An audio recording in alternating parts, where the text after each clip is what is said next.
The Satan Bug, Chapter 1, by Alistair MacLean. There was no mail for me that morning, but that was no surprise. There had been no mail for me in the 3 weeks I'd been renting that tiny second-floor suite of offices near Oxford Street. I closed the door of the outer 8x10 office, skirted the table and chair that might one day house a receptionist, if the time ever came that Cavell investigations could run to such glamorous extras, and pushed open the door marked private. Behind that door lay the office of the head of Cavell investigations, Pierre Cavell. Me. And not only the head, but the entire staff. It was a bigger room than the reception office. I knew that because I had measured it, but only a trained surveyor could have told it with the naked eye. I'm no Sybarite, but I had to admit that it was a pretty bleak sort of place.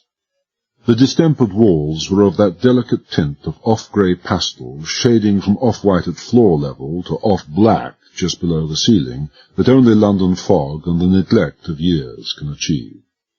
In one wall, overlooking a narrow, grimy courtyard, was a tall, narrow window, washed on the inside, with a monthly calendar close by.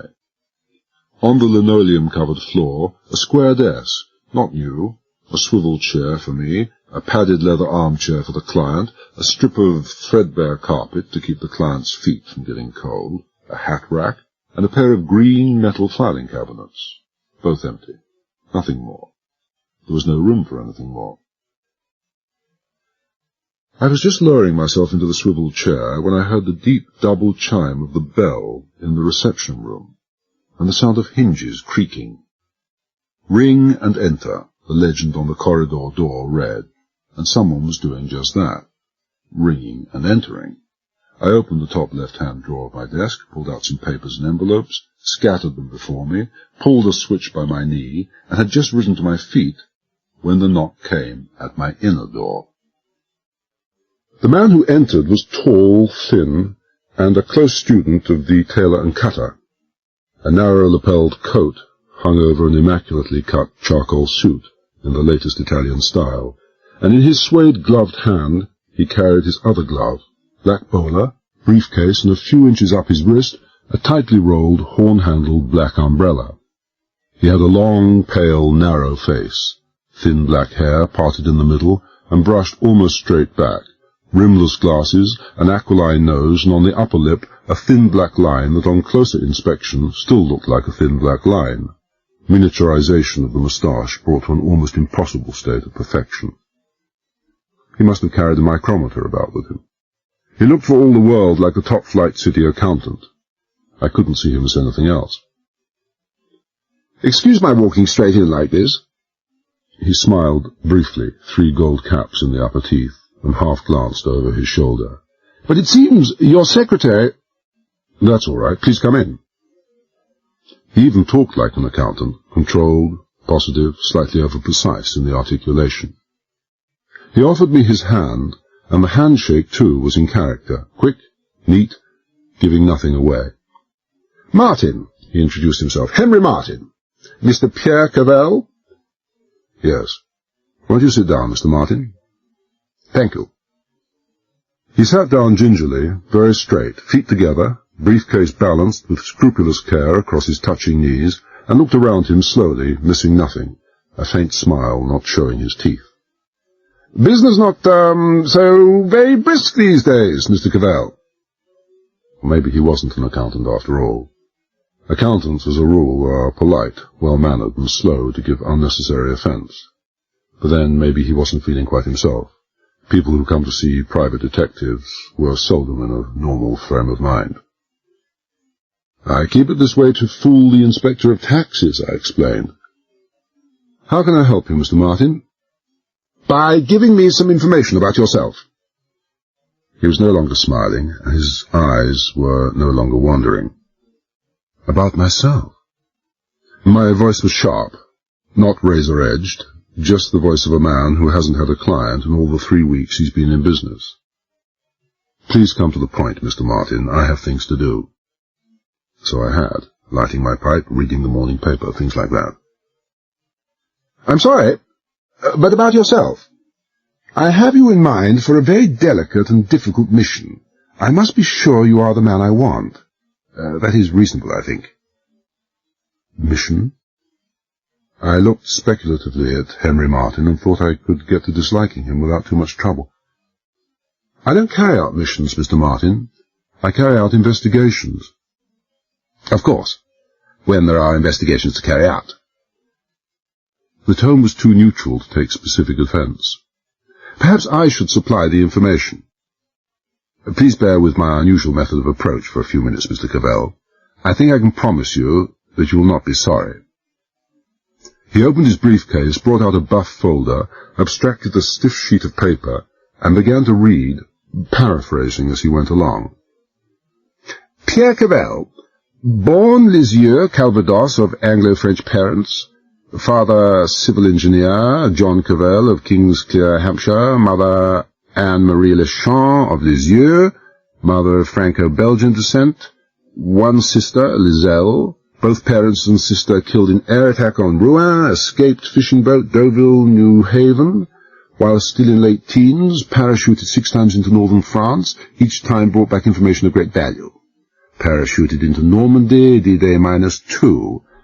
At end war, recommended for no fewer than 6 decorations, 3 British, 2 French, and 1 Belgian. Henry Martin looked up and smiled thinly. The first discordant note. Decorations refused. Some quotation to the effect that the war had aged too fast and that you were too old to play with toys. Joined regular British Army. Rose to Major in Intelligence Corps. Understood to have cooperated closely with MI6. Counter-espionage, I believe. Then joined police. Why did you leave the army, Mr. Cavell? I'd throw him out later. Right now I was too intrigued. How much more did he know, and how? I said, poor prospects. You were cashiered. Again the brief smile. When a junior officer elects to strike a senior officer, policy dictates that he should choose a man below field rank.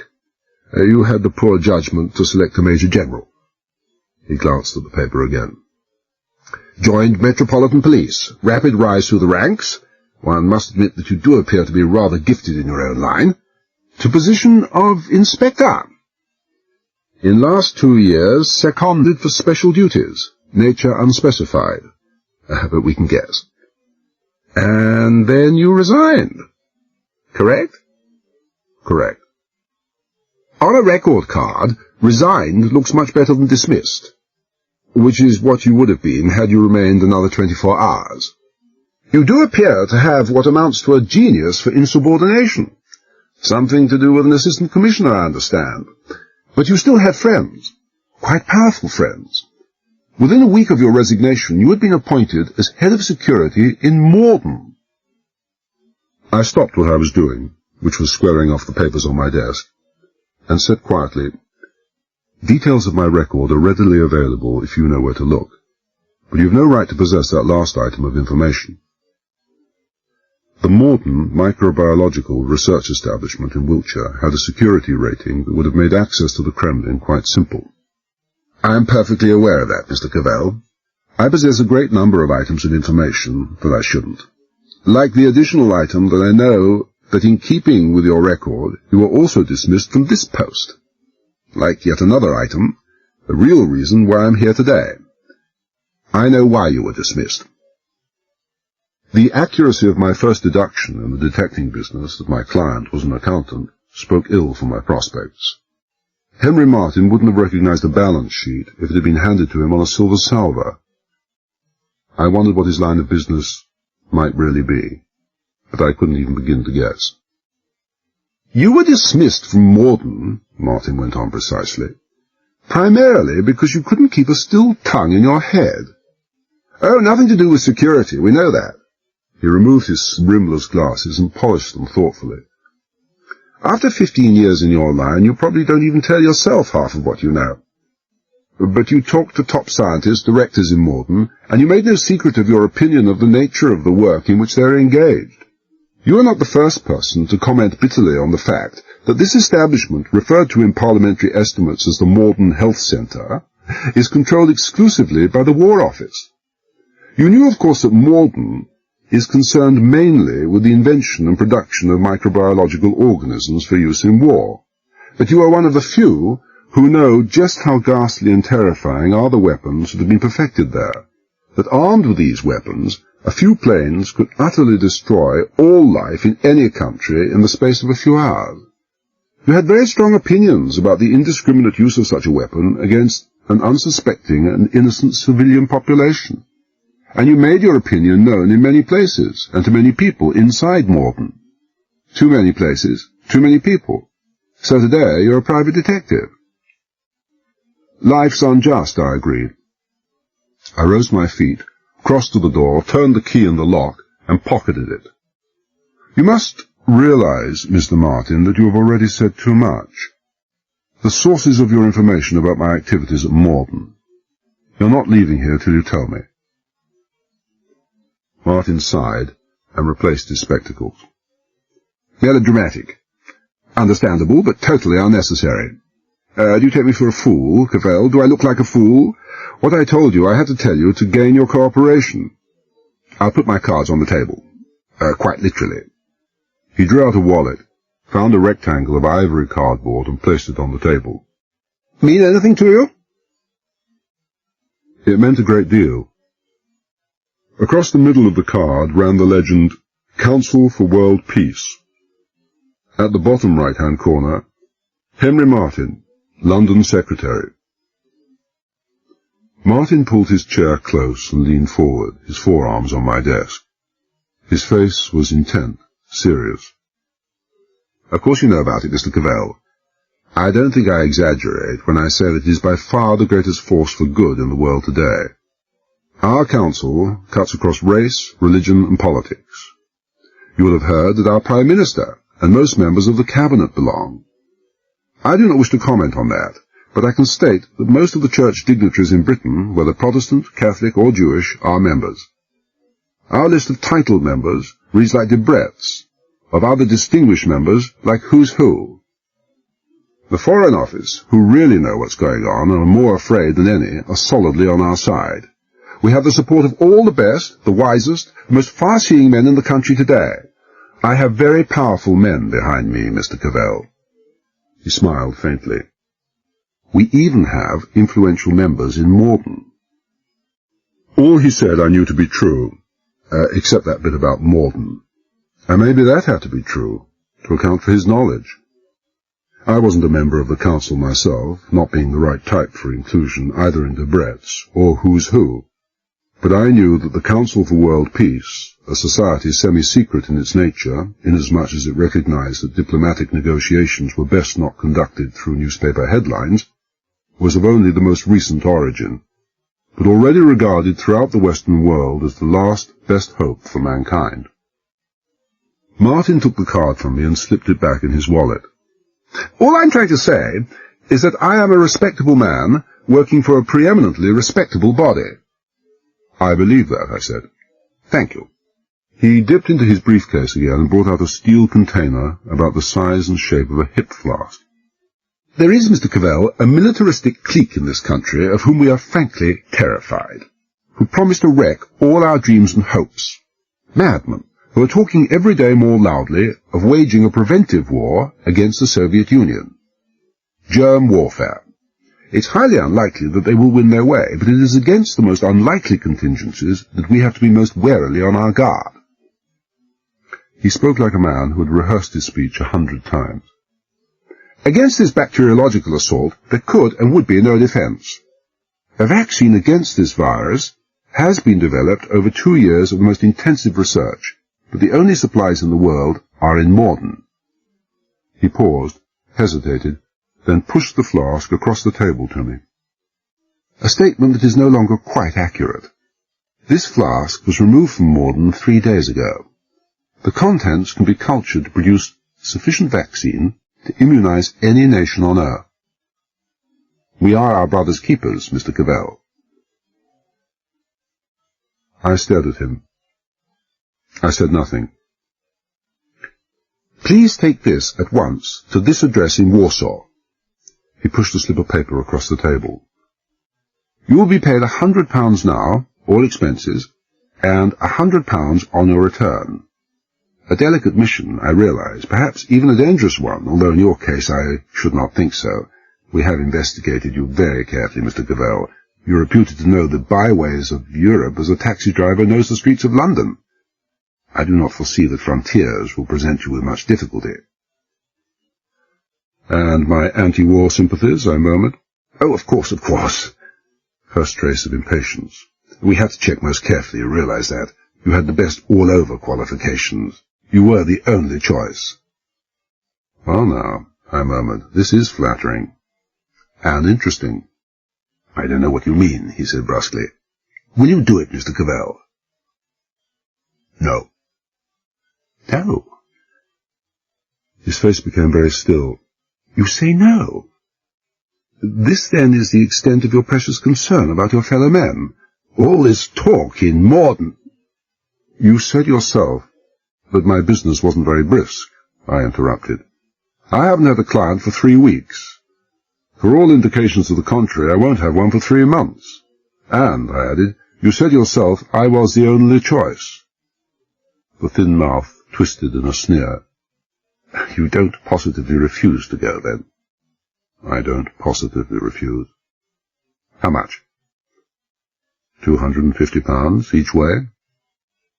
Your last word? That's it. Mind if I say something, Cavell? The man was losing his manners. Yes, I mind. Keep your speeches and moralities for your counsel. This is a business deal. He stared at me for a long moment, eyes hostile behind thick glasses, then reached again into his briefcase and brought out 5 flat packets of treasury notes, laid them neatly on the table before him, and glanced up at me. £250. Exactly. Maybe the London branch of the council should get itself a new secretary, I suggested. Was it myself or the council that was to be defrauded of the extra £150? Neither. The tone came with the eyes, glacial, both of them. He didn't like me. We offered a fair price, but in a matter of such importance, we were prepared to meet extortion. Take your money. After you have taken off the rubber bands, stacked the notes together, and counted them, 55ers in front of my eyes. My God! The cool, meticulous speech had gone, and something almost savage came to take its place. No wonder you were kicked out of so many jobs. He ripped off the bands, stacked the notes, and counted them off separately. There you are, 50. Satisfied? Satisfied. I opened my right-hand drawer, picked up the notes, address and flask, dropped them into the drawer, and closed it just as Martin was finishing the securing of the straps on his briefcase.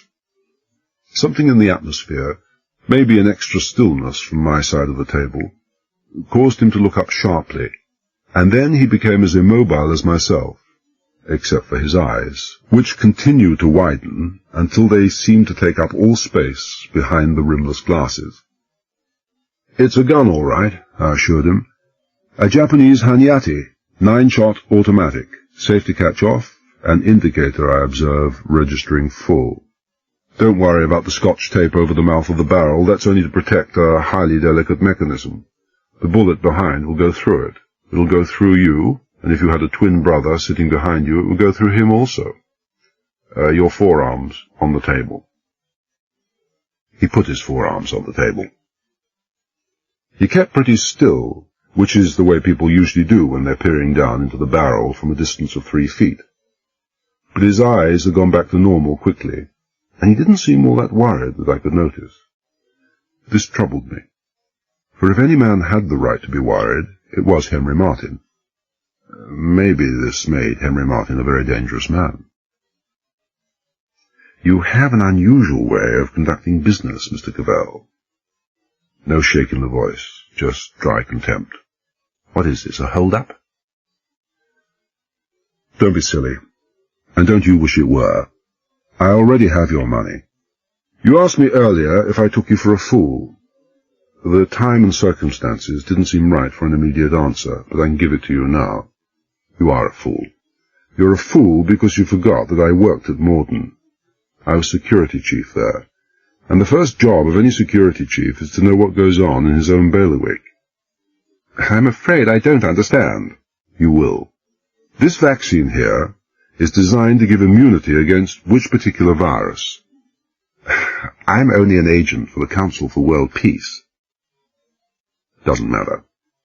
What matters is that all the vaccines up till now have been made and stored exclusively in Horder Hall, Essex. The point is that if that flask came from Morden, it contains no vaccine. It probably contains one or other of the viruses. Secondly, I know that it is normally impossible for any man, Council for World Peace sympathizer or not, to take top-secret viruses out of Morden, no matter how clever or how surreptitious he is. When the last man has left the laboratories, 14-hour time clocks come into operation, and the opening combination overriding those is known to only 2 men. If anything has been taken, it's been taken by force and violence. That demands an immediate investigation. Thirdly, you said that the Foreign Office was solidly on your side. If that's the case, why all this cloak-and-dagger approach to me to smuggle vaccine through? The diplomatic bag to Warsaw is the obvious answer. Finally, and your biggest blunder, my friend, you forgot the fact that I've been engaged in one form or other of counter-espionage for quite some time. Every new body or organization that sets up in Britain automatically comes under the microscope, as did the Council for World Peace when it set up its headquarters here.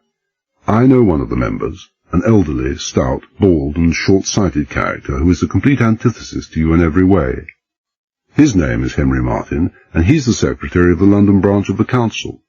The real one. He looked at me steadily for a few moments, not scared, his forearm still resting on the table, then said quietly, there doesn't seem to be much more left to say, does there? Not much. What are you going to do? Turn you over to the special branch. With you goes a tape of our conversation. Just as a routine precaution, I switched on a recorder before you came into this room. Not evidence, I know, but the address, flask, and your thumbprint on 55s will be all the evidence they require. It does look as if I made a mistake about you, he admitted. We can do a deal. I can't be bought, not at least for 50 miserable fivers. A pause, then softly. 500? No. 1,000? 1,000 pounds, Cavell, inside the hour. Keep quiet. I reached over the phone, laid the receiver on the table, and began to dial with my left forefinger.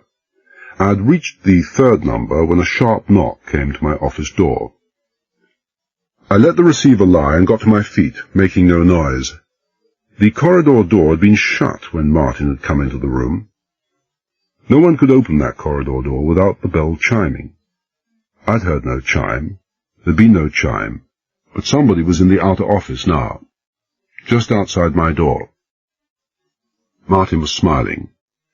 It wasn't much of a smile, but it was there. I didn't like it. I moved my gun and said softly, "Face into that corner, Martin, hands clasped behind your neck." "I don't think that's necessary," he said calmly. "That man outside the door is a mutual friend." "Do it now," I said. He did. I crossed to the door, standing well to one side, and called out, "Who's there?" "Police, Cavell! Open up, please!" "Police?" The word carried familiar overtones. Then there were a great number of people around who were able to imitate a great number of voices. I glanced at Martin, but he hadn't moved. I called out, "Your credentials! Under the door with them!" There was a movement on the other side of the door. Then an oblong cardboard slid into view on the floor. No badge, no credentials, nothing like that. Just a calling card bearing the words D.R. Hardanger and a Whitehall telephone number. The number of people who knew that this was the only form of identification that Superintendent Hardanger used would be very few, and the card matched the voice. I unlocked and opened the door. Superintendent Hardanger it was, big, burly, red-faced, with the jowls of a bulldog, dressed in the same faded grey raglan and black bowler that he'd worn all the years I'd worked with him. I caught a glimpse of a smaller man behind him, a khaki-clad arm and leg, no more. I had no time to see more, for Hardanger had moved his 16 stone of solid authority 4 feet into my office, forcing me to take a couple of backward steps. All right, Cavell. A flicker of a smile touched the abnormally light blue eyes. You can put that gun away. You're quite safe now. The police are here. I shook my head. Sorry, Hardanger, but I'm no longer working for you. I have a license for this gun, and you're in my office without permission. I nodded towards the corner. Search this character, and then I'll put my gun away. Not till then. Henry Martin, hands still behind his neck, turned slowly round. He grinned at Hardanger, who smiled back and said, Shall I search you, John? Rather not, sir, Martin said briskly. You know how ticklish I am. I stared at them, from Hardanger to Martin, then back again. I lowered my gun and said wearily, All right, what gives? I'm genuinely sorry about this, Cavell, Hardanger said in his rough, gravelly voice. But necessary. How necessary, I'll explain. This man's name really is Martin, John Martin of the Special Branch. Inspector. Recently returned from Toronto. Want to see his credentials, or will my word do? I crossed to my desk, put the gun away, and brought out the flask, money, and slip of paper with the Warsaw address. I could feel the tightness in my face, but I kept my voice quiet. Take your damn props, Martin, and get out. You too, Hardanger. I don't know what this stupid charade, this farrago of rubbish was for, and I'll be damned if you can make me care. Out! I don't like smart Alex making a fool of me, and I won't play mouse to any man's cat, not even the Special Branches. Easy up now, Cavell, Hardanger protested. I told you it was necessary. Let me talk to him. The man in khaki interrupted. He came round Hardanger, and I could see him clearly for the first time. Army officer, and no subaltern either. Slight, spare, authoritative, the type I'm allergic to.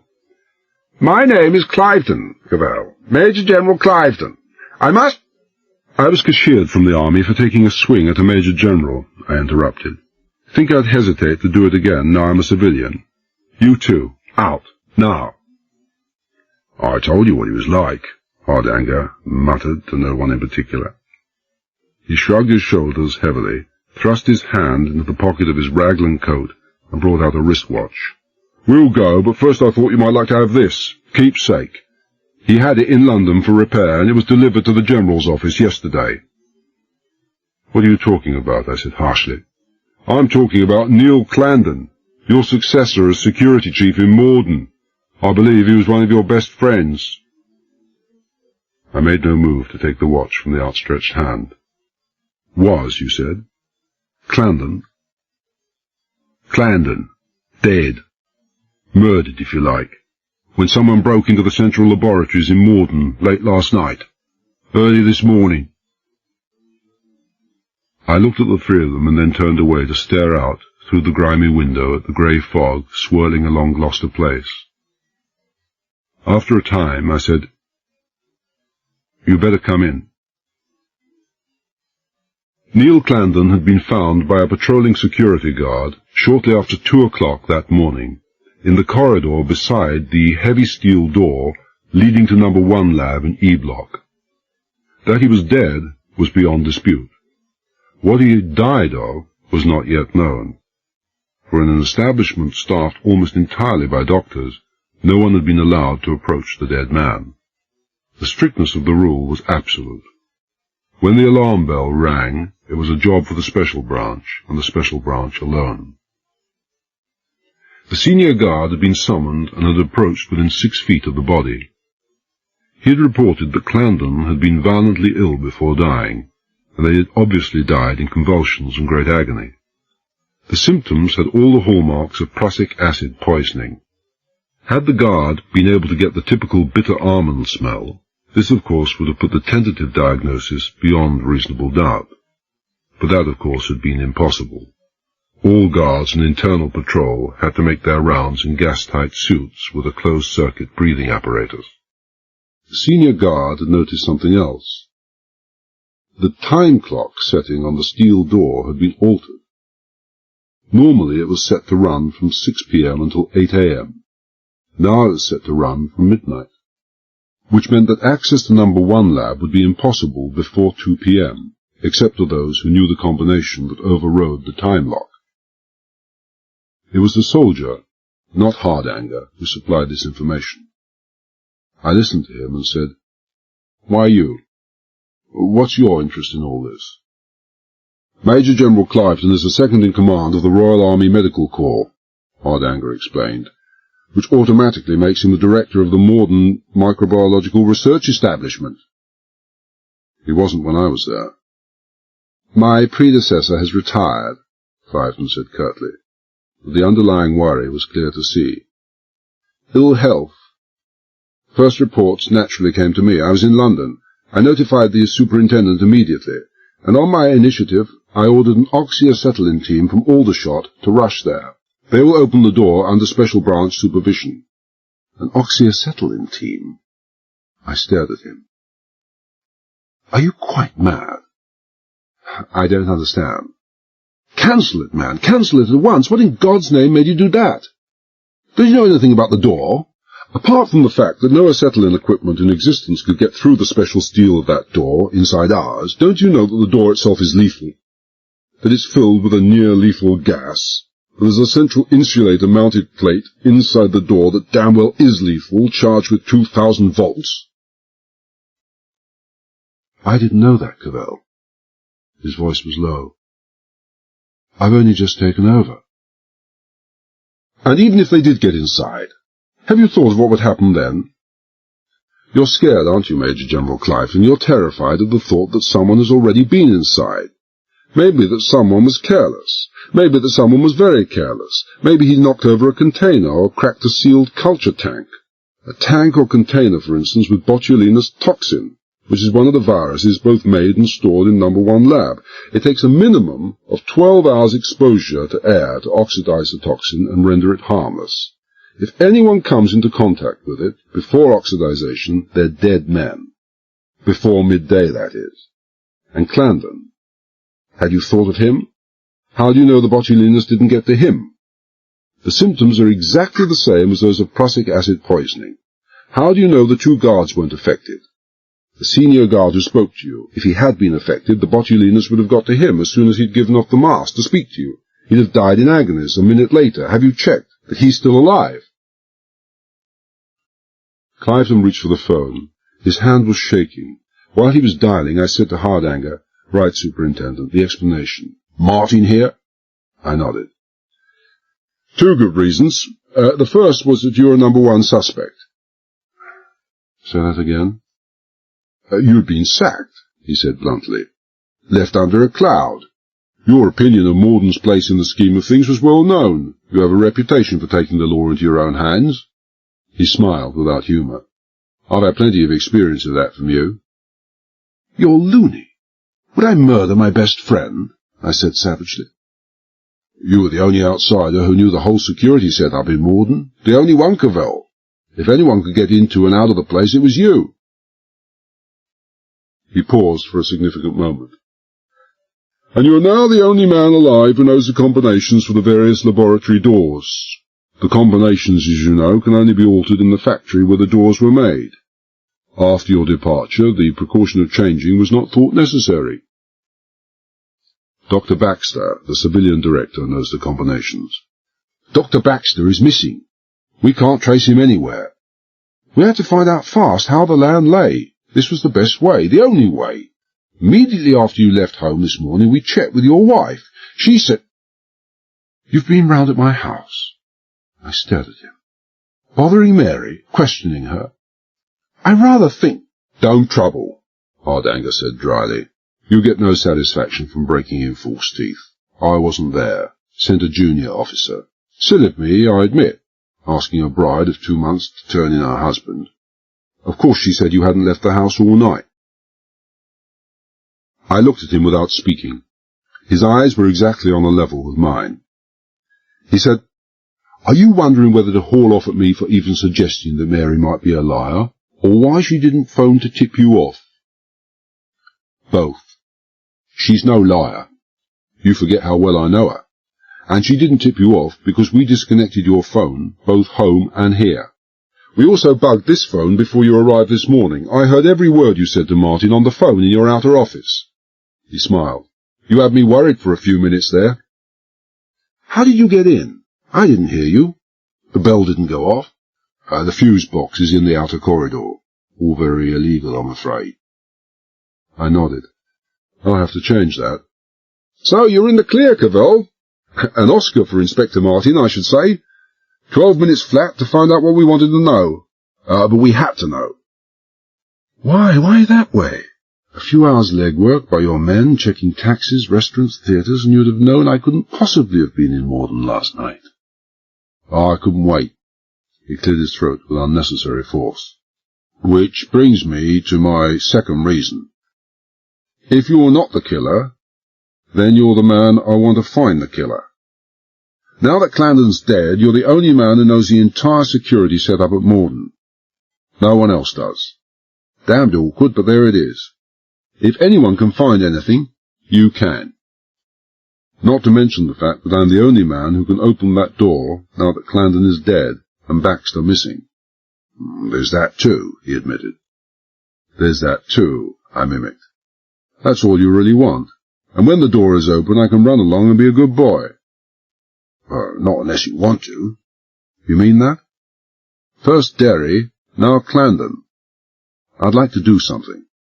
I know. I'll give you a free hand. The General won't like it. No one ever called Hardanger's ultimate superior by his name. Very few even knew it. I've already fixed it with the General. You're right. He doesn't like it. Well, I suspect he doesn't like you. Hardanger grinned sourly. Often the way with relatives. You did that in advance? Well, thanks for the compliment. You were the number one suspect, but I never suspected you. All the same, I had to be sure. So many of our best men have gone over the wall in the past few years. When do we leave, I said. Now? Cliveden had just replaced the receiver on its rest. His hand still wasn't very steady. If you're ready. I will be in a moment. Hardanger was a past master at keeping his expressions buttoned up, but there was a speculative curiosity in those eyes that he couldn't hide, the sort of look he'd give a man who had just put a foot wrong. I said to Cliveden, the guards at the plant. Any word? They're all right. So it can't have been Botulinus that got Clandon. The central laboratories are completely sealed up. And Dr. Baxter? Still no signs of him. Still no signs. That makes two of them now. Coincidence, General, if that's the word I want. I don't know what you're talking about, he said irritably. Easton Derry, my predecessor in Morden. He vanished a couple of months ago, just 6 days after he was the best man at my wedding, and he still hasn't turned up. Surely you knew. How the hell should I? A very testy little man indeed. I was glad he wasn't a civilian doctor, and myself one of his patients. I've only been able to get down twice before my appointment. Anyway, Baxter. He left the laboratories all right, checking out slightly later than usual. He didn't return. He lives with a widowed sister in a bungalow near Alfringham, 5 miles away. He didn't come home at all last night, she says. He turned to Hardanger. We must get down there immediately, Superintendent. Right away, sir. Cavell's going to come with us. Glad to hear it, Cliveden said. He didn't look it, and I couldn't blame him. You don't make Major General without developing an army mind in the process, and the army mind sees the world as a neat, orderly, and regimented place, with no place at all in it for private detectives. But he was trying to be courteous, and making the best of a bad job, for he went on, We'll need all the assistance we can get. Shall we go? Just as soon as I phone my wife to let her know what's happening, if her phone's being reconnected. Hardanger nodded. I reached for the receiver, but Cliveden's hand was on it first, pressing it firmly down on its cradle. No phoning, Cavell, sorry. Must have absolute security on this. It's imperative that no one knows that anything has happened at Morden. I lifted his wrist. The phone came up in his hand, and I took it from him. I said, Tell him, Superintendent. Hardanger looked uncomfortable. As I dialed, he said apologetically, I'm afraid Cavell is no longer in the army, sir. Not under the jurisdiction of the Special Branch. He is, he's allergic to authority. Under the Official Secrets Act, we could demand— Sorry, sir. Hardanger shook his head heavily. Classified information voluntarily disclosed to a civilian out with a government department is no longer an official secret. No one made us tell Cavell anything, and he never asked us to. He's under no obligation, and we want his cooperation. I made my call, told Mary that no, I wasn't under arrest, that I was going down to Morden and would call her later in the day. After I hung up, I took off my jacket, strapped on a felt shoulder holster, and stuck the Hanyati into it. It was a big gun, but it was a big jacket with plenty of room in it. Unlike Inspector Martin, I didn't go in much for the Italian line. Hardanger watched me expressionlessly, Cliveden disapprovingly. Twice he made her say something, twice he thought better of it. It was all very irregular indeed. But so was murder.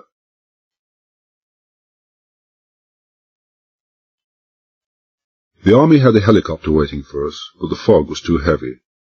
Instead, we went down to Wiltshire in a big Jaguar saloon, driven by a plain-clothes policeman who took far too much satisfaction in leaning with all his weight on both accelerator and siren button. But the fog lifted as we cleared Middlesex. The roads were fairly clear, and we made it intact to Morden by just after midday.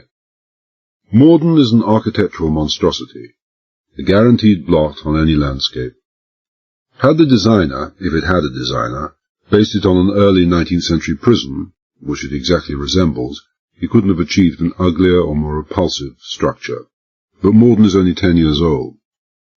Grim, grey and gaunt under the darkly lowering October skies of that day, Morden consisted of 4 parallel rows of squat, flat-topped concrete buildings, 3 stories high, each row in its repellent, forbidding lifelessness for all the world like condemned and abandoned Victorian tenements in the worst slums of a great city. But a fitting enough facade for the work that went on behind the walls. Each row of buildings was about 1/4 of a mile in length, with about 200 yards separating the rows. The space between buildings and boundary fence, 500 yards at the nearest approach, was completely open, completely clear. No trees, no bushes, no shrubs, not even a clump of flowers. A man can hide behind a bush. He might even be able to hide behind a clump of flowers. But he can't hide behind a blade of grass 2 inches high, and nothing higher grew in the bleak desolation of the grounds of Morden. The term boundary fence, not a wall, people can hide behind walls, was a misnomer. Any World War II concentration camp commandant would have sold his soul for Morden. With fences like those, a man could sleep soundly at nights. The outer barbed wire fence was 15 feet high and sloped outwards at so sharp an angle that the top was 4 feet out of line with the foot. A similar fence, only sloping the other way, paralleled the outer for its entire perimeter at a distance of about 20 feet. The space between those fences was patrolled at night by Alsatians and Doberman pinchers, trained man-hunters, and if need be, man-killers, answerable only to their own army handlers. 3 feet inside the second fence, and actually below its overhang, was a 2-strand tripwire fence of so fine a metal as to be normally almost invisible, and certainly would be invisible to anyone climbing down at night time from the top of that second fence. And then another 10 feet away was the last fence, each of its 5 strands running through insulators mounted on concrete posts. The electric current passing through those wires was supposed to be less than lethal, if that is, you were in good health. To make sure that everyone got the general idea, the army had put up notice boards at 10-yard intervals round the entire perimeter of the outer fence. There were 5 different types of notices. 4 of them, black on white, read, "Danger, keep out by order," "Warning, guard dogs in use," "Prohibited place," and "Electrified fences." The 5th, a violent red on yellow, said simply, "WD property, trespassers will be shot." Only a madman or complete illiterate would have attempted to break his way into Morden. We came on the public ring road that completely surrounded the camp, bore right by the gorse-covered fields, and after 1/4 of a mile turned into the main entrance. The police driver stopped just short of the lowered boom and wound down his window as the sergeant approached. The sergeant had a machine pistol slung over his shoulder, and it wasn't pointing at the ground either. Then he caught sight of Cliveden, lowered his gun, gave a signal to a man we couldn't see. The boom rose, the car moved on, halted before heavy steel crash gates. We left the car, passed through a steel side door, and made our way into a one-story block marked Reception. 3 men waited for us there. 2 I knew, Colonel Weybridge, Deputy Commandant of Morden, and Dr. Grigori, Dr. Baxter's chief assistant in E Block. Weybridge, though technically under Cliveden's command, was the real boss of Morden, a tall, fresh-faced man with black hair and incongruously iron-grey moustache. He was reputed to be an outstanding doctor. Morden was his life. He was one of the few with his own living accommodation on the premises, and it was said that he never passed outside the gates twice a year. Grigori was a tall, heavy, swarthy, dark-eyed man, an Italian and ex-professor of medicine from Turin, and a brilliant microbiologist, greatly respected by his fellow scientists. The third man was a bulky, shapeless character in a bulky, shapeless tweed suit, who looked so much like a farmer that he had to be what he turned out to be, a policeman in plain clothes, Inspector Wiley of the Wiltshire Constabulary. Cliveden and Weybridge made the introductions. Then Hardanger took over. Generals and colonels or not, army establishment or not, there was no question from the word go as to who was in complete charge. Hardanger made it clear from the start. He said bluntly, "Inspector Wiley, you shouldn't be here. No member of any county constabulary has any right to be inside those gates. But I doubt if you knew that, and I'm sure you're not responsible for your presence here. Who is?" "I am." Colonel Weybridge's voice was steady, but he was on the defensive. "The circumstances are unusual, to say the least." "Let me tell it," Inspector Wiley put in. "Our headquarters got a call late last night about 11:30 from the guardhouse here, saying that one of your car crews, I understand jeeps patrol the ring road all night, had given chase to some unidentified man who seemed to have been molesting or attacking a girl just outside your grounds. A civilian matter out with army jurisdiction, so they called us out. The duty sergeant and constable were here by shortly after midnight, but found nothing and no one. I came along this morning, and when I saw the fences had been cut, well, I assumed there was some connection between the two things." "The fences cut," I interrupted. "The boundary fences. It's not possible." "I'm afraid it is, Cavell," Weybridge said gravely. "The patrol cars," I protested. "The dogs, the tripwires, the electric fences. How about them?" "You'll see yourself. The fences are cut, and that's all there is to it." Weybridge wasn't as calm as he seemed on the surface, not by a long way. I would have taken long odds that he and Grigori were badly frightened men. "Anyway," Inspector Wiley went on calmly, "I made inquiries at the gate. I met Colonel Weybridge there, and he asked me to make inquiries, discreet inquiries, to try and trace Dr. Baxter." "You did that?" Hardanger asked Weybridge. The voice was speculative, the tone neutral. "Don't you know your own standing orders, that all inquiries are to be handled by your own security chief or my office in London? Clandon was dead, and—" "Oh, God!" Hardanger's voice was a lash. "So now Inspector Wiley knows that Clandon is dead? Or did you know before, Inspector?" "No, sir." "But you do now. How many other people have you told, Colonel Weybridge?" "No one else." His voice was stiff, his face pale. "Thank heaven for that. Don't think I'm carrying security to ridiculous lengths, Colonel, for it doesn't matter what you think or what I think. All that matters is what 1 or 2 people in Whitehall think. They give the orders, we carry them out. The instructions for an emergency such as this are quite clear. We take over, completely. You wash your hands of it, completely. I want your cooperation, of course, but it must be cooperation on my terms." "What the superintendent means," Cliveden said testily, "is that amateur detecting is not discouraged, it's forbidden. I suppose that includes me too, Hardanger." "Don't make my job more difficult than it is already, sir." "I won't. But as Commandant, I must ask for the right to be kept informed of all progress, and the right to be present when No. 1 lab in E Block is opened up." "That's fair," Hardanger agreed. When? Clifton asked. The lab, I mean. Hardanger looked at me. Well, the 12 hours you spoke of are up. I'm not sure. I looked at Dr. Grigori. Has the ventilation system been started up in number 1? No, of course not. Nobody's been near the place. We left everything strictly alone.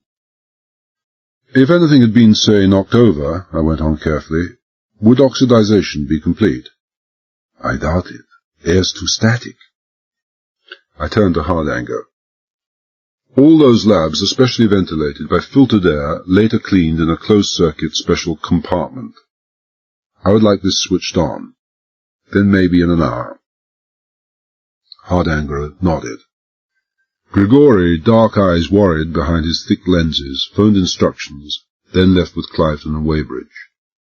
Hardanger turned to Inspector Wiley. Well, Inspector, it seems you're in possession of information you shouldn't have. No need to issue the usual dreadful warnings to you, I suppose? I like my job, Wiley smiled. Don't be too hard on old Weybridge, sir. Those medical men just aren't security-minded. He meant well. The paths of the just, that's me, are made thorny and difficult by those who mean well, Hardanger said heavily. What's this about Baxter? Seems he left here about 6:30 p.m. last night, sir. But later than usual, I gather, so he missed the usual bus to Alfringham. He checked out, of course, I asked. Every scientist leaving Malden had to check the out register and hand in his security tag. Oh, no doubt about that. He had to wait for the ordinary service bus that passed the road end at 6:48. Conductor and 2 passengers confirmed that someone answering to our description, no names of course, got on at the road end, but the conductor is quite positive that no one of that description got off at Alfringham Farm, where Dr. Baxter lives. He must have gone all the way to Alfringham or Hardcastle or the terminus. He just vanished, Hardanger nodded. He looked consideringly at the burly, quiet-eyed man. Like to work with us on this, Wiley? It'll make a change from checking up on the old foot and mouth, Wiley admitted. But our super and the chief constable might have something to say about that. Oh, they could be persuaded, I think. Your office is at Alfringham, isn't it? I'll call you there. Wiley left. As he passed through the doorway, we caught sight of an army lieutenant, hand raised to knock on the door. Hardanger cocked an eye and said, Come in. Morning, sir. Morning, Mr. Cavell. The sandy-haired young lieutenant looked tired, but his voice was brisk and alert in spite of that. Wilkinson, sir. Officer in charge of the guard patrols last night. Colonel said you might want to see me. Oh, considerate of the Colonel, I do. Hardanger, Superintendent Hardanger. Glad to meet you, Wilkinson. You the man who found Clandon last night? Perkins, a corporal of the guard, found him. He called me and I had a look at him. Just a look. Then I sealed E-block, called the Colonel, and he confirmed. Good man, Hardanger approved. We'll come to that later. You were notified of the wire cutting, of course. Naturally, sir. With Mr. Clandon gone, I was in charge. We couldn't find him. Not anywhere. He must have been dead even then. Quite. You investigated the wire cutting, of course. No, sir. No? Why not? It's your job, surely. No, sir, it's a job for an expert. A half-smile touched the pale, tired face. We carry automatic machine guns, Superintendent, not microscopes. It was pitch black. Besides, by the time a few pairs of regulation army boots had churned the place up there wouldn't have been much left to investigate. I set a 4-man guard, sir, each man 10 yards from the break, 2 inside and 2 out, with orders that no one should be allowed to approach.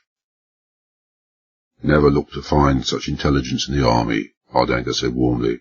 That was first class, young man. A faint touch of colour touched Wilkinson's pale face as he tried hard not to show his pleasure. Anything else you did? Nothing that will help you, sir. I sent another jeep, there's normally 3 on a patrol at a time, around the entire perimeter of the fence to make a spotlight search for another break. Well, this was the only one. Then I questioned the crew of the jeep, who had made this wild goose chase after the man who was supposed to have attacked the girl, and warned them that the next time their chivalrous instincts got the better of them, they should be sent back to their regiments. They're not supposed to leave their jeeps, no matter what the provocation. You think this episode of the distressed young lady was just a blind, to let someone nip in smartly and unobserved with a pair of wire cutters? What else, sir? What else, indeed? Hardanger sighed. How many men usually employed in E-Block, Lieutenant? 55, 60, sir. Doctors? Mixed bunch, doctors, microbiologists, chemists, technicians, army and civilian. I don't know too much about them, sir. We're not encouraged to ask questions. Where are they now? I mean, E-Block is sealed off. In the refectory lounge. Some of them wanted to go home when they found E-Block shut up, but the Colonel Weybridge, wouldn't let them. That's convenient. Lieutenant, I'll be grateful if you'd lay on 2 orderlies or messengers or whatever. One for me, one for Inspector Martin here. Inspector Martin would like to talk to those E-Block men individually. Please make arrangements. If there are any difficulties, you are free to say that you have the full authority of General Cliveden behind you. But first, I'd like you to come along with us and identify us to your guards at this gap in the fence. They tell all the guards, the men who man the jeeps, and the dog handlers, to be at the reception office in 20 minutes. The ones who are on duty before midnight, I mean. 5 minutes later, Hardanger and I were alone at the break in the fences. The guards had withdrawn out of earshot, and Wilkerson had left us.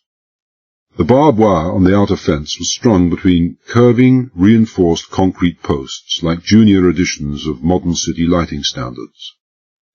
There were about 30 strands on the fence, with roughly 6 inches between each pair. The 4th and 5th strands from the bottom had been cut, then rejoined, with heavy grey twine tied round the barbs nearest the cuts. It had taken a pretty sharp pair of eyes to discover the break. There had been no rain for 3 days, and there was no trace of footmarks. The ground was damp, but that was still from the heavy dew of the previous night. Whoever had cut those wires had left long before the dew had begun to settle. Your eyes are younger than mine, Hardanger said. Sawn or cut? Snipped. Cutters or pliers, and have a look at the angle of the cut. Slight, but it's there. Hardanger took one end of the wire in his hand and peered at it. From left at the front to right at the back, he murmured, the way a left-handed man would naturally hold cutters or pliers to obtain maximum leverage. A left-handed man, I agreed, or a right-handed man who wanted to confuse us. So a man who's either left-handed or clever, or both. Hardanger looked at me in disgust, and made his way slowly to the inner fence. No footprints, no marks between the fences. The inner fence had been cut in 3 places. Whoever had wielded those cutters would have felt more secure from observation from the ring road. The point we had yet to establish was why he had felt so secure from the attention of the police dogs patrolling the area between the 2 fences. The tripwires under the overhang of the second fence were intact. Whoever had cut that fence had been lucky indeed in not stumbling over them, or he had known their exact location. Our friend with the pliers didn't strike me as a man who would depend very much on luck. And the method he had adopted to get through the electric fence proved it. Unlike most such fences, where only the top wire carried the current all the way, the others being made live by a vertical joining wire cable at each set of insulators, this fence was live in every wire throughout. The alarm bell would be rung by the shorting of any one of those wires to earth, as when someone touched them, or by the cutting of any one of the wires. This hadn't fazed our friend with the pliers, insulated pliers quite obviously. The 2 strands of TRS cable lying on the ground between the 2 posts showed this clearly enough. He had bent one end of one strand onto the lowest insulator of one post, trailed it across the ground, and done the same with the lowest insulator on the next post, so providing an alternate pathway for the current. He had done the same with the pair of insulators above these, then simply cut away both lowermost wires and crawled through under the 3rd wire. An ingenious beggar, Hardanger commented. Almost argues inside information, doesn't it? Or somebody just outside the outer fence with a powerful telescope or binoculars. The ring road is open to public traffic, remember. Wouldn't be hard to sit in a car and see what type of electric fence it was, and I dare say if the conditions were right, you could have seen the tripwires on the inner fence glistening in the sun. I dare say, Hardanger said heavily. Well, it's no damn good us staying here and staring at this fence. Let's get back and start asking questions. All the men Hardanger had asked to see were assembled in the reception hall. They were sitting on benches around the hall, fidgeting and restless. Some of them looked sleepy. All of them looked scared. I knew it would take Hardanger about half of 1 second to sum up their mental condition and act accordingly. He did. He took his seat behind the table and looked up under his shaggy brows, the pale blue eyes cold and penetrating and hostile. As an actor, he wasn't all that far behind Inspector Martin. "All right," he said brusquely. "The Jeep crew, the ones who made the wild goose chase last night, let's have you." 3 men, a corporal and 2 privates, rose slowly to their feet.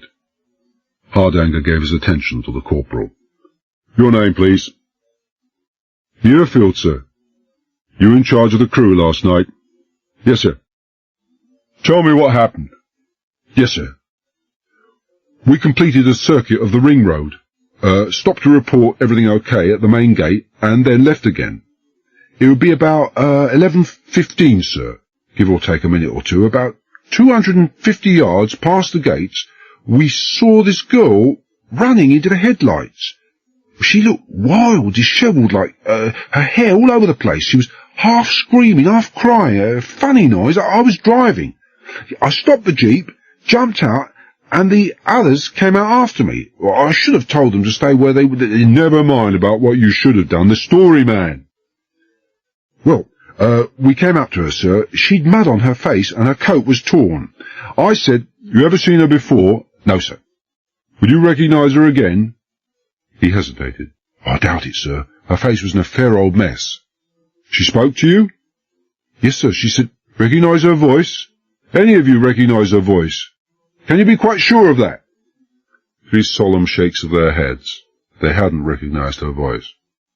"All right," Hardanger said wearily. "She pitched the tale of the damsel in distress. At the psychological moment, someone conveniently betrayed his presence and started running. You all took off after him. You catch a glimpse of him?" "A glimpse only, sir. Just a blur in the darkness. Could have been anyone." "He took off in a car, I understand. Just another blur, I take it." "Oh, yes, sir. Not a car, sir. A closed van type, sir. A Bedford." "I see." Hardanger stopped and stared at him. "A Bedford. How the devil do you know? It was dark, you said." It was a Bedford," Muirfield insisted. "I'd know the engine anywhere, and I'm a garage mechanic in Civvy Street." "He's right, Superintendent," I put in. "A Bedford does have a very distinctive engine noise." "I'll be back." Hardanger was on his feet, and it didn't need any clairvoyance to see him heading for the nearest telephone.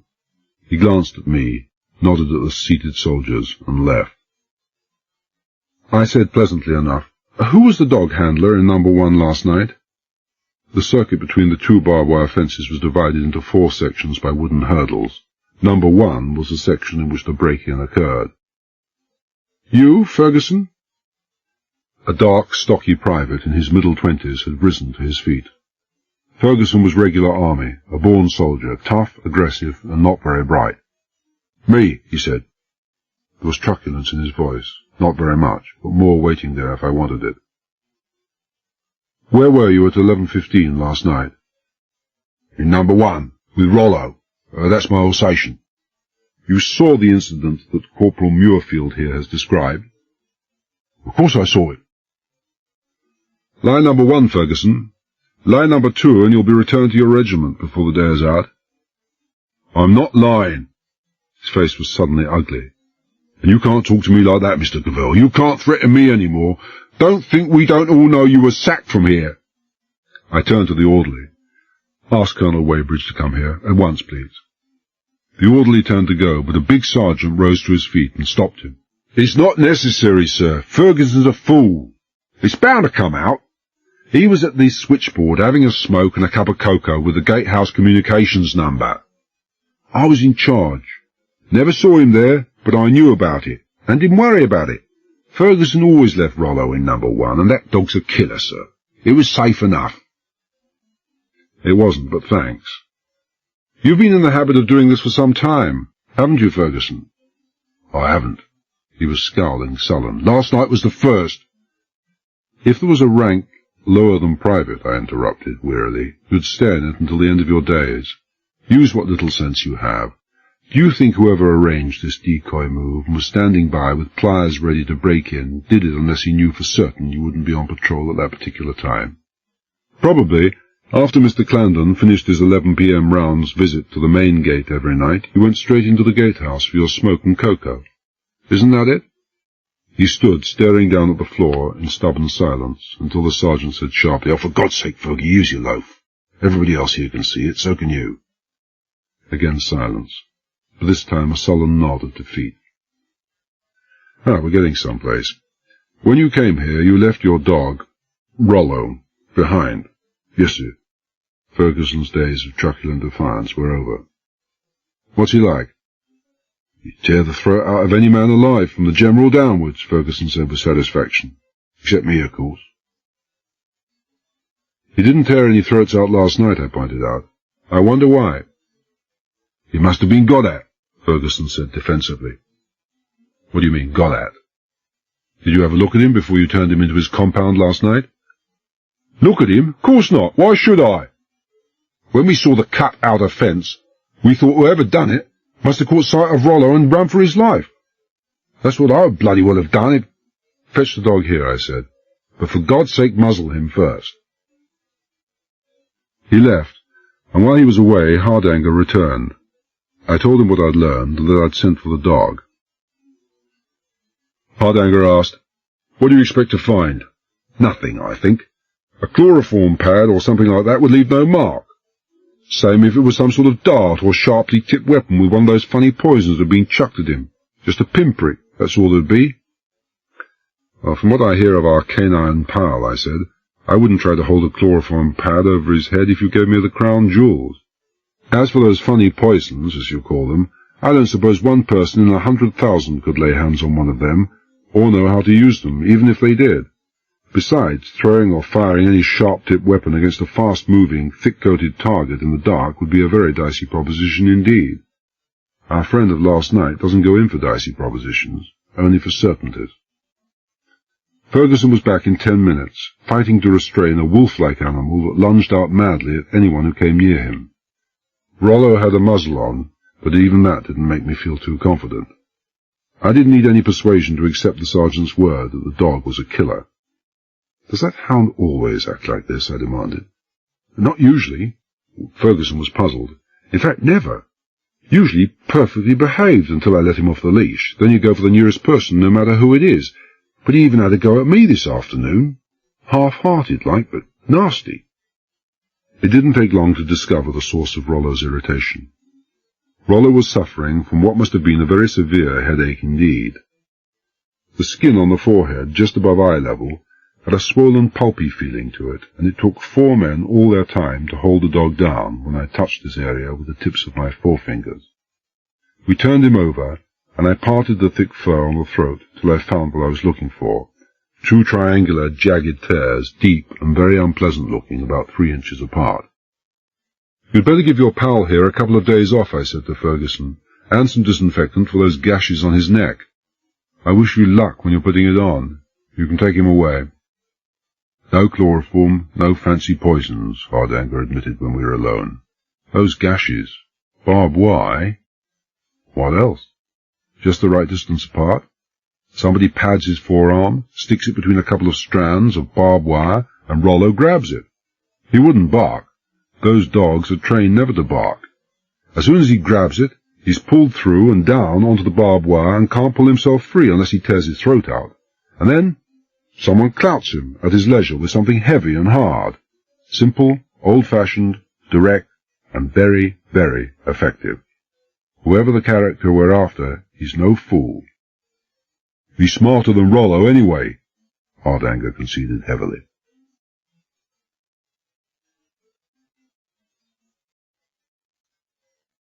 When we went up to E Block, accompanied by 2 of Hardanger's assistants, newly arrived from London, we found Cliveden, Weybridge, Grigori, and Wilkinson waiting for us. Wilkinson produced the key to the heavy wooden door. "No one been inside since you locked the place after seeing Clarendon?" Hardanger asked. "I can guarantee that, sir. Guards posted all the time."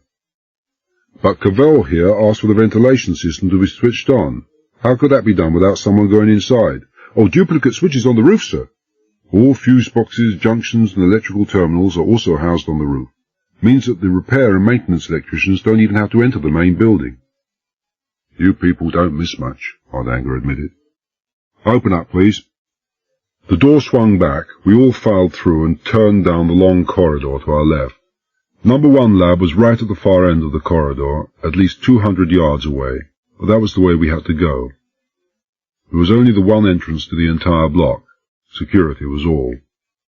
On the way we had to pass through half a dozen doors, some opened by photoelectric cells, others by handles 15 inches long, elbow handles.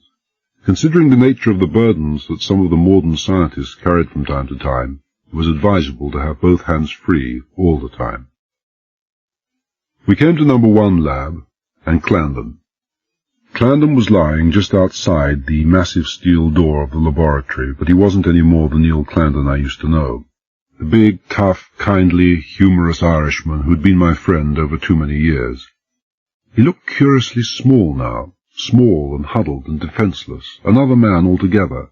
Not Neil Clarendon any more. Even his face was the face of another man, eyes abnormally wide and staring, as one who had passed far beyond the realms of sanity into a total and terror-induced madness, the lips strained cruelly back over clenched teeth in the appalling rictus of his dying agony.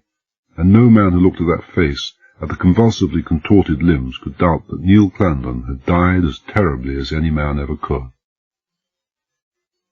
They were all watching me. That I was vaguely aware of, and I was pretty good at telling my face what to do. I went forward and stooped low over him, sniffing, and found myself apologizing to the dead man for the involuntary wrinkling distaste of nose and mouth. No fault of Neil's. I glanced at Colonel Weybridge, and he came forward and bent beside me for a moment before straightening. He looked at Wilkinson and said, "You were right, my boy. Cyanide." I pulled a pair of cotton gloves from my pocket. One of Hardanger's assistants lifted his flash camera, but I pushed his arm down and said, "No pictures. Neil Clarendon's not going into anyone's morgue gallery. Too late for pictures anyway. If you feel all like work, why don't you start on that steel door there? Fingerprints. It'll be loaded with them, and not one of them will do you the slightest damn bit of good." The two men glanced at Hardanger. He hesitated, shrugged, nodded. I went through Neil Clarendon's pockets. There wasn't much that could be of any use to me.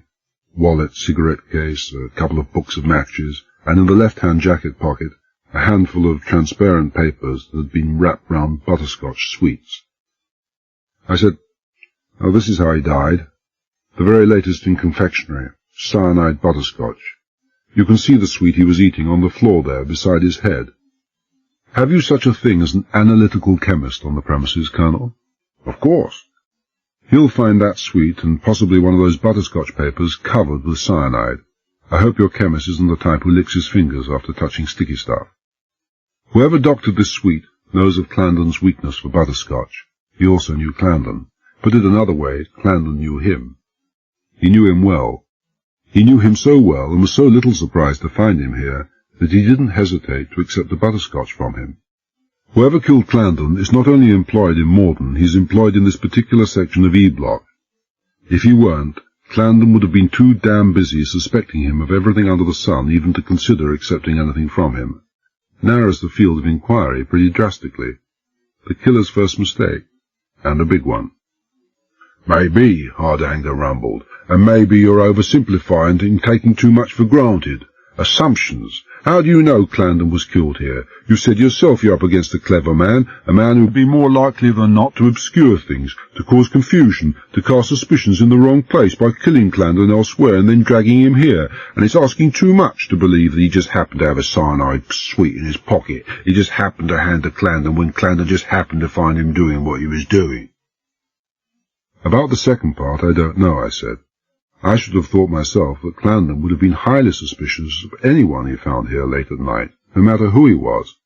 But Clarendon died right here. That's for sure." I looked at Clifton and Weybridge. How long for cyanide poisoning to take effect?" "Practically instantaneous," Clifton said. "And he was violently ill here," I said.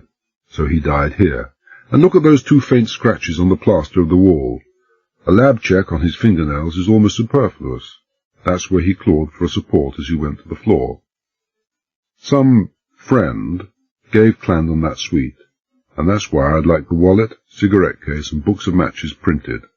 There's just a chance in 1,000 that the friend may have been offered a cigarette or a match, and that he went through Clarendon's wallet after he was dead. But I don't think there's even that chance in 1,000. But I think the prints on that door should be interesting and informative. I'll take 100 to 1 in anything you like that the prints on that door will be exclusively of those entitled to pass through that door. What I really want to find out is whether there's any signs of deliberate smearing, as with a handkerchief or gloves, in the vicinity of the combination, time lock, or circular handle. There will be, Hardanger nodded. If your assumption that this is strictly an inside job is correct, there will be. To bring in the possibility of outsiders. There's still Clarendon, I said. Hardanger nodded again, turned away to watch his 2 men working on the floor. Just then a soldier came up with a large fibre case and a small covered cage, placed it on the floor, saluted nobody in particular, and left. I caught the inquiring lift of Cliven's eyebrow. When I go into the lab, I said, I go in alone. In that case is a gas-tight suit and closed-circuit breathing apparatus. I'll be wearing that. I lock the steel door behind me, open the inner door, and take the hamster in this cage in with me. If he's still alive after a few minutes, well, it's clear inside. A hamster? Hardanger turned his attention from the door, moved across to the cage, and lifted the cover. Poor little beggar. Where did you acquire a hamster so conveniently? Morden's the easiest place in Britain to acquire a hamster conveniently. There must be a couple of hundred of them within a stone's throw from here, not to mention a few thousand guinea pigs, rabbits, monkeys, parrots, mice and fowls. They're bred and reared on Alfringham Farm, where Dr. Baxter has his cottage. Poor little beggar, as you say. They've a pretty short life, and far from a sweet one. The RSPCA and the National Anti-Vivisection Society would sell their souls to get in here. The Official Secrets Act sees to it that they don't. Morden is their waking nightmare, and I don't blame them. Do you know that over 100,000 animals died inside these walls last year, many of them in agony? They're a sweet bunch here in Morden. Everyone's entitled to his opinions, General Cliven said coldly. I don't say I entirely disagree with you. He smiled without humour. The right place for airing such sentiments, Cavell. The wrong time. I nodded, acknowledgment or apology. He could take it how he liked, and opened the fibre case. I straightened, gas suit in hand, and felt my arm gripped. Dr. Grigori. The dark eyes were intense, behind the thick glasses, the swarthy face tight with worry.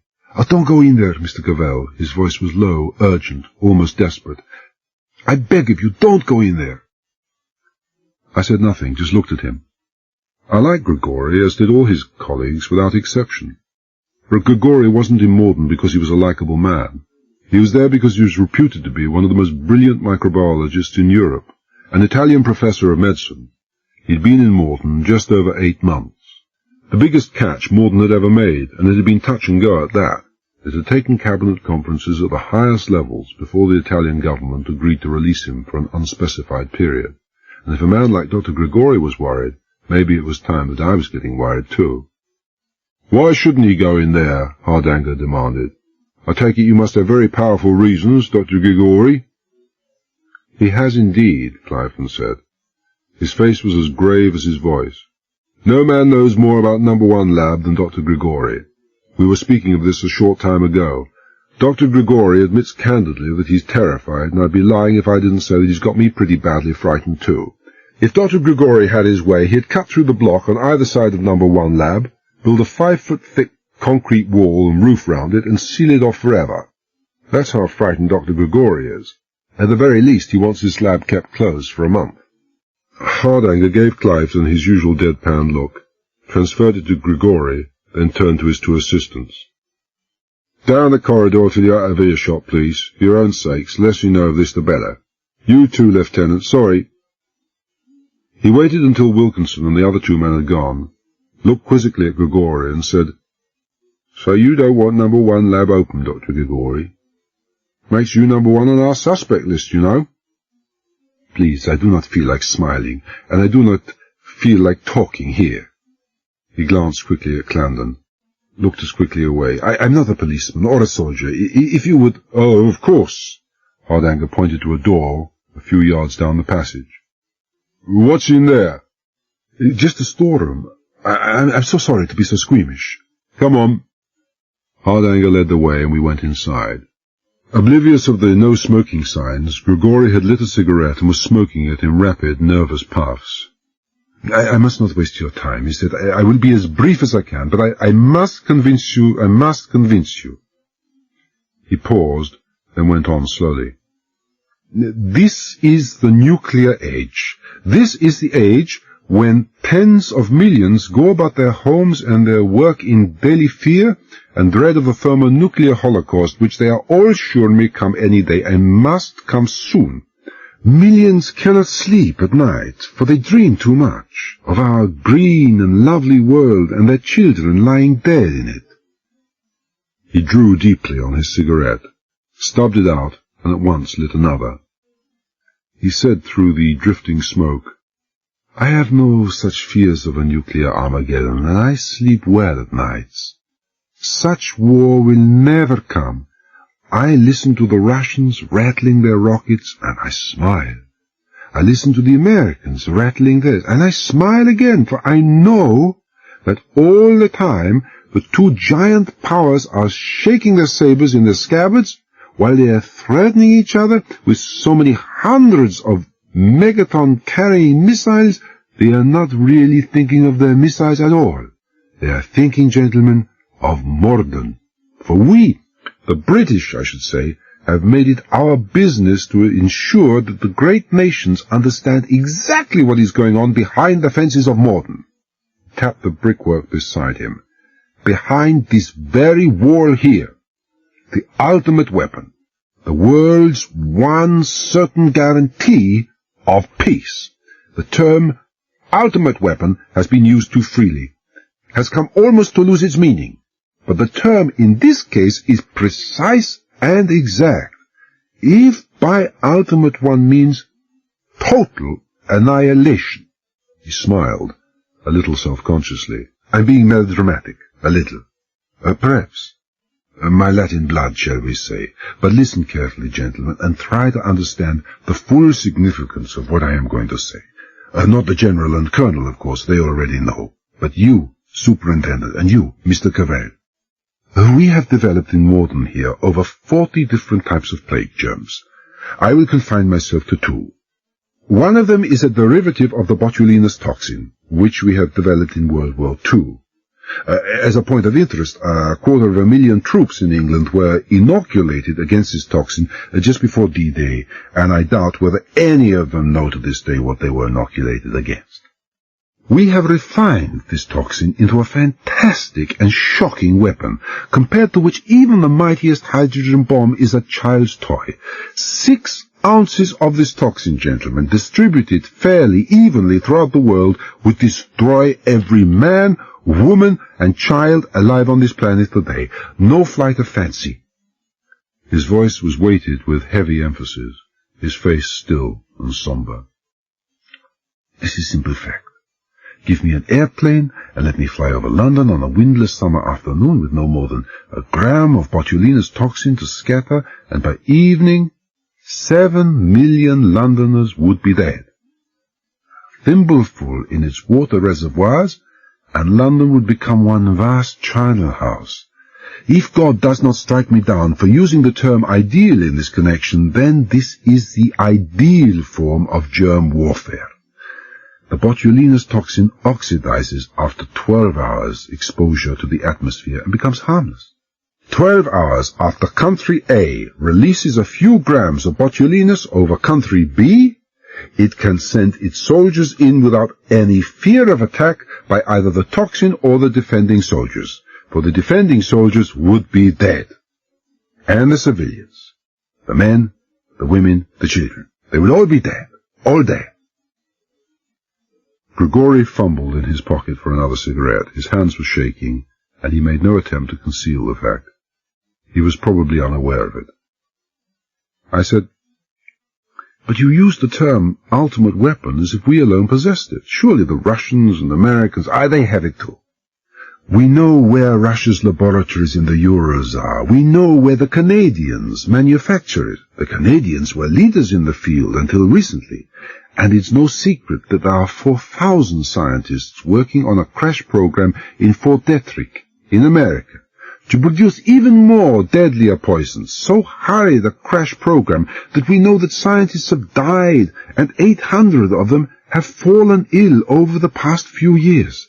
They have all failed to produce this deadlier poison. Britain has succeeded, which is why the eyes of the world are on Morden. Is it possible? Hardanger's tone was dry, but his face was set. A deadlier poison than this damn botulinus? Seems kind of superfluous to me. Botulinus has its drawbacks, Grigori said quietly. From a military viewpoint, that is. A botulinus you must breathe or swallow to become infected. It is not contagious. Also, we suspect that a few countries may have produced a form of vaccine against even the refined type of drug we have developed here.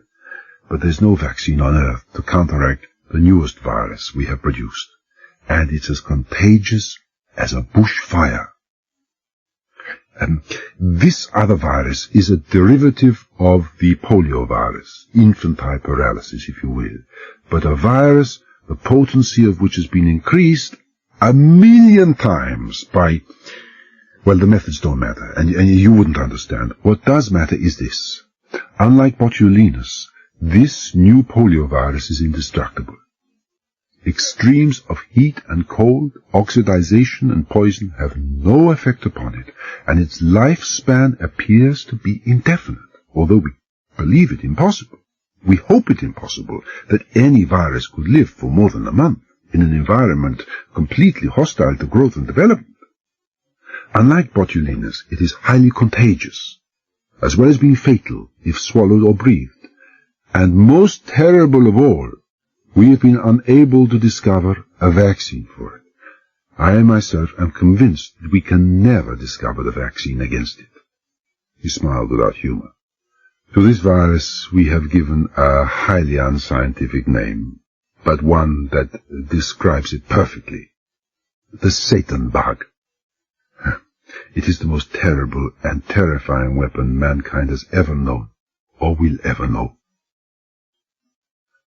No vaccine, Hardanger said. His tone wasn't dry this time, but his lips were. No vaccine at all. We have given up hope. Only a few days ago, as you will recall, Colonel Weybridge, Dr. Baxter thought he had found it. But we were completely wrong. There is no hope, none in the world. Now all our efforts are concentrating on evolving an attenuated strain with a limited lifespan. In its present form, we obviously cannot use it. But when we do get a form with a limited lifespan, and its death must be caused by oxidization, then we have the ultimate weapon. When that day comes, all the nations of the world may as well destroy their nuclear weapons. From a nuclear attack, no matter how intense, there will always be survivors. The Americans have calculated that even a full-scale Soviet nuclear attack on their country, with all the resources at Russia's disposal, would cause no more than 70 million deaths. No more, I say. With possibly several million others as a result of radiation. But half the nation would survive, and in a generation or two that nation would rise again.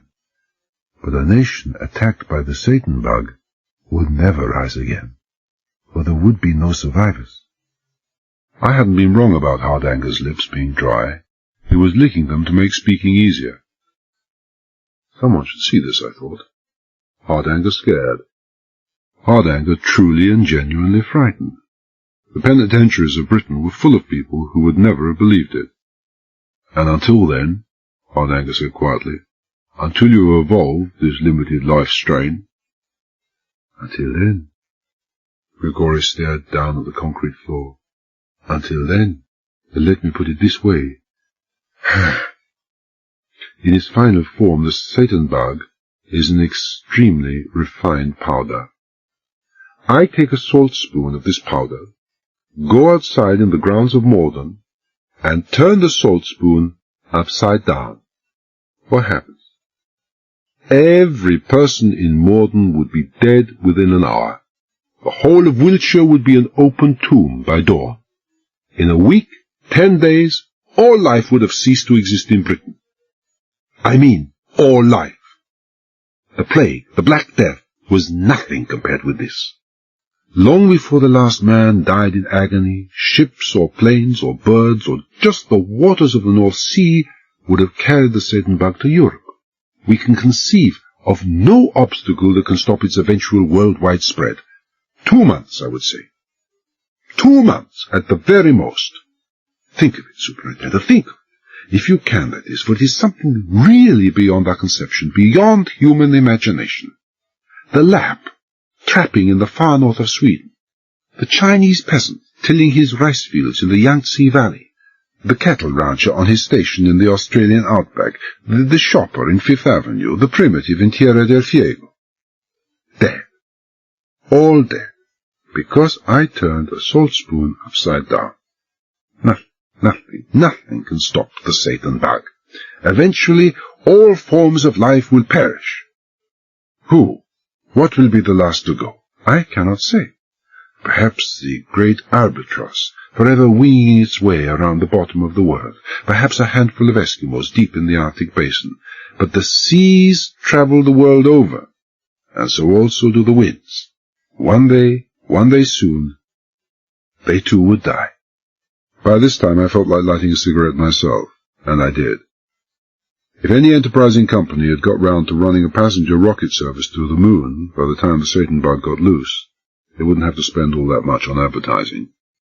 What I am afraid of, you see, Grigori went on quietly, is what we may find behind that door.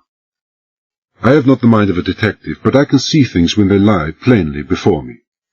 Whoever broke his way into Morden was a desperate man, playing for desperate stakes, the end justified by any means, and the only ends to justify such terrible means would be some of the stocks in the virus cupboard. Cupboard? Hardanger drew down his bushy brows.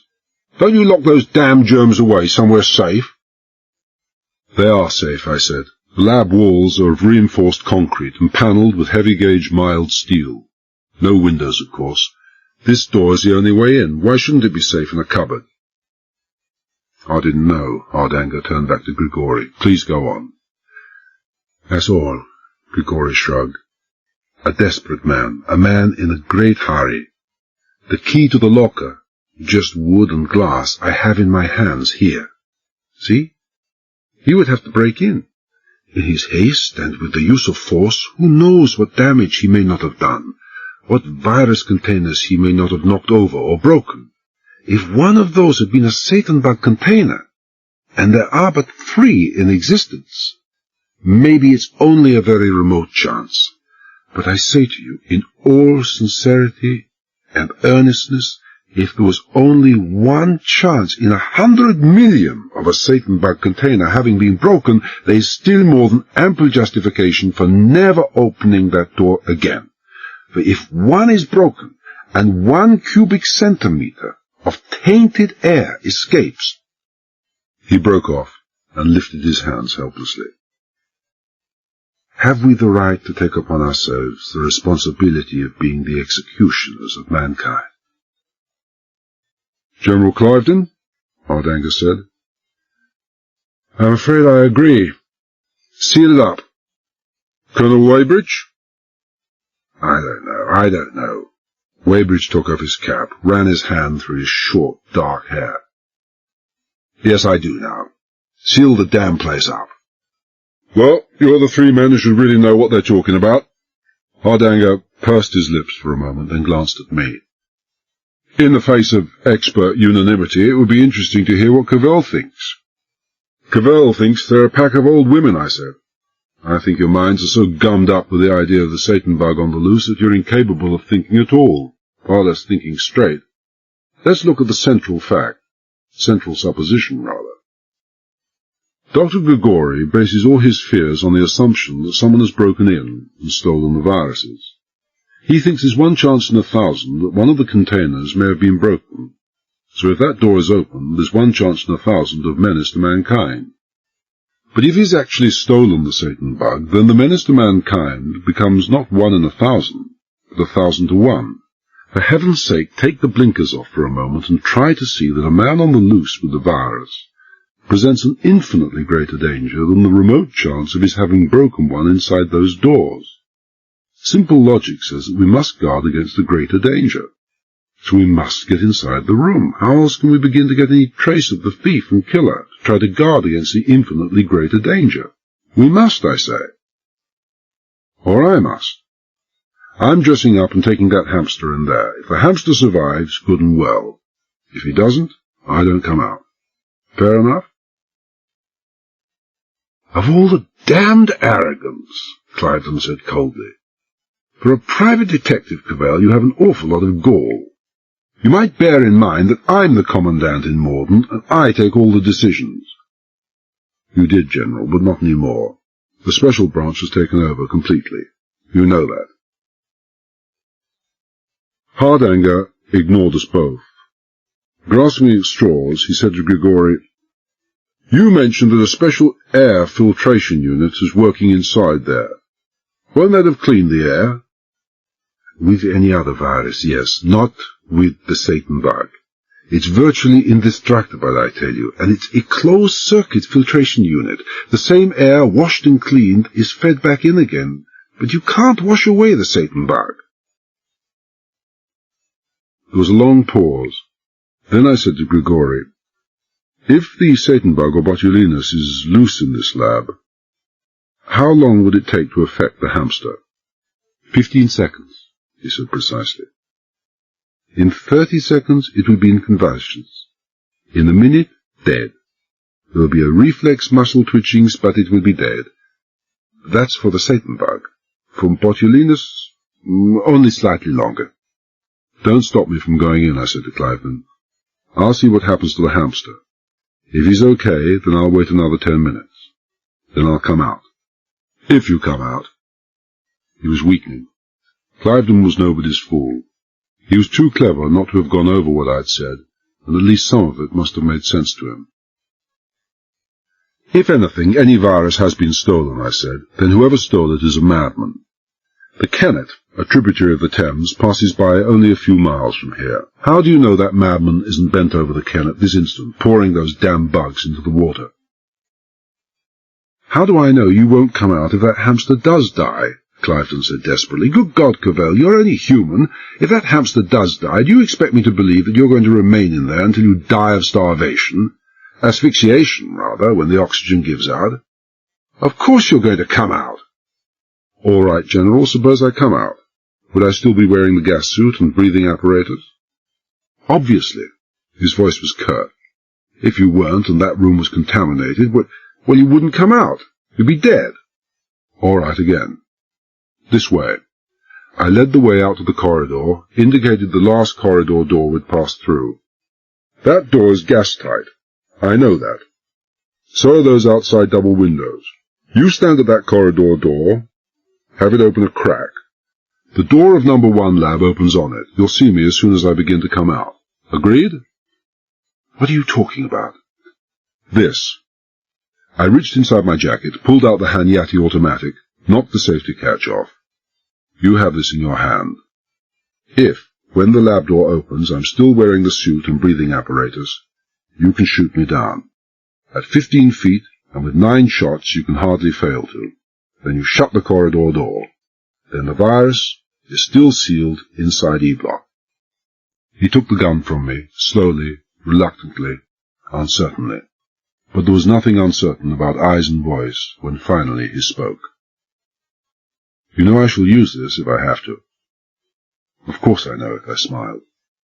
But I didn't feel much like it. From what I've heard, I'd rather die from a bullet than the Satan bug.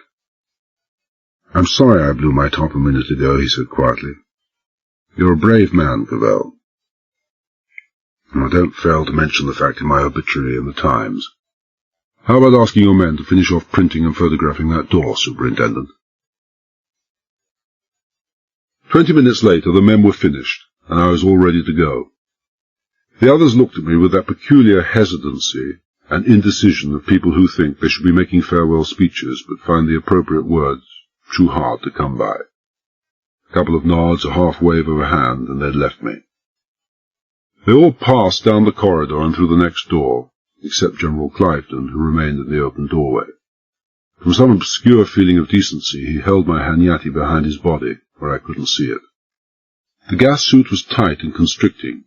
The closed-circuit breathing apparatus cut into the back of my neck, and the high concentration of oxygen made my mouth dry. Or maybe my mouth was dry anyway. 3 cigarettes in the past 20 minutes, a normal day's quota for me. I prefer to take my slow poisoning in the form of a pipe. Wouldn't have helped any either. I tried to think of one compelling reason why I shouldn't go through that door. But that didn't help either. There were so many compelling reasons that I couldn't pick and choose between them, so I didn't even bother trying. I made a last careful check of suit, mask, and oxygen cylinders, but I was only kidding myself. This was about my 5th last careful check. Besides, they were all watching me. I had my pride. I started spelling out the combination on the heavy steel door. A fairly complicated and delicate operation at any time. The operation of opening that door was made doubly difficult by reinforced rubber-covered fingers and poor vision afforded by slanted goggles. But exactly a minute after I'd begun, I heard the heavy thud as the last spin of the dial energized the powerful electromagnets that withdrew the heavy central bolt. 3 complete turns of the big circular handle, and the half-ton door eased slowly open under the full weight of my shoulder. I picked up the hamster's cage, eased in quickly through the opening door, checked its swing, and closed it as swiftly as possible. 3 turns of the inner circular handle, and the vault door was locked again. The chances were that in so doing I'd wiped off a fair number of prints, but I wouldn't have wiped off any prints that mattered. The rubber-sealed, frosted glass door leading into the laboratory proper was at the other end of the tiny vestibule. Further delay would achieve nothing. Nothing apart from prolonging my life, that was. I leaned on the 15-inch elbow handle, pressed open the door, passed inside, and closed the door behind me. No need to switch on any lights. The laboratory was already brilliantly illuminated by shadowless neon lighting. Whoever had broken into that lab had either figured out that the government was a big enough firm to stand the waste of electricity, or he had left in such a tearing hurry that he had no time to think of lights. I had no time to think of lights either, nor had I the inclination. My sole and overriding concern was with the immediate welfare of the tiny hamster inside the cage I was carrying. I placed the cage on the nearest bench, whipped off the cover, and stared at the little animal. No bound man, seated on a powder keg, ever watched the last few minutes sputtering fuse with half the mesmerized fascination, the totally exclusive concentration with which I stared at that hamster. The starving cat with upraised paws by the mousehole, the mongoose waiting for the king cobra to strike, the ruined gambler watching the last roll of the dice, compared to me they were asleep on the job. If ever the human eye had the power of transfixion, that hamster should have been skewered alive. 15 seconds, Grigori had said. 15 seconds only, and if the deadly Satan bug virus was present in the atmosphere of that lab, the hamster would react. I counted off the seconds, each second a bell tolling towards eternity, and in exactly 15 seconds, the hamster twitched violently. Violently, but nothing compared to the way my heart behaved. A double somersault that seemed to take up all the space inside the chest wall before settling down to an abnormally slow, heavy thudding that seemed to shake my body with its every beat. Inside the rubber gloves, the palms of my hands turned wet, ice cold. My mouth was as dry as last year's ashes. 30 seconds passed. By this time, if the virus was loose, the hamster should have been in convulsions, but he wasn't. Not unless convulsions in the hamster took the form of sitting up on its hind legs and rubbing its nose vigorously with a couple of tiny irritated paws. 45 seconds. A minute. Maybe Dr. Grigori had overestimated the virulence of the virus. Maybe this was a hamster with an abnormally tough and resistant physique. But Grigori didn't strike me as the sort of scientist who would make any mistakes, and this looked like a pretty puny hamster to me. For the first time since entering the room, I started to use the breathing apparatus. I swung the top of the cage back on its hinges and started to lift out the hamster. He was still in pretty good shape as far as I could tell, for he wriggled from my hand, jumped down onto the rubber-tiled floor, and scurried away up a long passage between a table and a wall bench, stopping at the far end to get on with his scratching his nose again. I came to the conclusion that if a hamster could take it, I could too. After all, I outweighed him by about 500 to 1. I unbuckled the straps behind my neck and pulled off the closed-circuit breathing apparatus. I took a long, deep lungful of air. That was a mistake. I admit you can hardly heave a vast sigh of relief at the prospect of keeping on living yet a while just by sniffing cautiously at the atmosphere, but that is what I ought to have done. I could understand now why the hamster had spent his time in rubbing his nose with such disgusted intensity. I felt my nostrils try to wrinkle shut in nauseated repugnance as the vile smell hit them. Sulphuretted hydrogen had nothing on it. Holding my nose, I started moving around the benches and tables. Within 30 seconds, in a passage at the top of the laboratory, I found what I was looking for, and what I didn't want to find. The midnight visitor hadn't forgotten to switch off the lights.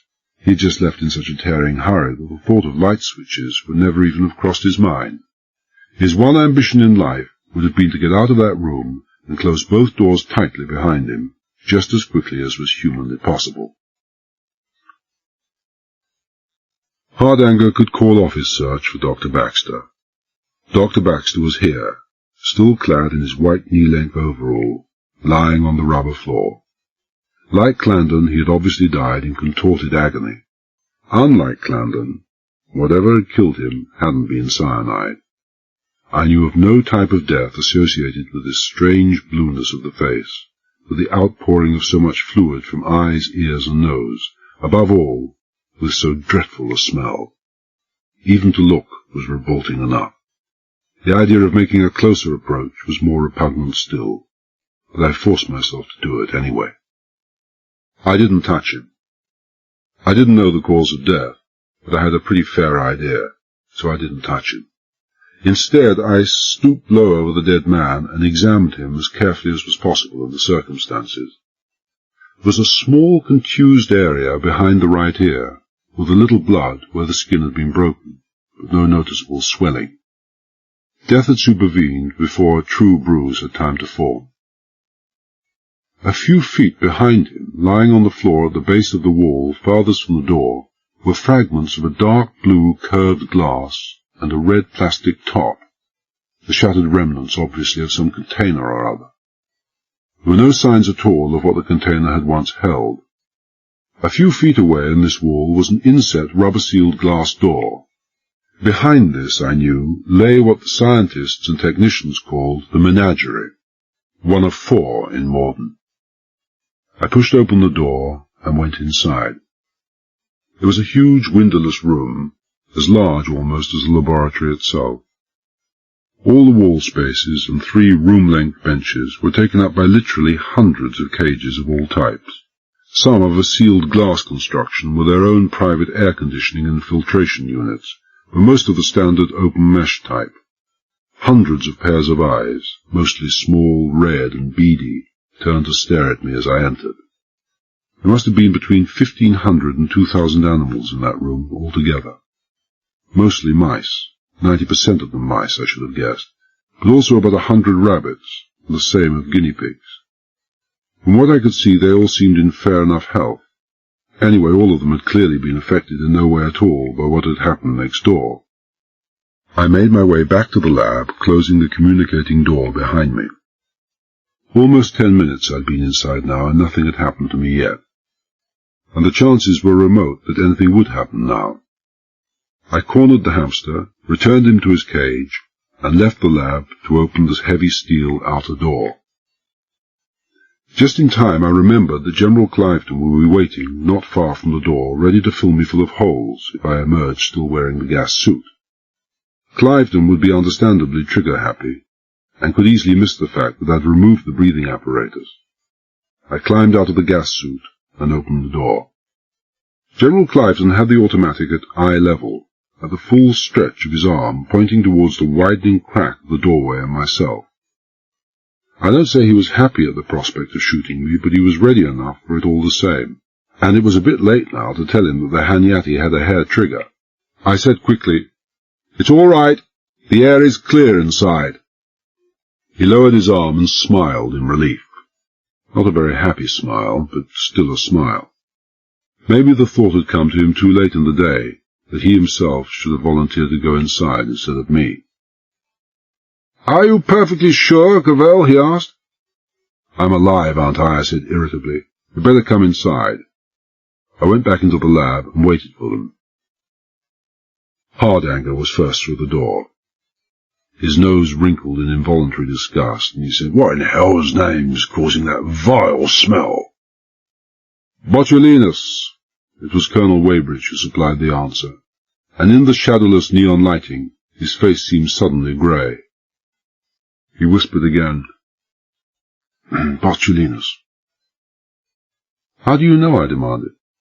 "How do I—" He stared down at the floor and looked up to meet my eyes. "We had an accident a fortnight ago. A technician." "Accident?" I repeated, then nodded. "You would know the smell." "What the devil?" Hardanger began. "A dead man," I explained, "killed by Botulinus, at the top of the room. It's Dr. Baxter." No one spoke. They looked at me, then at each other, then followed me silently up the lab to where Baxter lay. Hardanger stared down at the dead man. "So, this is Baxter." His voice had no expression at all. "You're quite sure? Remember he checked out of here at about 6:30 last night." "Maybe Dr. Baxter owned a pair of wire cutters," I suggested. "It's Baxter, all right. Someone coshed him and stood at the lab door and flung a Botulinus container against his wall, closing the lab door behind him immediately afterwards." "Fiend," Clifton said hoarsely. "The unspeakable fiend." "Or fiends," I agreed. I moved across to Dr. Grigori, who had sat down on a high stool. He had his elbows on a bench. His face was sunk in his hands. The straining fingertips made pale splotches against the swarthy cheeks, and his hands were shaking. I touched him on the shoulder and said, "I'm sorry, Dr. Grigori. As you said, I know you're neither soldier nor policeman. You shouldn't have to meet with those things, but you must help us." "Yes, of course," he said dully. He looked up at me, and the dark eyes were smudged and with tears in them. He was more than just a colleague." "How can I help, Mr. Cavell?" "The virus cupboard. Check it, please." Of course, the virus cupboard. What on earth could I have been thinking of?" He stared down at Baxter in fascinated horror, and it was quite obvious what he was thinking of. At once. He crossed to a wooden cupboard with a glazed front and tried to open it. A couple of determined tugs, and then he shook his head. "It's locked. The door is locked." Well, I was impatient. You have the key, haven't you?" "The only key. Nobody could have got in without this key. Not without force. It hasn't been touched." "Don't be so damn silly. What do you think Baxter died of? Influenza? Open that cupboard." He turned the key with unsteady fingers. No one was looking at Baxter now, who had eyes only for Dr. Grigori. He opened both doors, reached up, and brought down a small rectangular box. He opened the lid and stared inside. After a moment his shoulders sagged, and he seemed different altogether, curiously deflated, head bowed very low. "They're gone," he whispered. "All of them. All 9 of them have been taken. 6 of them were Botulinus. He must have used one on Baxter." "And the others?" I said harshly to the bowed back. "The other 3? "The Satan bug," he said fearfully. "The Satan bug. It's gone."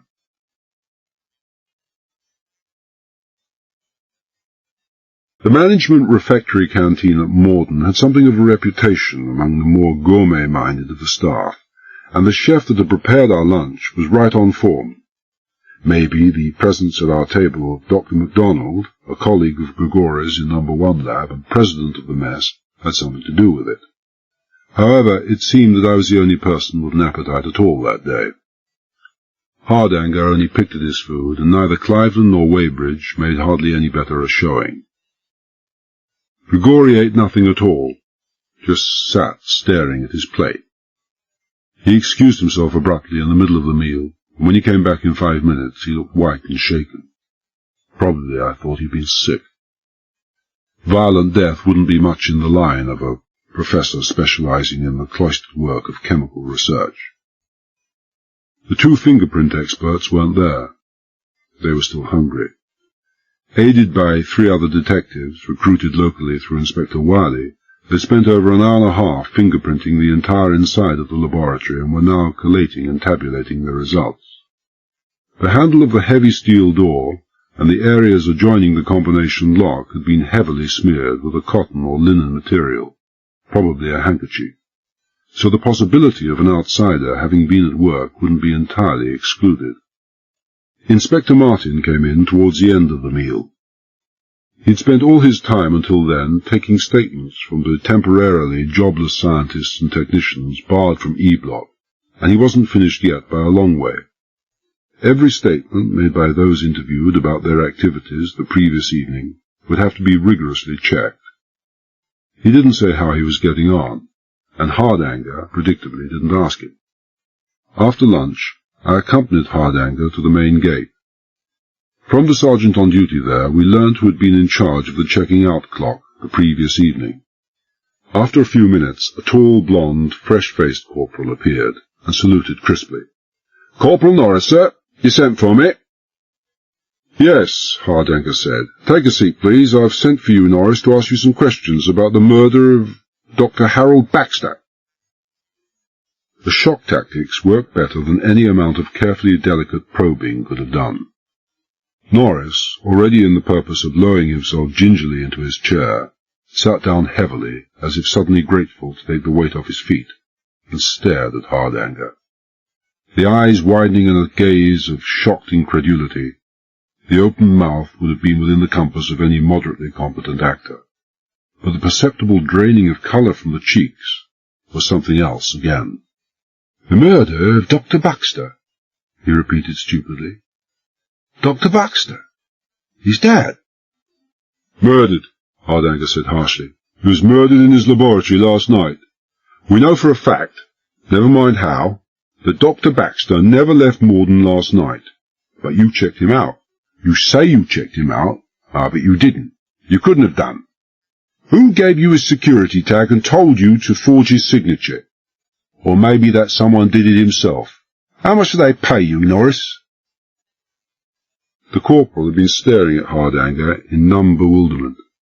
Then the numbness passed, and his native Yorkshire toughness reasserted itself. He rose slowly to his feet, his face darkening. "Luke, sir," he said softly, "I don't know who you are. Someone pretty important, I suppose, a police inspector or one of those MI6 chaps, but I tell you this. Say that to me just once again, and I'll knock your bloody head clean off." "I believe you would too." Hardanger was suddenly smiling. He turned to me. "Not guilty, eh?" "He could hardly be that good," I agreed. "I hardly think so. Forgive me, Norris. I had to find out something, and I had to find out fast. I'm investigating a murder. Murder isn't a nice business, and sometimes I've got to use tactics that aren't very nice either. Understand?" "Yes, sir," Norris said uncertainly. He was slightly mollified, but only slightly. "Dr. Baxter. How? I mean, who—" "Never mind that just now," Hardanger said briskly. "You checked him out. In this book here, 1832 hours, it says. That right?" "If the book says so, sir. That timestamp's automatic."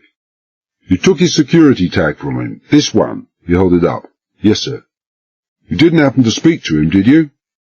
"As a matter of fact, yes, sir." "About what?" "Oh, just the weather and the like, sir. He was always very friendly to us chaps." "And his cold?" "About his cold?" "He had a pretty bad one. Coughing and blowing his nose all the time." "You saw him clearly?" "Of course I did. I've been guard here for 18 months, and I know Dr. Baxter as well as my own mother. Dressed in his usual checked ulster, trilby, and those heavy horn glasses of his. You'd swear it in court that it was Dr. Baxter, I mean. He hesitated, then said, I'd swear to it, and both my mates on duty saw him also. You can check with them. We checked, then left to return to the administrative block. I said, Do you really think Baxter stayed behind last night? No, Hardanger admitted. He left all right, and came back with his pliers, either alone or with someone else, which on the face of it would appear to make Baxter a bad un, but it seems that an even badder un disposed of him. When thieves fall out, perhaps. You thought the signature genuine? As genuine as any signature ever can be. No one ever signs his signature the same way twice. I think I'll get on to the General in London straight away. An all-out check on Baxter might turn up something very interesting, especially past contacts. You'll be wasting your time. From the point of view of security, Baxter was sitting in the hottest seat in Europe, boss of No. 1 lab in Morden. Every step he's taken from the day he learned to walk, every word he's said since, every person he's met, they would have checked and rechecked 100 times. Baxter's clean. He's just too big a fish to get through the security mesh. So are a number of other characters who are now either in jail or Moscow, Hardanger said grimly. I'm phoning London now. Then checking with Wiley to see if they've turned up anything on that Bedford that was used as a getaway car. Then I'm going to see how Martin and the fingerprint boys are getting on. Coming? No. I'd like to check with the internal guards who were on duty last night and mooch around on my own a little. He shrugged. I've no jurisdiction over you, Cavell, but if anything turns up, you'll let me know, he added suspiciously. Think I'm crazy? With a guy walking around with a Satan bug in his vest pocket, do you think I'm going to start a one-man war? He nodded, still a little suspiciously, and left me. I spent the next hour checking with the 6 internal guards who'd been on duty before midnight the previous night, and learned what I expected to learn. Nothing. All of them were well known to me, which was probably the real reason why Hardanger had wanted me down in Morden, and all of them had been on duty in Morden for at least 3 years. All of their stories tallied, and none of it helped at all. With 2 guards I made a minute check of all windows in the entire roof area of E Block. I was just wasting my time. No one had seen Clarendon from the time he left Lieutenant Wilkinson at the gatehouse just after 11 p.m. till his body had been found. Normally no one would have expected to see him, for after making his rounds, Clarendon retired for the night to the little concrete cottage he had to himself less than 100 yards from E Block. This cottage faced on the long glass corridor of the block, where as a security precaution the lights burned night and day. It was no great trick to guess that Clarendon had seen something suspicious in E Block and gone to investigate. No other reason would have accounted for his presence outside No. 1 laboratory. I made my way to the gatehouse and asked for the register book showing the names and nature of business of all those who had checked in and out of Morden the previous day. There were several hundred of those altogether, but all but a very few of them were staff regularly employed there. Groups of special visitors to Morden were not infrequent, visiting scientists from the Commonwealth and NATO countries, or an occasional small group of MPs who were given to asking awkward questions in the Commons, and were brought down to Morden to see for themselves the sterling work being carried out there on the health front against anthrax, polio, Asian flu, and other diseases. Such groups were shown exactly what the Morden authorities wanted them to be shown, and usually came away no wiser than they had arrived. But on that previous day, there had been no such group of visitors. There had been 14 callers altogether, all of them concerned with the delivery of various supplies. I copied down their names and the reasons for their visits and left. I phoned the local car hire firm, asked for the indefinite hire of one of their cars, and that it should be brought and left at the gates of Morden. Another call to Alfringham, this time to the Waggoner's Rest, and I was lucky enough to get a room. The last call was to London, to Mary. I told her to pack a suitcase for me and one for herself, and bring them both down to the Waggoner's Rest. There was a train from Paddington that would get her down by 6:30. I left the gatehouse and went for a walk through the grounds. The air was cold and a chill October wind blowing, but I didn't walk briskly. I paced slowly up and down beside the inner fence, head bowed, gazing down at my feet most of the time. Cavell lost in thought, or so I hoped any onlooker would think. I spent the better part of an hour there, paralleling the same quarter-mile of fence all the time, and at last I found what I was looking for, or so I thought. Next circuit round I stopped to tie my shoelace, and then there was no more doubt in my mind. Hardanger was still in the administrative block when I found him. He and Inspector Martin were poring over freshly developed batches of photographic prints. Hardanger looked up and grunted. "How's it going?" "It's not. Any progress with you?" "No prints on Clandon's wallet, cigarette case, or books of batches, except his own, of course. Nothing of any interest on the doors. We found the Bedford van. Inspector Wiley's men have found a Bedford van, reported missing this afternoon by a chap called Hendry, an Alfringham carrier with 3 of those vans. Found less than an hour ago by a motorcycle cop in the Haleham Woods. Sent my men across there to try for prints." It's as good a way of wasting time as any." "Maybe. Do you know the Haleham Woods?" I nodded. "Halfway between here and Alfringham there's a B-road forks off to the north. About a mile and a half along that road. There may have been woods there once, but they're gone now. You wouldn't find a couple of dozen trees in the entire area now. Outside gardens, that is. Residential. What's called a good neighbourhood. This fellow Hendry, check been made?" "Yes, nothing there. One of those solid citizens, not only the backbone of England, but a personal friend of Inspector Wiley's. They play darts for the same pub team." "That," Hardanger said heavily, "puts him beyond the range of all suspicion." "You're getting bitter." I nodded at the prints. "From number 1 lab, I take it. First-class job. I wonder which of the prints belongs to the man who stays nearest to the spot where the Bedford was found." He gave me an up-from-under glance. "As obvious as that, is it?" "Isn't it? It would seem to leave him pretty well out. Dumping the evidence on your own doorstep is as good a way as any of putting the noose round your own neck. Unless that's the way we're intended to think. Fellow called Chessingham. Know him?" "Research chemist, I know him." "Would you vouch for him?" "In this business I wouldn't vouch for St. Peter, but I'd wager a month's pay is clear." "I wouldn't. We're checking his story and we'll see." "We'll see. How many of the prints have you identified?" 15 sets altogether, as far as we can make out, but we've been able to trace only 13. I thought for a minute, then nodded. "Well, that would be about right. Dr. Baxter, Dr. Grigori, Dr. MacDonald, Dr. Hartnell, Chessingham. Then the 4 technicians in the lab, Verity, Heath, Robinson, and Marsh. 9. Clandon, one of the night guards, and of course Cliveden and Weybridge. Running a check on them?" "What do you think?" Hardanger said testily. "Including Cliveden and Weybridge?" "Cliveden and Weybridge?" Hardanger stared at me, and Martin backed him up with another stare. "Are you serious, Cavell?" "With someone running around with the Satan bug in his pants pocket, I don't think it's the time for being facetious, Hardanger. Nobody is in the clear." He gave me a long, hard look, and I ignored it and went on. "About those 2 sets of unidentified prints, we'll print every man in Morden till we get them," Hardanger said grimly. "You don't have to.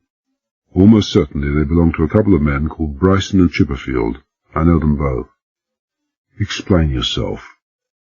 "Well, they're the 2 men in charge of running Alfringham Farm, the place that supplies all the animals for the experiments carried out here.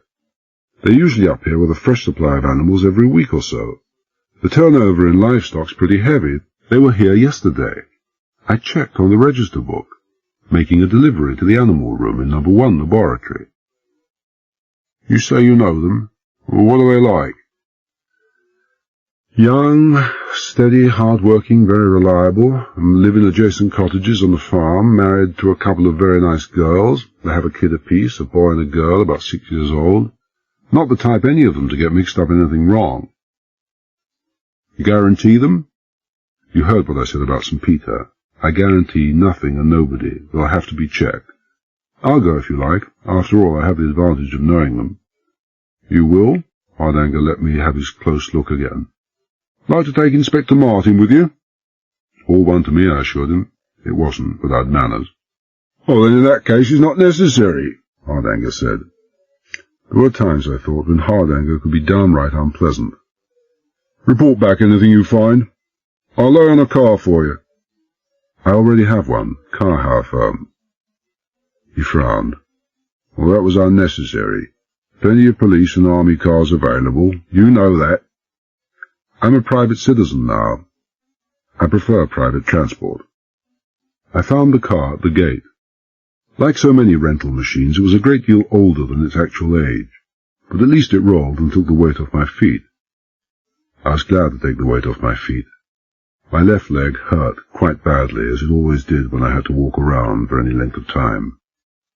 Two eminent London surgeons had more than once pointed out to me the advantage of having my left foot removed, and sworn that they could replace it with an artificial one, not only indistinguishable from the genuine article, but guaranteed pain-free.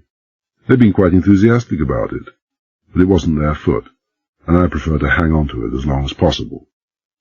I drove to Alfringham, spent 5 minutes there talking to the manager of the local dance hall, and reached Alfringham Farm just as dusk was falling. I turned in through the gate, stopped the car outside the first of the two cottages, got out, and rang the bell. After the third attempt, I gave it up and drove to the second cottage.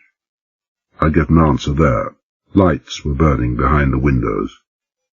I leaned on the bell, and after some seconds, the door opened. I blinked in a sudden wash of light, then recognized the man before me. Bryson, I said. How are you? Sorry to burst in like this, but I'm afraid I've a very good reason. Mr. Cavell. Unmistakable surprise in his voice, all the more pronounced in the sudden conversational hush from the room behind him. Didn't expect to see you again so soon. Thought you'd left these parts. I did. How are you, sir? I'd like a few words with you, and with Chipperfield. But he's not at home. Ah, he's here, with his missus. Turn about in each other's house for our Saturday night get-together. He hesitated exactly as I would have done if I'd settled down with some friends for a quiet drink and a stranger broke in. I'm delighted to have you join us, sir. I'll keep you only a few minutes. I followed Bryson into the brightly lit living room beyond. A log fire burnt cheerfully in the fireplace, and around it were a couple of small settees and a high chair or two. In the centre was a low table with some bottles and glasses, a comfortable, homely scene. A man and two women rose as Bryson closed the door behind me. I knew all three. Chipperfield, a tall, blond man, the outward antithesis in every way of the short, stocky Bryson, and the two men's wives, blond and dark to match their husbands, but otherwise there was a strong similarity, small, neat, and pretty with identical hazel eyes. The similarity was hardly surprising. Mrs. Bryson and Mrs. Chipperfield were sisters. After a couple of minutes, during which civilities had been exchanged and I had been offered a drink and accepted for my sore leg's sake, Bryson said, How can we help you, Mr. Cavell? We're trying to clear up a mystery about Dr. Baxter, I said quietly. You might be able to help. I don't know. Dr. Baxter in number 1 lab? Bryson glanced at his brother-in-law. Ted and me, we saw him only yesterday. Quite a chat with him we had. Nothing wrong with him, sir, I hope. He was murdered last night, I said. Mrs. Bryson clapped her hands to her mouth and choked off a scream. Her sister made some sort of unidentifiable noise and said, No, oh no! But I wasn't watching them. I was watching Bryson and Chipperfield, and I didn't have to be a detective to see that the news came as a complete shock and surprise to both of them. I went on. He was killed last night before midnight, in his lab. Someone threw a deadly virus poison over him, and he must have died in minutes, and in great agony. Then that someone found Mr. Clandon waiting outside the lab, and disposed of him also, by cyanide poisoning. Mrs. Bryson rose to her feet, her face paper white, her sister's arms around her, blindly threw her cigarette into the fireplace, and left the room. I could hear the sound of someone being sick in the bathroom. Dr. Baxter and Mr. Clandon, Dad? Murdered? Bryson's face was almost as pale as his wife's had been. I don't believe it. I looked at his face again. He believed it all right. He listened to the sounds coming from the bathroom, and then said with as much angry reproach as his shaken state would allow, "You might have told us private, like Mr. Cavell. Without the girls being here, I mean." "I'm sorry." I tried to look sorry. "I'm not myself. Clandon was my best friend." "You did it on purpose," Chipperfield said tightly. He was normally a likeable and affable young man, but there was nothing affable about him right then. He said shrewdly, "You wanted to see how we all took it.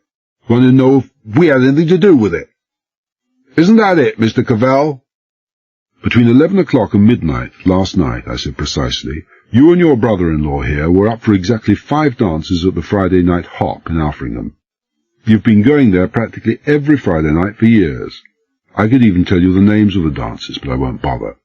The point is that neither of you, nor your wives, left the hall for an instant during that hour. Afterwards you went straight into your Land Rover and arrived back here shortly after 12:20. We've established beyond all doubt that both murders took place between 11:15 and 11:45 p.m. So let's have no more of your silly accusations, Chipperfield. There can be no shadow of suspicion about you two. If there was, you'd be in a police cell, not seeing me here drinking your whiskey. Speaking of whiskey—" "Oh, sorry, Mr. Cavell. Damn silly of me. Saying what I did, I mean." Chipperfield's relief showed in his face as he rose to his feet and poured more whiskey into my glass. Some of it spilled onto the carpet, but he didn't seem to notice. "If you know we've nothing to do with it, what can we do to help?" "You can tell me everything that happened when you were in E-Block yesterday," I said. "Everything. What you did, what you saw, what Dr. Baxter said to you, and you to him. Don't miss out a thing, the tiniest detail." So they told me, taking it in turns, and I sat there looking at them with unwavering attention and not bothering to listen to a word they said. As they talked, the 2 women came in, Mrs. Bryson giving me a pale, shamefaced half-smile, but I didn't notice it. I was too busy doing my close listening act. As soon as the first decent opportunity came, I finished my whiskey, rose, and made to leave. Mrs. Bryson said something apologetic about her silliness. I said something suitably apologetic in return, and Bryson said, "Sorry we haven't been able to be of any real help, Mr. Cavell." "You have helped," I said. "Police work is largely confined to the confirming and eliminating of possibilities. You've eliminated more than you would think. I'm sorry I caused you such an upset. I realize this must be quite a shock to both your families, being so closely associated with Morden. Speaking of families, where are the kids tonight?" "Oh, not here, thank goodness," Mr. Chipperfield said. "With their grandmother in Kent. The October holidays, you know, and they always go there then." "Best place for them right now," I agreed. I made my apologies again, cut the leave-taking short, and left. It was quite dark outside now. I made my way back down to the hired car, climbed in, drove out through the farm gates and turned left for the town of Alfringham. 400 yards beyond the gates, I pulled into a convenient lay-by and switched off the engine and lights. My leg was aching badly now, and it took me almost 15 minutes to get back to Bryson's cottage. The living room curtains were drawn, but carelessly. I could see all I wanted to without trouble. Mrs. Bryson was sitting on a settee, sobbing bitterly, with her husband's free arm around her. The other held a tumbler of whiskey, and the tumbler was more than half full. Chipperfield, a similar glass in his hand, was staring into the fire, his face dark and sombre. Mrs. Chipperfield on the settee was facing me. I couldn't see her face, only the fair hair shining in the lamplight as she bent over something held in her hand. I couldn't see what it was, but I didn't have to. I could guess with the certainty of complete knowledge. I walked quietly away and took my time in making my way back to the car. I still had 25 minutes before the London train was due in Alfringham. The train, and Mary. Mary Cavell was all my life. 2 months only I'd been married to her, but I knew it would be that way till the end of my days. All my life. An easy thing for any man to say, easy and trite and meaningless, and perhaps a little cheap. Until you saw her, that was. Then you would believe anything. She was small and blonde and beautiful, with amazing green eyes. But it wasn't that made her special. You could reach out your arms in the streets of London in the evening rush hour and pick up half a dozen girls without really trying, all of them small and blonde and beautiful. Nor was it just the infectious happiness that left no one untouched, her irrepressible gaiety, her obvious delight in a life that she lived with the intensity of a tropical hummingbird. There was something else. There was a shining quality about her, in her face, in her eyes, in her voice, in everything she said and did, that made her the only person I've ever known who had never had an enemy, male or female. There is only one word to describe this quality, the old-fashioned and much maligned term, goodness. She hated do-gooders, those she called the goody-gooders, but her own goodness surrounded her like a tangible and visible magnetic field, a magnetic field that automatically drew to her more waifs and strays, more people broken in mind and body than a normal person would encounter in a dozen lifetimes. An old man dozing away his last days in the thin autumn sunshine on a park bench, a bird with a broken wing, they all came alike to Mary. Broken wings were her speciality, and I was only now beginning to realize that for every wing we saw her mend, there was another the world knew nothing about. And to make her perfect, she had the one drawback which kept her from being inhumanly perfect. She had an explosive temper that could erupt in a most spectacular fashion and to the accompaniment of the most shockingly inappropriate language, but only when she saw the bird with the broken wing, or the person responsible for breaking it. She was my wife, and I still wondered why she married me. She could have chosen almost any man she'd ever known, but she'd chosen me. I think it was because I had a broken wing. The German tank track that had crushed my leg in the mud at Caen, the gas shell that had scarred one whole side of my face, Adonis would never have claimed it for his own anyway, beyond hope of plastic surgery, and left me with a left eye that could just barely tell the difference between night and day. That made me a bird with a broken wing. The train came in, and I saw her jumping down lightly from a compartment about 20 yards away, followed by a burly middle-aged character with a bowler hat and umbrella carrying her suitcase, the dead image of the big city tycoon who spends his business hours grinding in the faces of the poor and evicting widows and orphans. I'd never seen him before, and I was certain neither had Mary. She just had the effect on people. The most unlikely citizens fought each other for the privilege of helping her, and the tycoon looked quite a fighter. She came running down the platform to meet me, and I braced myself for the shock of impact.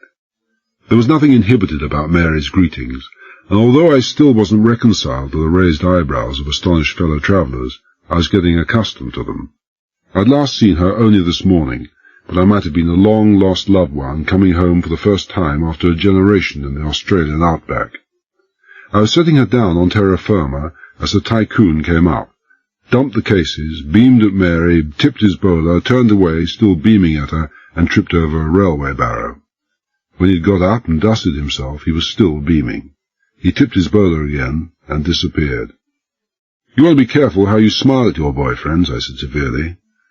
"Want me to spend the rest of my life working to pay off claims for damages against you? That oppressor of the working class that just passed by, he'd have me wearing the same suit for the rest of my life." He was a very nice man indeed. She looked up at me, suddenly not smiling. "Pierre Cavell, you're tired, worried stiff, and your leg is hurting." "Cavell's face is a mask," I said. "Impossible to tell his feelings and thoughts. Inscrutable, they call it. Ask anyone. And you've been drinking whiskey." It was a long separation that drove me to it.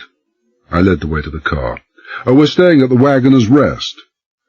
"Oh, it sounds wonderful. Thatched roofs, oak beams, the ingle nooks by the blazing fire."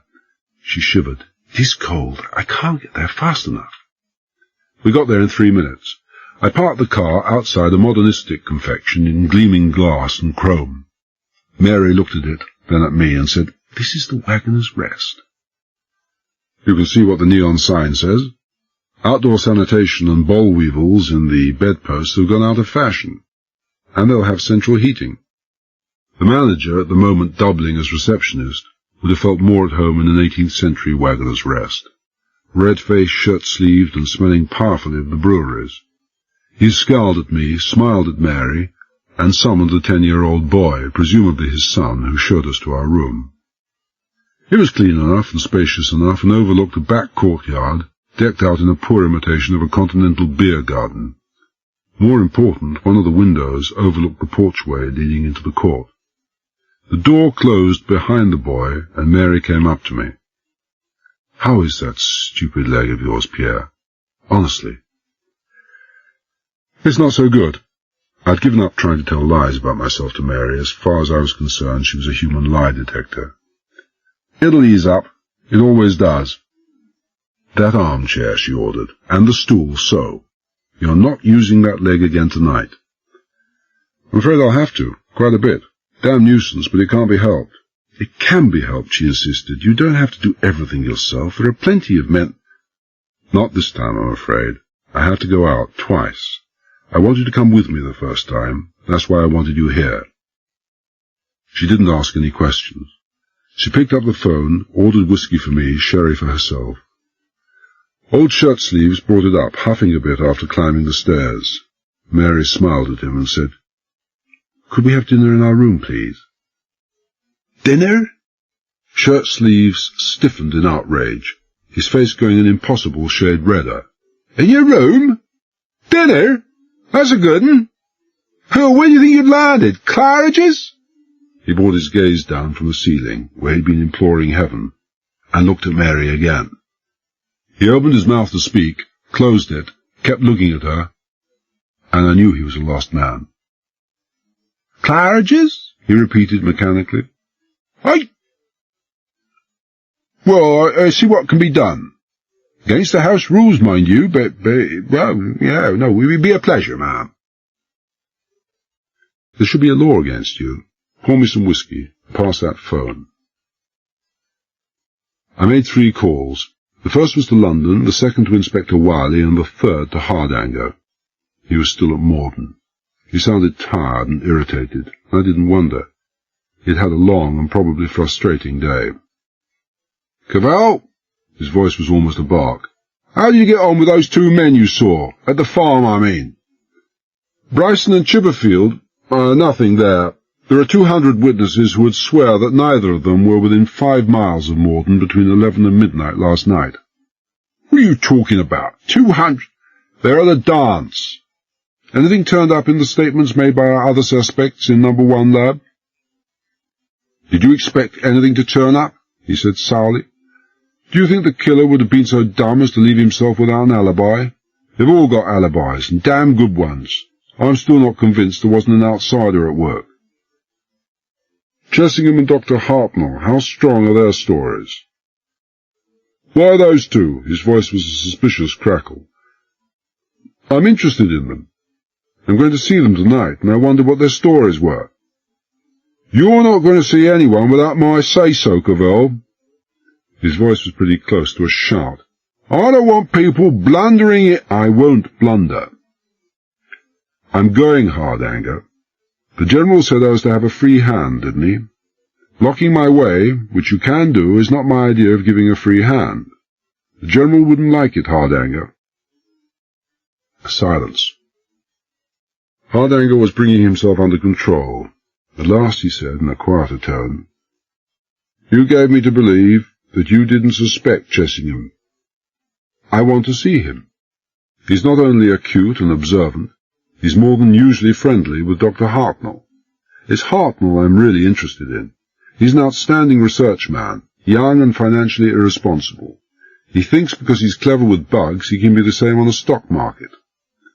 3 months ago, Hartnell put all his cash into a fly-by-night company who'd splurged their adverts in all the national dailies.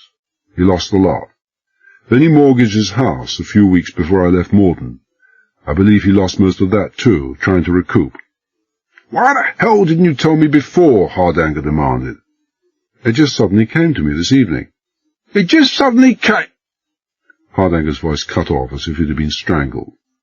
Then he said thoughtfully, Isn't that too easy, jumping on Hartnell, because he's heading for the bankruptcy court? I don't know. As I say, he's not clever at everything. I've got to find out. Both have alibis, of course. Both were at home. Their families vouch for them. I want to see you later. He'd given up. I'll be at the county, in Alfringham. I'm at the Waggoner's Rest, a couple of minutes away. Will you come round to see us, about 10? Us? Mary came down this afternoon. Mary? There was surprise in his voice, suspicion that he didn't get round to elaborating, but above all, pleasure. One good reason Hardanger had for not liking me too much was that I'd made off with the best secretary he'd ever had. She'd been with him 3 years, and if any person could ever be said to be the apple of an eye like a basilisk, it was Mary. He said he'd be round at 10. Chapter 5. I drove out to Halem Woods, with Mary sitting strangely silent by my side. Over dinner I told her the whole story. The whole story. I'd never seen her scared before, but she was that now, badly. 2 frightened people in a car. We reached Chessingham's house about 7:45. It was an old-fashioned, flat-roofed, stone-built affair with long, narrow windows and a flight of stone steps leading up to the front door over a moat-like trench that ran right round the house and gave light to the basement. High trees sighing in the cold night wind surrounded the house on 4 sides, and it was beginning to rain heavily. It was a place and a night in keeping with our mood. Chessingham had heard the car and met us at the top of the steps. He looked pale and strained, but there was nothing in that. Everyone who was in any way connected with E-Block had every reason for looking pale and strained that day. Cavell, he said. He didn't offer his hand, but opened the door wide and stood sideways to let us in. I heard you were in Morden. Must say I didn't expect you out here, though. I thought they asked me enough questions a day as it was. This is a pretty unofficial visit, I assured him. My wife, Chessingham. When I bring along my wife, I leave the handcuffs at home. It wasn't funny. He shook hands reluctantly with Mary and led us into an old-fashioned sitting-room with heavy Edwardian furniture, velvet drapes from ceiling to floor, and a fire burning in a huge open fireplace. There were 2 people sitting in high-backed armchairs by the fire. One was a good-looking young girl of 19 or 20, slender, brown-haired and brown-eyed like Chessingham himself, his sister. The other, obviously, was his mother, but much older than I had expected his mother to be. A closer inspection showed that she wasn't really so old, she just looked old. Her hair was white, her eyes had that curious glaze you sometimes see on old people who are coming to the end of their road, and the hands resting in her lap were thin and wrinkled and crisscrossed with blue veins. Not an old woman, a sick woman, a very sick woman, prematurely aged. But she sat very erect, and there was a welcoming smile on her thin, rather aristocratic features. Mr. and Mrs. Cavell, Chessingham said. You've heard me speak of Mr. Cavell. My mother, my sister, Stella. How do you do, both of you? Mrs. Chessingham had that assured, direct, no-nonsense voice that would have gone well with a Victorian drawing-room and a houseful of servants. She peered at Mary. My eyes aren't what they used to be, I'm afraid, but my goodness, you are a beautiful girl. Come and sit beside me. How on earth did you manage it, Mr. Cavell? I think she must have mistaken me for someone else, I said. These things happen, Mrs. Chessingham said precisely. For all their age, her eyes could still twinkle. She went on, That was a dreadful thing that happened out at Morden today, Mr. Cavell, dreadful. I've been hearing all about it. Pause again, the half-smile. I hope you haven't come to take Eric to jail already, Mr. Cavell. He hasn't even had dinner yet. All this excitement, you know. Your son's only connection with this affair, Mrs. Chessingham, is that he is unfortunate enough to work in No. 1 laboratory. Our only interest in him is his complete and final elimination as a suspect. Every narrowing of the field is an advancement of a kind. He doesn't have to be eliminated, Mrs. Chessingham said with some asperity. Eric has nothing to do with it. The idea is ridiculous. Of course. You know that. I know that. But Superintendent Hardanger, who is in charge of investigations, doesn't know that. All statements must be checked, no matter how unnecessary the checking. I had a great deal of difficulty in persuading the superintendent that I should come instead of one of his own officers. I saw Mary's eyes widen. She recovered herself quickly. And why did you do that, Mr. Cavell? I was beginning to feel sorry for young Chessingham. He must have felt foolish and ineffectual with his mother taking command in this fashion. Because I know your son, and the police don't. Save 75% of the questioning straight away. And special branch detectives can ask a great number of brutal and unnecessary questions in a case like this. I don't doubt it. Nor do I doubt that you could be as ruthless as any man I've ever known if the occasion arose. But I know you won't on this occasion. She sighed and shifted her hands to the arms of her chair. I hope you will excuse me. I am an old woman and not very well, and so I have some privileges. Dinner in bed is one. She turned and smiled at Mary. I'd like to talk to you, my child. I have so few callers. I make the most of them. Would you like to help me negotiate those dreadful stairs while Stella sees to the dinner? When we were alone, Chessingham said, Sorry about Mother. She does tend. I think she's a wonderful woman. No need to apologize. His face lightened a little at that. About your statement. You said you were at home all night. Mother and sister will, of course, vouch for that. Of course, he smiled. They'd vouch for it whether I was at home or not. I'd be surprised if they wouldn't after seeing them, I nodded. Your mother could say anything and she would be believed. Not your sister. She's young and inexperienced, and any competent policeman could break her down inside 5 minutes. If you were in any way involved, you're too smart not to see that, so your story has to be true. Can they vouch for the entire night? Up to 11:15, say? No. He frowned. Stella went to bed about 10:30. After that, I spent a couple of hours on the roof. Chessingham's Observatory? I've heard of it. No one can prove you were up there. No. He frowned again, thinking. Does it matter? I haven't even a bicycle, and there's no public transport at that time of night. If I was here after 10:30, I couldn't have made it to Morden by 11:15 anyway. 4.5 miles, you know. Do you know how the crime was carried out? I asked. I mean, have you heard? By someone making a diversion to allow someone else to cut through the fences. The red herring got away in a Bedford van, stolen from Alfringham. I'd heard something like that. The police weren't very communicative, but rumours get around. Did you know that the van was found abandoned only 150 yards from your house? 150 yards? He seemed genuinely startled, then stared moodily into the fire. That's bad, isn't it? Is it? He thought briefly, then grinned. I'm not as smart as you think. It's not bad, it's good. If I were driving that van, I'd have had to go to Alfringham first for it, after leaving here at 10:30. Also, if I were the driver, then I obviously couldn't have got to Morden.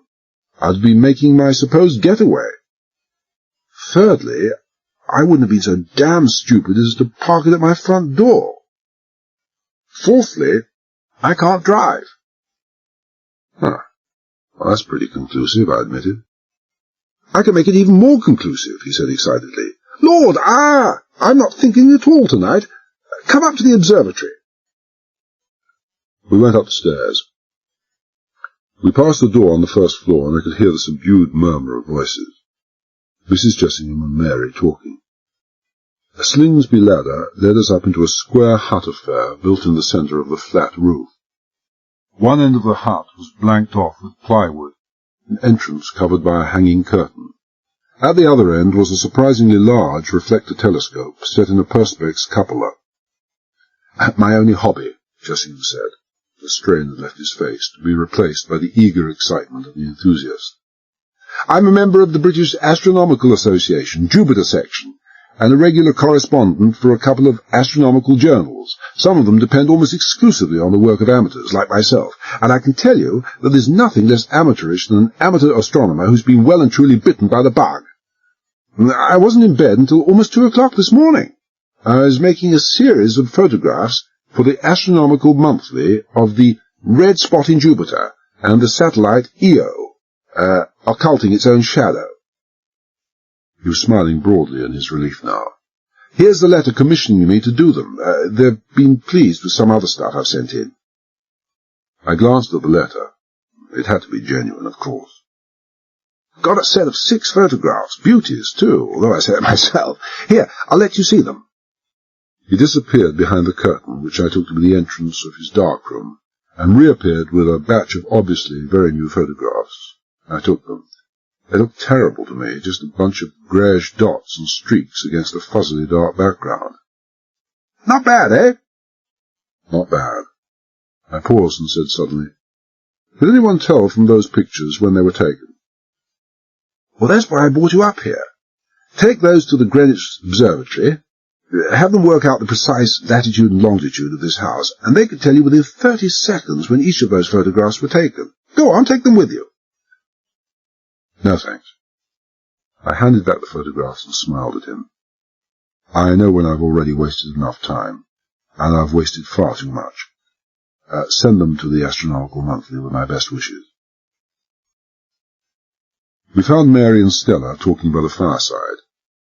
A few civilities, a polite refusal of a drink, and we were on our way. Once in the car, I turned the heater switch up as far as it would go, but it didn't seem to make any difference. The switch probably wasn't attached to any heater.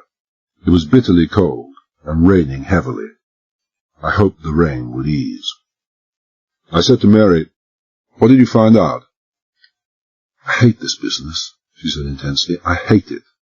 This sneaking, underhand approach to people, the lies to a lovely old person like Mrs. Jessingham and to that nice girl. To think I worked all those years for the superintendent and never thought— I know, I said, but you have to fight fire with fire. Think of this double murderer. Think of this man with a Satan bug in his pocket. Think of— I'm sorry. I really am sorry. It's just that I'm afraid I was never cut out— Well, never mind. I didn't find out much. They have a maid. That's why dinner was ready shortly after Stella rose. Stella lives at home. Her brother insists on it, insists she spends all her time looking after her mother. Her mother is really pretty ill, I gathered from Stella. May go at any time, though she's been told by her doctor that a transfer to a warm climate like Greece or Spain might add 10 years to her life. Some dangerous combination of asthma and a heart condition. But her mother doesn't want to go, says she'd rather die in Wiltshire than vegetate in Alicante, or something like that. But that was all, I'm afraid. It was enough. It was more than enough. I sat without speaking, thinking maybe the surgeons who wanted to give me a new foot had the right of it, when Mary said abruptly, And you? Learn anything? I told her what had happened. At the end, she said, I heard you telling the superintendent that you really wanted to see Jessingham to find out what you could from him about Dr. Hartnell. What did you find out? Nothing. Never asked him. You never— Why on earth not? I told her why not. Dr. Hartnell and his wife, they had no children, were at home. Both of them knew Mary. We'd met socially once during the brief time Mary had been staying with me when I lived in Morden, but they clearly didn't regard our visit as a social call. Everyone I was meeting was nervous, very much on the defensive. I didn't blame them. I'd have been nervous too if I thought someone was trying to hang a couple of murders round my neck. I went through the spiel about how my visit was only a formality, and the unpleasant experience I was sparing them by coming myself, instead of letting one of Hardanger's men do the questioning. Their activities in the earlier part of the evening were of no interest to me. I asked them about the later part, and they told me. At 9:30, they said, they'd sat down to watch television. specifically The Golden Cavaliers, a TV version of a successful stage play that had just finished a long run in London. "Did you see that?" Mary broke in. "So did I. Pierre was out late last night with a business friend, and I turned it on. I thought it was wonderful." For some minutes they discussed the play. I knew Mary had seen it, and I knew she was finding out whether they had also really seen it. And there was no question but that they had. After some time I said, "When did it finish?" "About 11. "And then?" "A quick bite of supper and bed," Hartnell said. "I say 11:30? By that at the latest." "Well, that's perfectly satisfactory." I heard Mary clear her throat and looked across casually. Her steepled fingers were resting lightly in her lap. I knew what that meant. Hartnell was lying. This I couldn't understand, but I had infinite faith in her judgment. I glanced at the clock. I'd asked for a call at 8:30, and now it was exactly that. Inspector Wiley was on time. The bell rang, Hartnell spoke into the phone, then handed it to me. "For you, Cavell? The police, I think." I spoke, holding the earpiece fractionally away from my head. Wiley had a naturally carrying voice, and I'd asked him to be good and loud. He was. He said, "Cavell? You told me you were going to be there, so I took a chance. This is urgent. Nasty spot of bother at Halem Junction. Close tie-up with Morden, if I'm not mistaken. Very unpleasant indeed. Can you get down there immediately?" "As soon as I can." "Where's Halem Junction?" "Not half a mile from where you are. The bottom of the lane, turn right and pass the Green Man. Just there." I hung up, rose and hesitated. That was Inspector Wiley. Some trouble at Halem Junction. I wonder if I could leave Mary here for a few minutes. The inspector said it was something unpleasant. Of course! With his alibi accepted, Dr. Hartnell was almost jovial. "We'll look after her, old man." I parked the car a couple of 100 yards down the lane, took my torch from the glove box, and turned back towards Hartnell's house. A quick look through the lit window, and I knew I had nothing to fear from that quarter. Hartnell was pouring drinks, and all three seemed to be talking animatedly the way people do when the strain is off. I knew I could rely on Mary, keeping them talking there indefinitely. Mrs. Hartnell, I noticed, was still sitting in the chair she'd been occupying on our arrival. She hadn't even risen to greet us. Maybe her legs were troubling her. Elastic stockings aren't as undetectable as some manufacturers would like to think. The garage was locked by a heavy padlock, but the master locksmith, who had been responsible for a tiny part of the training of myself and a score of others in the now distant past, would have laughed at it. I didn't laugh at it. I was no master locksmith, but even so I had it open in less than 2 minutes. I hardly cut myself at all. Somewhere along the line, Hartnell's ill-advised plunge into the stock market had compelled him to sell his car, and now his sole means of transport was a Vespa scooter, although I knew he used a bus to and from Morden. The scooter was in good condition and looked as if it had been cleaned recently, but I wasn't interested in the clean parts, only the dirty ones. I examined the machine closely and finally scraped off some of the dried mud under the front mudguard and put it in a polythene bag, which I sealed. I spent another 2 minutes looking around the garage, left, and locked it. Another quick check on the living room showed the three of them sitting round the fire, drinking and talking. I made my way to the tool shed behind the garage. Another padlock. From where I was now completely hidden from the house, so I took the chance of having a good long look at the padlock. Then I picked it and went inside. The shed was no bigger than 7 by 5, and it took me no longer than 10 seconds to find what I was after. There had been no attempt to conceal anything. I used another couple of polythene bags, closed and locked the door behind me, and made my way back to the car. Soon afterwards I parked the car in Hartnell's driveway. Hartnell answered the doorbell. "Well, it didn't take you very long, Cavell," he said cheerfully as he led me into the lounge. "What was—" His smile died away as he saw my face. "Was there something wrong?" "I'm afraid there is," I said coldly. "Something very far wrong. You're in trouble, Dr. Hartnell. I'm afraid it looks to me like pretty bad trouble. Would you care to tell me about it?" "Trouble?" His face tightened, but there was a shadow of fear in his eyes. "What the devil are you talking about, Cavell?" "Come off it," I said. "I put some value on my time, if you don't on yours, and it's because I refuse to waste my time that I'm not going to hunt around for any fancy gentlemanly words to express myself. To be brief and blunt, Hartnell, you're a fluent liar." "You've gone too far, damn you, Cavell!" His face was pale, his fists were clenched, and you could see that he was actively considering having a go at me, which as a medical man, 40 pounds lighter than I was, he should have recognized as an unpromising course of action. "I won't take that line of talk from any man." "You'll have to take it from the prosecuting counsel and the Old Bailey, so you might as well have some practice in getting used to it. If you saw the Golden Cavaliers last night, as you claimed, you must have had the TV set balanced on the handlebars of your scooter. The police constable who saw you passing through Halem late last night made no mention of a TV set." "I assure you, Cavell, I haven't the faintest idea." "You make me ill," I said disgustedly. "Lies I can forgive, but stupidity in a man of your caliber, no." I looked at Mary. "About this play, The Golden Cavaliers." She lifted her shoulders in discomfort and distress. "All TV broadcasts in southern England were badly affected by electrical disturbances last night. There were 3 breakdowns in the play, and it didn't finish until 20 minutes to 12. "You must have a very special TV set indeed," I said to Hartnell. I crossed to a magazine stand and picked up a copy of the Radio Times. But before I could open it, Hartnell's wife spoke, a tremor in her voice.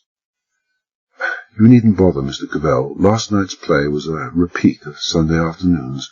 We saw the play on Sunday."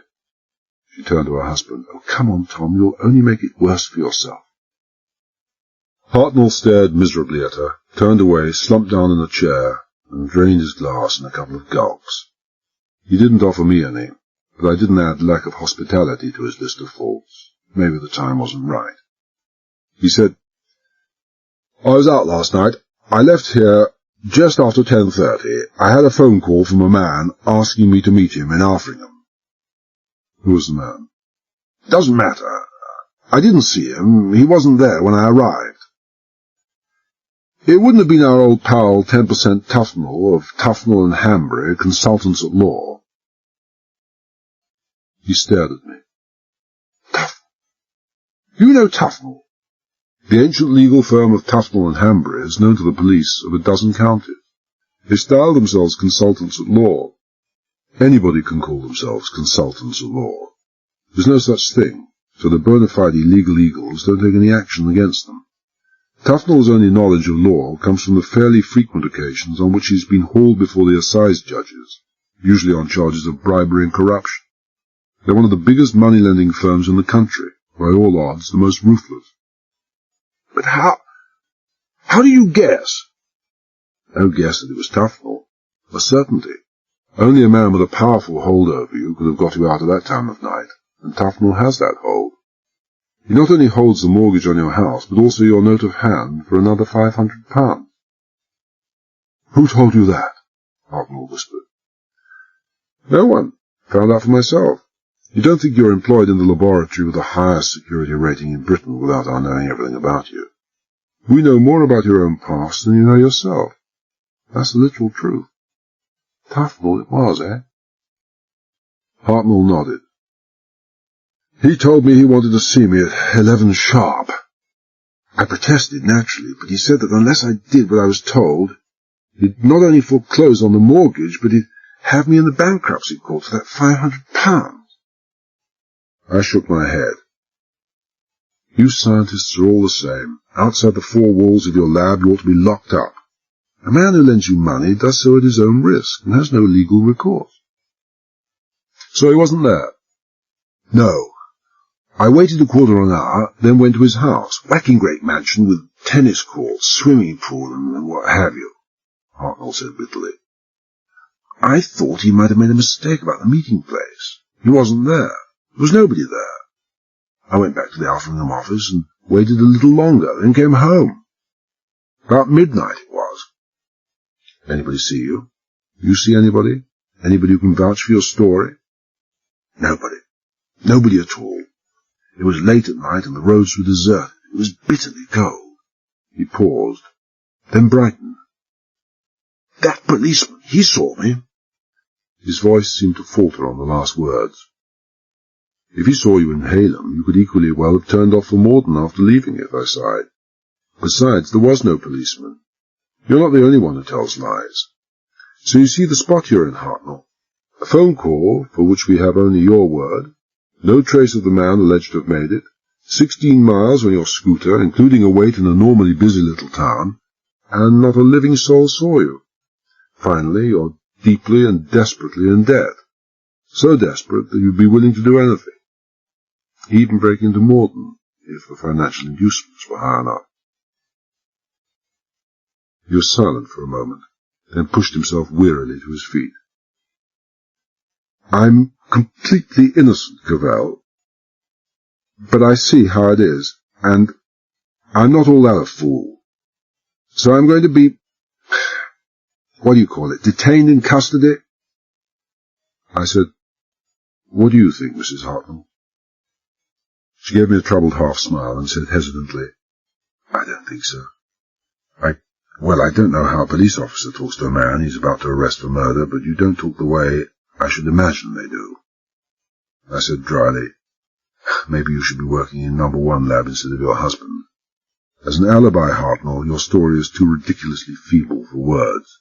Nobody in their right minds would believe it for an instant, which means, maybe, that I'm not in my right mind. I believe it.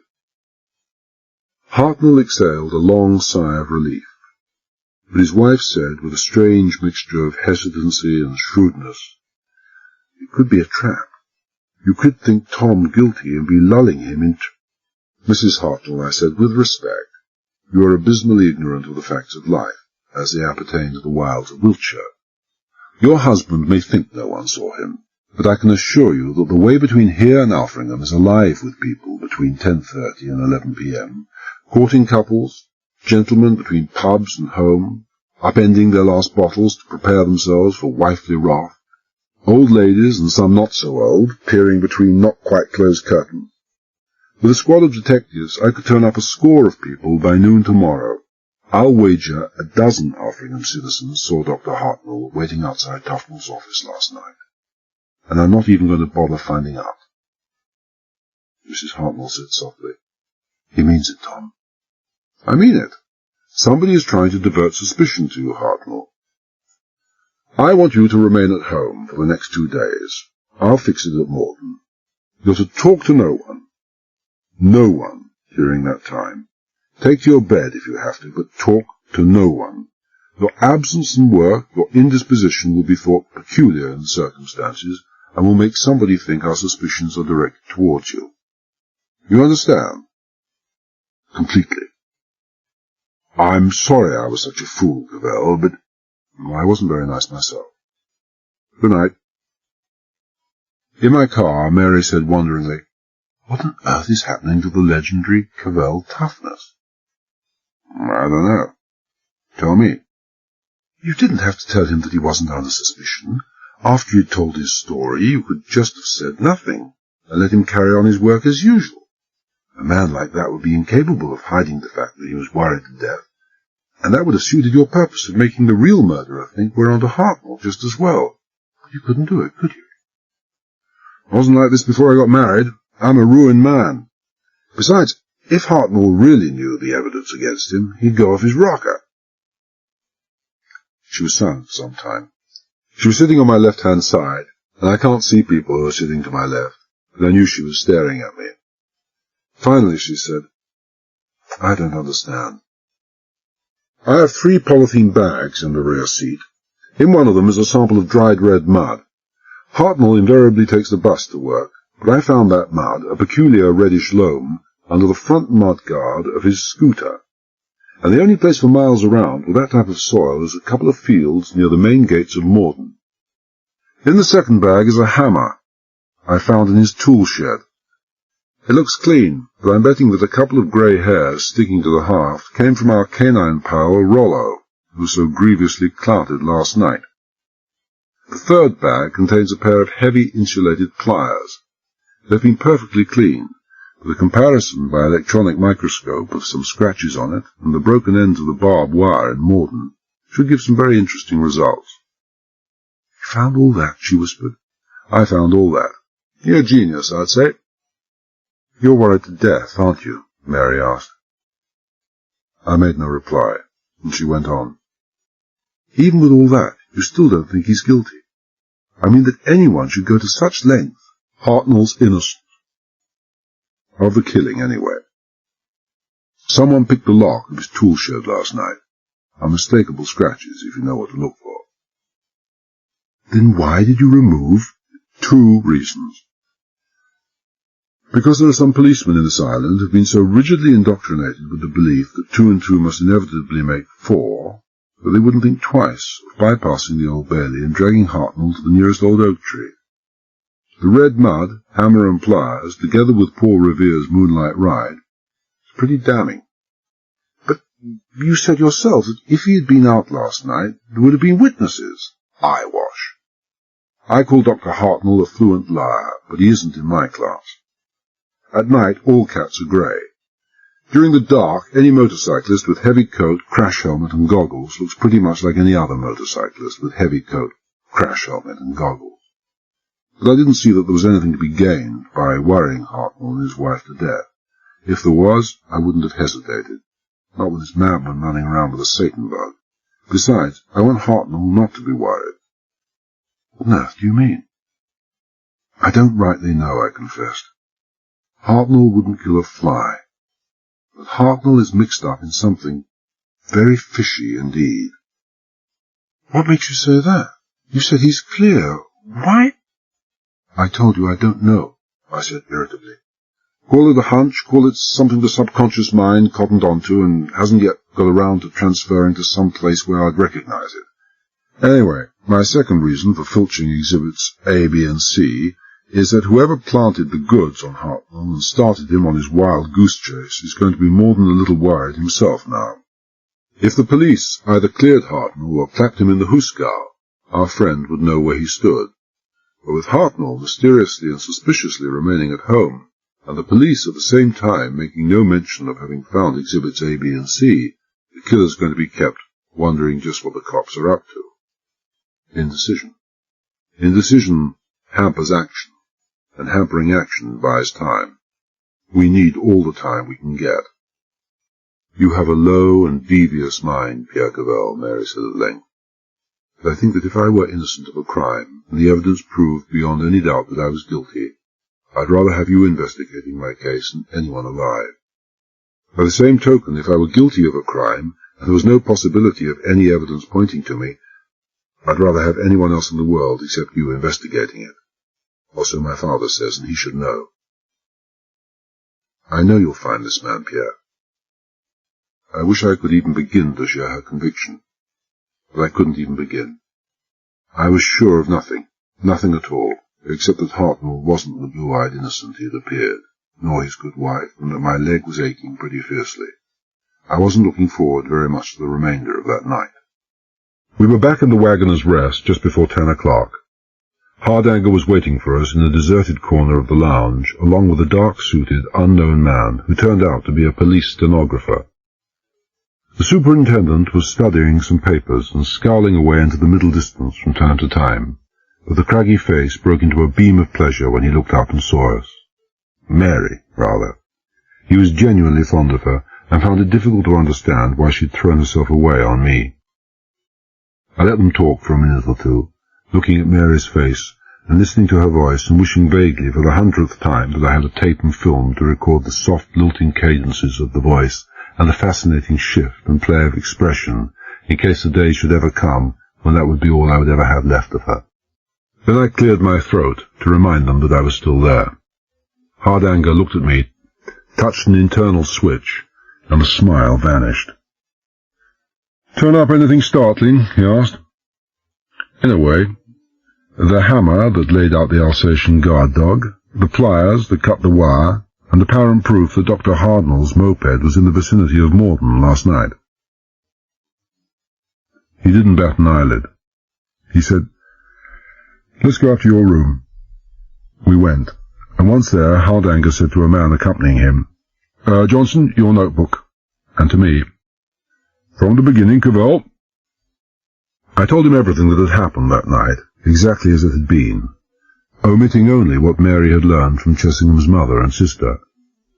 At the end, Hardanger said, "You are convinced that it's a frame-up on Hartnell?" "Looks like it, doesn't it?" "Hadn't it occurred to you that there might be a double twist to this? That Hartnell planted it on himself?" "Yes, but it's hardly possible. I know Hartnell. Outside his work he's blundering, nervous, unstable, and an ass. Hardly the basic material for the ruthless, calculating criminal. And he'd hardly go to the length of picking his own padlock. Anyway, it doesn't matter. I've told him to stay at home meantime. Whoever stole the botulinus and the Satan bug did so for a purpose. Inspector Wiley's pretty keen to get into the act. Let him have his men keep a round-the-clock watch on the house to see that Hartnell stays put. Hartnell, even if guilty, won't be so mad as to keep the viruses in the house. If they're elsewhere and he can't get at them, that's one worry less. I also want a check made on his supposed moped trip of last night." "There'll be a watch kept and check made," Hardanger promised. "Chessingham tip you off in any way about Hartnell?" "Nothing useful, just my own hunch. Hartnell was the only person I knew of in No. 1 lab in a position to be blackmailed or coerced. The point is that someone else knows it too. He also knew that Tufnell was away from home. That other man is the man we want. How did he find out?" "How did you find out?" Hardanger demanded. "Tufnell himself told me. I was here for a fortnight some months ago, helping Derry check on a bunch of newly arrived scientists. I asked him to give me the names of all Morden employees who were coming to him for financial assistance. Hartnell is only one of a dozen." "Did you ask or demand?" "Demanded." "You know that's illegal," Hardanger said heavily. "On what grounds?" "On the grounds that if he didn't, I'd enough information to put him behind bars for years to come." "Had you that information?" "No, but a shady character like Tufnell has always a great deal to hide." He cooperated. "Tufnell may have talked about Hartnell, or his partner, Hanbury." "How about other members of his staff?" "There are none, not even a typist. In a business like that you can't trust your own mother. Apart from them, Clifton, Weybridge, possibly Clandon and myself knew, and Easton Derry, of course. No one else had access to the security files in Morden. Derry and Clandon are gone. How about Clifton?" "That's ridiculous. He was at a War Office meeting till after midnight last night, in London."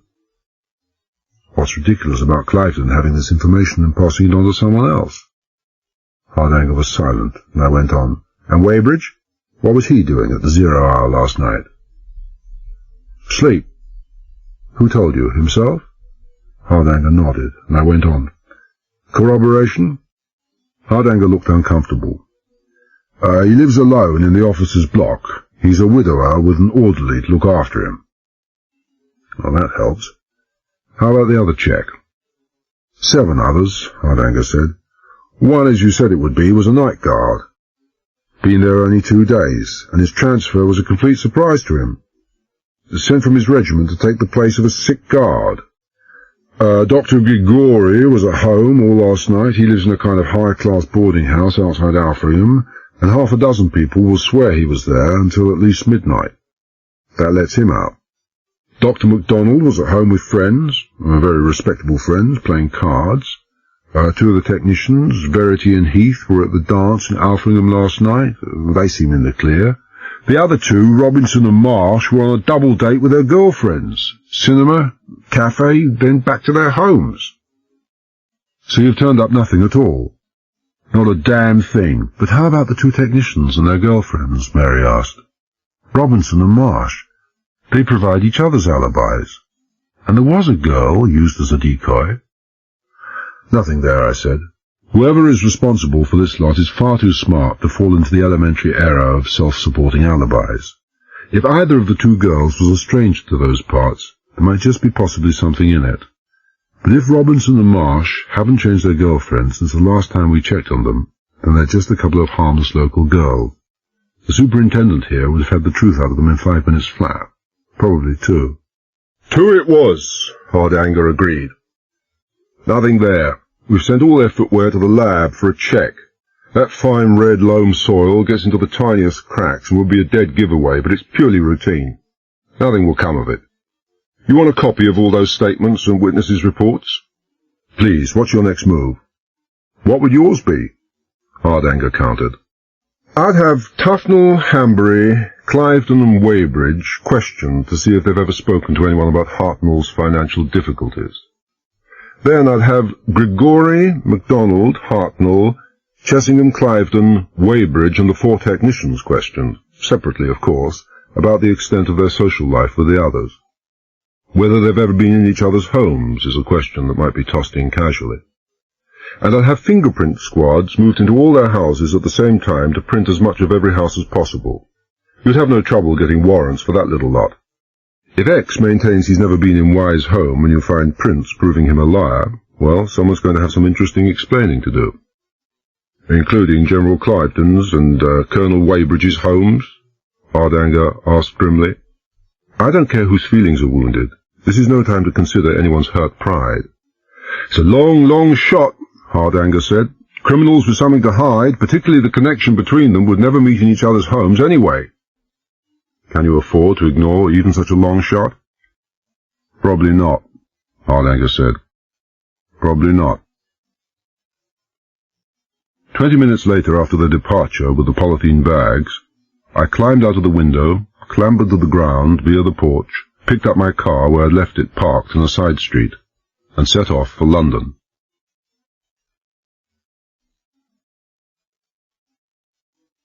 It was exactly 2:30 in the morning when I was shown into the library of the General's West End flat. The General welcomed me in a red quilted dressing gown and waved me to a seat. He hadn't been to bed. I could see that. The dressing gown meant nothing. He invariably wore it inside the house. 6'3" and built to match, the General would never see 70 again, but his back was as straight, his complexion as fresh, and his eyes as clear as a man 30 years his junior. He had thick iron-grey hair, iron-grey trim moustache, grey eyes, and the cleverest brain of any man I'd ever met. I could see he'd been doing some thinking with this brain, and wasn't any too pleased with the conclusions he had arrived at. Well, Cavell. His voice was clipped, incisive, vaguely military. You've made a pretty mess of things. Yes, sir. He was the only man in the world who rated a sir from me. One of my best operatives, Neil Clandon, is dead. Another as good, Easton Derry, is probably also dead. They're only listed missing. Dr. Baxter, a great scientist and a great patriot, and how badly we need both, is dead.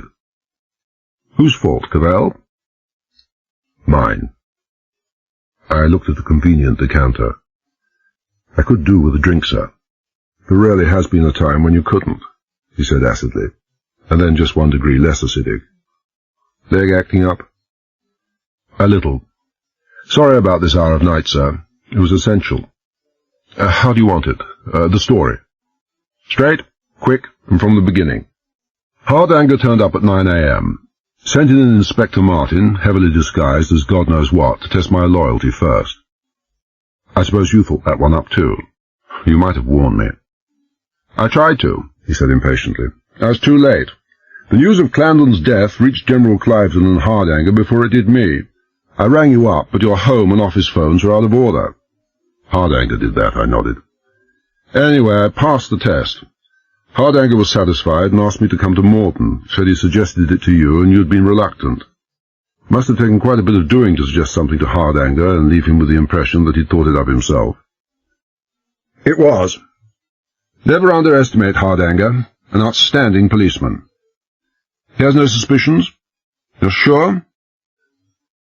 That this was a put-up job? That it was you who engineered me out of the special branch and into Morden and then out of Morden again? He has no suspicions. I guarantee. Right. The story.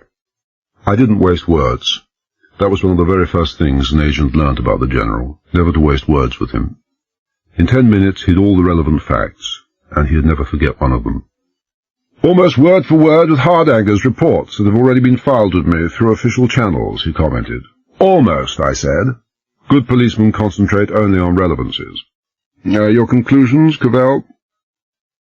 What about the investigation asked to be made down in Kent, sir? Negative. I swallowed some more whiskey. I needed it. Hardanger suspects Dr. Baxter to be a case of the bite a bit, I said. You know that already. He phoned asking for a security check on Baxter. He suspects Dr. Baxter, probably accompanied by another man, broke into Morton, and that thieves fell out, as a result of which Dr. Baxter met his death at the hands of his fellow breaker and enterer, an action that might have been either spur of the moment or premeditated. What Hardanger doesn't know is that it was Dr. Baxter who first reported to Eastern Derry, directly and privately, that minute amounts of rare and valuable viruses were disappearing from Morton, and asked for an investigation. Or that it was Baxter who, as a result of our requests, had me removed from Morton so that I could carry on investigations in London under cover of a private detective's business. Hardanger is wrong on both counts. Dr. Baxter didn't break into Morton that night for the sufficient reason that he hadn't left it earlier that evening. The man behind this killing, a man working with a considerable organization, I should say, has kidnapped the children of Bryson and Chipperfield, the farm managers. The fact that the kids are not where their parents say they are, with their grandmother in Kent, is all the proof I want. Bryson and Chipperfield were given their choice, cooperation or dead children. They cooperated. They carried crates of animals into No. 1 lab on the afternoon of the killings. They were old regulars. The guards would never have thought of inspecting the crates. Inside 2 of these crates were 2 men, fairly skillfully made up to resemble Dr. Baxter and someone we can call X. 8 crates were carried in that afternoon, and Bryson and Chipperfield followed their usual practice of not disturbing the lab work too much by bringing in all the crates first and leaving them in the corridor just outside the lab before carrying them all in. This, of course, is conclusive proof of highly detailed inside information. While the crates were there, one of the men inside, the one disguised as X, nipped smartly out into the adjoining cloakroom used by the scientists and technicians in No. 1. He probably hid in a locker. The other man, the one disguised as Baxter, was carried into the animal room. A dozen places where a man could hide there. Our inquiries show that the scientists and technicians drifted off singly that evening. They usually did. One of them, X, takes this chance of going into a momentarily empty cloakroom and changes over places with the imposter to whom he hands his security tag. The fake X now leaves by the main gate, handing in his tag and forging the name. It was a pitch-dark night, and he'd only be one of hundreds crowding out. He was pretty safe. X goes back into the lab where the coast is clear and sticks a gun into Baxter. More likely this has already been done by the man dressed to impersonate Baxter. Anyway, it doesn't matter. Baxter was always the last to leave. He was responsible for setting the combination, and so they nailed him. By and by, the imposter, B, takes off and hands in Baxter's card at the gate. X, of course, can't just pocket the viruses, knock off Baxter, and remove himself. As far as the gate guard is concerned, X is already checked out. He can't check out a second time. He knows it won't be safe to move until the last of the security rounds have been finished, at 11 p.m. He waits till then, takes the viruses, belts Baxter over the head with his gun butt, and leaves, throwing a virus toxin at the unconscious man. He has to kill Baxter because Baxter knew who he was. He didn't know, as we did, that Clarendon was keeping a binocular watch every night on the corridor in E Block, but it's highly likely that he suspected he might. He's not the man who would leave anything to chance. He must have known that this was the one possibility that might upset his plans. Hence the cyanide suite. When Clarendon came up after X had shut the door, X must have spun some yarn and got Clarendon to accept the suite. He obviously knew Clarendon well, and Clarendon knew him. The General rubbed his moustache thoughtfully. Ingenious, if nothing else. Basically, you must be right, that there's something wrong about that cyanide business. Far wrong. Clarendon was looking for a man that had been stealing virus supplies, and he must have suspected that X was the man. I just don't see Clarendon accepting this butterscotch. Besides, X was carrying a gun, probably silenced. Why not that? Why the cyanide? I don't know, sir. I felt like adding that I hadn't been there. How did you get on to this in the first place? The dog, sir. It had a couple of barbed wire tears in its throat. It seemed likely that there might be blood on the wire itself. There was. It took me an hour to find it. On the inner wire. No one broke into Morden that night. Someone broke out. Why didn't Hardanger discover this? He had no reason to suspect what I did. I knew that Baxter hadn't broken in, and a check with the gate guard showed that Baxter had his face covered with a handkerchief, and talked thickly through a cold when he left. That was enough. Besides, Hardanger's men did get round to examining the wires. They concentrated on the outside one for an hour or so, and then moved to the inner fence. And found nothing. There was nothing to find. I'd removed the blood. You're an unethical devil, Cavell. Yes, sir. And that was good coming from him. Then a visit to Bryson and Chipperfield, a couple of steady, reliable characters drinking like fish at 5:30 in the afternoon and spilling it when they poured. Mrs. Bryson smoking like a factory chimney. She's never smoked in her life. General air of quiet desperation, well concealed, but all very obvious. Suspects? There's General Cliveden and Colonel Weybridge. Cliveden was in London at the time of the killing, but although he's only been in Morden 2 or 3 times since taking over, he has 2 things against him.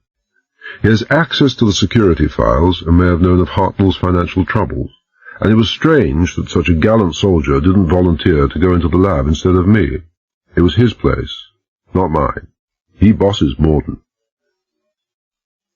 The 2 words gallant and soldier are not necessarily synonymous, the General said dryly. Remember, he's a doctor, not a fighting man. That's so.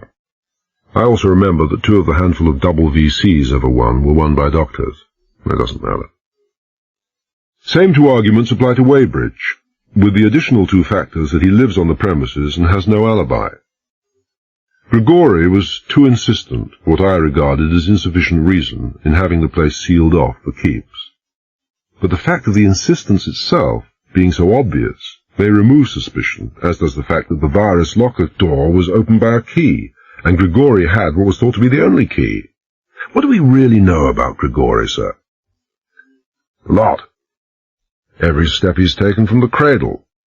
The fact that he's not a British national made his screening twice as intensive as normal. That's from our side.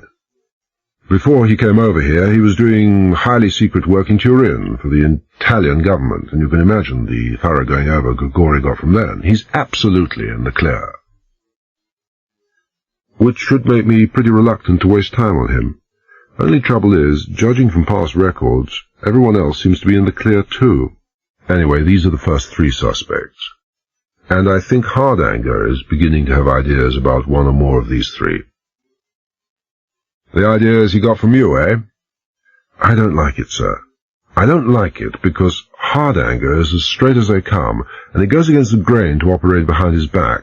I don't like saying or doing things which amount to deliberately misleading and deceiving him, and I don't like it because Hardanger is very smart indeed, and to keep him from tumbling to me, I've got to devote almost as much time to keeping Hardanger reasonably satisfied as to investigating the case itself. Don't think I like it either, the General said heavily, but it has to be. We're up against clever and determined men whose main weapons are secrecy, cunning, and violence.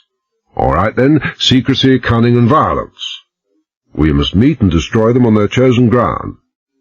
I must employ the best weapon that comes to my hand. I know of no man who could or would presume to instruct you in any of those 3. Secrecy, cunning, violence. No, I haven't been very cunning so far. You haven't, the General admitted. On the other hand, when I said to you that you'd made a mess of things, I was being less than fair. The initiative invariably rests with the criminal. Anyway, what matters is that you are essentially a loner, a one-man band, while Hardanger is just as essentially an organization man. With an organization comes delegation of authority, dispersal of concentration, blunting of initiative, and lowered secrecy. And any and all of those mitigate against the chances of final success. Nevertheless, the organization is indispensable to you. It carries out all the groundwork and routine investigation that you couldn't possibly do yourself, and diverts attention and suspicion from yourself. As long as Hardanger, unwittingly or no, misleads the killer or killers as to the direction the inquiry is taken, well, that's all I want out of him. He's not going to like it when he finds out, sir. If he finds out, Cavell. And that's for me to worry about. Other suspects? The 4 technicians. Barely possible. All of them were seen moving around during the evening at one time or another, and on the assumption that the killer was holed up in the lab between 6 and 11 o'clock, that lets them out, as far as the murders were concerned. Hardanger's carrying out a minute-by-minute check of their late evening movements. One of them might have been a decoy, and so might 1,000 others. The decoy doesn't necessarily have anything to do with the number 1 lab. Hartnell would appear to be in the clear. His alibi is so hopeless that it would seem to have to be genuine. But for all that, I have a feeling that there's something queer going on there, and I'll be calling on him again. Then there's Chessingham, a very big question mark. As an assistant research chemist, his salary is no shakes, but it seems he can afford to run a big house, have a maid, and keep his sister at home to look after his mother. The maid's been there only 2 months. His mother, incidentally, is in a very bad way from a health viewpoint. Her doctor says that a shift to a warmer climate might add years to her life.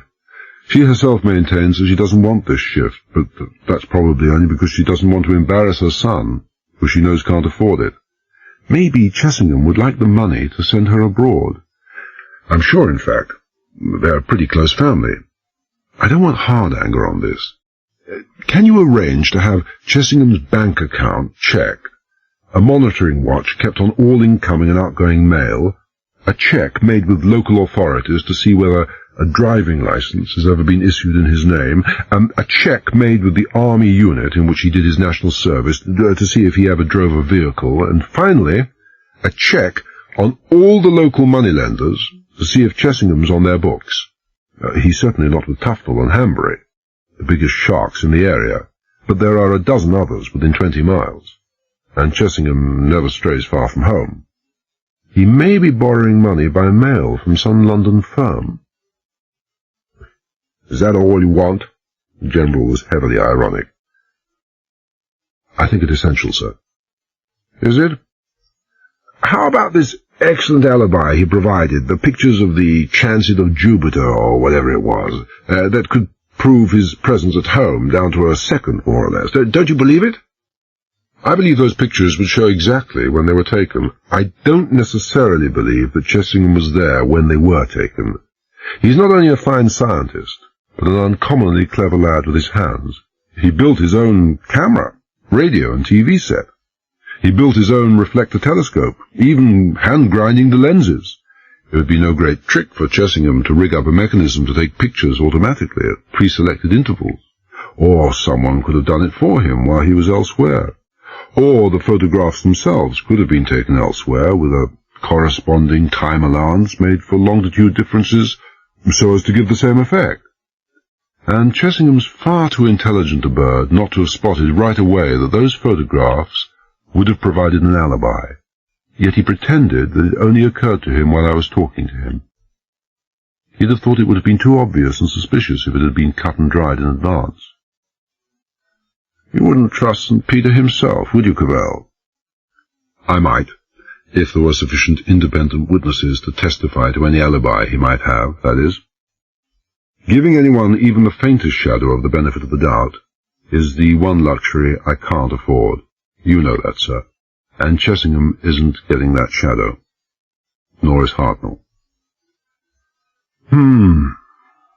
He peered at me under the tufted grey of his eyebrows and said inconsequentially, Eastern Derry vanished because he played it too close to the cuff. I wonder how much you are holding back from me, Cavell. What makes you say that, sir? God knows I'm a fool to ask you. As if you'd tell me anyway. He poured a whiskey for himself, but placed it on the mantel shelf without tasting it. What's behind all this, my boy? Blackmail, of one kind or another. Our friend with the Satan bug and botulinus virus in his pants pocket has the finest blackmail weapon in history. He's probably after money. Very large sums of money. If the government want the bugs returned, it'll cost them a fortune. Additional blackmail is that if the government don't come across, he'll sell the bugs to a foreign power. At least, that's what I hope. What I'm afraid of is that we're dealing with not a criminal, but a crackpot mind. Don't tell me that a crackpot couldn't have organized all this. Some crackpots are brilliant. If it is a crackpot, it'll be one of the mankind must abolish war, or war will abolish mankind brigade. In this case, the threat would be on a smaller scale. You know, Britain must abolish Morden, or I'll abolish Britain. That sort of thing. Probably a letter in the post, right now, to one of the big national dailies, telling them he has the viruses and what he intends doing with them. The General picked up his whiskey glass and stared down into it with all the rapt attention of a soothsayer looking for an answer in his crystal ball. What makes you think that? About the letter, I mean. We'd have to, sir. Pressure is the essence of blackmail. Our friend with the viruses must have the publicity. A terrified population, and how right they would be to be terrified, would bring such terrific pressure to bear that the government would have to accede to any demands made upon them, or go out of office at once. "Where were you between 5 minutes to 10 and 10 o'clock tonight?" he asked abruptly. Where was I? I looked at him, long hard stare for long hard stare, then went on slowly. In the Waggoner's Rest in Alfringham, speaking to Mary, Hardanger, and a plain-clothes constable by the name of Johnson. I'm getting old, or senile, or both. The General shook his head irritably, then lifted a sheet of paper from the mantel-shelf and handed it to me. You'd better read this, Pierre. The Pierre made it very bad indeed, and it was very, very bad indeed. It couldn't have been worse. A Reuters dispatch sheet, the message in typed capitals. Mankind must abolish war, or war will abolish mankind, the typescript began. It is now in my power to abolish the most dreadful form of war this world has ever known or will ever know, bacteriological warfare. I have in my possession 8 ampules of botulinous toxin which I took from the Morden Research Establishment near Alfringham, Wiltshire, 24 hours ago. I regret that 2 men were killed last night, but have no deep sorrow. What are 2 lives when the lives of mankind are at stake? The contents of any of those ampules, suitably dispersed, would destroy all life in Britain. I shall fight fire with fire, and destroy evil by forces of evil. Morden must cease to exist. That stronghold of the Antichrist must be utterly razed so that no stone be left standing. I order that all experiments in Morden cease forthwith, and that the buildings in which this evil work is carried out be dynamited and bulldozed to rubble. You will broadcast acknowledgement and compliance on the BBC News at 9 a.m. tomorrow morning. If I am disregarded, I shall be compelled to take steps, the effects of which I dare not contemplate. But those steps I shall take. It is the wish of one who is greater than all that war upon earth shall cease forever, and I am his chosen instrument. Mankind must be saved from mankind. I read through it again and laid the sheet down. This was the real McCoy. No one outside Morden knew that 8 ampules had been stolen. The General said, Well? A nut, I said, completely off his trolley. Mind you, he has a rather nifty line of prose. Good God, Cavell! The General's face was set in hard lines, cold, grey eyes angry. A communication like that, and all you can do is to make feeble... What do you want me to do, sir? Get out the sackcloth and ashes? Sure, it's terrible, but we were expecting it, or something like it.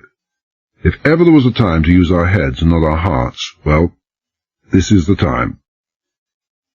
You're right. The voice was a sigh. Of course you're right, and damnably accurate in your forecast. This came by phone call from Alfringham between 5 to 10 and 10 o'clock tonight. Sorry about that, too. I'm even ready to suspect myself. The message came to Reuters in London, dictated at slow speed. Reuters thought it a hoax, but telephoned Alfringham just in case. The news of the theft and murders hadn't been officially released yet.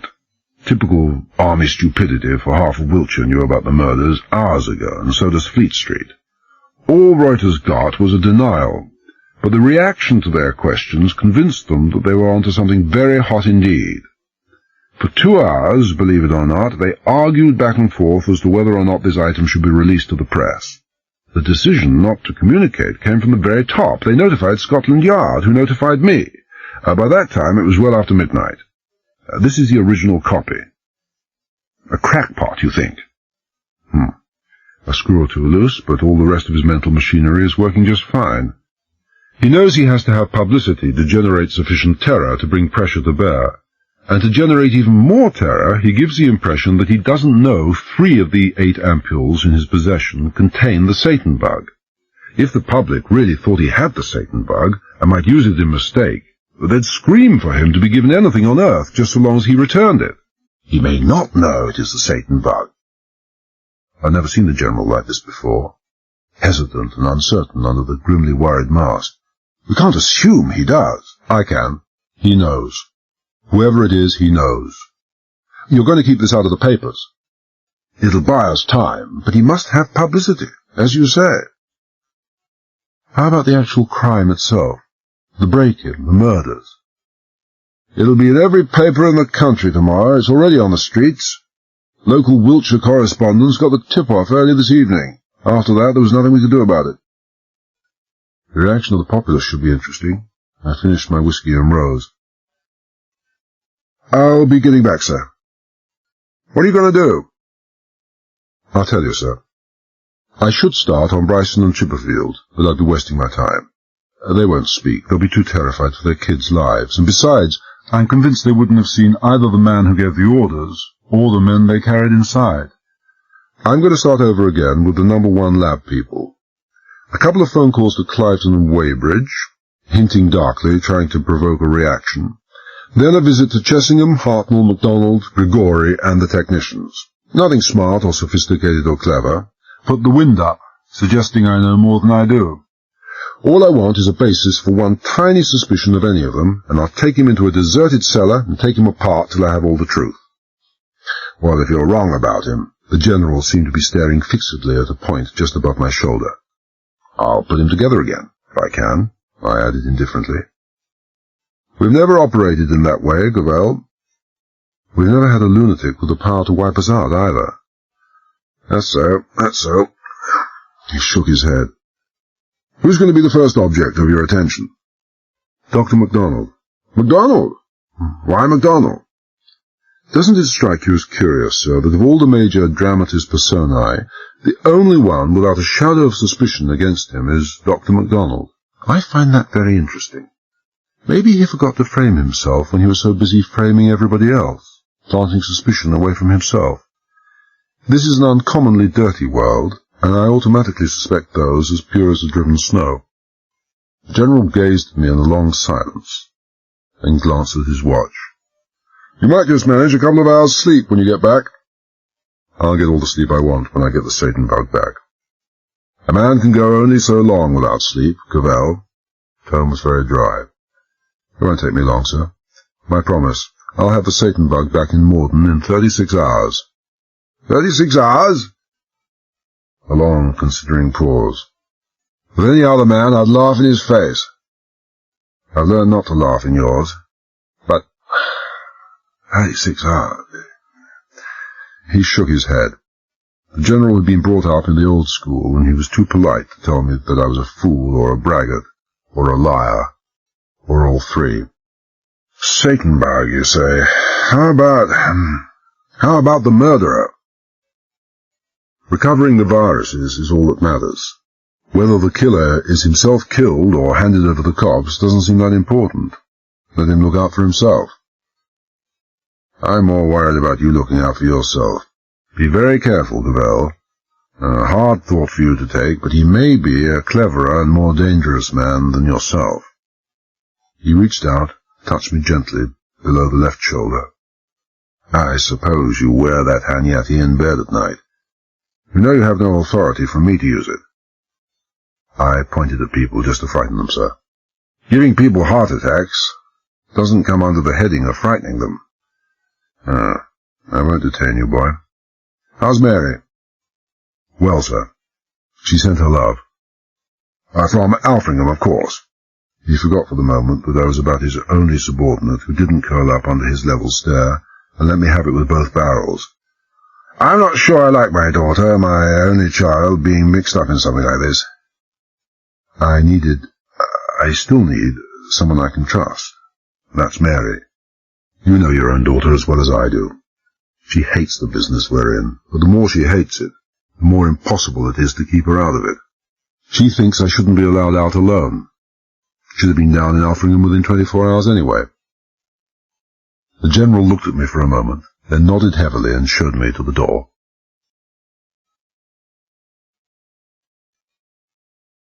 Dr. MacDonald was a big, heavily built man in his late 40s, with that well-leathered and spuriously tough look you quite often find among a certain section of the unemployed landed gentry who spend a great deal of time in the open air, much of it mounted on large horses in pursuit of small foxes. He had sandy hair, sandy eyebrows, sandy moustache, and a smooth, full, tight, reddish-tanned face indicative of a devotion to the table, a well-stocked cellar, a fresh Gillette every morning, and an incipient heart condition. In his own rather arrogant and fleshy way, MacDonald was a pretty good-looking and impressive character, but at the moment he wasn't looking his best. Not that anyone would be when rubbing sleep from gummed eyelids and welcoming the unexpected caller at 6:15 a.m. on a pitch-dark, raining and bitterly cold October pre-dawn. Welcoming, perhaps, was not the right word. "What the bloody hell do you mean by coming hammering on my door in the middle of the bloody night?" MacDonald demanded. He clutched the dressing-gown more tightly about his shivering bulk, and managed to prop an eye wide enough open to identify me in the faint wash of light coming from the porchway behind him. "Cavell! What the devil's the meaning of this?" "I'm sorry, MacDonald." Civility, turning the other cheek. "Terrible hour, I know, but I must talk to you. It's most urgent." "There's nothing so damned urgent that you have to come hauling a man out of his bed at this time of night," he said furiously. "I've already told the police all I know. Anything else you can see me about in Morden. Sorry, Cavell. Good night, or good morning." He took a long step back and swung the door in my face. I had no more cheeks to turn. The sole of my right foot caught the door before it engaged on the latch, and I kicked it open, violently. The sudden transfer of weight to my bad leg didn't do my left foot any good at all, but it was nothing compared to what it did to MacDonald's right elbow, which was where the flying door must have caught him, for when I passed inside he was clutching his elbow with his left hand and doing a dervish dance with language suitably geared to the occasion. He'd packed in the plummy Debrett accent in favour of broad Scots, but for what he had to say, it was much more impressive. It was 10 seconds before he was properly aware that I was standing there. "Get out!" The voice was half snarl, half shout, the face twisted in malevolence. "Out of my house! At once! You—" He got started on my forebears, but I cut him short. "2 men are dead, MacDonald. There's a madman on the loose, with the power to turn that 2 into 2 million. Your convenience doesn't enter into it. I want answers to questions. I want them now." "You want them? And who are you to want anything?"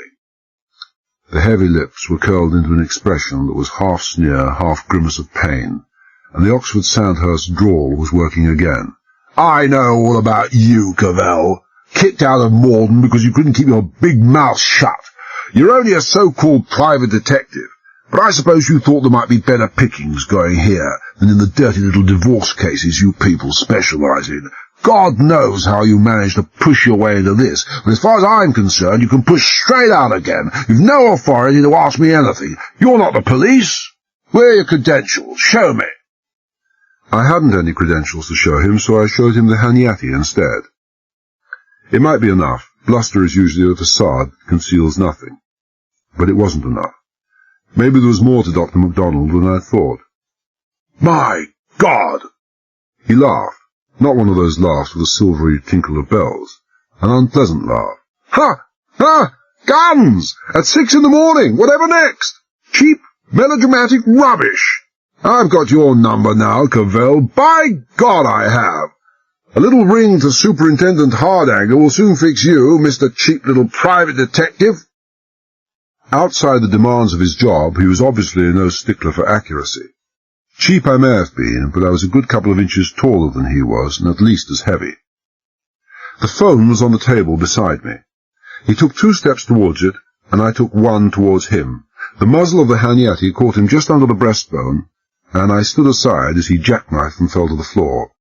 It was brutal, high-handed, completely unjustifiable on the face of it, and I didn't like it one bit.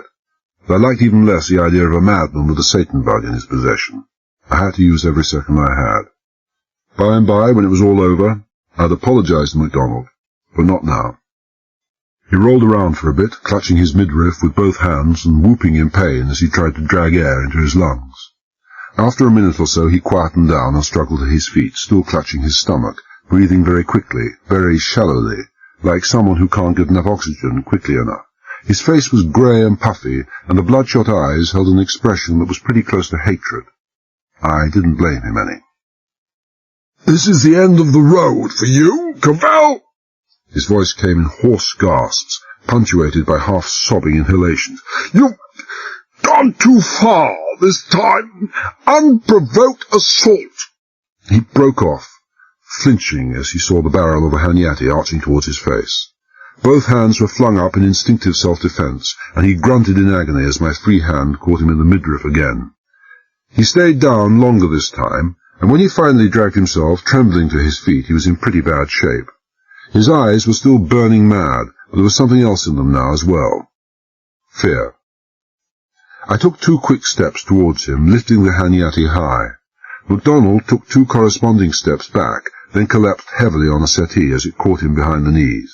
His face held rage and bewilderment and fear, lest I hit him again.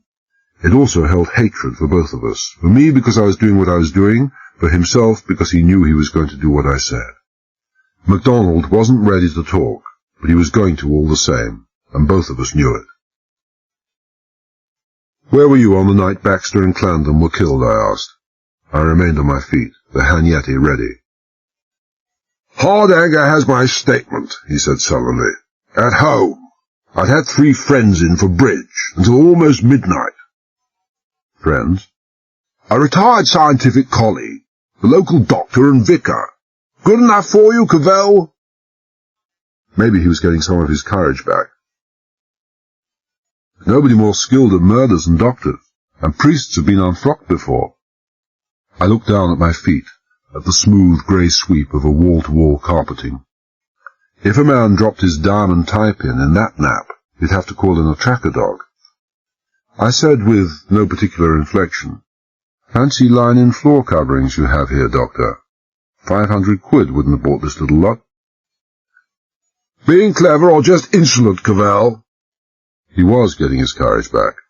I hoped he wasn't going to be so foolish as to get too much of it back. "Heavy as silk drapes," I went on, "period furniture, a genuine crystal chandelier. Pretty big house, and I wager the whole house is furnished on the same scale, the same expensive scale. Where does the money come from, Doctor? You do the pools, or just a bingo expert?" For a moment he looked as if he were about to tell me to mind my own damn business, so I half-lifted the Hanyati again, not much, just enough to make him change his mind. He said stiffly, "I'm a bachelor, with no dependents. I can afford to indulge my tastes." "Lucky you. Where were you last night between 9 and 11 p.m? He frowned and said, "At home." "Are you sure?" "Of course I'm sure." Apparently he had decided that stiff indignation was his safest line. "Witnesses?" "I was alone." "All night?" "All night. My housekeeper arrives at 8 each morning." "Well, that may be very unfortunate for you. No witnesses for last night, I mean." "What the devil are you trying to tell me?" He seemed genuinely puzzled. "You'll know soon enough. You don't run a car, do you, Doctor?" "As it happens, I do." "But you come to Morden on an army bus." "I prefer it that way. It's no concern of yours." "True. What kind of car?" "Sports car." "What kind of sports car?" "A Bentley Continental." "A Continental, a sports car?" I gave him a long look, but it was wasted. He was staring down at the carpet. Maybe he had lost a diamond tie-pin there.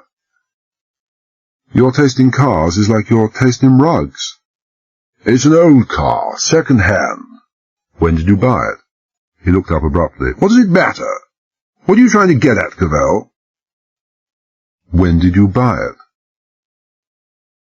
10 weeks ago." He was giving the carpet the once-over again. "Oh, maybe 3 months ago." "An old car, you say? How old?" 4 years. 4 years? They don't give away 4-year-old Continentals for box tops. They give them away for about £5,000. Where did you get £5,000 from 3 months ago?" "I didn't. I paid £1,000 down. The rest over 3 years. It's the way most people buy their cars, you know." "An extended credit scheme aimed at capital conservation. That's for people like you. For people like me, they call it hire purchase. Let's see your hire purchase agreement." He brought it. Quick glance showed that he'd been speaking the truth. I said, "What's your salary, Dr. MacDonald?" Just over £2,000. Government's not generous." He wasn't blustering or indignant anymore. I wondered why. "So that after taxation and living expenses, you couldn't possibly have as much as £1,000 left at the end of the year. In 3 years, £3,000. Yet according to this agreement, you're going to pay off close to £4,500, balance plus interest, in 3 years. How do you propose to accomplish this mathematical impossibility?" "I have 2 insurance policies maturing inside the next year. Now, I'll get them for you." "Don't bother. Tell me, Doctor, why are you so worried, so nervous?" "I'm not worried. Don't lie." "All right, so I'm lying." "I am worried. I am nervous. The questions you're asking would make anyone nervous." Well, maybe he was right at that. I said, "Why should that make you worried, Doctor?" "Why? You ask me why?" He glanced up at me, then went back to looking for his diamond pin. "Because I don't like the trend of your questioning. I don't like what you're trying to prove. No man would." "What am I trying to prove?" "I don't know." Shook his head, not looking up. "You're trying to establish that I live beyond my means. I don't. I don't know what you're trying to prove." I said, "You've got the old tartan eyes this morning, Doctor, and if you don't mind me saying so, you stink of stale whiskey. You have all the signs of a man who had a heavy session with a bottle last night and is paying the price now. Not, I suppose, that a couple of belts on the solar plexus improve matters. Funny thing is, you're listed on our books as a moderate social drinker. You're no alcoholic. But you were alone last night, and social drinkers don't drink alone. That's why they're social. But you were drinking alone last night, drinking heavily, Doctor. I wonder why. Worried, perhaps? Worried even before Cavell and his worrisome questions ever came along?" "I usually have a nightcap before retiring," he said defensively. He was still staring at the carpet, but his interest lay not in any tie-pin, but in not letting me see his expressions on his face. "That doesn't make me an alcoholic. What's a nightcap?" "Or 2, I agreed. But when a nightcap turns out to be the better part of a bottle of whiskey, it ceases to be a nightcap." I glanced round the room, then said, "Where's your kitchen?" "What do you—" "Damn it, don't waste my time." "Through there." I left the room and found myself in one of those gleaming stainless steel monstrosities that started out to be an operating theatre and changed its mind at the last moment. More evidence of money. And on the gleaming sink, more evidence that Dr. MacDonald really had had an extended nightcap. A bottle of whiskey, 3/5 empty, with the torn lead seal still lying inside it. A dirty ashtray full of mashed-up cigarettes. I turned as I heard a sound behind me. MacDonald was standing in the doorway. "All right," he said wearily. "So I was drinking. I was at it for 2 or 3 hours. I'm not used to those things, Cavell. I'm not a policeman or a soldier. 2 horrible, ghastly murders." He half shuddered. If it was acting, it was brilliant acting. "Baxter'd been one of my best friends for years. And why was he killed? How do I know the killer hasn't got another victim lined up? And I know what this Satan bug can do. Good God, man, I'd reason to be worried. Worried stiff." "So you had," I agreed. "So you still have, even although I am getting pretty close to him. The killer, I mean. And maybe he is after you next. It's a thought to bear in mind." "You cold-hearted, callous devil," he growled out. "In God's name, get out and leave me alone." "I'm just going. Keep your doors locked, Doctor." "You're going to hear more of this, Cavell." Now that I'd announced my intention of leaving, and had stuck the Haniati out of sight, he was recovering courage. "We'll see if you're so damn tough when you're up in court on an assault charge." Don't talk rubbish, I said shortly. I never laid a finger on you. There's no mark on you. It's only your word against mine. Me, I'd take mine first, any time. I left the house. I saw the dark bulk of the garage where the Bentley was presumably housed, and I didn't give it a second glance or thought. When people want a nice, inconspicuous, unobtrusive car for a stealthy and unobtrusive mission, they don't go around borrowing Bentley Continentals. I stopped at a phone box, and on the pretext of wanting Grigori's address, made 2 unnecessary calls, to Weybridge first, who couldn't, as I knew he couldn't, help me, and to Clifton, who could and did. They were both pretty shirty about being disturbed at the crack of dawn, but they quietened down when I told them that I'd have to have the information immediately, because my investigations had now reached such a critical stage that I might have the case tied up before the day was out. Both of them tried to question me on the progress I was making, but I gave nothing away. That didn't take much finesse, for I had nothing to give away in any event. At 7:15 a.m. I was leaning on the doorbell of Dr. Grigori's house. More precisely, the house in which he lived, a good-class boarding house run by a widow and her 2 daughters. Parked outside the front was a navy blue Fiat 2100, Grigori's car. It was still pitch dark, still cold and wet. I felt very tired, and my leg ached badly, so that I had difficulty in concentrating on what had to be done. The door opened, and a plump woman, grey-haired and 50-ish, peered out into the darkness. This would be the landlady herself, Mrs. Whitehorn, reputedly a cheerful and happy-go-lucky soul of devastating untidiness and unpunctuality, whose boarding house was the most sought-after in the area. Her reputation as a cook was enviable. "Who on earth is it at this time of morning?" Her voice held a good-natured exasperation. "Not the police again, I hope?"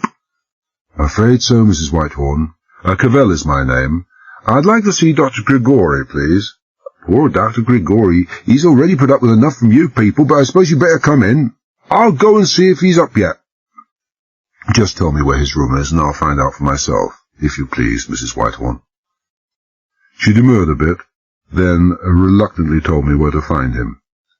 5 yards along the big hall, down a side passage, and I was outside his door. His name was on it. I knocked and waited. I didn't have to wait long. Grigori must have been up, but only just. He wore a faded, russet dressing gown over his pyjamas, and his swarthy face was swarthier than ever. He evidently hadn't yet got round to shaving. "Cavell," he said. There was no particular warmth or welcome in his voice. People greeting the law at dawn are seldom in the most amiable frame of mind, but at least, unlike MacDonald, he was civil. "You had better come in, and have a seat. You look worn out." I felt worn out. I eased myself into the offered chair and looked around. Grigori didn't do himself as well as MacDonald in the way of furniture, but then it probably wasn't his furniture in the first place. The room I was in was furnished as a small study. The bedroom would be through the communication door in the far wall. A worn but still serviceable carpet, a couple of armchairs in the same category, one wall completely lined with bookcases, a heavy oak table with swivel chair, typewriter, and piled-up papers, and that was about it. In the stone hearth was the remains of last night's fire, smooth white ash such as you get from burning beech. The room, though cold, was rather stuffy. Grigori had obviously not as yet succumbed to the English madness of flinging open windows under any and all conditions, and I seemed to smell some peculiar odour in the air, so faint as to be unidentifiable. "If I can be of any help to you, Mr. Cavell," Grigori prompted. "Just routine inquiries, Dr. Grigori," I said easily. "Most uncivilized hour, I know, but we feel that time is not on our side." "You have not been to bed?" he said shrewdly. "Not yet. I've been busy visiting. I'm afraid my choice of visiting hours doesn't make me very popular. I've just come from Dr. MacDonald, and I'm afraid he wasn't at all pleased to be dragged out of his bed." "No?" "Dr. MacDonald," Grigori said delicately, "is a somewhat impatient man." "You get on well with him? On friendly terms?" A colleague, shall we say. I respect his work." "Why, Mr. Cavell?" "Incurable nosiness. Tell me, Doctor, have you any alibi for last night?" "Of course." He looked puzzled. "I told it to Mr. Hardanger in person. From 8 until almost midnight I was at the birthday party for Mrs. Whitehorn's daughter. Sorry, I interrupted. Last night. Not the night before. Aha! He looked at me anxiously. There have been no more killings. No more, I reassured him. Well, Doctor? Last night. He half smiled and shrugged. An alibi? Had I known that an alibi would have been required of me, I would not have failed to provide one. At what time exactly, Mr. Cavell? Oh, let's say between 9:30 and 10:30 p.m. Alas, no. No alibi, I fear. I was in my room here working all night on my book. Work therapy, you might call it, Mr. Cavell, after the dreadful experience of yesterday. He paused, then went on apologetically. Well, not all night. From after dinner, about 8 till 11. It was a good night for me in the circumstances. 3 whole pages. He smiled again, differently. For the type of book I'm writing, Mr. Cavell, a page an hour represents excellent progress. And what type of book is that? On inorganic chemistry. He shook his head and added wistfully, It is unlikely that the citizens will be besieging the bookshops in order to buy it. The reading public for my speciality is limited indeed. That the book? I nodded at the pile of papers on the desk. It is. One I began in Turin, more years ago than I care to remember. Examine it if you wish, Mr. Cavell. Not I fear that it would convey much to you. Apart from the rather abstruse nature of the subject matter, it is in Italian, the language I prefer for writing. I didn't tell him that I could read Italian almost as well as he spoke English. Instead I said, You type directly onto paper? But of course my handwriting is that of a true scientist, almost completely indecipherable. But a moment. He rubbed a thoughtful palm across a blue, bristly chin. The typewriter, it may have been heard. That's why I asked. Do you think it likely? I don't know. My rooms were specially chosen because of my typing. Must not disturb the other guests, you understand. There are no bedrooms either above or either side of me. Wait now, yes, I'm almost certain. I heard a television program next door. At least, more doubtfully, I think I did. Next door is what Mrs. Whitehorn rather grandly calls her television lounge, but it is very poorly patronized, I fear, chiefly by Mrs. Whitehorn herself and her daughters, and that's not frequently. But I'm sure I heard something. Well, almost sure. Shall we ask? We asked. We went along to the kitchen where Mrs. Whitehorn and one of her daughters were preparing breakfast. The aroma of sizzling bacon made my leg feel weaker than ever. 1 minute was enough. An hour-long vintage film had been shown on television the previous evening, and Mrs. Whitehorn and 2 of her 3 daughters had watched the entire performance. The film had started precisely at 10, and as they passed Dr. Grigori's door into the lounge, and after they had sat down, they could hear him typing on his machine. Not loud enough to be annoying, but perfectly distinct. Mrs. Whitehorn had commented at the time that it was a shame Dr. Grigori should have so little time for leisure and relaxation, but she knew he would be eager to make up for the time lost at her daughter's party, the first night off for weeks. Dr. Grigori made no attempt to hide his satisfaction. I am very much indebted to this elderly film shown last night, and to you, Mrs. Whitehorn. He smiled at me. Your suspicions at rest, Mr. Cavell? I never had any, Doctor, but that's how policemen must work, by the elimination of even the most remote possibilities. Dr. Grigori saw me to the front door. It was still dark, still cold, still very wet indeed. The rain was bouncing high off the tarmac road. I was considering how best to introduce my new standard spiel about the remarkable progress I was making, when Grigori himself said suddenly, I am not asking you to betray any professional confidences, Mr. Cavell, but, well, do you think there is a chance that you will get this fiend? Are you making any progress at all? More than I would have thought possible 12 hours ago. Investigations have led me pretty far in what I believe to be the right direction. Very far. I might say, if it weren't for the fact that I'm up against a brick wall. Walls can be climbed, Mr. Cavell. So they can, and this one will be. I paused. I don't know whether I should have said what I did, but I know you will keep it strictly to yourself. He gave me his earnest reassurances on that point, and we parted.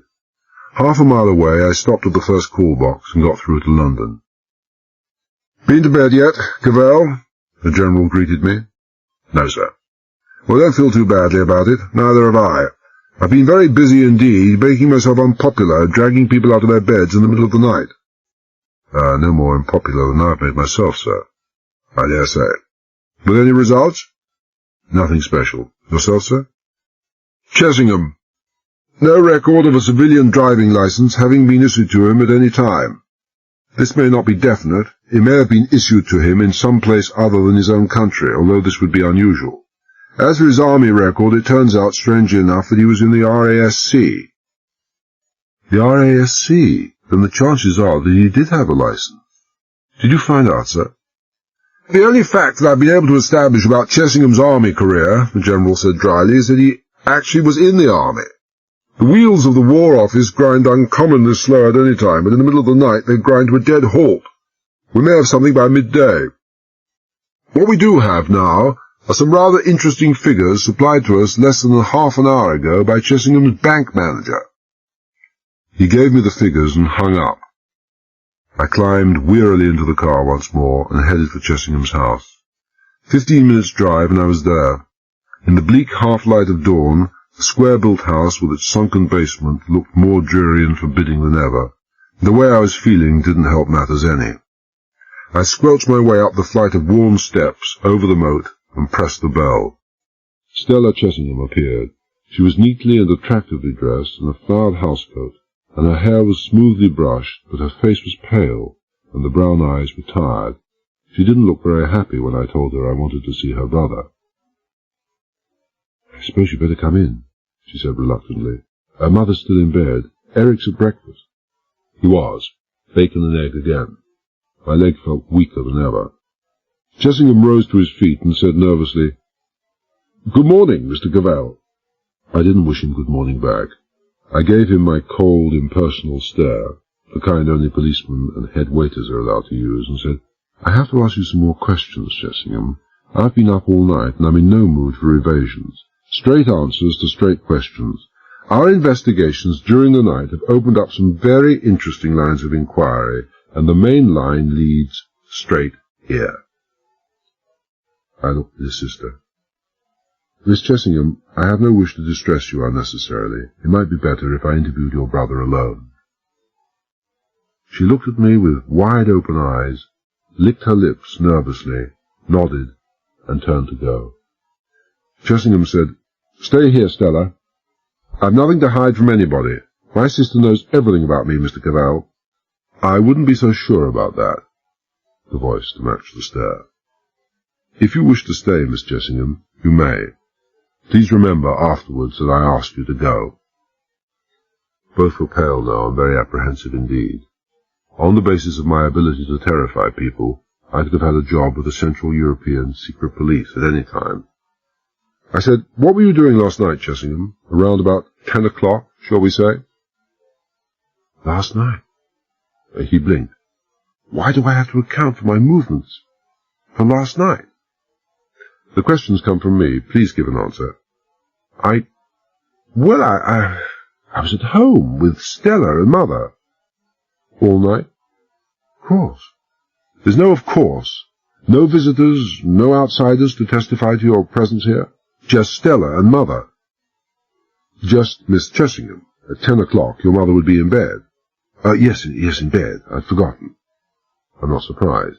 Forgetting is your strong line. You forgot to tell me last night that you'd been in the RASC." "The RASC?" He sat down at the table again, not to eat, and from the slight movement of his hands I could tell that one hand was gripping the other pretty strongly. "Yes, that's right. How do you know that?" "A little bird told me. The same bird told me that he had seen you driving an army vehicle." I was sticking my neck out, but I had no option. Time was not on our side. "You said you couldn't drive." "I can't." His face flickered to his sister, and then back to me. There's a mistake. Someone's making a mistake." "That's you, Chessingham, if you keep denying it." "What if I can produce 4 independent witnesses by nightfall who'll swear to it that they've seen you driving?" I may have tried once or twice. I'm not sure. I haven't a driving license. You make me sick, I said in disgust. You're speaking and behaving like a moron. You're no moron, Chessingham. Stop beating about the bush and making a fool of yourself. You can drive. Admit it. Miss Chessingham, your brother can drive, can't he? Leave Stella alone. Chessingham's voice was high, his face pale. You're right, damn you. I can drive. After a fashion. I suppose you thought it was very clever to abandon the Bedford van just outside your house 2 nights ago, on the assumption that the police would never believe anyone capable of doing anything so obvious. I was never near that van. His voice was almost a shout. I swear I was never near that van. I got frightened when you came round last night, and I said anything I could to strengthen my innocence. Innocence? Ha! I laughed my nasty policeman's laugh. The photographs of Jupiter that you said you took, how did you take them? Or did someone else take them? Or did you rig up an apparatus to take the pictures automatically while you were away at Morden? What in the name of God are you talking about? He was getting frantic. Apparatus? What damned apparatus? Search the house from top to bottom. See if you can find... Don't be so naive, I interrupted. Probably buried deep in the woods, anywhere within 50 square miles of here. Mr. Cavell... Stella Chessingham stood in front of me, her hands so tight that they were shaking, her face mad. You're making a terrible mistake. Eric has nothing to do with whatever it is, this murder. Nothing, I tell you. I know.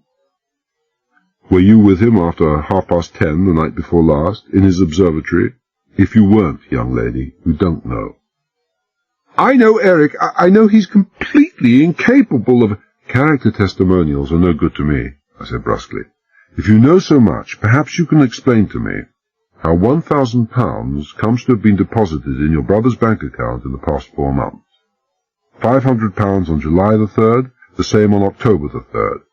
Can you explain? They looked at each other, sick fear in their eyes, and making no attempt to conceal it. When Chessingham managed to speak, on his 2nd or 3rd attempt, his voice was hoarse and shaking. It's a frame-up. Someone's trying to frame me. Shut up and talk sense, I said wearily. Where did the money come from, Chessingham? He paused for a moment before replying, then said miserably, From Uncle George. His voice had dropped almost to a whisper, and he was glancing apprehensively ceilingwards. Decent of Uncle George, I said heavily. Who's he? Mother's brother. His tone was still low. The black sheep of the family, or so it seems. He said he was completely innocent of the crimes with which he'd been charged, but that the evidence against him had been so overwhelming he'd fled the country. I glared at him. Double talk at 8 a.m. after a sleepless night wasn't much in my line. What are you talking about? What crimes? I don't know, Chessingham sounded desperate. We've never seen him. He's phoned me twice at Morden. Mother has never mentioned him. We didn't even know he existed until recently. You knew about this too? I asked Stella. Of course I did. Your mother?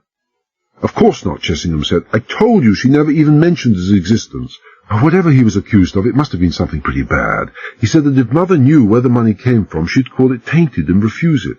We, Stella and I, wanted to send her abroad for her health, and that money's going to help. It's going to help you up the steps of the Old Bailey, I said roughly.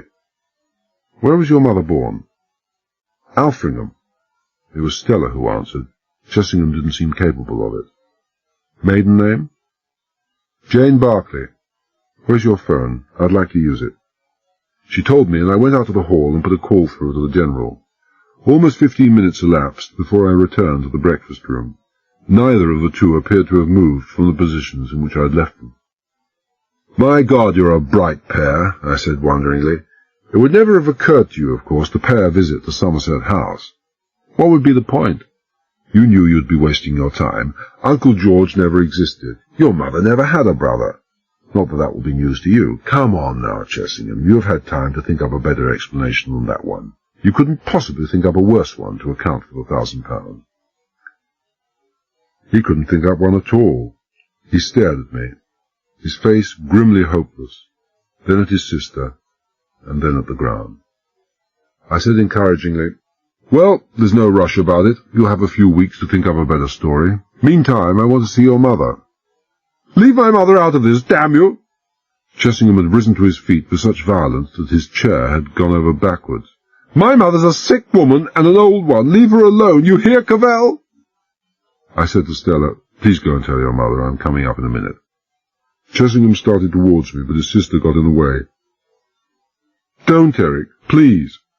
She gave me a look that should have pinned me to the wall, and said bitterly, "Don't you see that Mr. Cavell is a man who always gets his own way?" I got my own way. The interview with Mrs. Chessingham took no more than 10 minutes. It wasn't the most pleasant 10 minutes of my life. When I came downstairs, both Chessingham and his sister were waiting in the hall. Stella came up to me, big brown eyes swimming in a pale and frightened face, and said desperately, "You're making a fearful mistake, Mr. Cavell, a terrible mistake. Eric is my brother. I know him. I swear to you that he is completely innocent in everything. He'll have his chance to prove it." There were times when I didn't find any great difficulty in hating myself, and this was one of those times. "Chessingham, you'd be wise to pack a case. Enough stuff to last you for a few days at least." "You're taking me with you?" He looked resigned and hopeless. "I've neither the warrant or the authority for that. Somebody will come, never fear. Don't be so silly as to try and run. A mouse couldn't get through the cordon round this house." A cordon?" He stared.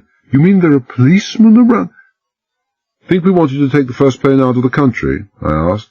"Like dear old Uncle George?" It was a good enough exit line, and I left it at that.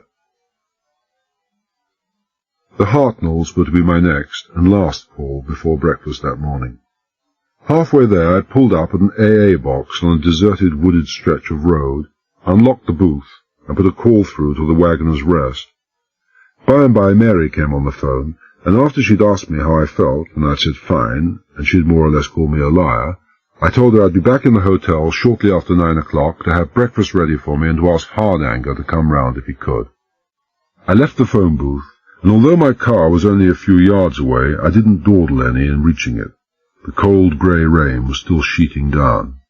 For all my haste, though, I suddenly stopped, with the door half open, and stared through the rain at a character coming down the road towards me. From a distance of less than 100 yards, he appeared to be a middle-aged, well-dressed citizen wearing a raincoat and trilby, but there all resemblance to a normal human being ended. He was making his way down the rain-filled gutter by hopping around on his right foot, arms outstretched to balance himself, kicking a rusty tin can ahead of him. With every combined hop and kick, a gout of water went spraying up in the air. I watched this performance for some time, until I became conscious of the rain drumming heavily on my back and soaking through to my shoulders. Besides, even if he had escaped over a high wall, it was still rude to stir. Maybe if I were buried long enough in the wilds of Wiltshire, I too would take to playing hopscotch in the rain. Still with my eye on this apparition, I eased quickly into the driving seat, pulling the door to behind me, and it was not until then that I discovered that the purpose of the hopscotch merchant was not to demonstrate the standard of loopiness in rural Wiltshire, but to distract my attention from the back of my car, where someone had been hiding, crouched down on the floor. I heard a slight noise behind me and started to twist. It was far too late. The blackjack must have been chopping down even as I heard the sound. My left foot was still on the wrong side of the steering column, and anyway he was on my left or blind side. The blackjack made contact just below and behind my left ear, with what must have been considerable force, or accuracy, or both, for the agony and the oblivion were separated by only a hair's breadth in time.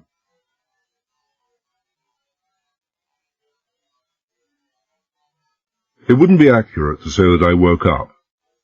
The term waking up implies a fairly rapid and one-way transition from a state of unconsciousness to that of consciousness, and there was nothing either rapid or one-way about my progress through the twilight zone that separates those. One moment I was greyly aware that I was lying on something hard and wet. The next, the awareness was gone. How long a time elapsed between the intervals of greyness I'd no means of knowing, and even if I had, my mind would have been too fuzzy to appreciate it. Gradually the spells of awareness became longer and longer, until eventually there was no more darkness, but I wasn't all that sure that this was in any way an improvement, or a desirable state of affairs. for with returning comprehension came an all but paralyzing pain that seemed to hold my head, neck, and right-hand side of my chest in an immense vice, a vice with some burly character inexorably tightening the handle. I felt the way a grain of wheat must feel after it had passed through a combine harvester. Painfully, I opened my good eye and swiveled it around until I located the source of the dim light. A grilled window high up on one wall, just below the roof. I was in a cellar of some kind, of the semi-sunk basement type, featured in Chessingham's house. I had made no mistake about the hardness of the floor, or the wetness. Rough, unfinished concrete with shallow pools of water on it, and whoever had left me there had thoughtfully dumped me right in the center of the largest puddle. I was lying stretched out on the floor, partly on my back, partly on my right-hand side, with my arms behind my back in a ridiculously strained and uncomfortable position. I wondered vaguely why I chose to lie in this awkward position, and found out why when I tried to change it.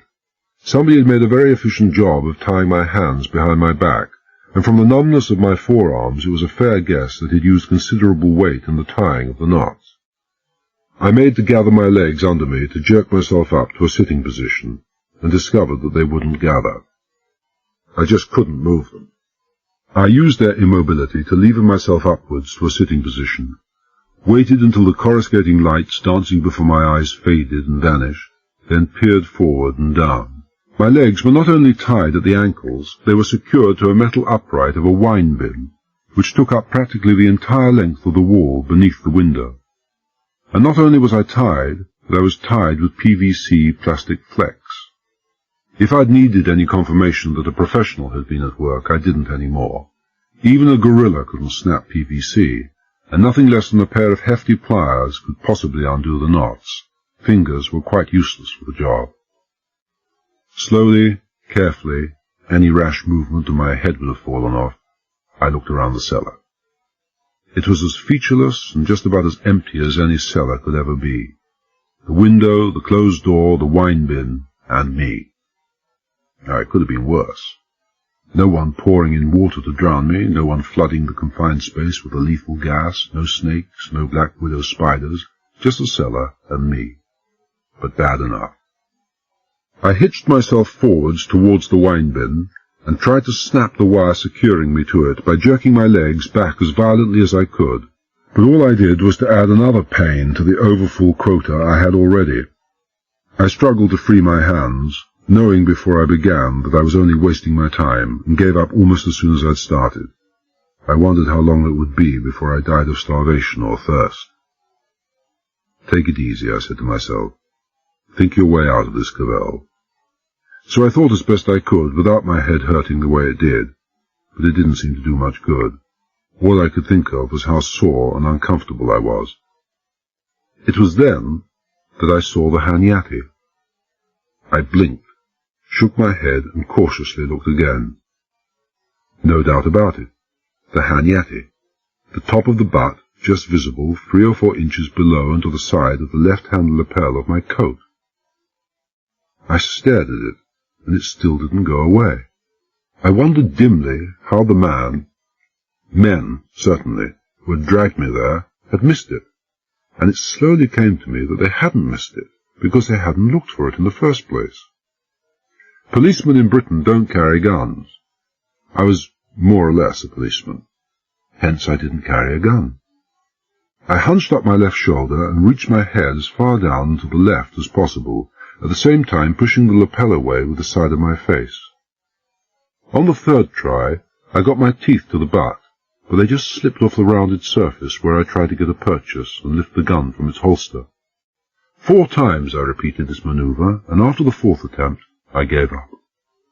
Contorting my neck into that strained and unnatural position would have been uncomfortable enough in any event. Added to the effects of the blackjack, the only result this contortion was having was to make the cellar swim dizzily around me. At the same time, the maneuver brought a sharply piercing pain to my right chest, and I wondered drearily whether any of my ribs had been broken and were sticking into a lung. The way I felt, I was prepared to believe anything. A brief rest, then I twisted up until I was in a kneeling position. I bent sharply from the waist, my head coming close to the concrete floor to give gravity an assist in freeing the Hanyati from the holster. Nothing happened. I tried again, overdid the violence of the forward jerk, and fell flat on my face. When my head finally cleared, I repeated the process, and this time the gun finally slid from the holster and clattered to the floor. In the poor half-light of the cellar, I knelt and peered anxiously at the gun. A character with a sadistic enough turn of mind might have considered it highly amusing to empty the gun and replace it in the holster, but I had been spared the humorist. The loading indicator registered 9. The magazine was full. I squirmed around on the floor, picked up the Hanyati with my bound hands, slipped the safety catch, and dragged the gun around to my right side as far as the unnaturally twisted position of my left shoulder would allow. The folds of my jacket kept getting in the way of the automatic, but I strained and pushed until I could see about 3 inches of the barrel protruding beyond my side. I bent my knees and hitched myself forward until my feet were within 15 inches of the muzzle. For a brief moment, I considered trying to shoot through the PVC that bound my ankles, but only for a brief moment. Buffalo Bill might have done it, but then Buffalo Bill had had binocular vision, and I felt pretty certain he had never performed any of his sharpshooting feats in dim half-light with numbed hands bound behind his back. The chances were 1,000 to 1 that the net result achieved would be the anticipation of those 2 London surgeons who wanted to remove my left foot. I decided to concentrate instead on the 18-inch length of 4 twisted strands of PVC that attached my legs to the wine bin. I sighted as best I could and squeezed the trigger. 3 things happened, instantaneously and simultaneously. The recoil from the gun, together with the unnatural position in which I was holding it, made me feel as if my right thumb had broken. The reverberation of the sound in that confined space had the same effect on my eardrums, and I felt a wind ruffle my hair as the ricocheting bullet, soundless in flight in that echoing intensity of sound, came within half an inch of ending my problems for good and all. And a 4th thing happened. I missed. 2 seconds later I fired again. No hesitation. If there was a watchdog upstairs taking his ease, he'd be charging down the cellar steps in a matter of moments to find out who was breaking up his happy home. Not only that, but I knew if I stopped to consider the chances of the ricochet being that half-inch lower this time, I never would get round to pulling that trigger. Again the close thunder of the explosion, and this time I was sure my right thumb had gone. But I hardly cared. The wire binding me to the wine bin was neatly severed in half. Buffalo Bill couldn't have done it any better. I twisted, grabbed one of the wine bin supports with my all but useless hands, hoisted myself shakily to my feet, rested my left elbow on a convenient shelf, and stood there, waiting, staring at the door. Anyone coming to investigate would have to pass through that door, and as a target, a man at 6 feet was going to be a much simpler proposition altogether than a wire at 18 inches. For a whole minute I stood there, motionless, apart from the trembling of my legs, straining to the utmost what little the gunshots had left me of my hearing. Nothing. I risked a couple of quick hops out to the centre of the cellar, and peered up through the high window in case my jailer was playing it careful and smart. Again nothing. Another couple of hops, and I was by the door, testing the handle with my elbow. Locked. I turned my back on the door, scrabbled around with the muzzle of the Hanyati until I'd found the lock, and pulled the trigger. With the second shot, the door gave abruptly beneath my weight. It says much for the state of mind that I'd never even checked the position of the hinges to see whether the door opened inwards or outwards, and I fell heavily through the doorway onto the concrete passageway outside. If there was anyone waiting out there with the hopeful intention of clobbering me, he'd never have a better chance. No one clobbered me, because there was no one waiting there to clobber me. Dazed and sick, I pushed myself wearily to my feet, located a light switch, and clicked it with my shoulder. The naked bulb hanging at the end of a short flex above my head remained dead. It could be a dud lamp, it could be a blown fuse, but my guess was that it meant no power at all. The air in that cellar had the musty lifelessness that bespoke long abandonment by whoever had once owned the house. A flight of worn stone steps stretched up into the gloom. I hopped up the first 2 steps, teetered on the point of imbalance like a spinning top coming to rest, but managed to twist around quickly and sit down before I toppled.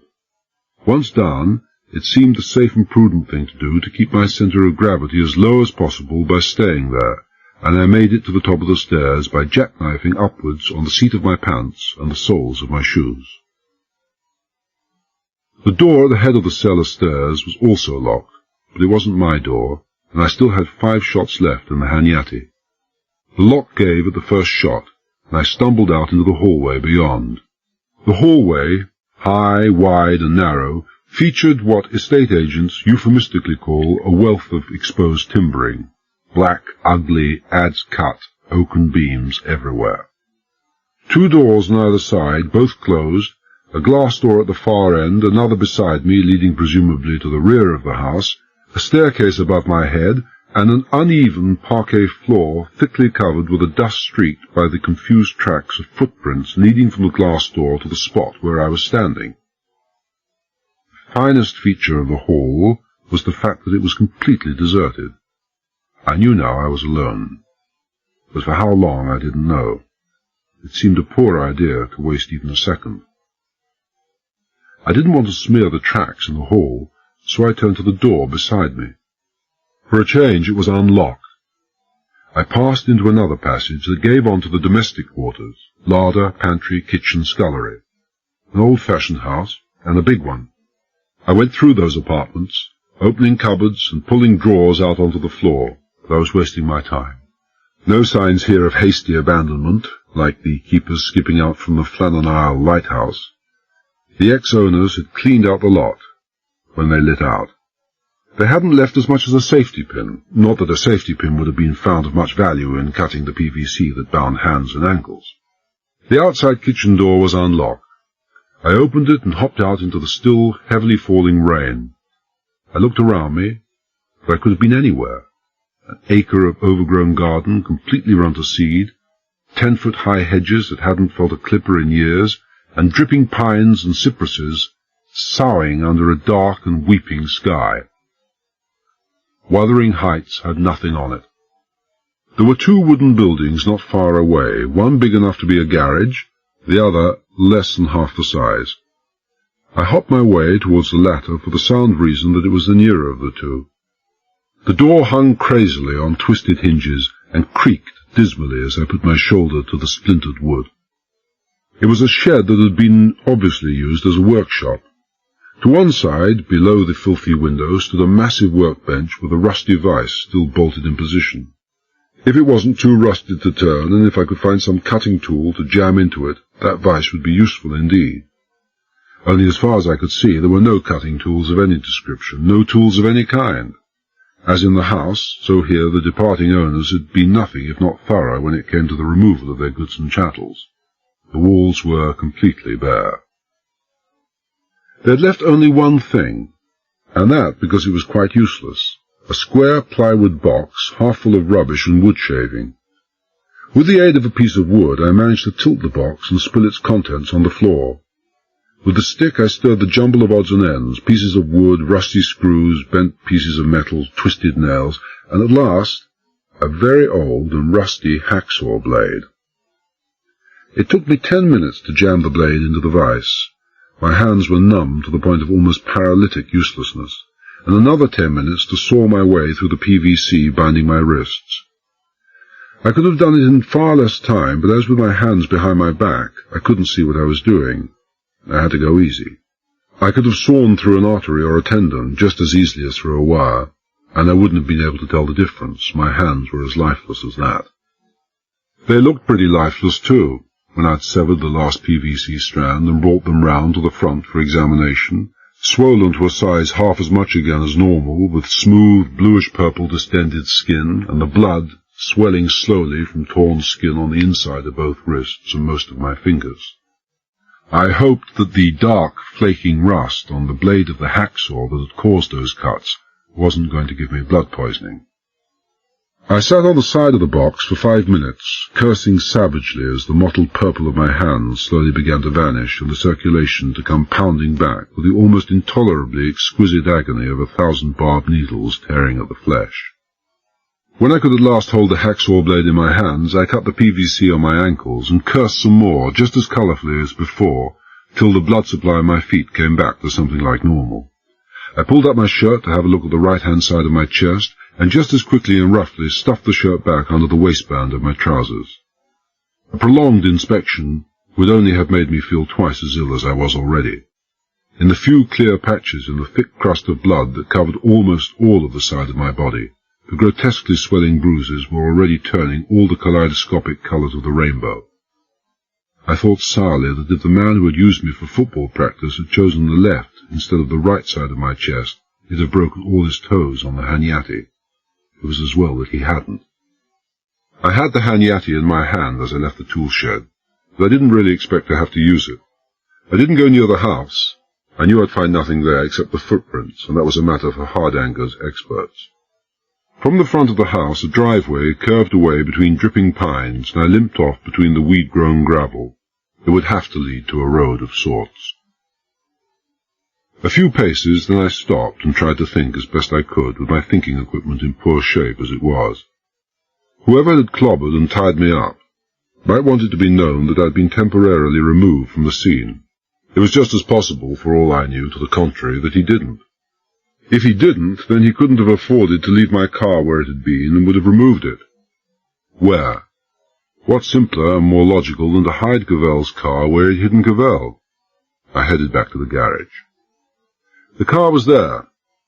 I got in, slumped wearily back on the cushions, sat there for a few minutes, then climbed as wearily out again.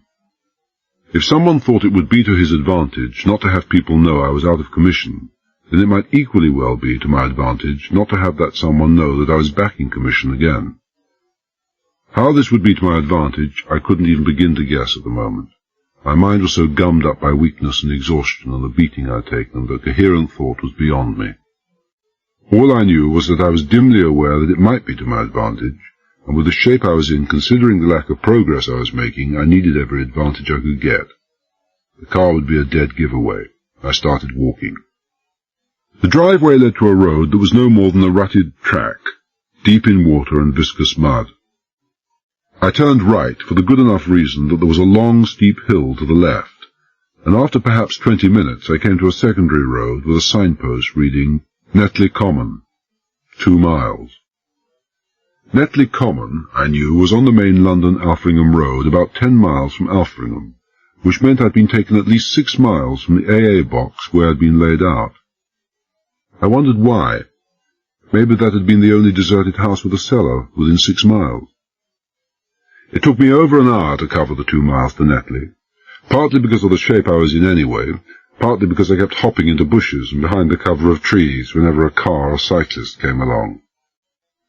Netley Common itself I bypassed by taking to the fields, empty of all signs of life on that teeming and bitter October morning, and finally reaching the main road where I sank down half kneeling, half lying, in a ditch behind the screen of some bushes. I felt like a waterlogged doll coming apart at the seams. I was so exhausted that even my chest didn't seem to be hurting any more. I was bone-chilled as a mortuary slab and shaking like a marionette in the hands of a frenzied puppeteer. I was growing old. 20 minutes later, I had grown a great deal older. Traffic in rural Wiltshire is never up to Piccadilly standards at the best of time, but even so I was having an off day. In that time only 3 cars and a bus had passed me, and as they were all full, or nearly so, none of them was any use to me. What I wanted was a truck with only one man in it, or failing that, a car with just the driver, although how any man alone in a car would react when he saw the wild, dishevelled figure of a lifer on the lam, or a refugee from a canvas jacket, was anybody's guess. The next car that came along had 2 men in it, but I didn't hesitate. I recognized the slow-moving, big black Wolseley for what it was long before I could see the uniforms of the men inside. The car braked smoothly to a stop, and the big burly sergeant, relief and concern in his face, was out and helping me to my feet as I stumbled up the bank. He had the arm and the build to carry weight, and I let him take most of mine. Mr. Cavell? He peered closely into my face. It is Mr. Cavell. I felt I'd changed a lot in the past few hours, but not all that much, so I admitted I was. Thank God for that. There's been half a dozen police cars, and heaven only knows how many of the military out looking for you in the past 2 hours. He helped me solicitously into the back seat. Now you just take it easy, sir. I'll do just that. I eased my squelching, sodden, mud-stained figure into a corner. I'm afraid this seat will never be the same again, Sergeant. Well, don't you worry about that, sir. Plenty more cars where this one come from, he said cheerfully. He climbed in beside the constable at the wheel and picked up the microphone as the car moved off. Your wife is waiting at the police station with Inspector Wiley. Wait a minute, I said quickly. No hullabaloo about Cavell returning from the dead, Sergeant. Keep it quiet. I don't want to be taken anywhere I can be recognized. Know of any quiet spot where I could be put up and stay without being seen? He twisted and stared at me. He said slowly, I don't understand. I made to say that it didn't matter a damn whether he understood or not, but it wouldn't have been fair. Instead I said, it is important, Sergeant. At least I think so. Any hideaway you know of. Wow, he hesitated. It's difficult, Mr. Cavell. This is my cottage, Sergeant, the driver volunteered. You know, Jean's away with her mother. Mr. Cavell could have that. Is it quiet? Has it a phone? And is it near Alfingham? I asked. All 3 of them, sir. Fine. Many thanks. Sergeant, please speak to your inspector. Privately. Ask him to come to the cottage as soon as possible with my wife. With Superintendent Hardanger, if he's available. And have you the Alfingham police, a doctor they can rely on? Who doesn't talk out of turn, We do that, he peered at me. Doctor? I nodded and pulled back my jacket. The rain of that morning had soaked me to the skin, and the blood seeping through from the bruises, much diluted, had covered most of the shirt front in a particularly unpleasant shade of brownish red. The sergeant took a quick look, turned, and said softly to the driver, Come on, Raleigh boy. You've always wanted to make like Mars, and now's your chance. Keep your finger off that damn siren. Then he reached for the microphone and started talking in a low, urgent voice. I'm not going to any damned hospital, and that's final, I said irritably. With a couple of ham sandwiches and half a tumbler of whiskey inside me, I was feeling much more my old nasty self again. Sorry, Doc, but there it is. I'm sorry, too. The doctor bending over me in the bed in that police bungalow was a neat, methodical, and precise man with a neat, methodical, and precise voice. I can't make you go. More's the pity. I would if I could, for you're a pretty sick man in urgent need of radiological examination and hospital care. 2 of your ribs seem cracked, and a 3rd is definitely fractured. How badly and how dangerously, I can't say. I don't have X-ray eyes. Not to worry, I said reassuringly. With the way you've strapped me up, I can't see any broken ribs sticking into a lung or out through my skin for that matter of it. Unless you yield to an irresistible compulsion to indulge in violent gymnastics, the doctor said dryly, we need not concern ourselves with the possibility of your stabbing yourself to death. What does concern me is the likelihood of pneumonia. Broken bones, plus the exhausting, unpleasant, and very wet time you've been through, provide an ideal breeding ground. Pneumonia, together with broken ribs, make for a very nasty condition. Cemeteries are full of people who would have once testified to the fact. Make me laugh some more, I said sourly. Mrs. Cavell, he ignored me and looked at Mary, sitting still and pale on the other side of the bed. Check respiration, pulse, temperature every hour. Any upward change in those, or difficulty of respiration, and please contact me at once. You have my number. Finally, I must warn you, and those gentlemen here, he nodded to Hardanger and Wiley, that if Mr. Cavell stirs from his bed inside the next 72 hours, I refuse to regard myself as in any way medically responsible for his well-being. He picked up his tool bag and took off. As the door closed behind him, I swung my legs off the bed and started to pull on a clean shirt. It hurt, but not as much as I expected it would. Neither Mary nor Hardanger said anything, and Wiley, seeing that they had no intention of speaking, said, You want to kill yourself, Cavell? You heard what Dr. Whitelaw said. Why didn't you stop him, Superintendent? He's off his rocker, Hardanger explained. You'll observe, Inspector, that not even his wife tries to stop him. Some things in this life are a complete and utter waste of time, making Cavell see sense is one of them. He glared at me. So, you've been coming all over clever and lone wolfish again, have you? And you see what happens. Look at the bloody mess you're in now. Literally, look at it. And nothing to show. When in God's name are you going to realise that our only hope lies in working together?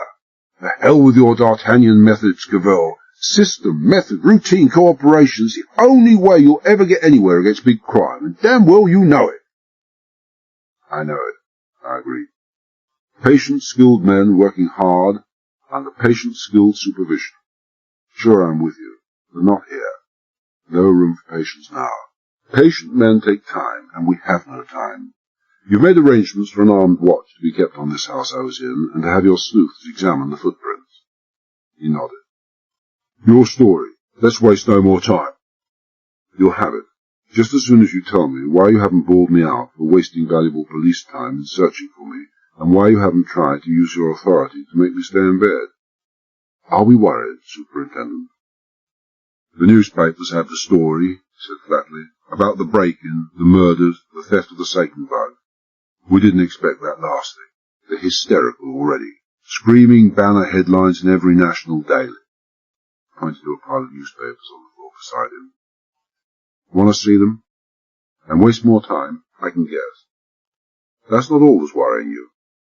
It isn't. The General was on the phone. He was looking for you half an hour ago. 6 Gestetner duplicated letters delivered by special messengers this morning to the biggest concerns in Fleet Street. Character saying that his previous warning had been ignored. No acknowledgement of it on the 9 a.m. BBC News. The walls of Morden still stood, some rubbish like that. Said that within the next few hours he would give a demonstration proving A, he had those viruses, and B, he was willing to use them. Will the papers print it? They'll print it.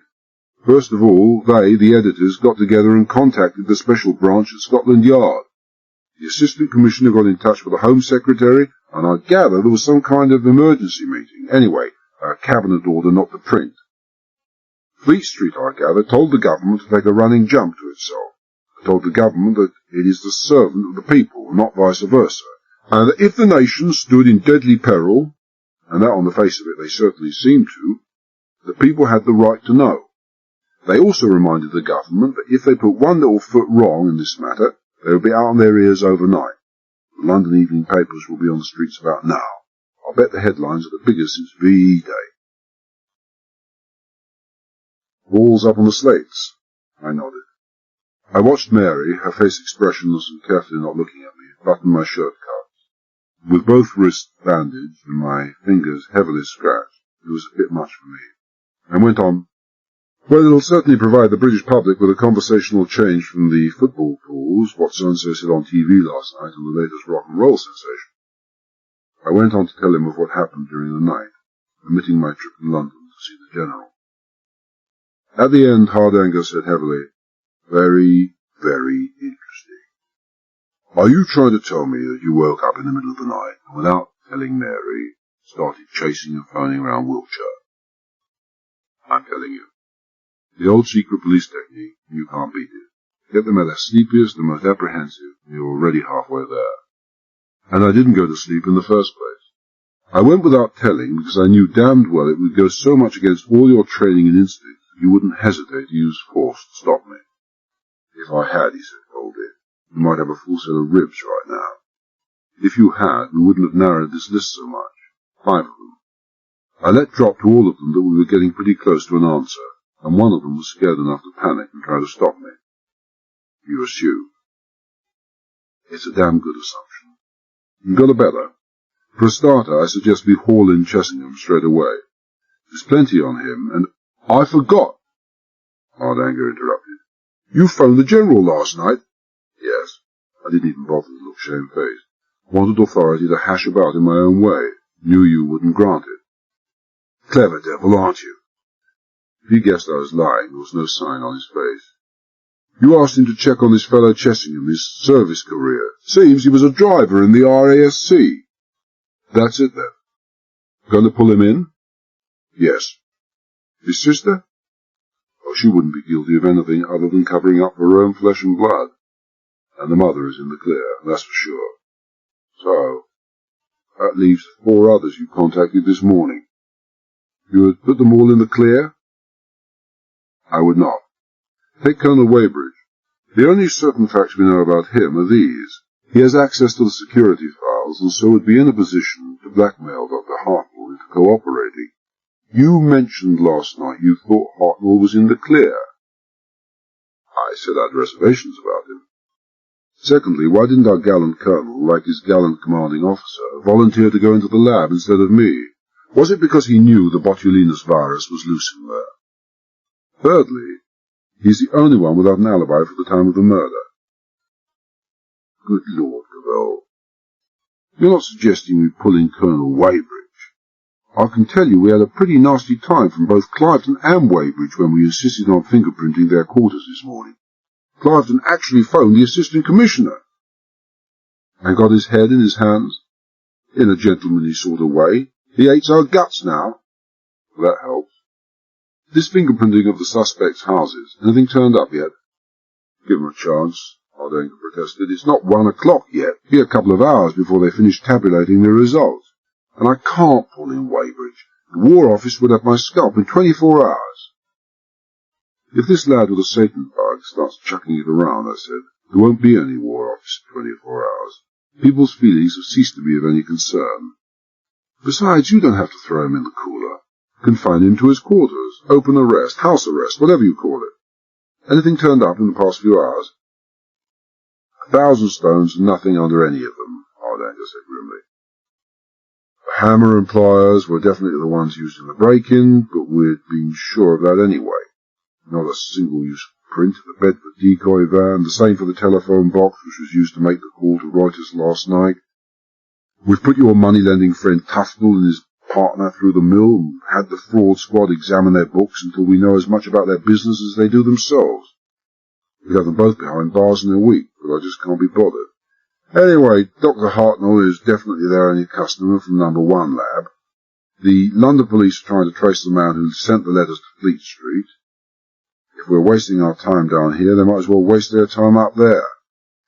Inspector Martin has spent the entire morning questioning everyone in number 1 lab about their social relations with each other, and the only thing he's turned up so far is that Dr. Hartnell and Chessingham were on visiting terms. We already knew that. We're having a check made on every no movement of every suspect in the past year, and we have teams of men checking with the occupants of every house within 3 miles of Morden to see if they've noticed anything strange or out of the way on the night of the murders. Something's bound to turn up sometime.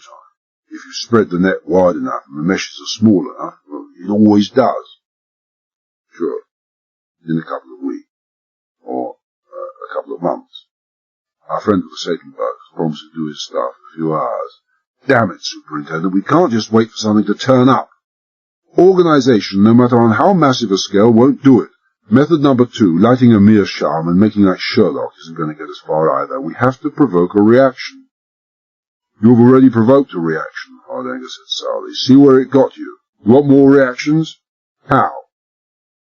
As a starter, investigate every financial transaction and every bank book entry of everyone working in number 1. Every entry in the past year. And don't forget Weybridge and Cliveden. Let the suspects know. Then, squads of policemen to every house. Search each house from top to bottom and have the searchers list every tiniest thing they find. This will not only worry the men we're after, it might actually turn up something. If we're going to go that far, Inspector Wiley put in, we might as well throw a lot of them in the cooler. It's one sure way of taking our man out of circulation. Hopeless, Inspector. We might be dealing with a maniac, but he's a brilliant maniac. He'd have thought of that possibility months ago. He's got an organisation. Nobody in Morden could possibly have delivered those letters in London this morning. And you can bet your pension the first thing he'd have done after getting the viruses would be to get rid of them. We'll try stirring things up, Ardenga said reluctantly. Though where I'm going to find all the men to pull them off the house-to-house questioning is a waste of time. He nodded again reluctantly and spoke at length on the phone while I finished dressing. When he put the phone down, he said to me, I'm not going to waste my breath arguing. Go ahead and kill yourself, but you might think of Mary. I'm thinking of her all right. I'm thinking that if our unknown friend gets careless for the sake of the bug, there'll soon be no Mary. There'll be nothing. This seemed to be a pretty effective conversation stopper, but after some time, Wiley said thoughtfully, "If this unknown friend does give a demonstration, I wonder if the government would really close down Morden." "Close it? Our pal wants it flattened to the ground. It's impossible to guess what they'll do. Things are only at the badly scaring stage so far. No one's out and out terrified." "Speak for yourself," Hardanger said sourly. "And just what are you thinking of doing now, Cavell, if you'll be kind enough to tell me?" he added with heavy irony. "I'll tell you. Don't laugh, but I'm going to disguise myself." I fingered the scars on my left cheek. A little assistance from Mary and her war paint, and these will be gone. Horn-rimmed spectacles, a pencil moustache, grey suit, credentials identifying me as Inspector Gibson of the Metropolitan Police, and I am a changed man. "Who's going to supply the credentials?" Hardanger asked suspiciously. "Me?" "Not necessary. I always carry them around with me anyway, just in case." I ignored his stare and went on.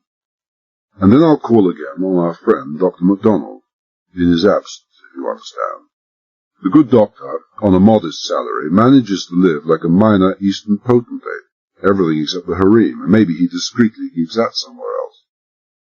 Also drinking heavily because he's worried stiff about the Satan bug and his own personal safety. I don't believe him, so I'm calling on him." "You're wasting your time," Hardanger said heavily. "MacDonald's above suspicion. Long distinguished and spotless record. Spent 20 minutes this morning going over it." "I've read it," I said. "Some of the star turns in the Old Bailey over the past few years have had immaculate records, until the law caught up with them." "He's a highly respected character locally," Wiley put in. "A bit of a snob, associates only with the very best people, but everyone speaks very well of him." "And there's more to his record than you have read, Cavell," Hardanger went on. "In the report there's only a brief mention of his wartime service in the army, but it so happens I'm a personal friend of the colonel who commanded MacDonald's regiment in the last 2 years of the war. I rang him up. Dr. MacDonald, it seems, has been strangely reticent about himself. Did you know that as a second lieutenant in Belgium in 1940 he won the DSO and the bar? That he finished up as a lieutenant colonel in a tank regiment with a string of medals as long as your arm?" "I didn't, and I don't get it," I admitted. "He struck me as a phony tough type, who if ever he'd done any valorous deeds wouldn't have been backward about admitting them. He wanted me to think he was afraid. He didn't want me to think he was brave. Why? Because he knew he had to justify his heavy drinking, so he put it down to personal fear. But in view of his record, it almost certainly wasn't that. Queer item number 1. Queer item number 2. Why wasn't all this listed in his security report? Easton Derry compiled most of those dossiers, and Derry would be unlikely to overlook so large a gap in a man's history." "I don't know about that," Hardanger admitted, "but this much is certain. If the report I had on MacDonald is correct, then on the face of it, it seems highly unlikely that a man so brave, selfless, and patriotic could possibly be mixed up in anything like that." "This colonel of MacDonald's regiment who told you about him, could you get him down here immediately?" Hardanger let me have his cool, speculative look. "Thinking he's a phony in every sense, that this man's been substituted for the real MacDonald?" "I don't know what. We must have another squint at his record card and check that Derry really did compile it." "We can soon fix that," Hardanger nodded. This time he was on the phone for almost 10 minutes, and when he'd finished with that, so had Mary with my face, and I was all ready to go. Hardanger said, "You look bloody awful, but I wouldn't recognise you if I saw you in the street. Files in the safe in my hotel. Shall we go there?" I turned to leave the room. Hardanger took a look at the palms and fingers of my hands, still slowly welling blood from the hacksaw scratches. He said irritably, "Why didn't you have the doctor bandage your fingers as well? Want to get blood poisoning?" "Have you ever tried to use a gun with your fingers bandaged together?" I asked sourly. "Well, man, a pair of gloves then. That's ridiculous." "Just as bad. Couldn't get a finger through the trigger guard." "Rubber gloves," he said impatiently. "Plastic." "It's a point," I agreed. "Certainly it would hide those damn scratches." I stared at him without seeing him, then sat down heavily on the bed. "Hell's bells," I said softly. I sat very still for a few seconds. Nobody spoke. I went on speaking more to myself than anyone else. Rubber glove. Cover the scratcher. Then why not elastic stocking? Why not? I looked up vaguely and saw Hardanger glancing at Wiley, maybe thinking they had let the doctor go too soon, but Mary came to my rescue. She touched my arm, and I turned to look at her. Her face was set, and the big green eyes wide with apprehension and the birth of an unpleasant certainty. Morden, she whispered. The fields round it. Gorse. They're covered with gorse. And she was wearing elastic stockings, Pierre. What in heaven's name? Hardanger began harshly. Inspector Wiley, I interrupted. How long would it take you to get an arrest warrant? Murder. Accessory. No time at all, he said grimly. Patted his breast pocket. I have 3 of them here already signed. Like you said yourself, there are times when we can't wait for the law. We fill them in. Murder, eh? Accessory. And the name? Hardanger demanded. He still wasn't sure that we shouldn't be calling the doctor. Dr. Roger Hartnell, I said.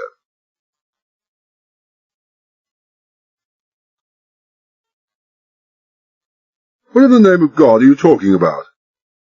Dr. Roger Hartnell, a young man with a face suddenly old and tired, strained, stared at us, then at his wife, who was standing rigidly beside him, then back at us again. Accessory after murder? What are you talking about, man? Our belief that you know well enough what we're talking about, Wiley said calmly. It was the inspector's bailiwick, and it was he who had just read out the charge and was making the formal arrest. He went on, I have to warn you that what you say now may be used against you at your trial. It would help us if you made a full confession now, I admit. The arrested men have their rights. You may wish to take legal advice before you speak. Like hell he was going to take legal advice. He was going to talk before he left the house, and Hardanger, Wiley, and I all knew it. Will someone please explain what this nonsense is about? Mrs. Hartnell said coldly. The slightly supercilious incomprehension, the well-bred distaste were done to a turn. The hostile rigidity of the figure overdone, the gripping hands so tightly clasped, a tremor showed, and she was still wearing the elastic stockings. Gladly, Wiley said. Yesterday, Dr. Hartnell, you made a statement to Mr. Cavell here. Cavell. Hartnell did some more staring. That's not Cavell. I didn't like my old face, I said. Do you blame me? Inspector Wiley is talking, Hartnell. To the effect, Wiley went on, that you made a late trip night before last to see Mr. Tufnell. Intensive investigation has turned up several people who were in a position to have seen you had you travelled in the direction you said you did at the time you said you did. Not one of those people saw you. That's point number 1. And quite a good point it was, too, even if the purest fiction. The check had been made all right, but not a single witness found to confirm or deny Hartnell's story, which had been just as expected. Point number 2, Wiley went on. Mud was found last night under the front mudguard of your motor scooter, a mud which seems to be identical with the red loam found locally only outside Morden. We suspect you went there early in the evening to reconnoitre. Your machine is at present being moved to police laboratories for tests. Point number... My scooter! Hartnell looked as if a bridge had fallen on him. Morden! I swear it! Number 3. Later that night you took your scooter and wife to a spot near Chessingham's house.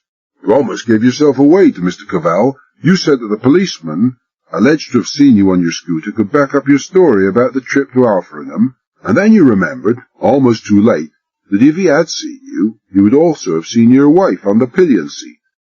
We found the imprint of your scooter's wheels among bushes not 20 yards from where the Bedford had been abandoned. Careless, Doctor. Very careless. I note you're not protesting that one. We couldn't. We found the imprints less than 20 minutes previously. Points 4 and 5. Hammer used to stun the guard dog. Pliers used to cut the Morden fence. Both found last night in your tool shed. again by Mr. Cavell. Why, you filthy, sneaking, thieving... His face twisted, the hair trigger control suddenly snapped, and he flung himself at me, clawed hands outstretched. He didn't get 3 feet. Hardanger and Wiley just moved in massively from either side and pinned him helplessly between their bulks. Hartnell struggled, madly, uselessly, his insane fury increasing. I took you in here, you swine! I entertained your wife! His voice weakened and faded, and when it came again, it was another man talking. The hammer used to stun the dog? The pliers? Here? In my house? They were found here? How could they have been found here? He couldn't have been more bewildered if he had heard the late Senator McCarthy declaring himself to be a lifelong communist. They couldn't have been found here. What are they talking about, Jane? He turned to his wife, and his face was desperate. We're talking of murder, Wiley said flatly. I didn't expect your cooperation, Hartnell. Please come along, both of you. There's some terrible mistake. I don't understand. A terrible mistake. Hartnell stared at us, his face hunted. I can clear it up. I'm sure I can clear it up. If you have to take anyone with you, take me. But don't drag my wife along, please. Why not, I said. You didn't hesitate to drag her along a couple of nights ago. I don't know what you're talking about, he said wearily. Would you say the same thing, Mrs. Hartnell? I asked. In view of the statement made by your doctor, who saw you less than 3 weeks ago, that you're in perfect health. What do you mean? She demanded. She was under better control than her husband. What are you getting at? The fact that you went to a chemist's in Althringham yesterday and bought a pair of elastic stockings. The gorse outside Morden is pretty vicious stuff, Mrs. Hartnell, and it was very dark when you ran off after decoying the soldiers from their truck. You were pretty badly scratched, weren't you? And you had to cover those scratches, didn't you? Policemen are just naturally suspicious, especially in a murder case. This is entirely ridiculous. Her voice was flat, mechanical. How dare you insinuate? You are wasting our time, madam. Hardanger spoke for the first time, his voice sharp and authoritative. We have a policewoman outside. Must I bring her in? Silence. Very well then, I suggest we leave for the police station. Could I have a few words with Dr. Hartnell first, I asked. Alone, that is. Hardanger and Wiley exchanged glances.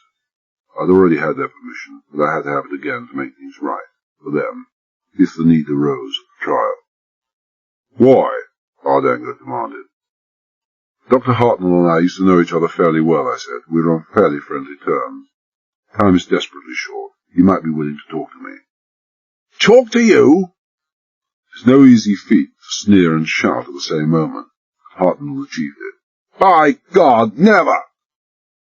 Time is indeed short, Hardanger agreed somberly. 10 minutes, Cavell.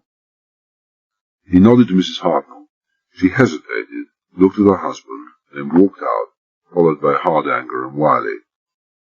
Hartnell made to follow, but I swung across and blocked his way. Let me past. His voice was low and ugly. I've nothing to say to people like you. He gave a short description of what he thought people like me were like, and when I showed no signs of stepping aside, he swung back his right fist for a clumsy roundhouse swing that a blind octogenarian would have parried or avoided. I showed him my gun, and he changed his mind. Have you a cellar in your house? I asked. Cellar? Yes, He broke off, and his face was ugly again. If you think you're going to take me... I swung my left fist in imitation of his own compass of effort, and when he lifted his right arm in defence, I tapped him with the barrel of the Hanyati, just enough to take the fight out of him, caught his left arm up behind his left shoulder, and marched him down towards the rear of the house where a flight of steps led down to a cellar. I closed the door behind us, and shoved him roughly onto a rough wooden bench. He sat there for some seconds, rubbing his head, then looked up at me. This is a put-up job, he said hoarsely. Hardanger and Wiley, they knew you were going to do this. Hardanger and Wiley are hampered, I said coldly. They're hampered by regulations concerning interrogation of suspects. They're hampered by the thoughts of careers and pensions. I have no such thoughts. I'm a private individual. "And you think you'll get away with this?" he said incredulously. "You seriously think I won't talk about it?" "By the time I've finished," I said impersonally, "I doubt whether you'll be able to talk. I'll have the truth in 15 minutes, and I won't leave a mark. I'm an expert on torture, Hartnell. A group of Belgian quislings gave me a course of instruction over a period of 3 weeks. I was the subject. Try hard to believe I don't care much if you are badly hurt." He looked at me. He was trying hard not to believe me, but he wasn't sure.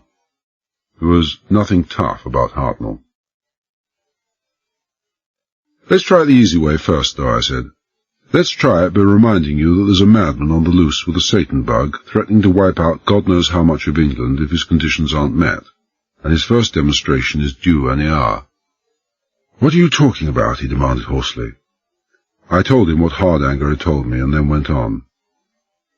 "If this madman wipes out any part of the country, the nation will demand revenge. They'll demand a scapegoat, and public pressure will be so terrific that they'll get their scapegoat. Surely you're not so stupid as not to see that. Surely you're not so stupid that you can't visualize your wife Jane with the hangman's knot under her chin as the executioner opens the trapdoor. The fall, the jolt, the snapping of the vertebrae, the momentary reflex kicking of the feet. Can you see your wife, Hartnell? Can you see what you're going to do to her? She is young to die, and death by hanging is a terrible death, and it's still the prescribed penalty for a guilty accessory to murder for gain." He looked up at me, dull hate and misery in the sick eyes. In the half-light of the cellar his face was grey, and there was the sheen of sweat on his forehead. I went on. "You realize that you can retract any statement you make to me here. Without witnesses, a statement is valueless." I paused and dropped my voice. "You're deep in this, aren't you?" He nodded. He was staring at the floor. "Who's the killer? Who's behind all this?" "I don't know. As God is my judge, I don't know. A man rang me up and offered me money if I'd caused this diversion. Jane and myself. I thought he was crazy, and if he wasn't, something stank about it. I refused. Next morning, £200 arrived by post, with a note to say that there would be £300 more if I did what I was told. A fortnight went by, and then he came on the phone again." His voice. Did you recognize his voice?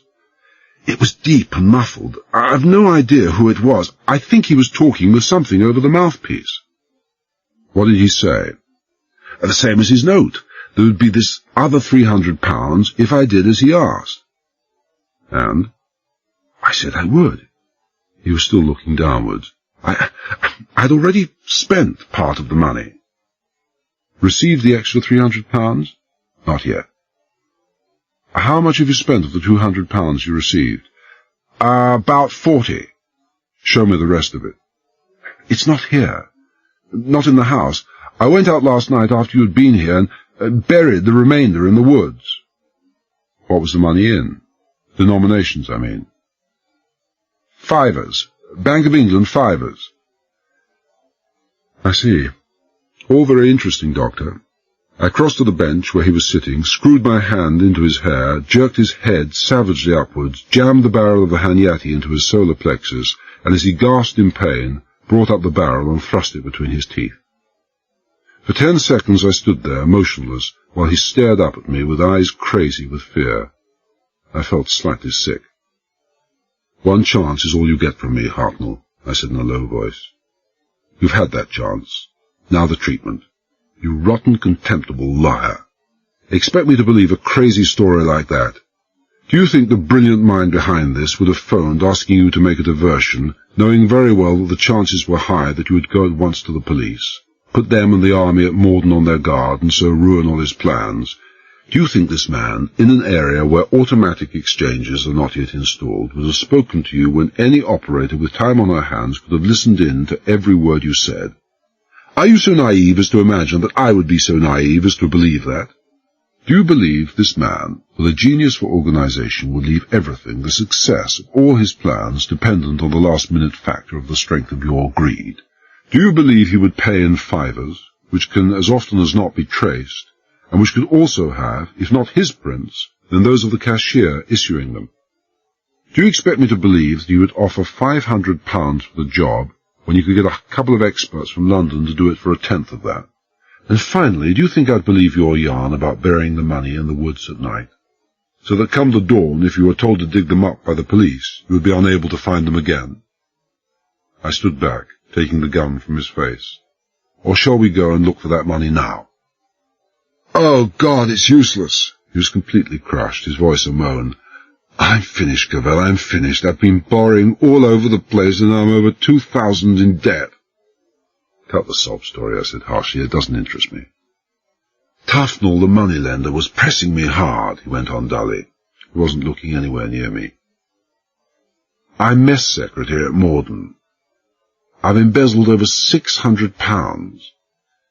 Someone, God knows who or how, found out and sent me a note saying that if I didn't cooperate, he'd lay the facts before the police.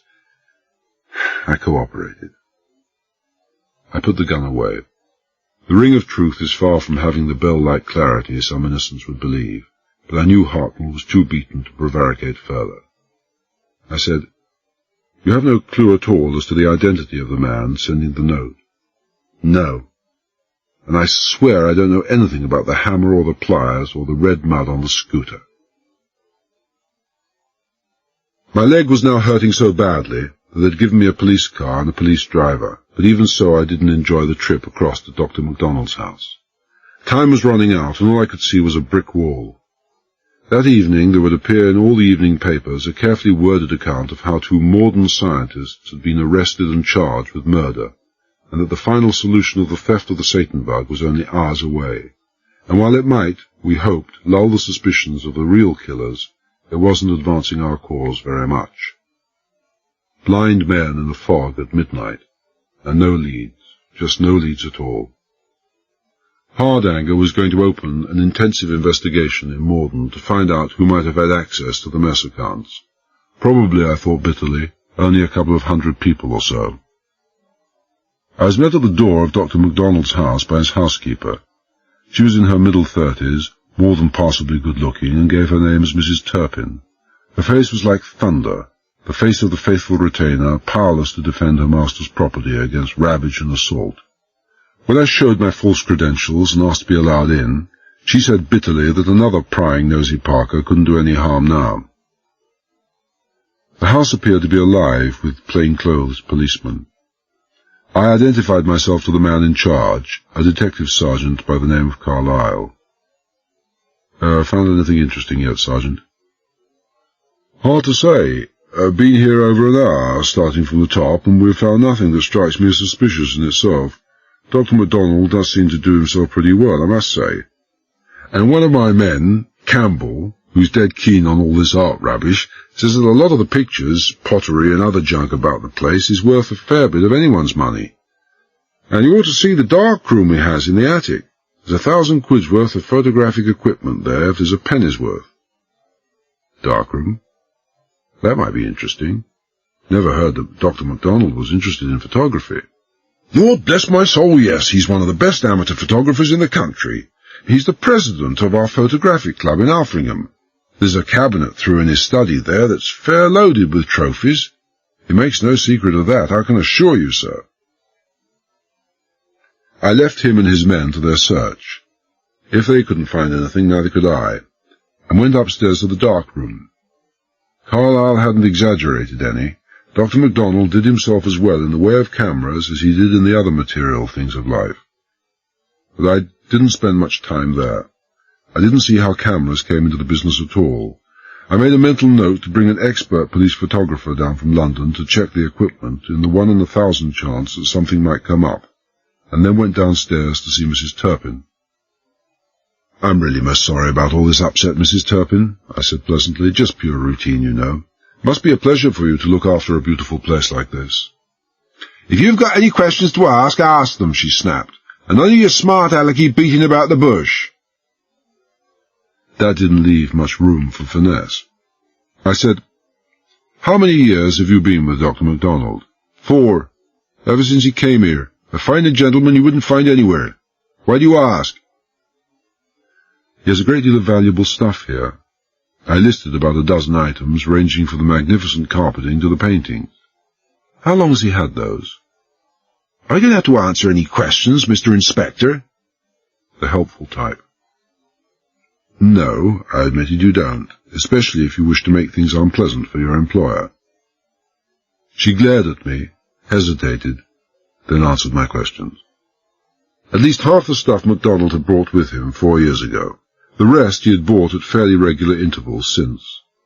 Mrs. Turpin was one of those formidable women with a photographic memory for all the more monumental irrelevances of life, and she could more or less quote the date, hour, and the weather conditions at the time of the delivery of each item. I knew I'd be wasting my time even trying to confirm her statements. If Mrs. Turpin said such and such was so-and-so, then it was, and that was all there was to it. This certainty helped to set MacDonald in the clear. No sudden suspicious influx of wealth in recent weeks or months. He'd been buying on this lavish scale over a period of years. Where he got the wherewithal to buy on this lavish scale I couldn't guess, but it hardly seemed important now. As he'd said himself, as an independent bachelor without relatives, he could afford to live it up. I moved back into the sitting room and saw Carlyle coming towards me with a couple of large files in his hands. We're giving Dr. MacDonald's study a thorough going over now, sir. Listing everything, of course, but I thought these might interest you. Seemed to be some sort of official correspondence. It did interest me, but not in the way I expected. The more I turned up about MacDonald, the more innocuous he seemed. The file contained carbon copies of his letters to, and replies from, fellow scientists and various scientific organizations throughout Europe, mainly the World Health Organization. There was no doubt from these letters that MacDonald was a highly gifted and highly respected chemist and microbiologist, one of the top men in his own field. Almost half of his letters were addressed to certain affiliations of the WHO, particularly in Paris, Stockholm, and Bonn and Rome. Nothing sinister or unpatriotic about that. This would be unclassified stuff, and the frequent co-signature of Dr. Baxter on the carbon was guarantee enough of that. Besides, although it was supposed to be a secret, all the scientists in Morden knew their mail was under constant censorship. I glanced through the file again, and put it aside as the phone rang. It was Hardanger, and he sounded fairly grim. What he had to say made me feel grim too. A phone call to Alfringham had stated that if police investigations weren't suspended for 24 hours, something very unpleasant was going to happen to Pierre Cavell, who, as they would be aware, had disappeared. Proof that the caller knew where Cavell was would be forthcoming if police investigations were not halted by 6 o'clock that evening. It wasn't the first part of it that made me feel grim. I said, well, we were expecting something like it. With all the threats I was dropping at the crack of dawn today, they must have thought that I was making too much progress for their comfort. You flatter yourself, my friend, Hardanger said in his gravelly voice. You're only a pawn. The call wasn't made to the police, but to your wife at the Wagoner's Rest, telling her that if the General, he gave his full name, rank and address, didn't pull in his horns, then she, Mary, would receive a pair of ears in the mail tomorrow. The caller said that he was sure that though she'd been married only a couple of months, she'd still be able to recognize her husband's ears when she saw them. I felt the hairs prickle on the back of my neck, and that had nothing to do with any imagined sensation of ear cropping. I said carefully, there are 3 things, Hardanger. The number of people in those parts who know we've been married only 2 months must be pretty few. The number of people who know that Mary is the General's daughter must be even fewer, for the number of people who know the General's true identity, apart from yourself and myself, can be counted on one hand. How in God's name could any criminal in the land know the General's true identity? You tell me, Hardanger said heavily. This is the nastiest development of the lot. This man not only knows who the General is, but knows that Mary is his only child and the apple of his eye, the one person in the world who might be able to bring pressure to bear on him. And she'd bring the pressure all right. The abstract ideals of justice don't matter a damn to women when their men's lives are in danger. The whole thing stinks, Cavell. To high heaven, I agreed slowly, of treason and treason in high places. I don't think we'd better talk about it over the phone, Hardanger said quickly. No. Tried tracing the call? Not yet. Well, I might as well waste time that way as any other. He hung up and I stood there staring at the silent telephone. The General was a personal appointee of the Prime Minister and the Home Secretary. His identity was also known to the Chiefs of Espionage and Counter-Espionage. It had to be. An Assistant Commissioner, Hardanger himself, the Commandant and Security Chief of Morden, and that ended the list of those to whom the General's identity was known. It was an ugly thought. I wondered vaguely how General Clifton was going to enjoy the next couple of hours. I didn't require any powers of telepathy to know where Hardanger would be heading as soon as he had put down that phone. Of all our suspects, only Clifton knew the General's identity. Maybe I should have been paying more attention to General Clifton. A shadow darkened the hall doorway. I glanced up to see 3 khaki-clad figures standing at the head of the outside steps. The man in the centre, a sergeant, had his hand raised to the bell-push, but lowered it when he caught sight of me.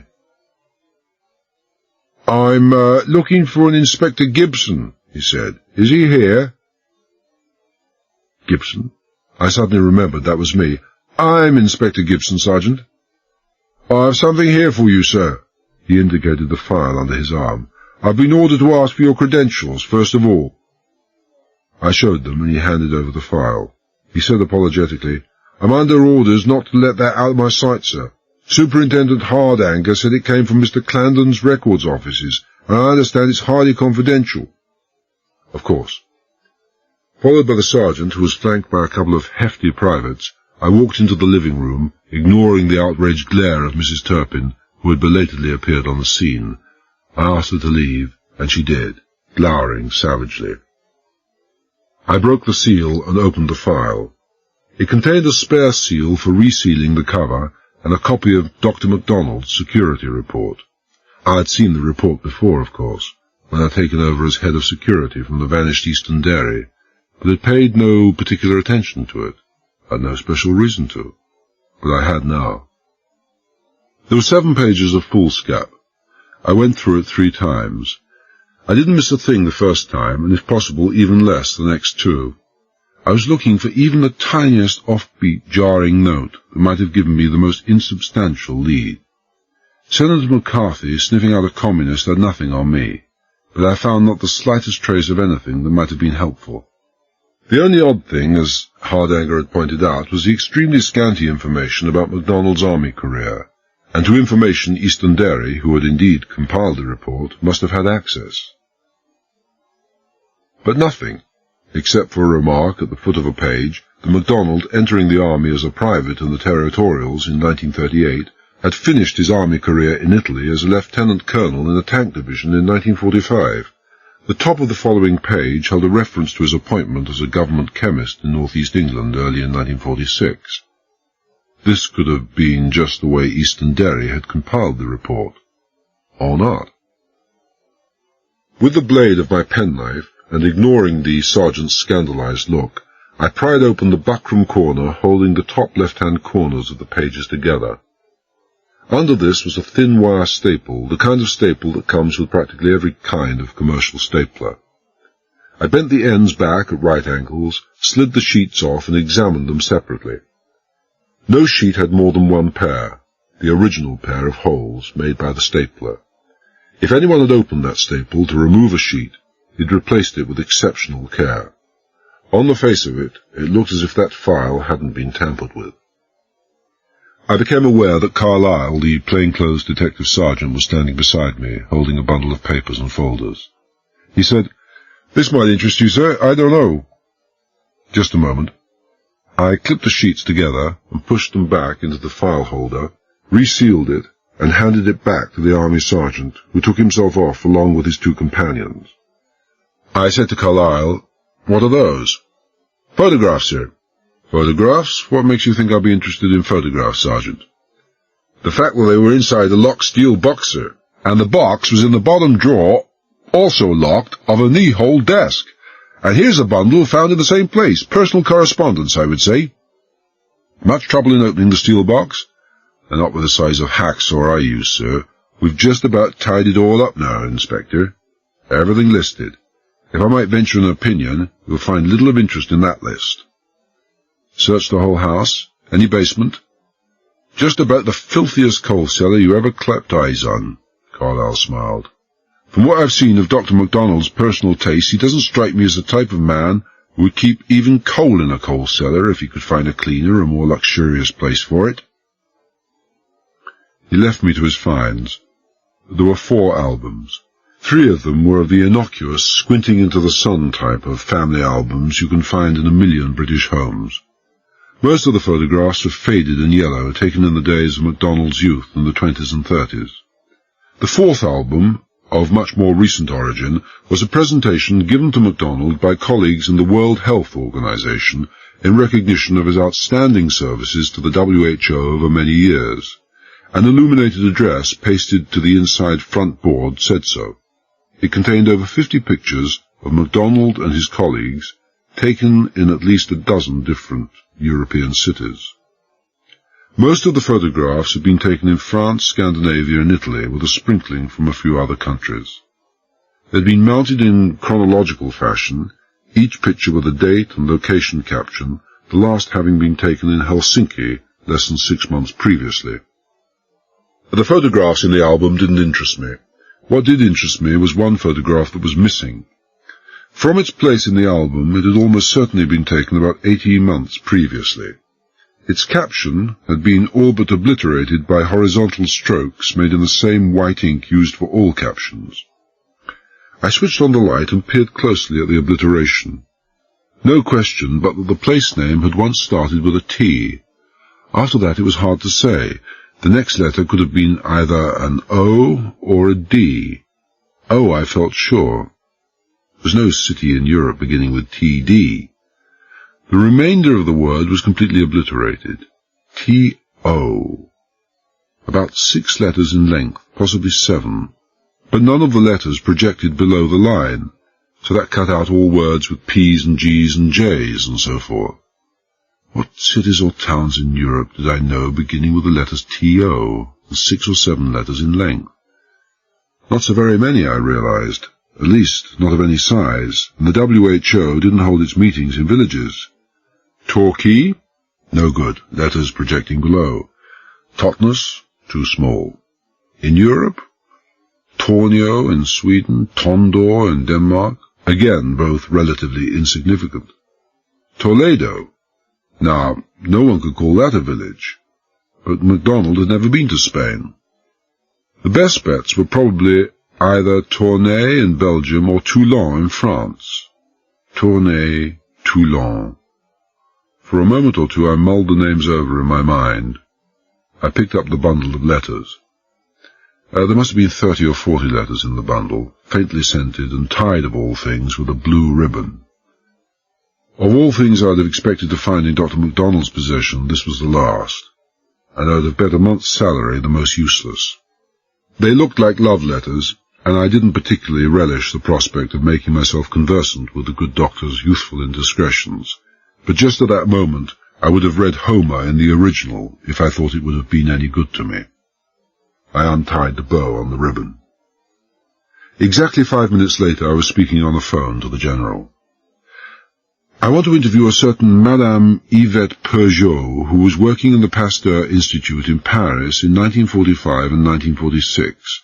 Not next week, not tomorrow, but now, this afternoon. Can you fix it, sir? I can fix anything, Cavell, the General said simply. Less than 2 hours ago, the Premier put the entire resources of all the services at our disposal. He's as windy as hell. How urgent is this? Maybe life or death urgent, sir. That's what I've got to find out.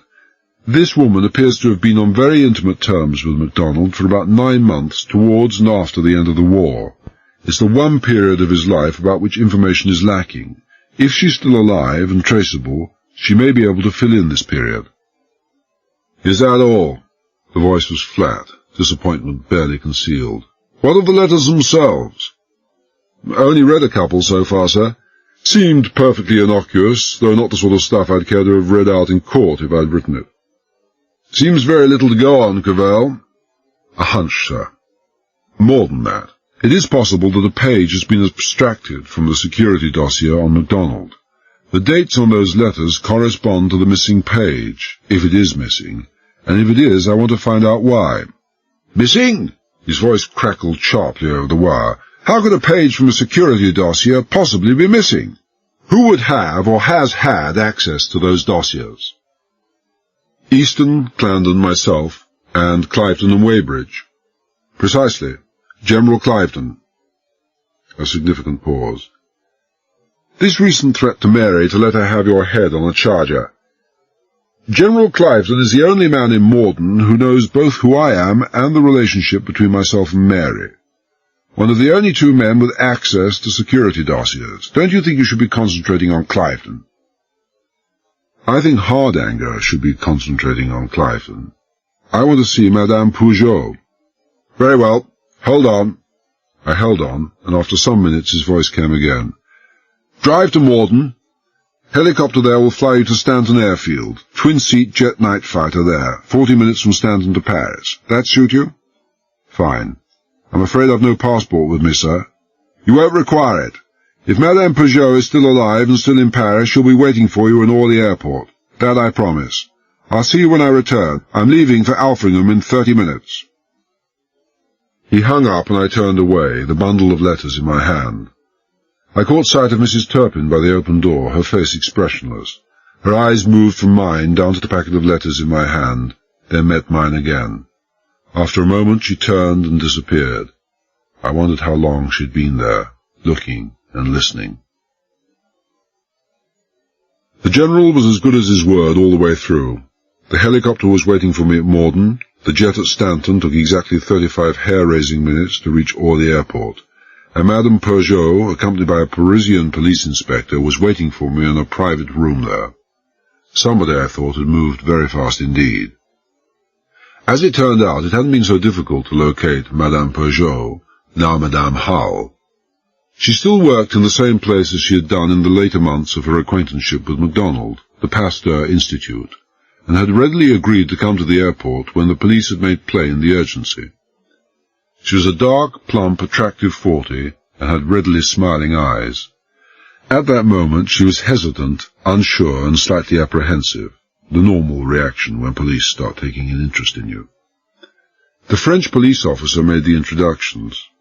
I said, wasting no time, "We would be most grateful if you could give us some information about an Englishman whose acquaintance you made in the middle 40s, 45 and 46 to be precise, a Dr. Alexander MacDonald."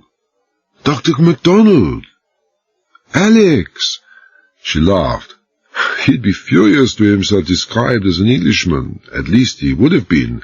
In the days when I knew him, he was the most ardent Scottish, nationalist. Of course, Scottish nationalist. Fervent, I remember, forever saying, down with the old enemy, England, and up with the old Franco-Scottish alliance. But I do know he fought most gallantly for the old enemy in the last war, so perhaps he was not so terribly sincere." She broke off and looked at me with an odd mixture of shrewdness and apprehension. He's not dead, is he?" "No, madame, he's not." "But he is in trouble, police trouble." She was quick and clever, had seized at once on the most imperceptible inflection in my voice. "I'm afraid he may be. How and when did you first meet him, Madame Hull?" "Oh, 2 or 3 months before the war ended, the European war, I mean. Colonel MacDonald, as he was then, was set to examine munitions and a chemical factory that had been run by the Germans for years at Saint-Denis. I was working in the research division of the same factory, and not from choice, I assure you. I did not know then that Colonel MacDonald was himself a brilliant chemist. I took it upon myself to explain to him the various chemical processes and production lines, and it wasn't until I'd finished the tour of the factory that I found out that he knew far more about it than I did." She smiled. "I think the gallant colonel had rather taken a fancy to me, and I to him." I nodded. Judging from the highly combustible tone of her letters, she was considerably understating the case. "He remained for several months in the Paris area," she continued. "I don't quite know what his duties were, but they were mostly of a technical nature. Every free moment we had we spent together." She shrugged. "It's also long ago, it seems another world. He returned to England for demobilization and was back inside a week.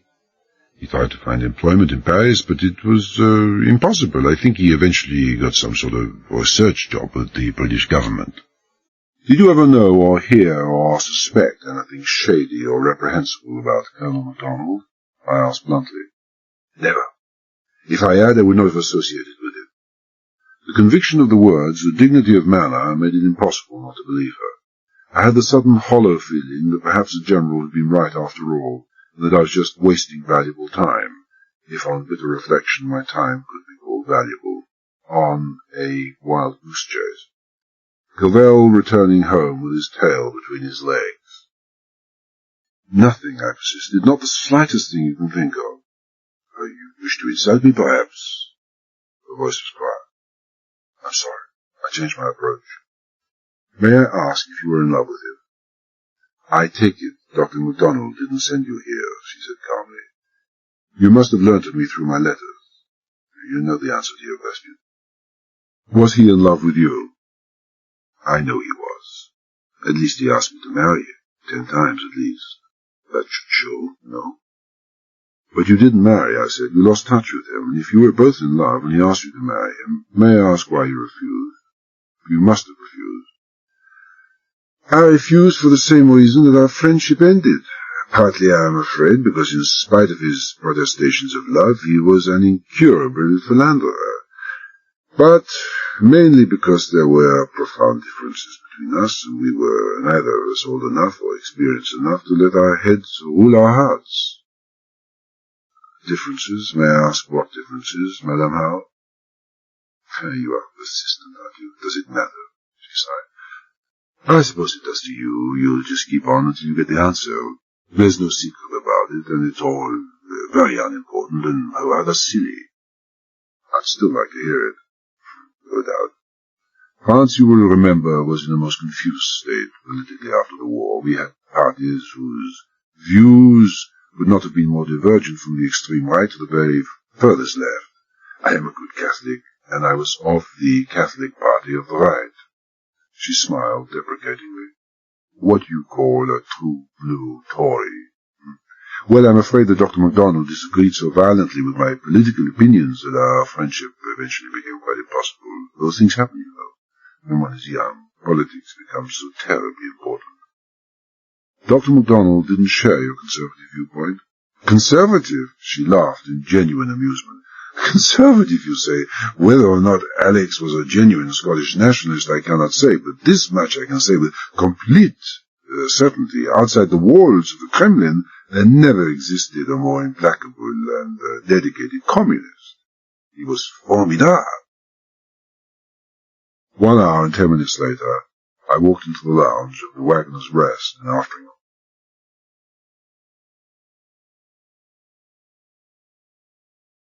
I'd had a phone call put through from Stanton Airfield, and both the General and Superintendent Hardanger were in the lounge waiting for me. Although it was still early evening, the General had on the table before him the remains of what appeared to have been a pretty considerable whisky. I'd never before known him to have his first drink of the day before 9 o'clock at night. His face was pale, set and strained, and for the first time ever he was beginning to look his age. Nothing I could put my finger on, just a slight sag of the shoulders, the indefinable air of weariness.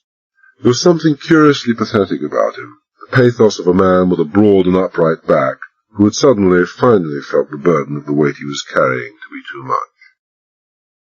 Hardanger didn't look a great deal better either. I greeted them both, collected a whisky from old shirt-sleeves who were safely out of hearing range, and gladly took the weight off my feet. I said, "Where's Mary?" "Out visiting Stella Chessingham and her mother," Hardanger said. "More broken wings for her to mend. Your surly friend behind the bar is just back from driving her there. She wanted to give them what sympathy and encouragement she could.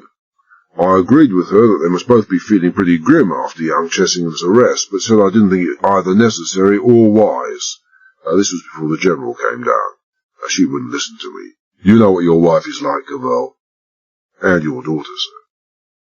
"She's wasting her time," I said. "On this occasion, young Chessingham is as innocent as the day he was born. I told his mother so at 8 o'clock this morning. I had to. She's a sick woman, and the shock might have killed her. and she'd have told her daughter as soon as the van called for Chessingham. They don't need either sympathy or consolation. What? Hardanger leant far forward in his seat, face dark with rising anger, his big hand threatening to crush the glass clasped inside it. What the devil are you saying, Cavell? Innocent? Damn it all, there's enough circumstantial evidence. The only evidence against him is the fact that he very understandably told a lie about his driving, and that the real murderer has been sending him money under a false name, to throw suspicion on him, to buy time. Always to buy time. I don't know why it is, but it's essential for this murderer to buy time. He buys time every time he throws suspicion on everyone else, and he's so outstandingly clever that he's managed to throw suspicion on practically everyone. He tried to buy time when he kidnapped me this morning. The thing is, he knew months before the crime, money was first paid into Chessingham's account at the beginning of July, that it was going to be necessary to buy time. Why? Why buy time? You fooled me, damn you, Hardanger said harshly. You trumped up this story. I told you the facts as I had them. I was in no mood to placate Hardanger. If I'd said he was innocent, would you have arrested him? You know perfectly well you wouldn't. But you did, and that has bought us time, because the murderer, or murderers, will read their evening papers and be convinced that we're on the wrong track. You'll be saying next that Hartnell and his wife are being framed too, he said gratingly. As regards the hammer, pliers, and mud on the scooter, of course they are. You know that. For the rest, Hartnell and his wife are as guilty as charged, and no court's ever going to convict. A man's blackmailed into having his wife shout and wave at a truck. Damn all criminal about that. All he'll get is a couple of years on the entirely unrelated charge of embezzlement, if the army choose to press the charge, which I doubt. But again, his arrest is buying us time. The murderer's planting of hammer and pliers were another method of buying them time. They don't know we haven't bought that one. Another point in our favour. Hardanger turned to the General. Were you aware that Cavell was working behind my back, sir? The General frowned. Well, that's pitching it a bit strongly, isn't it, Superintendent? As for my being aware, damn it all, man, it was you who talked me into bringing Cavell into this. Very adroit indeed. I must admit he works in a highly unorthodox fashion. Which reminds me, Cavell, dig up anything interesting about MacDonald in Paris? I didn't answer for a moment. There was something offhand, strangely indifferent in his manner, as if his mind was on other and more important things. I answered in kind. All depends what you call interesting, sir. I can give you with certainty the name of one of the men behind it all, Dr. Alexander MacDonald. And beyond all doubt, he's been a top-flight communist espionage agent for the past 15 years, if not more. That got them. They were the last two men on earth ever to go in for goggling. They went in for it all the same. Just for a second. Then they stared at each other, then back at me. I told them in a minute flat what had happened. Hardanger said, "Oh, dear God," very quietly, and left to call the police car. The General said, "You saw the police radio van outside?" I nodded. "We're in constant touch with the government and Scotland Yard." He fished in an inside pocket and brought out 2 typewritten notes. "The first of those came in about 2 hours ago. The second only 10 minutes ago." I looked at them quickly, and for the first time in my life realized that the phrase about blood running cold might have some basis in physical experience. I felt unaccountably cold, icy even, and was glad to see Hardanger, back from ordering his car, bring 3 more whiskies from the bar. I knew now why both the General and Hardanger had looked so ill, so close to desperation when I'd come in. I knew now and could understand why my trip to Paris had been a matter of relative indifference to them. The first message had been delivered at about the same time to Reuters and AP, and was very brief. The florid style was unmistakable. It read, "The walls of the home of the Antichrist still stand. My orders have been ignored. The responsibility is yours. I have taped a virus ampule to a simple explosive device which will be detonated at 3:45 this afternoon in Lower Hampton, Norfolk. The wind is west-southwest. If the demolition of Morden has not commenced by midnight tonight, I shall be compelled to break another ampule tomorrow, in the heart of the city of London. The carnage will be such as the world has never seen. Yours is the choice." Lower Hampton is a hamlet of about 150 people, 4 miles from the sea, the General said. The reference to the wind means that the virus could cover over 4 miles of land and then be blown out over the sea, unless the wind changed. The message was received at 2:45 this afternoon. Nearest police cars were rushed to the area, and all people in the village, and as many as could be reached in the area between the village and the sea, were evacuated to the west. He broke off and stared at the table. But that's rich farming land. There are many farms and few cars. It was not possible to reach them all in time, I'm afraid. Hurried search was made in Lower Hampton for the bomb, but it was worse than the needle in the haystack. At 3:45 precisely, a sergeant and 2 constables heard a small explosion and saw fire and smoke coming from the thatch of a disused cottage. They ran for their car, and you can just imagine how they took off. My mouth felt as dry as ashes. I washed some of the ashes away by draining half a large whiskey in one gulp. The General went on. At 4:20, an RAF bomber, a photo-reconnaissance plane, took off from a base in East Anglia and flew over the area. The pilot was warned not to fly below 10,000 feet. But it's a clear evening up there, and with the kind of cameras they have in the Air Force today, there was no trouble in making a close reconnaissance. The entire area was photographed. From 2 miles up, it doesn't take long to photograph a few square miles of territory, and the bomber landed half an hour after takeoff. The pictures were developed within minutes and examined by an expert. That second paper shows his findings. It was even briefer than the first. It read, over a wedge-shaped area with its point at the village of Littlehampton and its base 2.5 miles of sea coast, there are no discoverable signs of life, either around houses and farm buildings or in the fields. Dead cattle in fields estimated between 300 and 400. 3 flocks of sheep, also apparently lifeless. At least 7 human bodies identified. Characteristic postures of both men and cattle suggest death in contorted agony. Detailed analysis following. I finished the second half of my whiskey in the second gulp. I might as well have been drinking soda pop for all the taste or the effect it had. I said, what's the government going to do? I don't know, the General said tonelessly. Neither do they. They'll make a decision by 10 o'clock tonight. And now they'll decide even faster when they hear your news. It completely alters everything. We thought we were dealing with some raving crackpot, however brilliant that crackpot. It seems instead that we're dealing with a communist plot to destroy the most powerful weapon that Britain, or any country for that matter, has ever had. Maybe it's the beginnings of a plot to destroy Britain itself. I don't know, damn it all. I've just come to the thought, and I haven't had time to think about it. Could be that the communist world is planning a showdown with the West, and they're convinced that they can strike so hard and so savagely there will be no possibility of retaliation. Not, that is, once Morden and its viruses are out of the way. God only knows. I think I'd rather be dealing with a crackpot any day. Besides, Cavell, we don't know that your information is correct. But there's only one way to find out, sir. I rose to my feet. I see the police driver is there. Shall we have a chat with MacDonald? We reached Morden in 8 minutes flat, only to be told at the gate that MacDonald had checked out over 2 hours previously. 8 minutes later, we pulled up at the front door of his home. Dr. MacDonald's house was dark and deserted. Mrs. Turpin, the housekeeper, should not have been gone for the night, but she was. MacDonald had also gone, not for the night, but forever. Our bird had flown. MacDonald hadn't even bothered to lock the door when leaving. He'd have been in too much of a hurry for that. We made our way into the hallway, switched on lights, and looked quickly over the ground floor. No fires, no still warm radiators, no smell of cooking, no cigarette smoke still hanging in the air.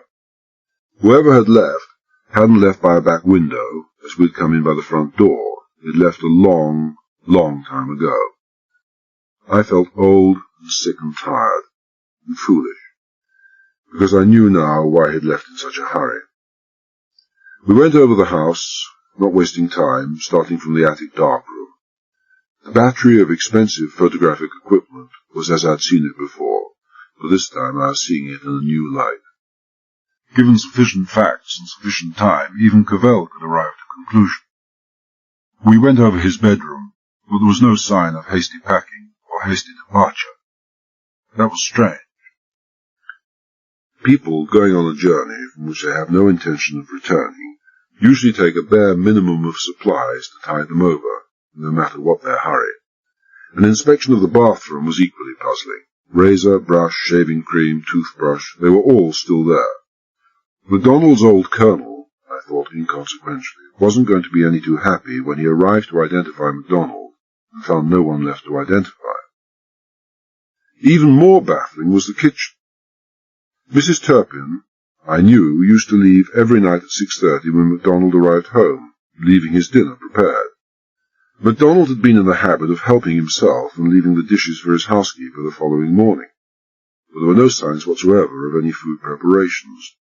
No roasts in the oven, no pots of still warm food, an electric stove so cold that it couldn't have been used for hours.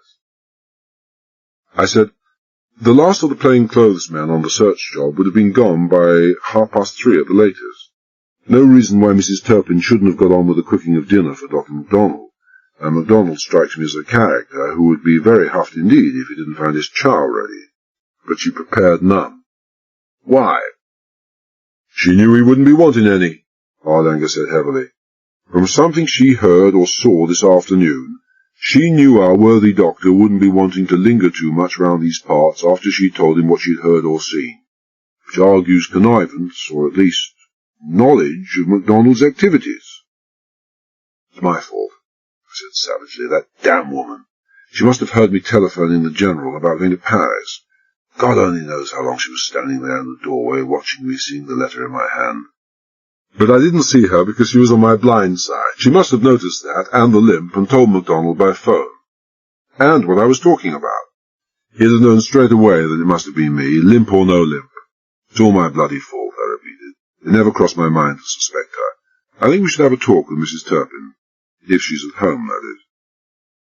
Hardanger moved off to a phone while the General accompanied me into MacDonald's study. I moved over to the big old-fashioned knee-hole desk, where MacDonald's correspondence and photographic albums had been discovered. It was locked. I said to the General, "Back in a minute, sir," and went outside. There was nothing in the garage that would be of any use to me. Backing on the garage was a large tool shed. I switched on the torch and looked around. Garden implements, a small pile of grey breeze blocks, a pile of empty cement sacks, a workbench and bicycle. No claw hammer, which was what I was looking for, but I found the next best thing, a fairly heavy hatchet. I went back to the study with this and crossed to the desk just as Hardanger came into the room. "You going to smash that desk open?" he demanded. "Let MacDonald object if he feels like it." I swung the axe twice, and the drawer splintered.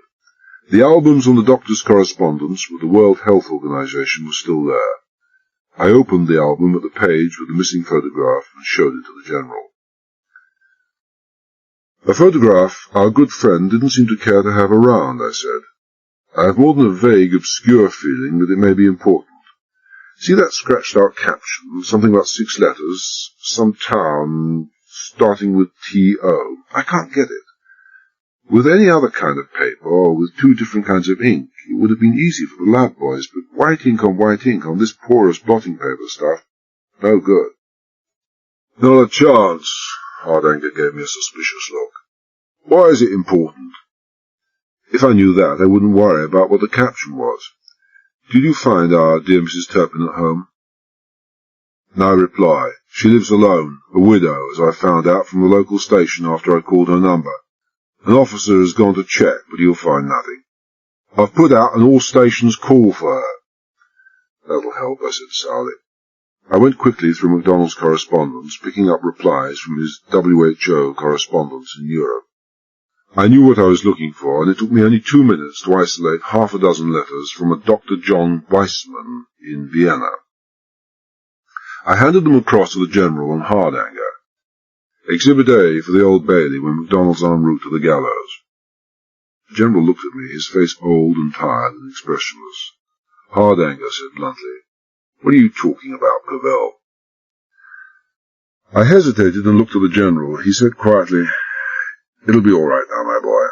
Hardanger will understand, and it'll never go any further." Hardanger looked from me to the papers and then back to me again. "What will I understand? This time I understood. I knew from the beginning there was something I couldn't touch in this damn business. You accepted this job with too much alacrity in the first place. Sorry, I said. It had to be this way. You know I've been in and out of a few jobs since the war. Army, police, special branch, narcotics, special branch again, security chief in Morden, and then private detective. None of it really meant anything. I've been working for the General here non-stop for the past 16 years. Every time I was heaved out of a job, well, the General arranged it. I'm not all that surprised, Hardanger said heavily.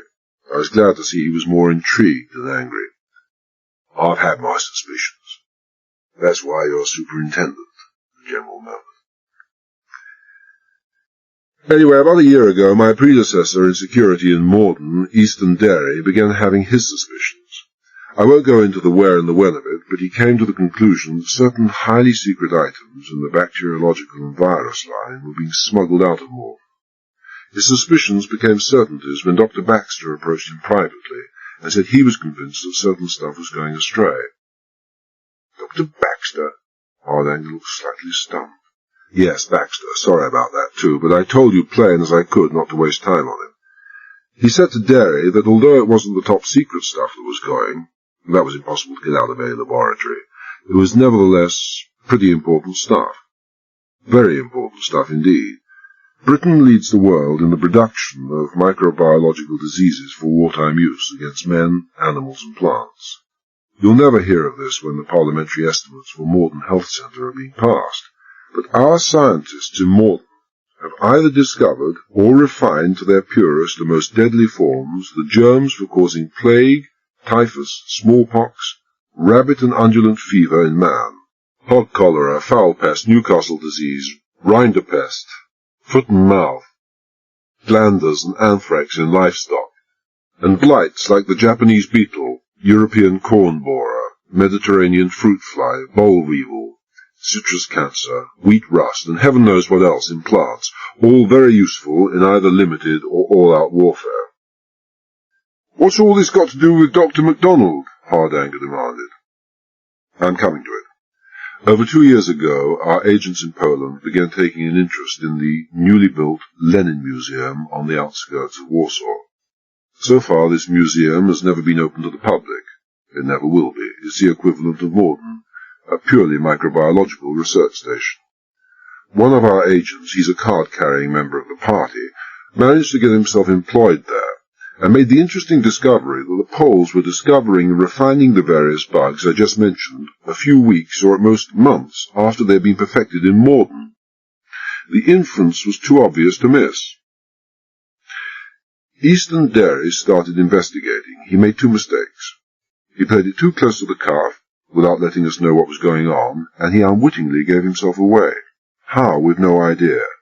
He may even have taken into his confidence, quite unknowingly, the man who was responsible for smuggling the stuff out of Morden. MacDonald, for a certainty. It would be too much to expect, 2 espionage agents operating at the same time. Anyway, someone became aware that Eastern Derry was in danger of finding out too much. So, Derry disappeared. The General here then made arrangements to have me removed from the special branch and introduced into Morden as security officer. The first thing I did was to stake out a decoy duck. I had a steel flask of botulinous toxin, strength 1. It was so labelled, introduced into a cupboard in number 1, lab annex. The same day the flask disappeared. We had a VMF receiver installed at the gates, but the flask contained not toxin, but a microwave battery-powered transistor sender. Anyone sending that and coming within 200 yards of the gate would have been picked up at once. You will understand, I said dryly, that anyone picking up a flask of botulinous toxin is unlikely to open it up to see if it really does contain toxin. We picked up no one. It wasn't hard to guess what happened. After dark, someone had strolled across to the deserted part of the boundary fence and chucked the flask into an adjacent field. It's only a 10-yard throw to clear all the fences. Not because they had any suspicions of the contents, but because this was the way it would usually be done. You know how often spot checks and searches are made of people leaving Morden. By 8 o'clock that evening, we had microwave receivers installed at London Airport, Southend and Lydd airfields. The Channel ports, and Wouldn't the shock of having been flung over the fence have smashed the transmitter? Hardanger objected. The American watch company that makes these transmitters would be most displeased if one did break, I said. They can be fired from a high-velocity naval gun without being affected in the slightest. Anyway, late that night we picked up a signal in London Airport. Almost inevitably it was from a man boarding a BEA flight to Warsaw.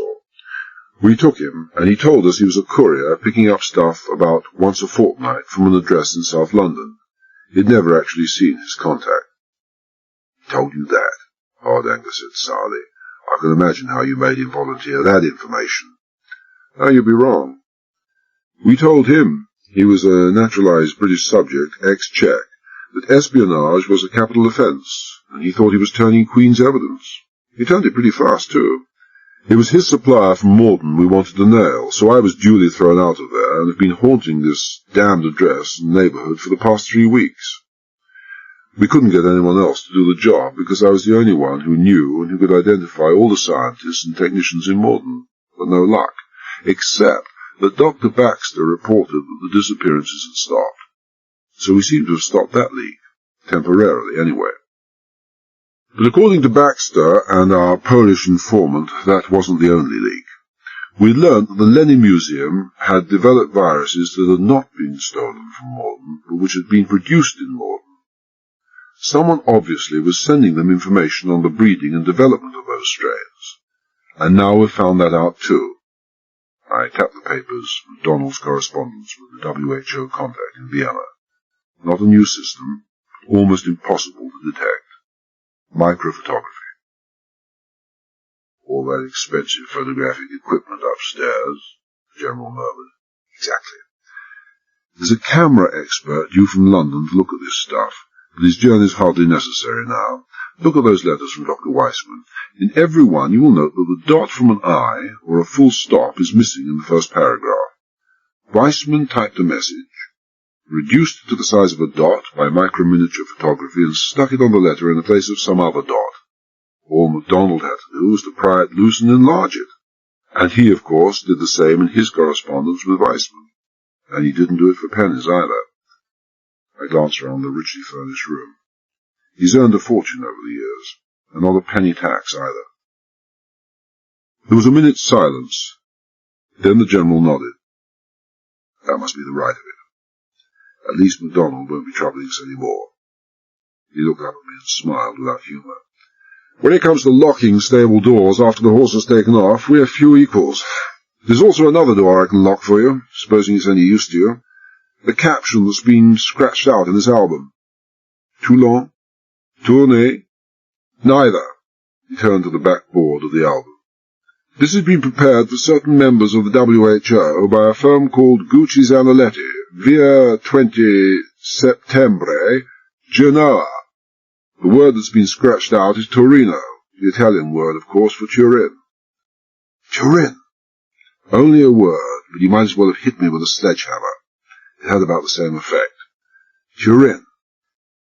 I sat in a chair because all of a sudden I felt I had to sit. And after the first day's shock began to wear off, I managed to whip a few of the less lethargic brain cells out of their coma and start thinking again. It wasn't much in the way of thinking, not as thinking went. With the beating and the soaking I'd received, the lack of sleep and food, I was a fair way below my best insofar as anything resembling active cerebration was concerned. Slowly, laboriously, I assembled a few facts in the befogged recesses of my mind, and no matter how I reassembled them, those facts formed the same mosaic every time.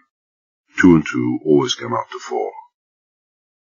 I rose heavily to my feet, and said to the General, "It's like the man says, sir, you speak more truly than you know." "Are you all right, Cavell?" There was a sharp anxiety in the voice. "I'm falling to pieces. My mind, such as it is still on its hinges, or I think so. We'll soon find out." Torch in hand, I turned and left the room. The General and Hardanger hesitated and followed. I suppose they were exchanging all sorts of apprehensive glances, but I was past caring. I'd already been in the garage and shed, so those weren't the places to look. Somewhere in the shrubbery, I thought, drearily, and it was still raining. In the hall, I turned off into the kitchen and was about to make for the back door when I saw a flight of steps leading down to the cellar. I remembered vaguely that Sergeant Carlyle had made mention of this when he and his men had been searching the house that afternoon. I went down the flight of steps, opened the cellar door, and switched on the overhead light. I stood aside to let the General and Hardanger into the cellar. "It's as you said, sir," I murmured to the General. "MacDonald won't be troubling us any more." Which was not quite accurate. MacDonald was going to give some trouble yet. To the police doctor, the undertaker, and the man who would have to cut the rope by which he was suspended by the neck from the heavy iron ring in the overhead loading hatch. As he dangled there, feet just clear of the floor and brushing the legs of an overturned chair, he was the stuff that screaming nightmares are made of. Eyes staring wide in the frenzied agony of death, bluish-purple face, swollen tongue protruding between blackened lips drawn far back in the snarling rictus of dissolution. No, not the stuff that dreams are made of. "My good God!" The General's voice was a hushed whisper. "MacDonald!" He gazed at the dangling figure, then said slowly, "He must have known his time was running out." I shook my head. "Someone else decided for him that his time had run out." "Someone else?" Hardanger examined the dead man closely, his face giving nothing away. "His hands are free, his feet are free. He was conscious when he started to strangle. That chair was brought down from the kitchen, and yet you say he was murdered. Look at the streaks and marks in that coal dust a few feet from the chair, and that disturbed pile of coal, with lumps kicked all over the cellar floor. Look at the wheels, and the blood on the inside of the thumbs." "He could have changed his mind at the last minute," Hardanger rumbled. "Lots of them do. As soon as he started choking, he probably grabbed the rope above his head and took the weight until he couldn't hang on any more. That would account for the marks on his thumbs." "The marks on his thumbs were caused by twine or wire binding them together," I said. "He was marched down here, almost certainly at gunpoint, and made to lie down on the floor. He may have been blindfolded. I don't know. Probably. Whoever killed him passed a rope through the ring and had the loop round MacDonald's neck and had started hauling before MacDonald could do anything about it. That's what caused all that mess and the coal dust. MacDonald trying to scrabble madly to his feet as the pressure tightened round his neck. With his thumbs bound behind his back, he made it with the assistance of his executioner, but it wouldn't have been easy. It only postponed death by seconds. The man on the end of the rope just kept on hauling. Can't you see MacDonald almost tearing his thumbs off in an effort to free them? By and by he would be up on tiptoe, but a man can't stand on tiptoe forever. When he was dead, our pal on the heaving end got a chair and used it to help him lift MacDonald clear off the floor. MacDonald was a big, heavy man. When he'd secured him there, he cut the twine on MacDonald's thumbs and kicked over the chair to make it look like suicide. It's our old buy time at any price friend. If you could make us think that MacDonald did himself in because he thought the net was closing around him, then he hoped that we would believe that MacDonald was the kingpin in this business. But he wasn't sure. "You're guessing," Hardanger said. "No. Can you see a never-say-die character like MacDonald, not only a highly decorated officer who fought in a tank regiment for 6 years, but also a nerveless espionage agent for many years after that, committing suicide when things started closing in on him? MacDonald thinking of giving up or giving in? He wouldn't have known how to go about it, most probably. MacDonald was well and truly murdered, which he no doubt richly deserved to be anyway. But the real point is that he wasn't murdered only so that our friend could cast more red herrings around and so buy more time. He had to die, and our friend thought he might as well make it look like suicide while he was about it, in the hope of stalling us further. I was guessing, Hardanger, but not any more. MacDonald had to die? Hardanger studied me through a long, considering silence, then said abruptly, "You seem fairly sure about all this." "I'm certain. I know." I picked up the coal shovel and started heaving away some of the coal that was piled up against the back wall of the cellar. There must have been close on a couple of tons of the stuff, reaching almost as high as the ceiling, and I was in no condition for anything much more strenuous than brushing my teeth, but I had to shift only a fraction of it. For every shovelful I scooped away from the base, almost 100 of lumps came clattering down on the floor. "What do you expect to find under that lot?" Hardanger said with heavy sarcasm. "Another body?" "Another body is exactly what I do expect to find. I expect to find the late Mrs. Turpin. The fact that she tipped off MacDonald about me, and didn't bother preparing dinner because she knew MacDonald wouldn't be staying for dinner, owing to the fact that he'd be taking off for the high timber, shows beyond all doubt that she was in cahoots with our pal here. What MacDonald knew, she knew. It would have been pointless to silence MacDonald if Mrs. Turpin had been alive to squawk. So she was attended to. But wherever she had been attended to, it hadn't been in the cellar. We went upstairs, and while the General went to talk for quite a long time on the scrambler radiophone in the police van that had followed us from Alfringham, Hardanger and I, with the assistance of 2 police drivers and a couple of torches, started to scour the grounds. It was no easy job, for the good doctor, who had done so well for himself in the way of furnishing his house, had also done himself pretty well in the way of buying himself privacy, for his policies, half garden, half parkland, extended to over 4 acres, the whole of it surrounded by an enormous beech hedge that would have stopped a tank. It was dark and very cold, with no wind, the heavy rain falling vertically through the thinning leaves of the dripping trees to the sodden earth beneath. The appropriate setting, I thought grimly, for a search for a murdered body, and there's an awful lot of searching in 4 acres on a black and miserable night. The beech hedge had been trimmed some time during the past month, and the clipping piled up in a distant corner of the garden. We found Mrs. Turpin under this pile, not very deep down, just enough branches and twigs over her to hide her from sight. Lying beside her was the hammer I had failed to find in the tool shed, and it required only a glance at the back of her head to know the reason why the hammer was there. At a guess, I would have said that the person who had tried to stove in my ribs had also wielded the hammer on Mrs. Turpin. My ribs, like the dead woman's head, bore witness to the insensate and unreasoning ferocity of a broken and vicious mind. Back in the house, I broached MacDonald's whisky supplies. He wouldn't be wanting it any more, and as he had carefully pointed out to me that he had no relations and therefore no one to leave it to, it seemed a pity to waste it. We needed it badly. I poured out hefty tots, 1 apiece for Hardanger and myself, the other 2 for the police drivers, and if Hardanger took a dim view of this theft of property and contravention of standing orders by offering intoxicating liquor to policemen on duty, he kept it to himself. He finished his whisky before any of us. The 2 policemen left just as the General returned from the radio van. He seemed to have aged a year for every minute since I'd last seen him, the lines about the nose and mouth more deeply trenched than ever. "You found her?"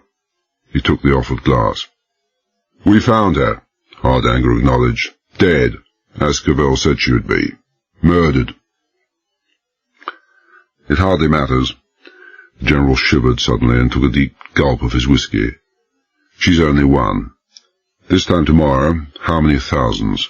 God knows how many thousands. This madman has sent another message. Usual biblical language, walls of Morden still standing. No signs of demolition, so has advanced his timetable. If demolition doesn't start on Morden by midnight, he's going to break a botulinous toxin ampule on the heart of London at 4 o'clock this morning within a quarter of a mile of New Oxford Street." This seemed to call for some more whisky. Hardanger said, "He's no madman, sir." "No." The General rubbed his forehead wearily. "I told them what Cavell found out, what we think. They're in a complete panic now. Do you know that some national dailies are already on the streets, just before 6 o'clock? Unprecedented, but so is the situation.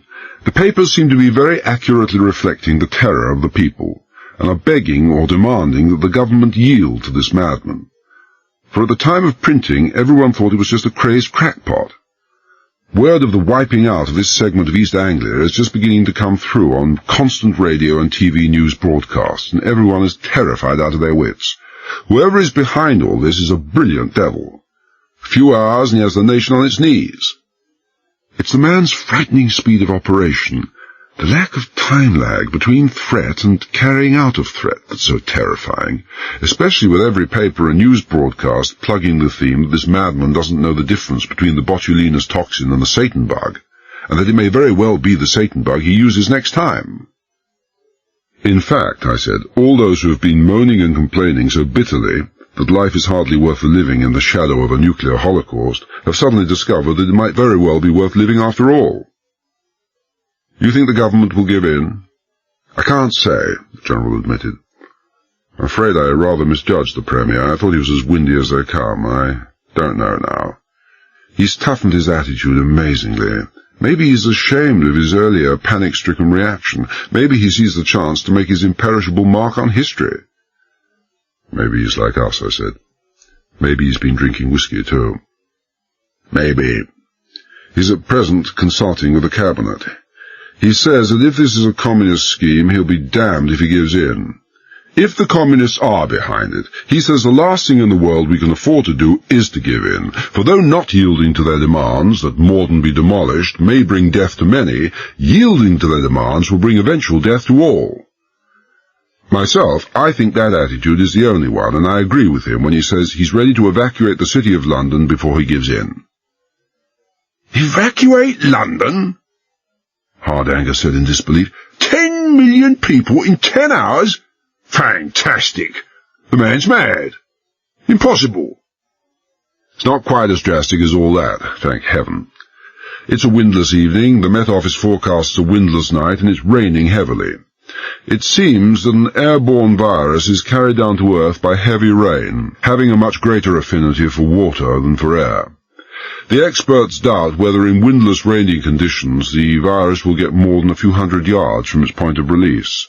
If the need arises, they propose to evacuate the area between Euston Road and the Thames from Portland Street and Regent Street in the west to Gray's Inn Road in the east.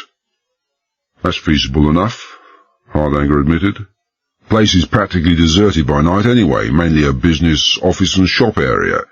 But this virus, it'll be carried away by the rain.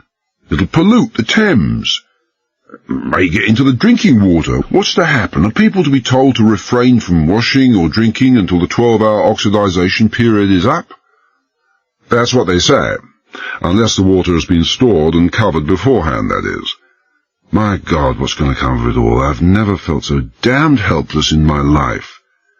We don't seem to have a single solitary lead in this business. If only we had a suspicion, the slightest pointing finger as to whom was behind all this. Well, by heaven, if we could get to him, I'd turn my back and let Cavell here get to work on him. I drained my glass and put it down. You mean that, sir? What do you think? He glanced up from his glass, then stared at me with his tired, grey eyes. What do you mean, Cavell? Can you point a finger? I can do better than that, sir. I know. I know who it is. The General was a great disappointment as far as reaction went. Oh, he always was. No gasps, no wide-eyed stares, no emotional pyrotechnics. He murmured, "Half of my kingdom, Pierre." Who? The last proof, I said. The last proof, and then I can say. We missed it, and it was staring us in the face. At least it was staring me in the face. And Hardanger. To think the country depends on people like us to safeguard them. Policemen, detectives. We couldn't detect the holes in Gruyere cheese. I turned to Hardanger. We've just made a pretty thorough search of the garden. Agreed? Agreed. So? Hardly missed a square foot, I persisted. Go on, he rumbled impatiently. Did you see any signs of freshly built masonry? Huts, sheds, walls, fish ponds, decorative stonework, anything? He shook his head, his eyes wary. I was going off my rocker. Nothing. There was nothing of the kind. Then what happened to all the cement and the empty cement bags in the tool shed? The ones we saw when we found the tarpaulin there. It didn't vanish. And the few breeze blocks we saw? Probably only the remainder of a fair stack of them. If outdoor masonry work wasn't a hobby of MacDonald's, then what would be the most likely place to find such masonry work? In a dining room? In a bedroom? Suppose you tell me, Cavell. I'll do better than that, I'll show you. I left them, went out to the tool shed, and hunted around for a crowbar or pick. I could find neither. The nearest was a small sledge. It would have to do. I picked it up along with a bucket, went into the kitchen where the General and Hardanger were waiting for me, filled the bucket at the kitchen sink, and led the way down the stairs to the cellar. Hardanger, apparently oblivious of the presence of the dead man dangling from the ceiling, said heavily, "What do you propose to demonstrate, Cavell? How to make cold briquettes?" The telephone rang in the hallway upstairs. Automatically we all looked at each other. Dr. MacDonald's incoming calls might be very interesting. Hardanger said, "I'll answer it," and left. We heard his voice on the phone, and then my name being called. I started up the stairs, conscious of the General following me. Hardanger handed me the phone. "For you. Won't give his name. Wants to speak to you personally." I took the receiver. "Cavell speaking." "So you're on the loose, and the little lady wasn't lying." The words came over the wire like a deep, dark, and throaty whisper. "Lay off, Cavell. Tell the General to lay off, Cavell, if you want to see the little lady alive again." These new synthetic resins are pretty tough, so the receiver didn't crush in my palm. It must have been pretty close, though. My heart did a long, slow somersault and landed on its back with a thud. I kept my voice steady and said, "What the hell are you talking about?" "The beautiful Mrs. Cavell. I have her. She'd like to speak to you." A moment's silence, then her voice came. "Pierre. Oh, my dear, I'm so sorry." Her voice broke off abruptly in a gasp, followed by a scream of agony. Silence. Again the dark whisper. "Lay off, Cavell." And then the click of a replaced receiver. I replaced mine, the receiver making a sharp staccato rattle against the rest. My hand was the hand of a man with the ague. Shock, or fear, or both, may have frozen my face into an expression of normalcy, or maybe the makeup on my face didn't transmit expression too well. Whichever it was, they didn't notice anything amiss, for the General said, "Who was it?" in a normal, curious voice. "I don't know." I paused and went on mechanically. "They've got Mary." The General had his hand on the door. Now he dropped it to his side, in a ridiculously slow-motion gesture that took almost 10 seconds, while something in his face died. Hardanger whispered something unprintable. His face was like a stone. Neither of them asked me to repeat what I had said. Neither was in the slightest doubt as to what I had meant. "They told us to lay off," I went on in the same wooden voice, "or they'd kill her. They have her all right." She spoke a few words and then screamed. They must have hurt her badly. Hardanger said almost desperately, "How could he have known that you had escaped? Or even suspected? How?" "Dr. MacDonald is how," I said. "He knew. Mrs. Turpin told him, and the killer learnt from MacDonald." I stared almost unseeingly at the General's face, a face still impassive, but with all the life and animation gone from it. I went on, "I'm sorry. If anything happens to Mary, it will be my fault, my own criminal folly and negligence." The General said, "What are we going to do, my boy?" The voice was tired and listless to match the dullness that had replaced the soldierly fire in his eye. "You know they're going to kill your wife. People like that always kill." "We're wasting time," I said harshly. 2 minutes, that's all I need to make sure." I ran down to the cellar, picked up the bucket, and tossed half its contents against the opposite wall. The water spread and ran down quickly to the floor. As a cleaning agent, it was a dead failure, making hardly any impression whatsoever on the ingrained coal dust of a score or more of years. With the General and Hardanger still watching uncomprehendingly, I threw the remainder of the bucket's contents against the rear wall where the coal had been piled so high before my recent excavation.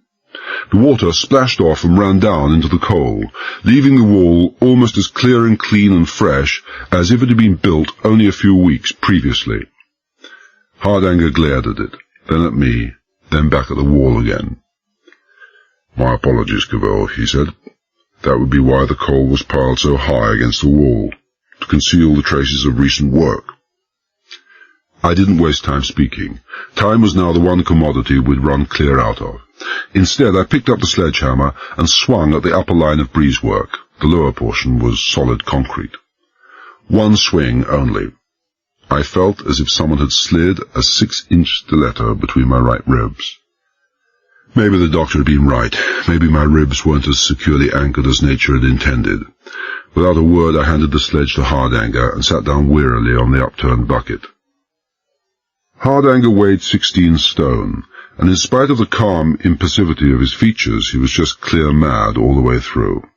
With all the power and vicious determination that was in him, he attacked that wall of breeze as if it were the archetype of all things evil on earth. The wall hadn't a chance. On the third stroke, the first block of breeze was splintered and dislodged, and within 30 seconds it hammered in a hole about 2 feet square. He stopped, looked at me, and I rose to my feet, like the old man I felt I was, and switched on my torch. Together we peered into the peephole. Between the false wall and the real cellar wall behind, there was a gap of under 2 feet, and jammed at the bottom of this narrow space, and half covered with broken masonry, chips and dust from the fractured breeze blocks, lay the remains of what had once been a man. Broken, twisted, savagely mutilated, but still undoubtedly the remains of a man. Hardanger said in a voice ominously calm and steady, "Do you know who this is, Cavell?" "I know him. Easton Derry, my predecessor as security chief in Morden." "Easton Derry?" The general was as unnaturally controlled as Hardanger. "How can you tell? His face is unrecognizable." "Yeah. That ring on his left hand has a blue cairngorm stone. Easton Derry always wore a ring with a blue cairngorm. That's Easton Derry."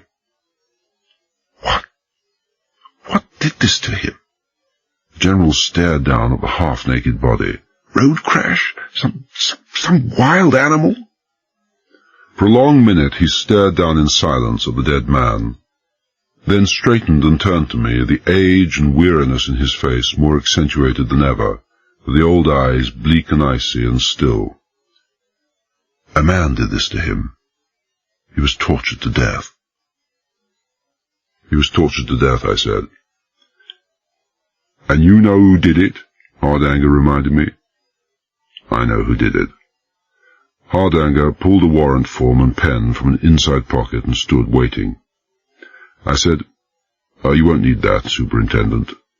Not if I get to him first. In case I don't, make it out in the name of Dr. Giovanni Grigori.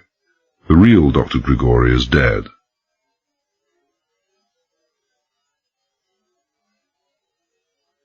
8 minutes later, the big police Jaguar braked hard to a stop outside Chessingham's house. And for the third time in just under 24 hours, I climbed the worn steps over the dried-out moat and pressed the bell. The general was close behind me. Hardanger was in the radio van, alerting the police of a dozen counties to be on the lookout for Grigori and his Fiat, to identify, follow, but not for the present apprehend. Grigori, we felt, wouldn't kill until desperate, and we owed Mary at least that slender hope of life. "Mr. Cavell!" The welcome Stella Chessingham gave me bore no resemblance to the one I'd received from her at dawn that morning. The light was back in her eyes, the anxiety vanished from her face. "How nice! I'm so sorry about this morning, Mr. Cavell. I mean, it is true what my mother told me after they'd taken him away?" "It's perfectly true, Miss Chessingham." I tried to smile, but with the way I felt, and with my face still aching from the hasty scrubbing away of the now useless disguise before leaving MacDonald's house, I was glad I couldn't see what sort of attempt I'd made at it. As far as our respective positions were concerned, compared to 12 hours ago, the boot was on the other foot now, and with a vengeance. "I am sincerely sorry, but it was at the time necessary. Your brother will be released tonight." "You saw my wife this afternoon?" Of course, it was so sweet of her to come and see us. Won't you and your friend come in to see Mother? She'd be delighted, I'm sure. I shook my head. What time did my wife leave here? About 5:30, I should say. It was beginning to get dark, and... Has something happened to her? She ended in a whisper. She's been kidnapped by the murderer and held as a hostage. Oh, no. Oh, no, Mr. Cavell, no. Her hand clutched her throat. It's not possible. How did she leave here? Kidnapped? Your wife kidnapped? She stared at me, round-eyed in fear. Why should anyone want... For God's sake, answer my question, I said savagely. Has she hired a car, taxi, bus service? What was it? A car, she whispered. A car came to pick her up. The man said you wanted to see her urgently. Her voice trailed away as she realized the implications of what she was saying. What man? I demanded. What car? A middle-aged man, she faltered. Swarthy, in a blue car, with another man in the back seat. I don't know what kind, except that... Of course, it was a foreign car, a car with left-hand drive. Has she... Grigori and his Fiat, the General whispered. But how in God's name did he know that Mary was out here? Simply by lifting the telephone, I said bitterly. He knew we were staying at the Wagoner's Rest. He asked for Mary and asked if she was there, and that fat fool behind the bar said, why no, Mrs. Cavell wasn't there. He himself had just driven her out to Mr. Chessingham's house less than a couple of hours ago. It would be on Grigori's way, so he stopped by to see. He had everything to gain, nothing to lose. We didn't even tell Stella Chessingham goodbye. We ran down the steps, intercepted Hardanger, changing over from the radio van to the police Jaguar, and almost bundled him into the car. Alfringham, I said quickly. The Fiat. He took it after all. I didn't think he would take the chance. He didn't, Hardanger ground out. Had a report just now. He ditched it in the village of Grayling, not 3 miles from here in a side street, and not 20 yards from the local constable's cottage. The constable was just listening to our radio broadcast, lifted his eyes, and there it was. Empty, of course. Empty. He wouldn't have ditched it unless he had another lined up. An all-station alert is out for stolen cars. It would be stolen in Grayling, hardly more than a hamlet, I understand. We'll soon find out. We soon found out, and it was ourselves that did the finding. Just 2 minutes later, running into Grayling, we saw a character doing a sort of war dance on the pavement and flagging us down with a furiously waving briefcase of sorts held in his right hand. The Jaguar stopped, and Hardanger wound down his window. "It's monstrous," the man with the briefcase shouted. "Thank God you're here. An outrage, a damnable outrage, in broad daylight." "What's the matter?" Hardanger cut in. "My car! In broad daylight, stolen, by God! I was just paying a call in this house, and—" "How long were you in there?" "Eh? How long? What the hell—" "Answer me!" Hardanger roared. 40 minutes, but what kind of car?" "A Vanden Plas Princess 3-litre. He was almost sobbing with rage. "Brand new, I tell you, turquoise, 3 weeks old." "Don't worry," Hardanger said curtly. The police Jaguar was already in motion. "We'll get it back for you." He wound up the window, leaving the man standing behind us, open-mouthed, and spoke to the sergeant in front. "Alfringham, then the London Road. Cancel the call for the Fiat. It's now a turquoise Vanden Plas Princess 3-litre. All stations. Locate, follow, but don't close in." "Blue-green," the General murmured. "Blue-green, not turquoise. It's policemen we're talking to, not their wives. Half of them would think we're talking about their Christmas dinner." "It all started with MacDonald," I said. The big police car was hissing along the wet tarmac, the pine trees lining the road cartwheeling back into the pitch darkness behind, and it seemed easier to talk than to sit there going quietly crazy with worry. Besides, the General and Hardanger had been patient long enough. We all know what MacDonald wanted, and it wasn't just to serve the cause of the communist world. Dr. MacDonald had only one deeply felt and abiding interest in life, Dr. MacDonald. No question but that he was a genuine dyed-in-the-wool fellow-traveller at one time. Madam Howell did not strike me as a person who would make a mistake over anything, and I don't see how he would otherwise have formed his contacts with the communist world. He must have earned a great deal of money over the years. You don't need to look at the contents of his house. But he spent it fairly judiciously and wisely, not splashing it around too much at a time. "A Bentley Continental he had," Hardanger said. "Wouldn't you call that splashing it around a bit?" He had that expense well covered with a watertight explanation. But, I acknowledged, he got greedy. He was getting in so much money during the past few months that it was burning a hole in his pockets. "Working overtime, sending samples to Warsaw and information to Vienna?" the General asked. "No," I said. "Blackmailing Grigori." "Sorry?" The General stirred wearily in his corner seat. "I'm not with you." "It's not difficult," I said. Grigori, the man we know as Grigori, had two things: a beautiful plan and a stroke of very bad luck. You will remember that there was nothing sub rosa about Grigori's arrival in this country.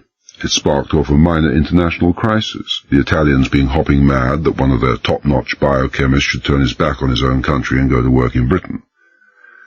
Somebody with more than a smattering of chemistry and a fairly close resemblance to Grigori, read all about it, and saw in Grigori's impending departure for Britain the opportunity of a lifetime, and made his preparation accordingly. "Real Grigori was murdered?" Hardanger asked. "Oh, no question of that. The Grigori who set off from Turin with all his worldly wealth stacked in the back of a Fiat was not the Grigori who arrived in Britain. The original Grigori met with a very permanent accident en route, and the impostor, no doubt with a few judicious alterations to his features to make his resemblance to the now dead man even closer, arrived in Britain in Grigori's car, complete with clothes, passport, photograph, the lot. So far, so very good. Now the bad luck. Apart from the reports of his work, the original Grigori was completely unknown in Britain, as a person, that is. There was probably only one man in Britain who knew him well, and, by a 1 in a million chance, Grigori found himself working in the very same laboratory as this man, MacDonald.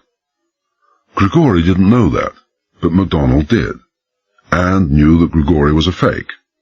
Don't forget that MacDonald had for many years been a delegate to the WHO, and I'll wager anything you like that the original Grigori had a similar position for Italy. "Which accounts for the missing photographs in the album," the General said slowly. The two of them, MacDonald and the original Grigori, standing arm in arm, no doubt, in Turin. Anyway, probably after weighing up the situation for a day or two, MacDonald told the spurious Grigori that he was on to him. You can guess what happened. Grigori would have produced a gun, and said that it was just too bad, but that he'd have to silence him. And MacDonald, nobody's fool, would have produced a piece of paper, and said that that would be just too bad, because if he died suddenly, his bank, or the police, had orders to open immediately a sealed envelope containing a copy of that paper, which would contain a few interesting facts about Grigori. Grigori would then have to put his gun away, and they would have made a deal. A one-way deal. Grigori to pay MacDonald so much per month, or else. Don't forget, MacDonald was now in a position to pin a murder rap on Grigori. "I don't get it," Hardanger said flatly. "Doesn't make sense. Can you imagine the General here having two men working for him on the same project in, say, Warsaw? Men who are not only unknown to each other, but completely at cross purposes, and potentially at each other's throats? I'm afraid, Cavell, that I have a higher opinion of communist intelligence than you seem to have." "I agree with Hardanger," the General said. "So do I agreed. All I said was that MacDonald was working for the communists. I never once said that Grigori was, or that this Satan bug has anything to do with communism. It was you and Hardanger who made that assumption." Hardanger bent forward to see me better. You mean that Grigori is just a raving crackpot after all?" "If you still believe that," I said nastily, "it's time you had a long holiday." There was a very powerful and pressing reason why Grigori wanted the viruses, and I'll stake my life that he told MacDonald what it was. He would have had to ensure his cooperation. If he had told MacDonald that he just wanted to take off with the botulinas, I doubted MacDonald would have touched the business. But if he had offered him, say, £10,000, MacDonald would have changed his mind pretty fast, that being the kind of man MacDonald was. We were fairly into Alfringham now, the big police Jaguar with its siren switched on, doing twice the legal speed limit, dodging in and out among the thinning evening traffic. The driver was an expert, the pick of Hardanger's own London men, and he knew exactly how much he and the car could do without killing the lot of us in the process. "Stop the car!" Hardanger interrupted me suddenly. "That traffic policeman!" We were closing rapidly on Alfringham's one and only set of traffic lights, apparently hand-controlled, at what passed for Alfringham's rush hour.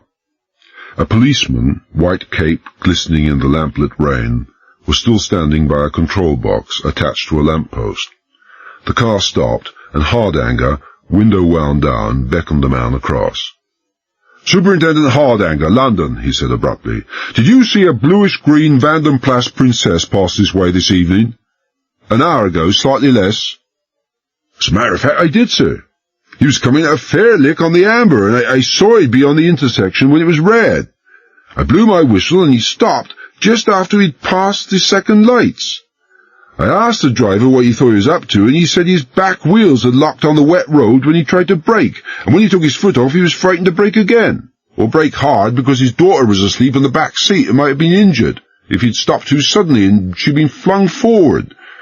I looked in the back seat, and she was asleep, sound asleep, even our voices didn't waken her. There was another man beside her.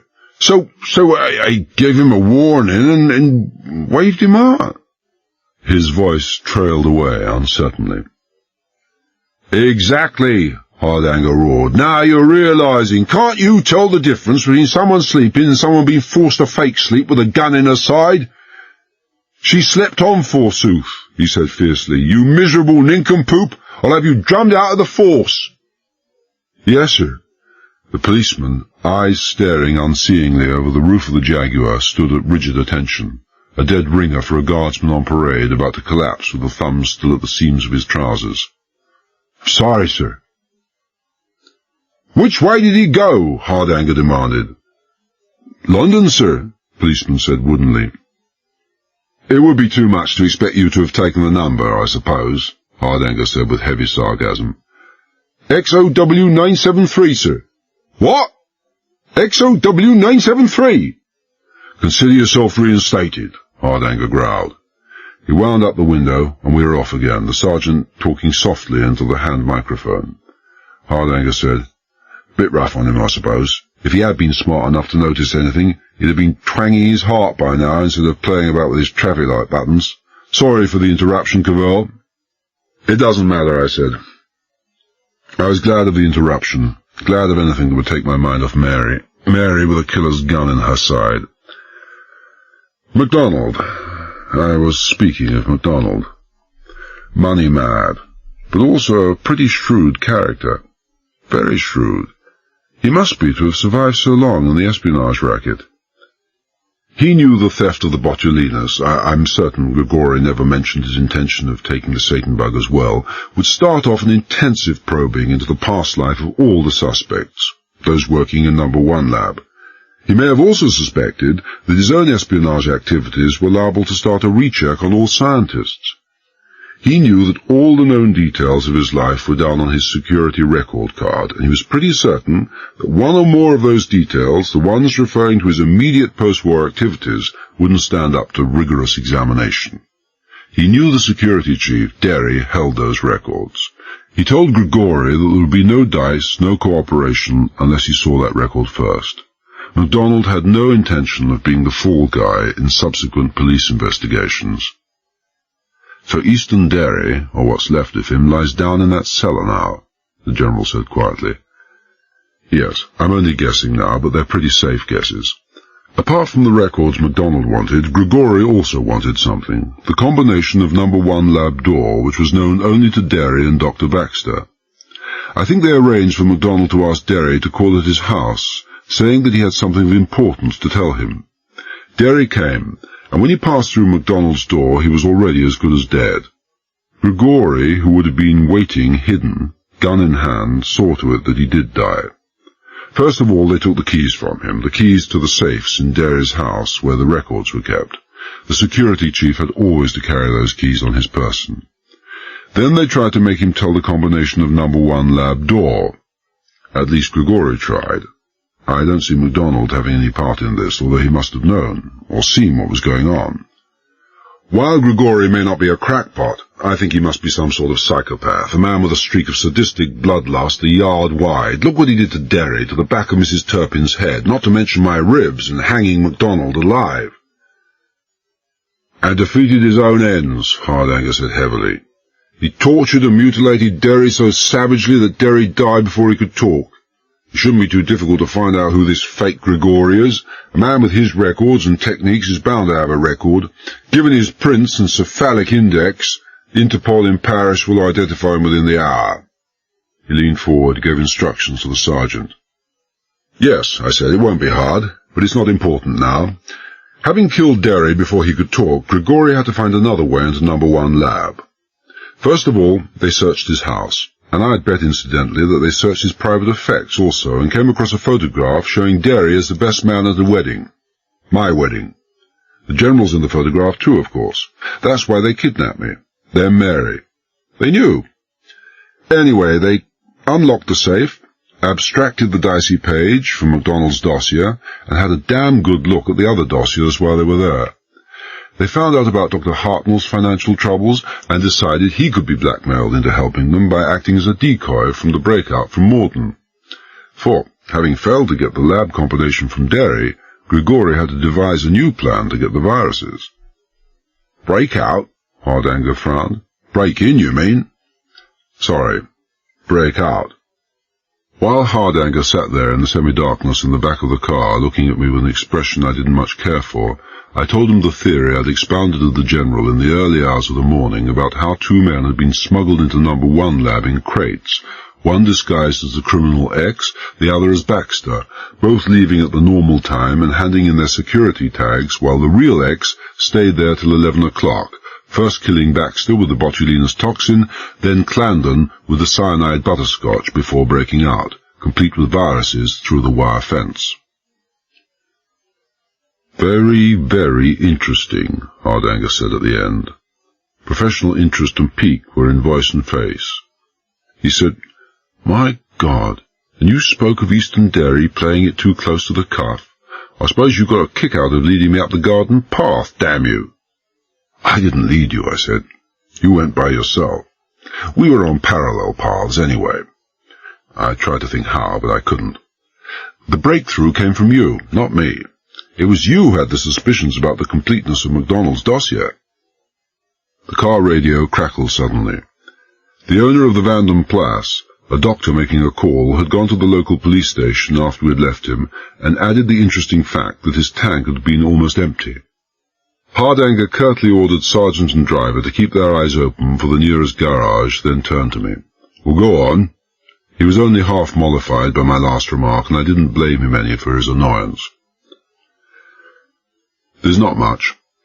Grigori not only found out about Hartnell's entanglements with Tufnell, the moneylender, but he also made the discovery that Hartnell, as mess secretary, was embezzling mess funds. Don't ask me how. After that, I can tell you, Hardanger broke in, too damn late as usual, he added disgustedly. MacDonald was mess president in Morden, and finding out the financial trouble Hartnell was in would have made him suspicious. As president, of course, he would have access to the books, and he checked. Of course. I was as disgusted as Hardanger. I knew he was president. Just too damn obvious, I suppose. Good old Cavell. Anyway, after that, Hartnell was at his mercy, and knowing from Hartnell's dossier that Hartnell was bound to come under the microscope, he confused things still further by dumping the hammer and pliers used in the breakout in Hartnell's place, smearing some red loam on his moped for good measure. If not Grigori, one of his assistants. Red herring number 1. Red herring number 2, posing as a mysterious Uncle George, he made payments into Chessingham's account weeks in advance of the crime. He knew, of course, that bank accounts would be one of the first subjects of police scrutiny. Red herrings, Hardanger said in bitter complaint. Always those accursed red herrings. Why? To buy time. I'm coming to that. And then the 2 killings in Morden and the theft of the viruses, just as you suggested? The General said. No. I shook my head. I was wrong on that. The General looked at me, his face not saying very much, but saying a great deal all the same, and I continued. My idea was that one of the number 1 lab scientists killed both Dr. Baxter and Clarendon. Every single thing pointed unmistakably to that. I was wrong. I had to be wrong. We've checked and rechecked, and every single scientist and technician in that lab had an unbreakable alibi for the night of the murder. Unbreakable because they were true. 2 men were smuggled in all right. Maybe even 3, I don't know. We do know Grigori must have quite an organization working for him. 3 is possible. Say 3. Only one of those men left at the usual knocking-off time, the one disguised as Baxter. The other 2 remained. But X didn't. He also took off at the normal time and arrived home to establish a nice cosy alibi for himself. X, of course, was almost certainly Grigori. MacDonald was a sleeping partner in this business. Grigori may or may not have taken the viruses with him. Probably not, in case he was caught in one of the occasional spot checks. Anyway, he certainly left behind him 1 botulinous ampoule, and 1 cyanide-coated butterscotch. You will remember that none of us had been happy at the idea of Clarendon meekly accepting the butterscotch from a potential suspect in the middle of the night. But the botulinous, the cyanide, why? The General demanded. They were completely unnecessary. Not the way Grigori saw it. He ordered them to tap Baxter on the head and break open the virus ampoule as they left. Once outside the lab, one of them probably acted as a decoy, whilst Clarendon, who had been watching the corridor from the house, came herring across, gun in hand. While he pointed his gun at one of the men, the other appeared from behind and took the gun off him. They then forced the cyanide butterscotch into his mouth. God alone knows what Clarendon thought it was. He was dead before he could find out. Fiends, the General murmured, the ruthless fiends. All done to give the impression that the killer was known to both Baxter and Clarendon, and it certainly worked. The 3rd major red herring, and it put us completely on the wrong track. Buying time, always buying time. Grigori has a genius for deception. He fooled me, too, about the first phone call that was made to London at 10 o'clock last night. He made it himself. Red herring number heaven knows what. Grigori phoned? Hardanger looked at me hard. He had an alibi for the time the call was made. You checked personally, typing a book or something. You can't beat Cavell when it comes to hindsight, I said sourly. The sound of a man typing undoubtedly came from his room. He'd pre-recorded it on tape and switched on the recorder before he left via his ground-floor window. There was a peculiar smell in his room and a pile of white ashes in the fireplace when I visited him in his rooms in the early hours of this morning. The remains of the tape. But why all the red herring? Hardanger began, when the voice of the sergeant in the front seat cut in. Here's a garage now. Pull in, Hardanger ordered. Make inquiries. We pulled off the highway, the driver switching on his police siren, a noise to waken the dead, but it didn't wake up the filling station attendant on duty. The sergeant up front didn't hesitate. He was outside and into the brightly lit office within 5 seconds of our skidding to a halt. He came out almost immediately afterwards and disappeared round the back of the filling station, and that was enough for me. I piled out of the back seat, Hardanger at my heels. We found the attendant in a garage at the back of the station. He'd been expertly bound and gagged by someone who had not stopped to consider the price of Scotch tape. The same someone, for good measure, had also cracked him over the back of the head with something heavy, but the attendant had recovered from that. More accurately, he had regained consciousness by the time we got to him.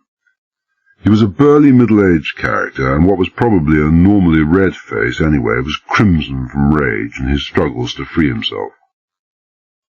We cut the tape round wrists and ankles, pulled it none too gently from his face, and helped him to a sitting position. He had some highly homicidal observations to make, and even in our desperate urgency we had to allow him that. But after a few seconds, Hardanger cut in sharply. Right, that'll be enough. The man who did this is a murderer on the run, and we're police officers. Every second you sit and curse increases his chances of escaping. Tell us about it, quick and sharp. The attendant shook his head. I didn't have to be a doctor to tell that he was still pretty groggy. He said, "A man, middle-aged, swarthy-looking character, he come in here for petrol. 6:30 it was. Yes? 6:30, I interrupted. Only 20 minutes ago. Are you sure? I'm certain, he said flatly. He run out of petrol for his car a mile, maybe 2 back, and he must have been hurrying some, for he was pretty much out of breath. He asked me for a gallon and a can. When I turned to find one, he let me have it over the back of the head. When I came to, I was in the garage in the back, tied as you saw me. I didn't let on I was conscious. The first thing I saw was another man with a gun pointing at a girl. Blonde. The other guy, the bloke who had crowned me, was just backing the boss's car out of the door and... Make, colour, and licence number of the car, Hardanger snapped. He got them, and went on. Stay here, don't move around. That's a nasty crack. I'll radio the Alfringham police, and there'll be a car out here pretty soon. 10 seconds later, we were on our way, leaving the attendant holding his head and staring after us. 20 minutes, I said, half listening to the sergeant speak rapidly and urgently into the telephone. They'd have lost time pushing the car off the road to Fox's. Then they had a long walk to the garage. 20 minutes. They've had it, Hardanger said confidently. There's 6 police cars patrolling in the next 30 miles or so, and they know those roads as only local county policemen do. And once one of those cars gets on Grigori's tail, well, he'll never shake 'em off. Tell them to set up roadblocks, I said. Tell them to stop him at all costs. Are you mad? Hardanger said shortly. Are you out of your mind, Cavell? Do you want your wife killed? Damn you, you know he'll use her as a living shield. As it is, she's safe. Grigori hasn't seen a policeman, except that fellow on traffic duty, since he left MacDonald's house. He'll be half believing now that we have called off the search. Can't you see that, man? Roadblocks, I repeated. Set up roadblocks. Where are the cars going to tail him to? The heart of London? Where he's going to release his damn botulinus? Once in London, they'll lose him. They're bound to lose him. Don't you see? He has to be stopped somewhere. If he's let loose in London, but you yourself agreed. That was before I knew for sure that he was headed for London. General, Hardanger appealed. Can't you make Cavell? She's my only child, Hardanger, and an old man shouldn't be asked to decide life or death for his only child, the General said tonelessly. You know as well as any man what I think of Mary. He paused and went on in the same level voice. I agree with Cavell. Please do as he suggests. Hardanger swore bitterly under his breath and leaned forward to speak to the sergeant. When he had finished, the General said calmly, While we're waiting, my boy, you might fill in a few remaining pieces of the jigsaw. I'm in no condition to fill them in for myself. The question the superintendent is always coming up with, the red herrings. All those red herrings. Why? To buy time. I was in no condition to fill in jigsaws myself, but what was left of my mind was still working just well enough to appreciate the reason behind the request. To try to take our minds off the car in front, the trapped and terrified girl at the mercy of ruthless and sadistic killers, to reduce the tearing anxiety, to ease the destructive tension that was slowly pulling tired minds and bodies to pieces. I went on fumbling along mentally. Our friend in the car up front had to buy time. The more false leads we followed up, and the more blind alleys we blundered into, and there were plenty, the more time it would take us to get round to inquiring into the really dangerous places.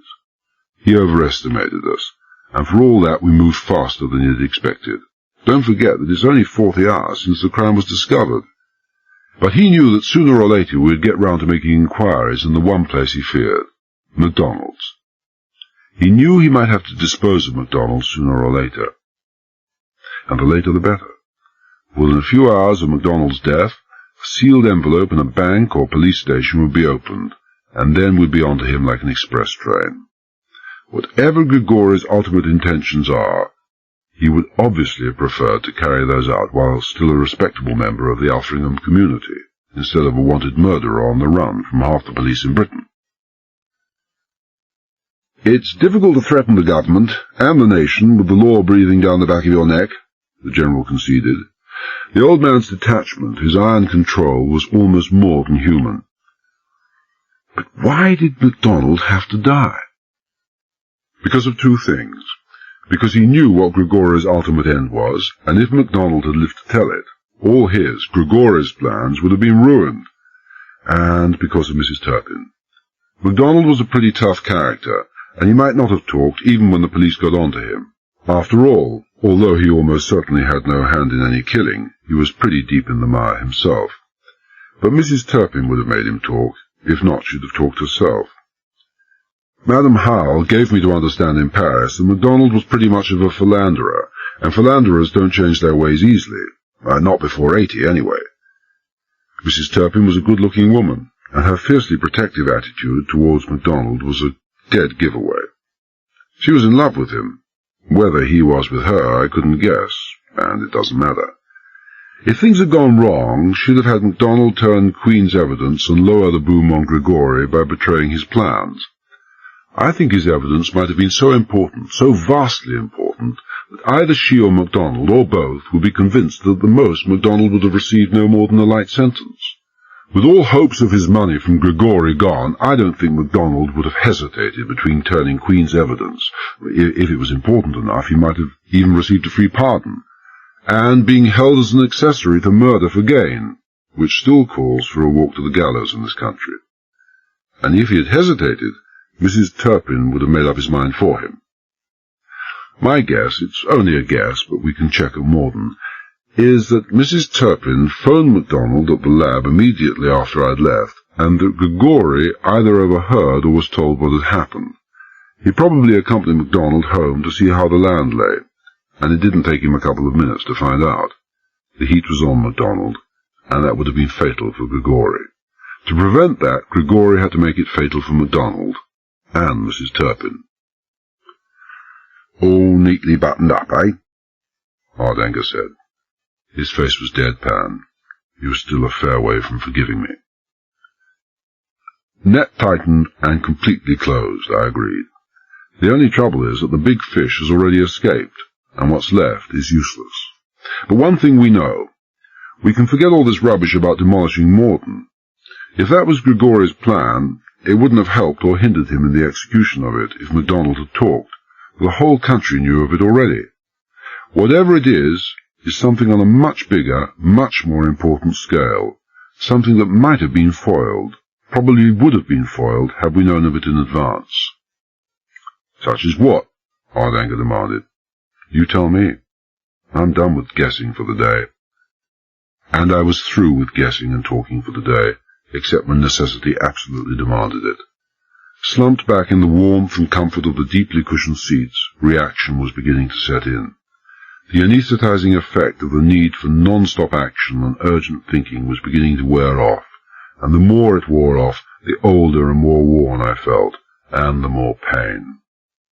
I thought of the widely held belief that you can't feel more than one pain at one time, and wondered what misinformed idiot had started that one. I wondered what part of me was causing me the most pain, my foot, my ribs, or my head, and came to the conclusion that my ribs won, by a short head. Was that a pun? The driver was reaching over 90 on the long stretches of wet road, but he drove so smoothly and skillfully that even with my fear and anxiety for Mary, I think I was beginning to doze off, when the loudspeaker up front began to crackle. First came the identification sign, then the message. Grey Humber Saloon, answering description of wanted car, number not identified, has just turned left from London Road to B Road to avoid block at Flemington Crossroad, 2.5 miles east of Cratchley. And following. Flemington Crossroads! The voice of the sergeant in the front seat, an Alfringham man, held a rising note of excitement. He's on a blind road. It doesn't lead anywhere except to Flemington, and then back onto the main London road about 3 miles further on again. How far are we from, what's the name of the place? Cratchley? Hardanger demanded. Near enough 4 miles, sir. So that'll make it between 9 and 10 miles to the junction where Grigori must rejoin the main London road. This side road through Flemington, the one he's on. How long is it? How long would it take him? 5 or 6 miles, sir. It's pretty twisty. Maybe 10 minutes if he kept his foot down and took chances all the way. The road's full of blind corners. Do you think you can get there in 10 minutes? Hardanger asked the driver. I don't know, sir. He hesitated. I don't know the road. I do, the sergeant said confidently. "He'll make it." He made it. The rain was sluicing vertically down. The roads were slippery, straight stretches were at a premium, and I think we all added a few more grey hairs to our quota that night, but he made it. He made it with time to spare. From the constant stream of reports pouring in from police cars pursuing Grigori, it was quite evident that the man at the wheel was anything but a skillful driver. Our car braked to a halt, parked broadside on across the Flemington Road, completely blocking the exit onto the main London road. We all climbed quickly out of the car while the sergeant trained the powerful roof spotlight up the side road in the direction from which Grigori's stolen Humber would appear. We took up position in the pouring rain behind the Jaguar, and as a precaution about 10 feet back from it. In that blinding rain, a misted windscreen or ineffective wipers could prevent the driver of a car travelling at high speed from seeing the Jaguar until it was too late, especially if the driver was as incompetent as claimed. I took a good look round me. Dick Turpin couldn't have chosen a better spot for an ambush. The top and one side of the right-angled T-junction were completely covered in dense beechwoods. The third side of the T, illuminated by the still blazing headlights of the Jaguar, was open pasture land with a tree-lined farmhouse about 200 yards away, and at less than half that distance a barn and scattered farm buildings. I could just make out a light from one of the windows in the farmhouse, blurred and misty through the heavy rain. There was a deep ditch on one side of the Flemington Road, and I considered hiding myself there about the point where Grigori's car would be forced to pull up, then rising and heaving a heavy rock through the driver's window, thereby eliminating 50% of the opposition before they could even start anything. The only trouble was that I might also eliminate Mary. The fact that she hadn't been in the front seat when Grigori had passed through Alfringham was no guarantee that she wasn't there now. I decided to stay where I was. Over the sound of the rain hissing whitely on the tarmac and drumming heavily on the roof of the car, we could suddenly hear the steadily rising note of an engine being revved up furiously and far from skillfully through the gears. Seconds later, we caught sight of the first white wash of its headlights, the barred beams shining eerily through the boles of the beeches and the pale rods of rain. We dropped to our knees behind the shelter of the police Jaguar, and I eased out the Hanyati, slipping the safety catch. Then all at once, to the accompaniment of a high-pitched grating of gears and mad revving of the engine that wouldn't have got its driver very far at Le Mans, the car was around the last corner and heading straight for us. We could hear it accelerating as it came out of the corner, just over 150 yards away. Then came the abrupt cessation of engine noise, succeeded almost immediately by the unmistakable tearing, hissing sound of lock wheels sliding on a wet road. I could see the headlight beams of the approaching car swing wildly from one side to the other, as the driver fought to retain control, and I instinctively tensed, waiting for the crash and the shock as the car ploughed into the side of the Jaguar, blocking its path. But the crash and the shock did not happen. Owing everything to good luck, and nothing whatsoever to good management, the driver managed to pull up less than 5 feet from the Jaguar, in the middle of the road, and slewed only very slightly to the left. I straightened and walked up to the side of the police Jaguar, my eyes screwed almost shut against the glare of the Humber's headlights. Sharply outlined though I was in that blinding wash of light, I doubted whether the occupants of the car could see me. The spotlight on the roof of the Jaguar was a powerful one and shining directly into Grigori's windscreen. I'm no Annie Oakley with a gun, but at a distance of 10 feet and a target the size of a soup plate, I can hold my own with the worst. 2 quick shots and the headlights of the Humber shattered and died. I walked around the front of the Jaguar, the others following, as a second car, the pursuing police car, pulled up behind Grigori's. I was still rounding the nose of the Jaguar when the 2 right-hand doors of the stolen car were flung wide and 2 men scrambled quickly out. For 1 second, and 1 second only, I had the game in my hands. I could have gunned them both down where they stood, and the fact that I would have to shoot one of them through the back wouldn't have worried me at all. But, like a fool, I hesitated and was slower in bringing up my gun. And then the second was gone, and so was my last chance, for Mary was out of the car now, jerked out with a brutal violence that made her gasp in pain, and was held in front of Grigori while his gun pointed at me directly over her right shoulder. The other man was a squat, broad-shouldered and very tough-looking Latin type, with a pistol the size of a sawn-off shotgun held in his hairy left hand. His left hand, I noticed. It had been a left-handed man who had used the wire cutters to break out of Morden. Here probably was the killer of both Baxter and Clarendon. Nor had I any doubt that he was the killer. When you've seen enough of them, you recognize one instantly. They may look as normal, as happy, innocuous as the next man, but always, far back in the eyes, lies the glint of empty madness. It's not something they have, it's something they don't have. This was such a man. And Grigori? Another? He was the same Grigori as I'd ever known, tall, swarthy, with grizzled hair and a quizzical expression on his face, but at the same time a completely different man. He no longer wore his glasses. Cavell. His voice was soft, colourless, conversational almost. I had the chance to kill you weeks ago. I should have taken it. Negligence. I have known of you for a long time. I was warned of you. I didn't listen. The boyfriend, I said. My own gun was hanging by my side, and I stared at the barrel in that hairy left hand. It pointed straight at my left eye. Left-handed. The killer of Baxter and Clarendon. Indeed. Grigori tightened his grip round Mary. Her fair hair was wildly dishevelled, her face streaked with mud, and there was the beginning of an unpleasant bruise above her right eye. She must have tried a breakaway on the walk between abandoned car and garage, but she wasn't scared much, or if she was hiding it. I was rightly warned. Henrique is my lieutenant. He is also responsible for some other slight accidents, aren't you, Henrique? Including the slight damage to yourself, Cavell. I nodded. It made sense. Henrique is the hatchet man. I looked at the hard, bitter face and the empty eyes, and I knew Grigori was telling the truth. Not that that made Grigori any more innocent. It just made him more understandable. Master criminals of Grigori's class almost never touched the physical side of their business. Grigori glanced quickly at the two policemen who had come out of the pursuing car and gave Henriquez a quick jerk of the head. Henriquez swung his gun and lined it up on the two policemen. They stopped. I lifted my own gun and took a pace nearer Grigori. Don't do it, Cavell, Grigori said evenly. He pressed the muzzle of his gun into Mary's side with such violence that she moaned with the pain of it. I won't hesitate to kill. I took another step forward. 4 feet separated us. I said, You won't harm her. If you do, I'll kill you. You know that. God only knows what it is that you have at stake, but it's something almighty big to justify all the work and planning you've put in, the killing you've done.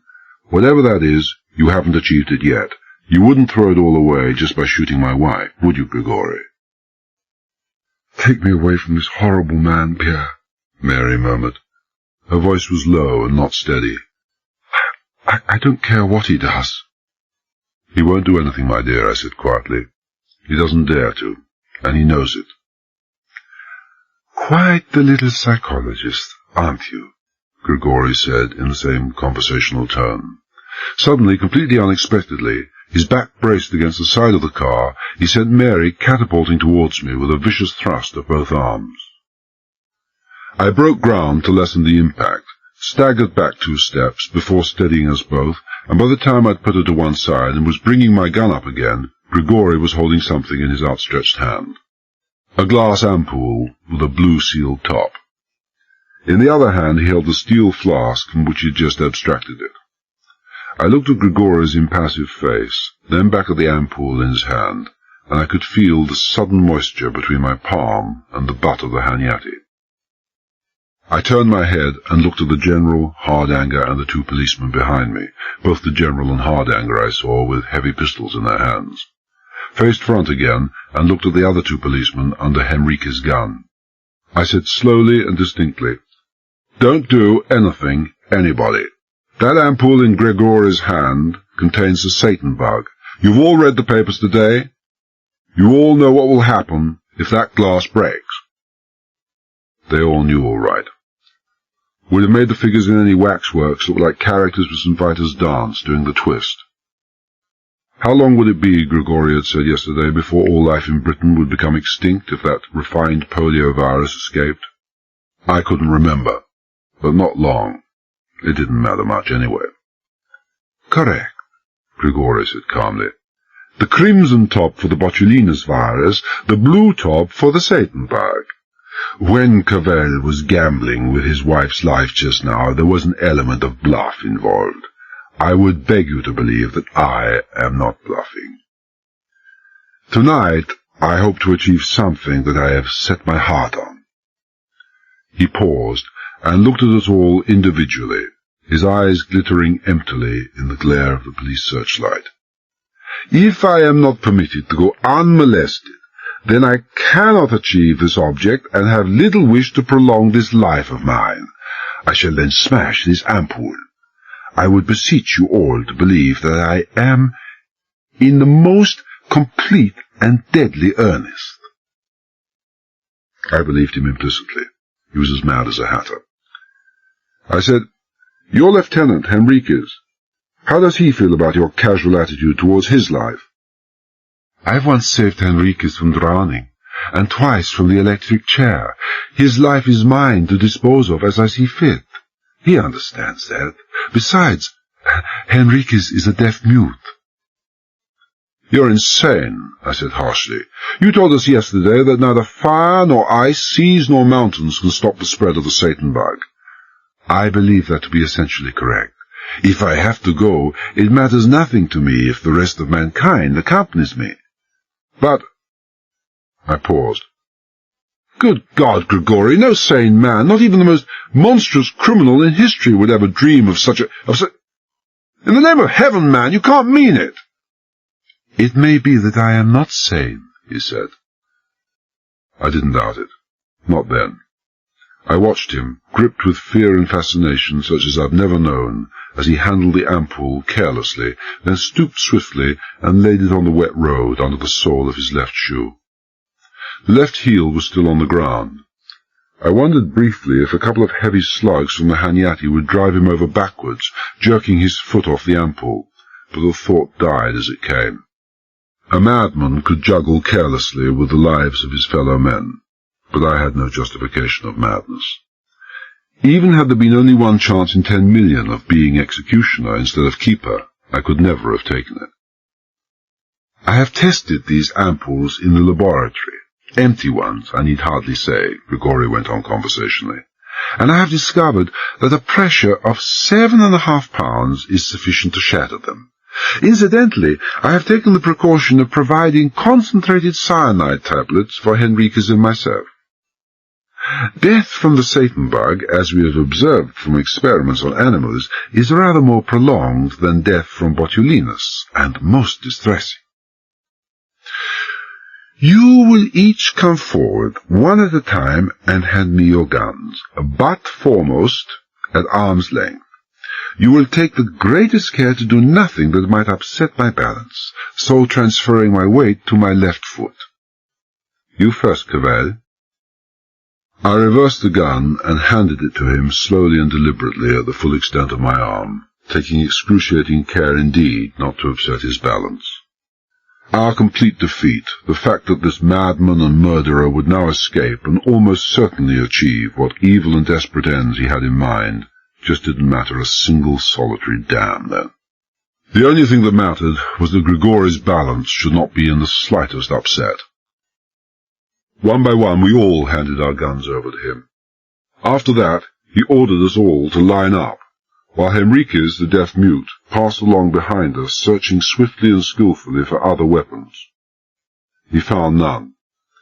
Then, and not until then, did Grigori carefully remove his foot from the ampoule, stoop, pick it up, and slide it back inside its steel jacket. I think conventional weapons will serve us now, he said pleasantly. One is so much less liable to make mistakes of a permanent nature. He picked up 2 of the guns that Henriquez had piled on the bonnet of the Humber, checked that the safety catches of both were off. He beckoned to Henriquez and spoke rapidly to him. It was a weird sight, because there was no sound, Grigori doing his speaking with exaggerated lip movements in complete silence. I know a little lip-reading, but could make out nothing. Possibly he talked in a foreign language, not French or Italian. He stopped speaking, and Enriquez nodded comprehension, looking at us with a queer anticipation in his eyes. I didn't like the look of it one bit. Enriquez struck me as altogether a very nasty piece of work. Grigori pointed one of his guns at the two policemen who had been in the pursuing car. "Off with your uniforms," he said curtly. "Now!" The policemen looked at each other, and one said through clenched teeth, "I'll be damned if I will." "You'll be dead if you don't, you fool," I said sharply.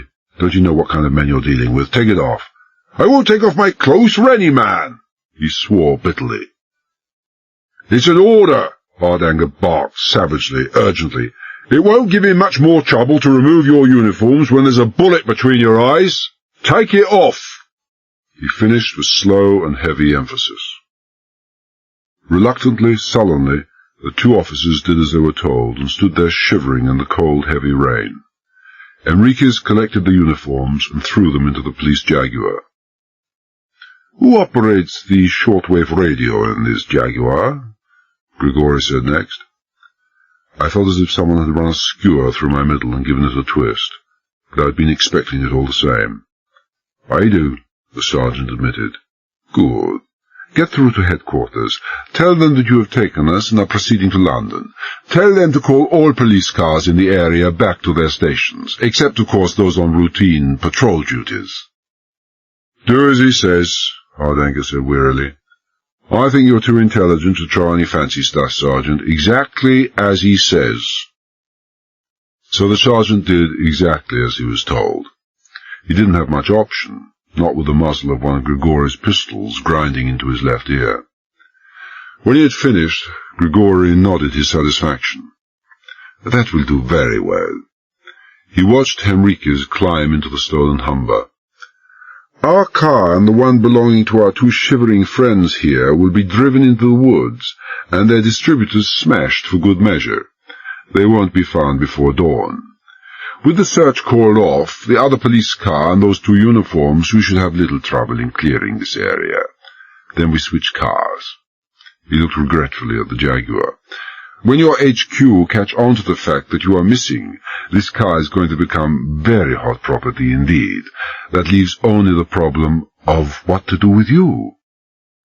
He waited until Enriquez had disposed of both cars, gazing out with empty disinterest under the dripping brim of a fedora, then said, "Is there a portable searchlight in this Jaguar? I believe such equipment is standard."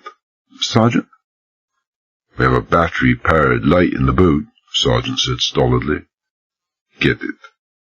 Grigori's eyes and mouth crinkled into a smile, the kind of smile a tiger trapped in the bottom of a pit shows when the man who dug the hole trips and falls in beside him. "I can't shoot you, though I wouldn't hesitate if that house were not so near. I won't try tapping you all on the head, because I doubt if you would submit quietly to that. I can't tie you up, for I am not in the habit of carrying on me sufficient ropes and gags to immobilize and silence 8 people. But I suspect that one of those farm buildings there will offer all I require in the way of a temporary prison. Sergeant, switch off the car headlamps, and then lead the way with your light to those buildings. The rest will follow in double file. Mrs. Cavell and I will bring up the rear. The gun in my hand will be pressed against her back, and should any of you try to run for it or otherwise cause trouble, I shall merely pull the trigger." I didn't doubt him. None of us doubted him. The farm buildings were deserted. Of human life, that was. From the byre I could hear the moving and slow champing of the cows, but the evening milking was over. Grigori passed up the byre. He passed up the dairy, a stable now converted to a tractor shed, a large concreted pigsty, and a turnip shed. He hesitated over the barn, and then found exactly what he wanted.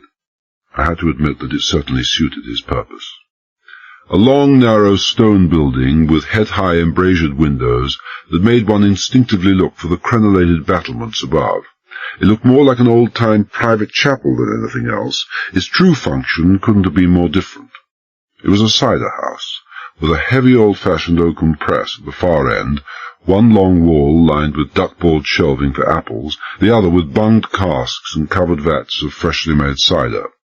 The door, like the press, was made of solid oak, and once the drop bar on the outside was in position, it would have taken a battering ram to break it down. We'd no battering ram, but we'd even better. We had desperation, resource, and between us all a fair amount of intelligence. Surely Grigori wasn't so crazy as to think that that cider house could hold us indefinitely. Surely he wasn't so crazy as to think that our shouts wouldn't be heard eventually, either by passers-by on the road or by the occupants of the farm itself, not much more than 100 yards away. With a sudden dread conviction and heart-chilling finality that momentarily paralyzed all reasoning, I knew that Grigori was indeed not that crazy. He knew we would be making no assaults on the door. He knew we wouldn't be shouting out for help, because he knew beyond all question that none of us would ever be leaving that cider house again, except on a beer and covered by a blanket. Somebody with super-chilled icicles in lieu of fingers started playing Rachmaninoff up and down my spinal column. "Get to the far end and stay there while I lock the door from the outside," Grigori ordered. "Time does not permit of elaborate farewell speeches. 12 hours from now, when I have shaken the dust of this accursed country from my feet for the last time, I shall think of you all. Goodbye." I said steadily, "No magnanimous gestures towards a defeated enemy." "You beg, Cavell. I have time for one little thing more. Time for the man who cost me so much, so nearly ruined all my plans." He stepped forward, jammed the automatic he held in his left hand into my stomach, and with the sights of the pistol he held in his right, deliberately and viciously raked both sides of my face. I felt the skin tearing in thin lines of white-hot pain, and the warm blood trickling down cold cheeks. Mary said something unintelligible in a high voice and tried to run to me, but hard anger caught her in powerful arms and held her till her futile struggles ceased. Grigori stepped back and said, "That is for beggars, Cavell." I nodded. I didn't even raise my hands to my face. Anyway, he couldn't have disfigured it much more than it had been before. I said, "You might take Mrs. Cavell with you." "Pierre!" Mary's voice was a sob, anguish in it, a cruelly hurt and stricken despair. "What are you saying?" Hardanger swore softly and viciously, and the General looked at me in dumb incomprehension. Grigori stood very still, dark, expressionless eyes looking emptily into mine. Then he gave a queer little duck of the head and said, "It is my turn to beg. Forgive me. I did not know that you knew. I hope, when my turn comes—" He broke off and turned to Mary. "It would be wrong. A beautiful child. I am not, Cavell, devoid of all human sentiment, at least not where women and children are concerned. For instance, the 2 children I was forced to abduct from Alfringham Farm have already been released, and will be with their parents within the hour. Yes, it would be wrong. Come, Mrs. Cavell." She came instead to me and touched my face lightly. "What is it, Pierre?" she whispered. No reproach in her voice, only love and wonder and compassion. "What is so wrong?" "Goodbye, Mary," I said. "Dr. Grigori doesn't like to be kept waiting. I'll see you soon." She made to speak again, but Grigori had her by the arm, already leading her towards the door, while the deaf-mute Henriquez watched us with mad eyes and a pistol in either hand. And then the door closed, the heavy bar dropped solidly into place, and we were left there staring at each other by the light of the spot lamp which still burned whitely on the floor. "You lousy, filthy swine!" Hardanger growled out savagely. "What?" "Shut up, Hardanger." My voice was low, urgent, desperate. "Spread out. Watch those embrasures, the windows. Quickly, for God's sake, hurry!" I think there was something in my voice that would have moved an Egyptian mummy. Quickly, silently, the 7 of us started to space out. I whispered, "He's going to throw in something through a window. He's going to throw in an ampoule of the botulinous toxin. Any second." I knew it would take only moments for him to unscrew the top of the steel flask that held the ampoule. Catch it! You must catch it! If that ampoule hits the floor or the wall, we're all dead men! Even as I finished, we heard a sudden movement outside. The shadow of an arm fell across the side of an embrasure, and something came spinning into the room. Something that glittered and flashed in the light from the lamp on the floor. Something made of glass with a red seal on top.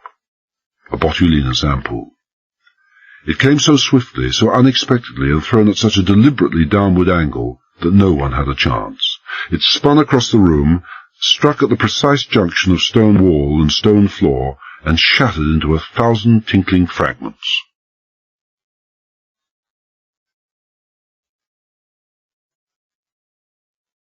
I'll never know what made me do it. I'll never know why I reacted with what I can only regard now, looking back on it, as incredible swiftness. The split second that elapses between the downward sweep of the enemy club and the reflex upflinging of your arm in defense, that was all the time it took for me to react. It was automatic, instinctive, without any thought in the world, but there must have been thought behind it, an instantaneous form of reasoning below the level of awareness that didn't have time to be transmitted to the surface mind in the form of conscious thought. For I did the one thing in the world that offered the only, the slenderest, the most desperate hope of survival. Even as the ampoule came spinning through the air, and I could see there was no chance on earth of its being intercepted, my hands were reaching out for the barrel of cider on the trestle by my side, and the tinkling of the shattered ampoule was still echoing in shocked silence in that tiny little room when I smashed down the barrel with all the strength of my arms and body exactly on the spot where the glass had made contact. The staves split and shattered as if they'd been made of the thinnest ply, and 10 gallons of cider gurgled and flooded out over the wall and floor. "More cider!" I shouted. "More cider! Pour it on the floor, down the side of the wall, spray it through the air above where that damned ampoule landed. For God's sake, don't splash any cider on yourselves. Hurry! Hurry!" "What the hell is all this in aid of?" Hardanger demanded. His normally ruddy face was pale and set and uncomprehending, but for all that he was already carefully tipping a small vat of cider on the floor. "What will this do?" "It's hygroscopic," I said quickly. "The botulinous, I mean. Seeks out water in preference to air every time. It has 100 times the affinity for hydrogen that it has for nitrogen. You heard the General speak of it this evening." "This isn't water," Hardanger objected almost wildly. "This is cider." "God help us," I said savagely. "Of course it's cider. We haven't got anything else here. I don't know what the effect, the affinity will be. For the first time in your life, Hardanger, you'd better start praying that an alcohol has a high water content." I tried to lift another, smaller cask, but gasped and dropped it as a sharp spear of agony struck at the right side of my chest. For one terrible second I thought the virus had struck. The next I realized I must have displaced my strapped broken ribs when I hurled that barrel through the air. I wondered vaguely whether a broken rib had pierced the pleura, or even a lung, and then forgot about it. In the circumstances, it hardly mattered any more. How long to live? If some of the botulinous virus had escaped into the atmosphere, how long before the first convulsions? What had Grigori said about the hamster when we'd been talking outside number 1 lab yesterday? 15 seconds? Yes, that was it. 15 seconds for the Satan bug, and about the same for the botulinous. For a hamster, 15 seconds. For a human being? Heaven alone knew, probably 30 seconds at the most. At the very most. I stooped and lifted the portable lamp from the floor. "Stop pouring," I said urgently. "Stop it. That's enough. Stand high. If you want to live, stand high. Don't let any of that cider touch your shoes. Touch any part of you, or you're dead men." I swung the lamp round as they scrambled high to avoid the amber tide of cider already flooding rapidly across the stone floor, and as I did I could hear the police engine of the Jaguar starting up.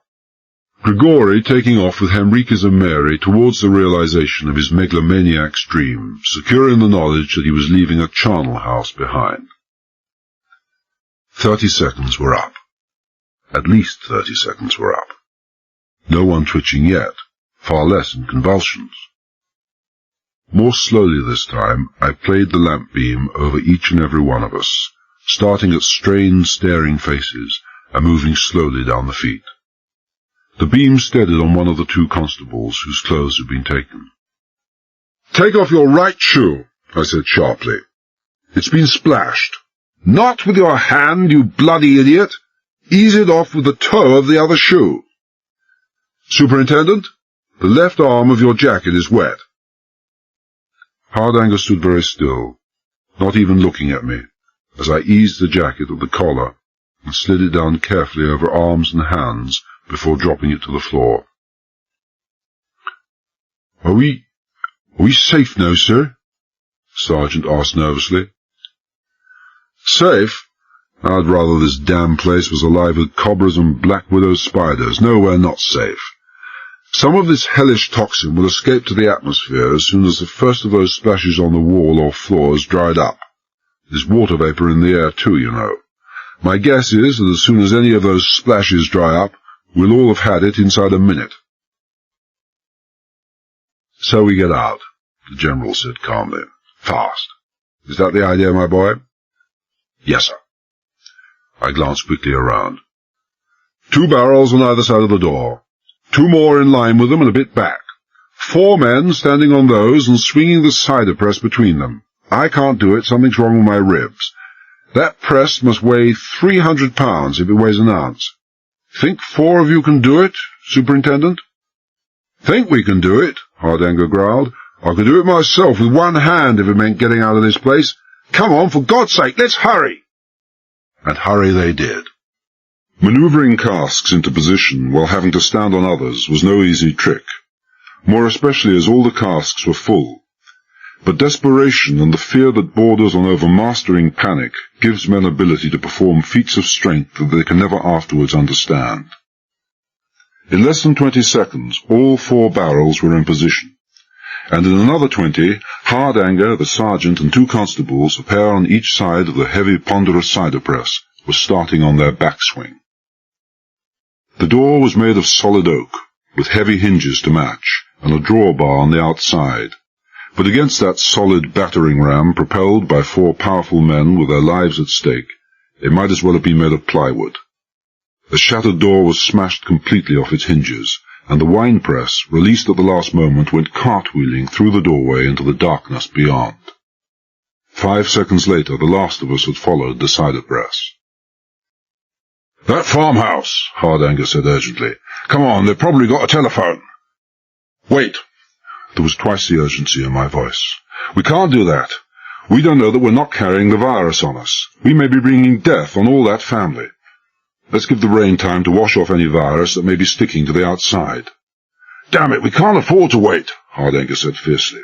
"Besides, if the virus didn't get us in there, it's a certainty it won't get us now. General?" "I'm not sure," the General said hesitantly. "I rather think you're right. We've no time—" He broke off in horror as one of the unclothed constables, the one whose shoe had been splashed by the cider, screamed aloud in agony, the scream deepening to a tearing, rasping, coughing moan. Clutching hands clawed in a maniac frenzy at a suddenly stiffened, straightened neck where the tendons stood out whitely like quivering wires. Then he toppled and fell heavily to the muddy ground, silent now. The nails of his fingers tried to tear his throat open. His crewmate, the other uniformless constable, made some sort of unintelligible sound, moved forward and down to help his friend, then grunted in pain as my arm hooked round his neck. "Don't touch him," I shouted hoarsely. "Touch him and you'll die too.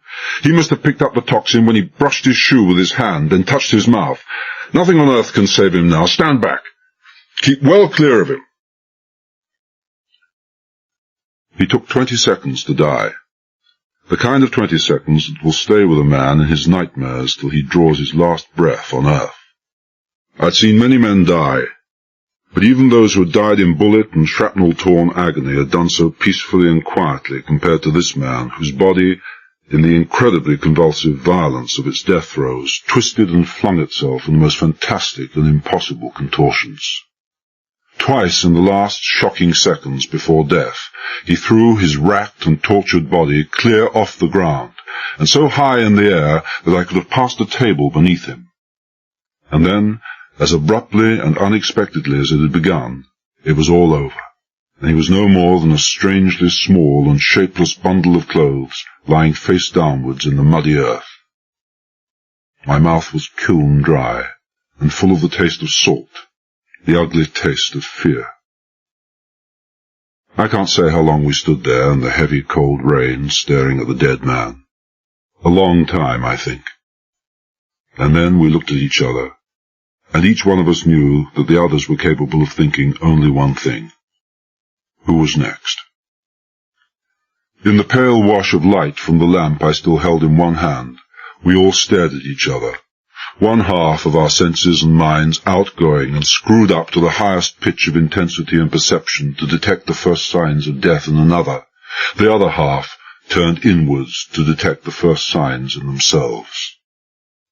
Then all at once I cursed savagely, perhaps at myself, or my cowardice, or at Grigori, or at the botulinus virus, I don't know, turned abruptly and headed for the bar, taking the lamp with me, leaving the others standing there round the dead man in the rain-filled, pitchy darkness, like darkly petrified mourners at some age-old heathen midnight rite. I was looking for a hose, and I found one almost immediately. I carried it outside, screwed it onto a standing plug, and turned the tap on full. The results in the way of volume and pressure would have done justice to any city hydrant. I clambered awkwardly onto a hay wagon that was standing nearby and said to the General, "Come on, sir, you first." He came directly under the earthward-pointed nozzle, and the jet of water on head and shoulders from a distance of only a few inches made him stumble and all but fall. But he stuck it gamely for all of the half-minute that I insisted he remained under the hose, and by the time I was finished, he was as sodden as if he had spent the night in the river, and shivering so violently that I could hear his teeth chatter above the hiss of the water. But by the time he was finished, I knew that any toxin that might have been clinging to face or body would have been completely washed away. The other four all submitted to it in turn, and then Hardanger did the same for me. The force of the water was such that it was like being belaboured by a non-stop series of far-from-lightweight clubs, and the water itself was ice-cold.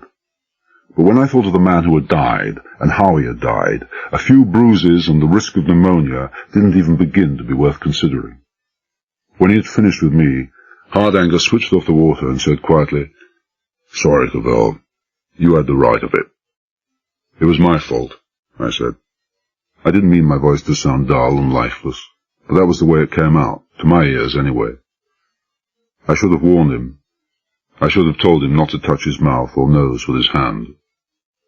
"He should have thought of that himself," Hardanger said, his voice abnormally matter-of-fact. "He knew the dangers as well as you. They've been published in every paper in the land today. Let's go and see if the farmer has a phone. Not that it'll make any difference now. Grigori knows that the police jaguar is too hot to hang on to for a second longer than is necessary. He's won all along the line, damn his black soul, and nothing's going to stop him now. 12 hours, he said, 12 hours, and then he would be done." 12 hours from now, Grigori will be dead, I said. "What?" I could sense him staring at me. "What do you say?" "He'll be dead," I repeated, "before dawn." "It's all right," Hardanger said. Cavell's mind had cracked at last, but let's play it casual. Let's not any of us make a song and dance about it. He took my arm and started out for the lamp-lit rectangles which showed where the house stood. "The sooner this is over, the sooner we'll all get the rest and food and sleep we need." "I'll rest and sleep when I've killed Grigori," I said. "I'm going to kill him tonight. First I get Mary back, then I'll kill him." "Mary will be all right, Cavell." Mary in that madman's hands. That was what had sent Cavell's last few remaining grey cells tottering over the brink, he thought. "He'll let her go. He'll have no reason to do anything to her. And you had to do what you did. You thought that if she stayed there with us in the cider house, she would die. Isn't that it, Cavell?" "I'm sure the superintendent is right, my boy." The General was walking on my other side now, and his voice was quiet, because loud voices excite the unhinged. "She won't be harmed." I said rudely to both, "If I'm round the bend, what the hell does that make you two?" Hardanger stopped, tightened his grip on my arm, and peered at me. He knew that those whose minds have gone off the rails never talk about it, for the simple reason that they are unshakably convinced that their minds are still on the track. He said carefully, "I don't think I understand." "You don't, but you will." I said to the General, "You must persuade the Cabinet to go on with the evacuation of the central London area. Continuous radio and TV broadcasts. They'll have no difficulty in persuading the people to leave, you can believe that. It shouldn't cause much trouble. That area's pretty well unlived in by night anyway." I turned again to Hardanger. "Have 200 of your best men armed. A gun for me, too, and a knife. I know exactly what Grigori intends to do tonight. I know exactly what he hopes to achieve. I know exactly how he intends to leave the country, and exactly where he will be leaving from." "How do you know, my boy?" The General's voice was so quiet that I could hardly hear above the drumming of the rain. "Because Grigori talked too much. Sooner or later they all talk too much. Grigori was cagey at the most. Even when he was convinced that we would all be dead in a minute, he still said very little. But that little was too much. And I think I've really known ever since we found MacDonald's body." "You must have heard things that I didn't hear," Hardanger said sourly. "You heard it all. You heard him say he was going to London. If he really wanted the bug set loose in London to have Morden destroyed, he'd have stayed in Morden to see what happened, and have had some stooge do the job in London. But he has no interest in seeing Morden destroyed. He never had. There's something he has to do in London. Another of his never-ending red herrings. The communist red herring, of course, was purely fortuitous. He had no hand in that at all. That's the first thing. The second, that he was going to achieve some great ambition tonight. The third, that he had twice saved Henriques from the electric chair. That shows what kind of man he is, and I don't mean a criminal defense lawyer of the U.S. Bar Association, and what kind of ambition he has in mind. I'll take long odds, not only that he's on the Interpol files, but also that he's an ex-big-time American racketeer who has been deported to Italy. And the line of business in which he used to specialize would make very interesting reading, because the criminal leopards, even the biggest cats in the jungle, never change their spots. Now the fourth thing is that he expects to be clear of this country in 12 hours' time. And the fifth thing is that this is Saturday night. Put all those things together and see what you get. "Suppose you tell us," Hardanger said impatiently. So I told them. The rain still fell as vertically, as heavily as ever, just as heavily as when we had left that farmhouse some hours previously, where the torrential rain, in conjunction with the quick evacuation of the area, had robbed the botulinous toxin of all victims other than the unfortunate policeman who had died so terribly before our eyes. Now, at 20 minutes past 3 in the morning, the rain was ice cold, but I didn't really feel it. All I could feel was my exhaustion, the harsh stabbing pain in my right ribs that came with every breath I took, and the continuous rending worry that in spite of the confidence I'd shown to the General and Hardanger, I might be hopelessly wrong after all, and Mary lost to me forever.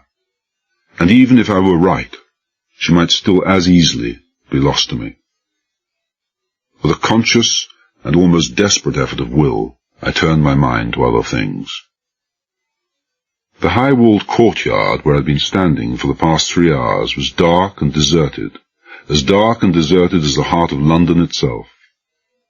Evacuation of the centre of the city, the temporarily homeless going to prepared halls, ballrooms and theatres, had begun shortly after 6 o'clock, just after the last of the offices, businesses and shops had closed. It had been hastened by radio broadcasts at 9 o'clock, saying that according to the latest message received, the time for the release of the botulinous toxin had been advanced from 4 a.m. to 2:30. But there'd been no hurry, no panic, no despair. In fact, there would have been no sense of anything unusual happening had it not been for the unusual number of people carrying suitcases. The phlegmatic Londoners who had seen the city set on fire and suffered 100 nights of mass area bombing during the war weren't to be stampeded into anything for anybody. Between 9:30 and 10 o'clock, over 1,000 troops had combed their methodical way through the heart of the city, checking that every last man, woman and child had been moved to safety, and that no one had been inadvertently overlooked. At 11:30, a darkened, drifting police launch had nosed silently into the north bank of the river and put me ashore on the embankment, just below Hungerford Bridge. At midnight, troops and police, all of them armed, had completely sealed off the entire area, including the bridges across the Thames. At 1 o'clock, a power failure on a large scale had blacked out the better part of a square mile of the city, the square mile cordoned off by troops and police. 3:20. 50 minutes after the timed release of the botulinous toxin. It was time to go. I eased the borrowed Webley in its ill-fitting holster, checked the knife that was strapped handle downwards to my left forearm, and moved out into the darkness. I'd never seen a picture of, far less visited, the new helicopter port on the North Bank, but an inspector of the Metropolitan Police had briefed me so exhaustively that by the time he had finished I could have found my way up there blindfolded, and that, to all intents and purposes, was exactly what I was. Blindfolded. Blind. In that blacked-out city, and on that weeping, overcast night, the darkness was just 1 degree short of absolute. I'd been told that there were 3 different ways up to the heliport, perched on the roof of the station, 100 feet above the streets of London. There were 2 lifts, but with a power failure, those would be out of operation. Between those lifts was a glassed-in circular staircase without a shred of cover from top to bottom, using which would be as neat a way as any of committing suicide if there was a reception committee waiting, and I could not see Grigori as a man who would leave his main line of approach unguarded. But then there was the 3rd way, the fire escape on the other side of the station. That was the only way in for me. I walked 200 yards from the courtyard along a narrow cobbled lane. When the wall gave way to a high wooden fence, I reached for the top, pulled myself up, slipped quietly down on the other side, and set off along the railway tracks. The reference book compilers, who assert that Clapham Junction has more sets of parallel tracks than any place in Britain, wouldn't go round making silly statements like that if they'd tried this lot on a pitch-black October night with the sleety rain falling about their ears.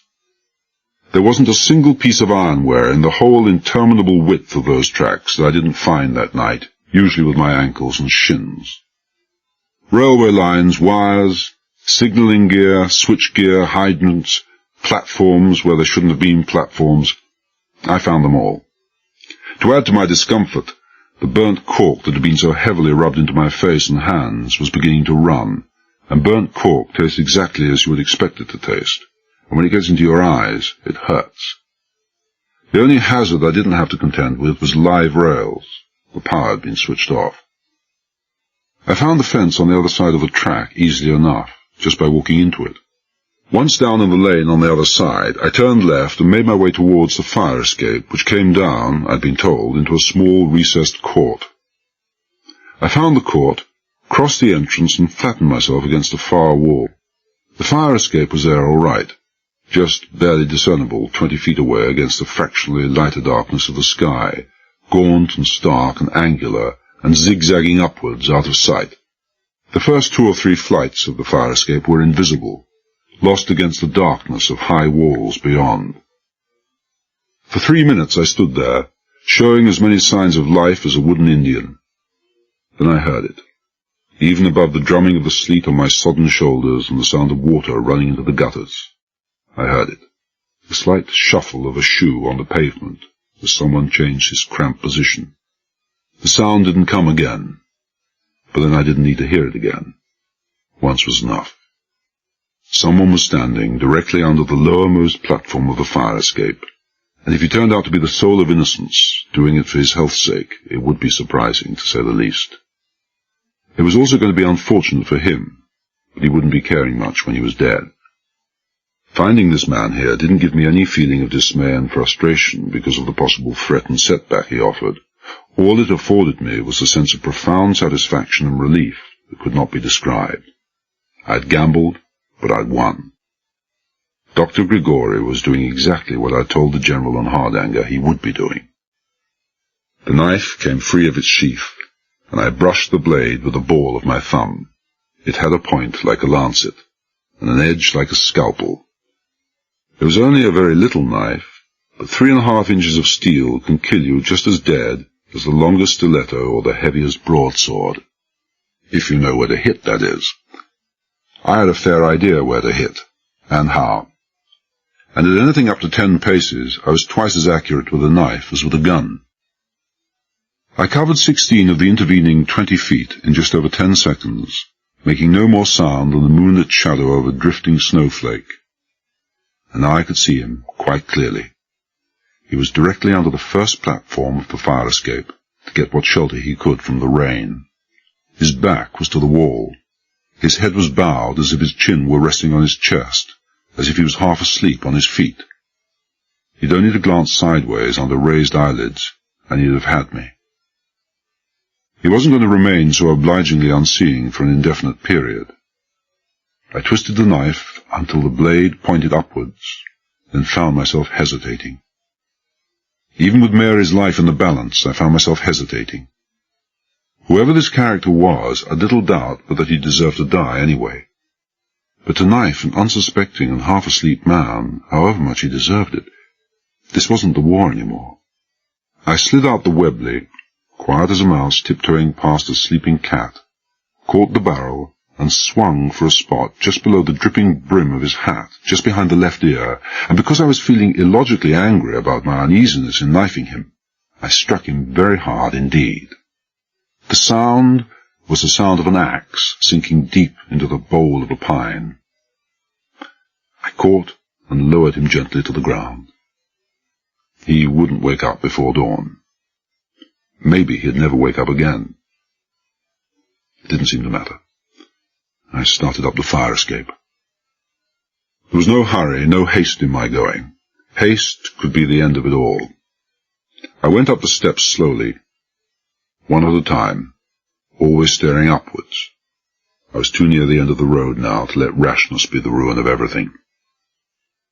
After the 6th or 7th flight of steps, I slowed down even more, not because my leg and queer shortness of breath were troubling me, which they were, but because I had become suddenly aware of an area of diffused light in the darkness of the wall above me, where a light had no right to be.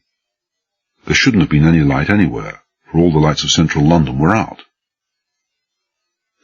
If ghosts were allowed to have black faces, though I suspect mine was getting pretty streaky by this time, then I went up the next flight of steps, like a ghost.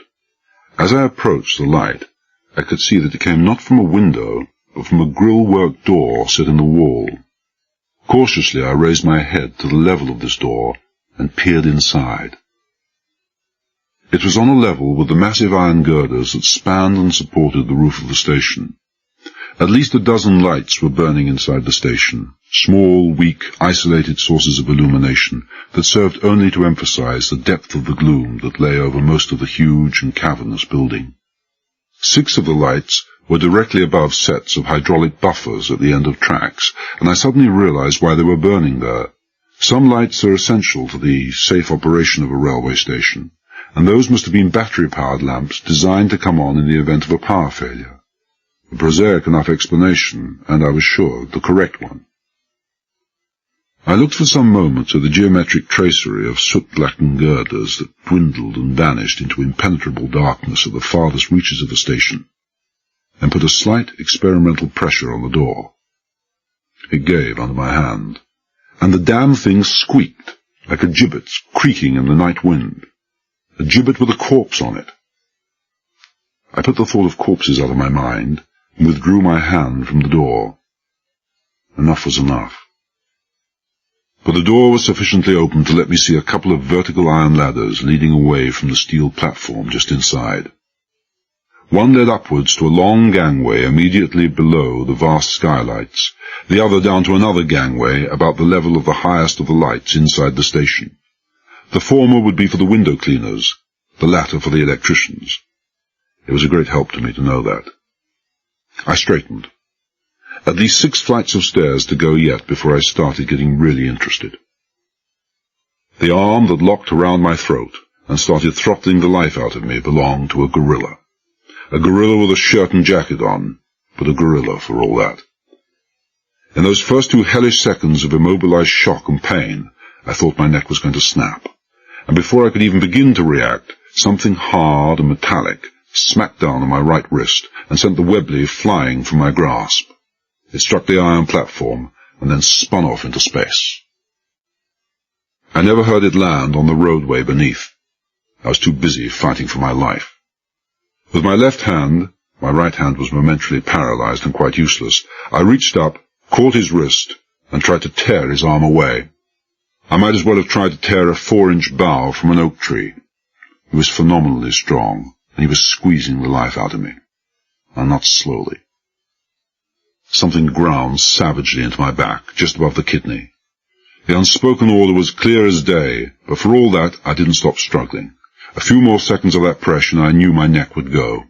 I smashed my right foot against the grill door and sent us both staggering back against the outside platform rail.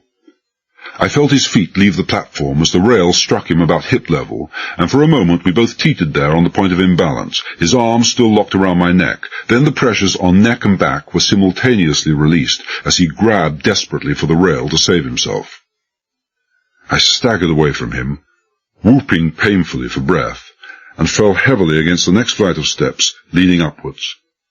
I landed on my right side, just where the ribs were gone, and the world darkened and dimmed in a haze of pain, and if I'd then let myself go, relaxed even for the briefest moment and yielded to the body's clamorous demands for rest, I should have passed out. But passing out was the one luxury I couldn't afford, not with this character anyway. I knew who I had now. If he'd wanted merely to knock me out, he would have tapped me over the head with his gun. If he'd wanted to kill me, he would have shot me in the back, or if he had no silencer and didn't want noise, a tap on the head and a heave over the rail to the roadway 60 feet below would have served his purpose equally well, but this lad didn't want anything so quiet and simple and painless. If I was to die, he wanted me to know I was dying.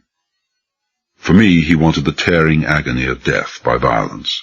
For himself, the delight of savouring my agony. A vicious and evil sadist, with a dark mind crimsoned by the lust for blood. Grigori's hatchet man, Henriquez, the deaf mute with the crazy eyes. Half lying, half standing against the steps, I twisted to face him as he came at me again. He was crouched low, and he had his gun in front of him. But he didn't want to use that gun, not if he could help it. From a bullet you die too quickly, unless of course you are very careful with the placing of the bullet. Suddenly I knew this was just what he had in mind. The muzzle was ranging down my body as he searched for the spot where a bullet would mean that I would take quite some time dying unpleasantly. I straightened my arms on the step behind me, and if the scything upward sweep of my right foot had caught him where I had intended, Henriquez wouldn't have worried me any more. But my vision was fuzzy and coordination poor. My foot glanced off his right thigh, swept on and struck his forearm, jarring the gun from his hand. The gun carried over the edge of the platform and clattered down a couple of steps on the flight below. He turned like a cat to retrieve it, and I was hardly any slower myself.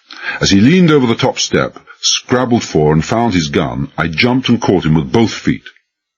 He grunted, an ugly, hoarse sound, then crashed and cartwheeled down the steps to the platform below. But he landed on his feet, and he still had the gun. I didn't hesitate. If I'd tried running up the remaining flights to the heliport on top of the station roof, he'd have caught me in seconds or picked me off at his leisure. Even had I managed to reach the top, assuming that the days of miracles were not yet over, secrecy and silence would have vanished, and Grigori would be waiting for me. I'd be trapped between two fires, and everything would be over for Mary. It would have been just as suicidal to go down and meet him, or wait for him where I was. I'd only the knife strapped to my left forearm, and my numbed right hand was not sufficiently recovered to ease it out from its sheath, far less use it. And even had we both been weaponless, even had I been at my fittest and best, I doubt whether I could have coped with the dark violence of that phenomenally powerful deaf mute. And I was a very long way from my fittest and best. I went through the grill door like a rabbit bolting from its hole with a ferret only half a length behind. Desperately I glanced round the tiny platform. Up the vertical ladder to the window cleaner's catwalk, or down to the electrician's. It took me all of a half a second to realize I couldn't do either, not with one hand still out of commission, and hoped to reach either the top or bottom of the ladder before Henriquez came through that door and picked me off in his own sweet time. 6 feet away from the platform was one of the giant girders that spanned the entire width of the station roof. I didn't stop to think of it. Subconsciously I must have known that if I'd stopped to think, even for a second, I'd have had chosen to remain there and have it out with Henriques on that platform, gun or no gun, but I didn't stop. I ducked under the waist-high chain surrounding the platform and launched myself across that 60-foot drop. My good foot landed fair and square on the girder. The other came just short and slipped off the thickly treacherous coating of soot deposited there by generations of steam locomotives. As my shin cracked painfully against the edge of the metal, I grabbed the beam with my left hand, and for 2 or 3 dreadful seconds I just teetered there while the great empty station swam dizzily around me. Then I steadied and was safe. For the moment. I rose shakily to my feet. I didn't crawl along the girder. I didn't pussyfoot along with arms outstretched to aid my balance. I just put down my head and ran. The beam was only 8 or 9 inches wide. It was covered with this dangerous layer of soot, and the 2 rows of smooth rivet heads running along its entire length would have been my death, had I stepped on their slippery convexities. But I ran. It took me seconds only to cover the 70 feet to the great central vertical girder that disappeared into the darkness above. I grabbed it, edged recklessly round, and stared back in the direction from which I'd come. Henriques was on the platform by the grille door. His gun was extended at the full stretch of his right arm, pointing directly at me, but he was lowering it even as I looked. He had seen me all right, but too late to draw a bead before I'd vanished behind the shelter of the vertical girder. He looked around him, seemed to hesitate. I stood where I was, clinging onto the girder, while some of the numbness drained from my right hand, and while Henriques was making up his mind, I cursed myself for my folly. All the way up that fire escape from street level, I'd never once thought to look behind.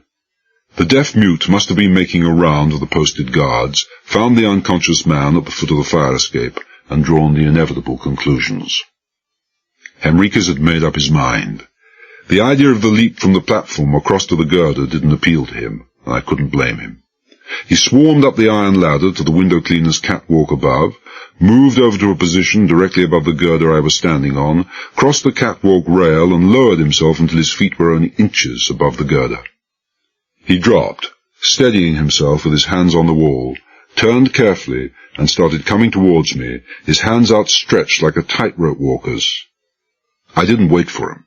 I turned and started walking also. I didn't walk far, for there wasn't far to walk. The beam I was on stretched to the other side of the main hall of the station, and there it ended, vanishing into the grimy brickwork. There was no convenient platform here, no catwalk above or below, just the beam vanishing into the wall, and 60 feet below the dull gleam of rails and hydraulic buffers, just myself and the girder and the blank wall, the end of the road and no way out. I turned and made ready to die. Henriques had reached the vertical girder in the center, had safely negotiated his way past it, and was advancing on me. 50 feet away he stopped, and even in the gloom I could see the white glimmer of his teeth as he smiled. He had seen how it was with me, that I was trapped and quite at his mercy. It must have been one of the highlights in the life of that crazy man. He started moving again, slowly closing the distance between us. 20 feet away he stopped, stooped, lowered his hands to the girder, and sat down, locking his legs securely under the beam. He was wearing a very smooth line in Italian sacking, and all that soot wouldn't be doing it any good at all, but he didn't seem to care. He raised his pistol, holding it with both hands, and pointed it at the middle of my body. There was nothing I could do. With my hands at my back, bracing myself against the wall, I stiffened in futile preparation for the slamming, rending impact of the shock. I stared at his hands, and imagined I could see the fingers whiten. In spite of myself, I winced and closed my eyes. Only for a second or two. When I opened them again, he had lowered the gun until his hand was resting on the beam, and was grinning at me. For sheer calculated sadism and feline cruelty, I'd never met its equal. But I should have known it. I should have expected it. The monstrous madman who had forced a cyanide sweet down Clandon's throat, who had strangled MacDonald alive at the end of a rope, who had pulped in the back of Mrs. Turpin's head, who had tortured Easton Derry to death, and for good measure had stove in my ribs. Such a man wasn't going to pass up the exquisite pleasure of watching me die by inches, even although for once the dying was to be by terror of the mind instead of agony of the body. I could visualize those empty eyes, now hot and greedy for the suffering of others. I could almost visualize the wolf-like slavering of that twisted, grinning mouth. He was a cat, I was the mouse, and he was going to play with me until he had extracted every last ounce of pleasure from his macabre game. And then, regretfully, he was going to shoot me, although he would still have that one last joy of seeing me fall and being smashed and mangled on the steel and concrete far below. I had been very afraid. I'm no hero when I see that death is certain, when my murder is certain, nor do I believe anyone else's. I'd been close to physical paralysis with that fear, and that numbness had extended to the mind. But now the petrification of body and mind vanished in a suddenly overwhelming warm flood of pure anger, anger that my life and the fate of Mary should be at the mercy of the whims of a subhuman creature like this. I remembered my knife. Slowly I brought together the hands behind my back until they were touching. The fingers of my right hand, painful still but no longer numb, reached up under my left sleeve and closed on the haft of the knife. Henriques lifted his gun again, pointing it at my head this time, his lips lifted back in a snarling smile. But I just kept on, working away, slowly till the knife was clear of the sheath. It was too soon for the deaf mute to kill me yet. There was still a great deal more of innocent pleasure to be extracted from his harmless game before he grew bored and blew the last whistle on me by leaning on the trigger. Henriques lowered the gun a second time, shifted slightly to lock his ankles even more securely under the girder, and dug into his jacket pocket with his left hand.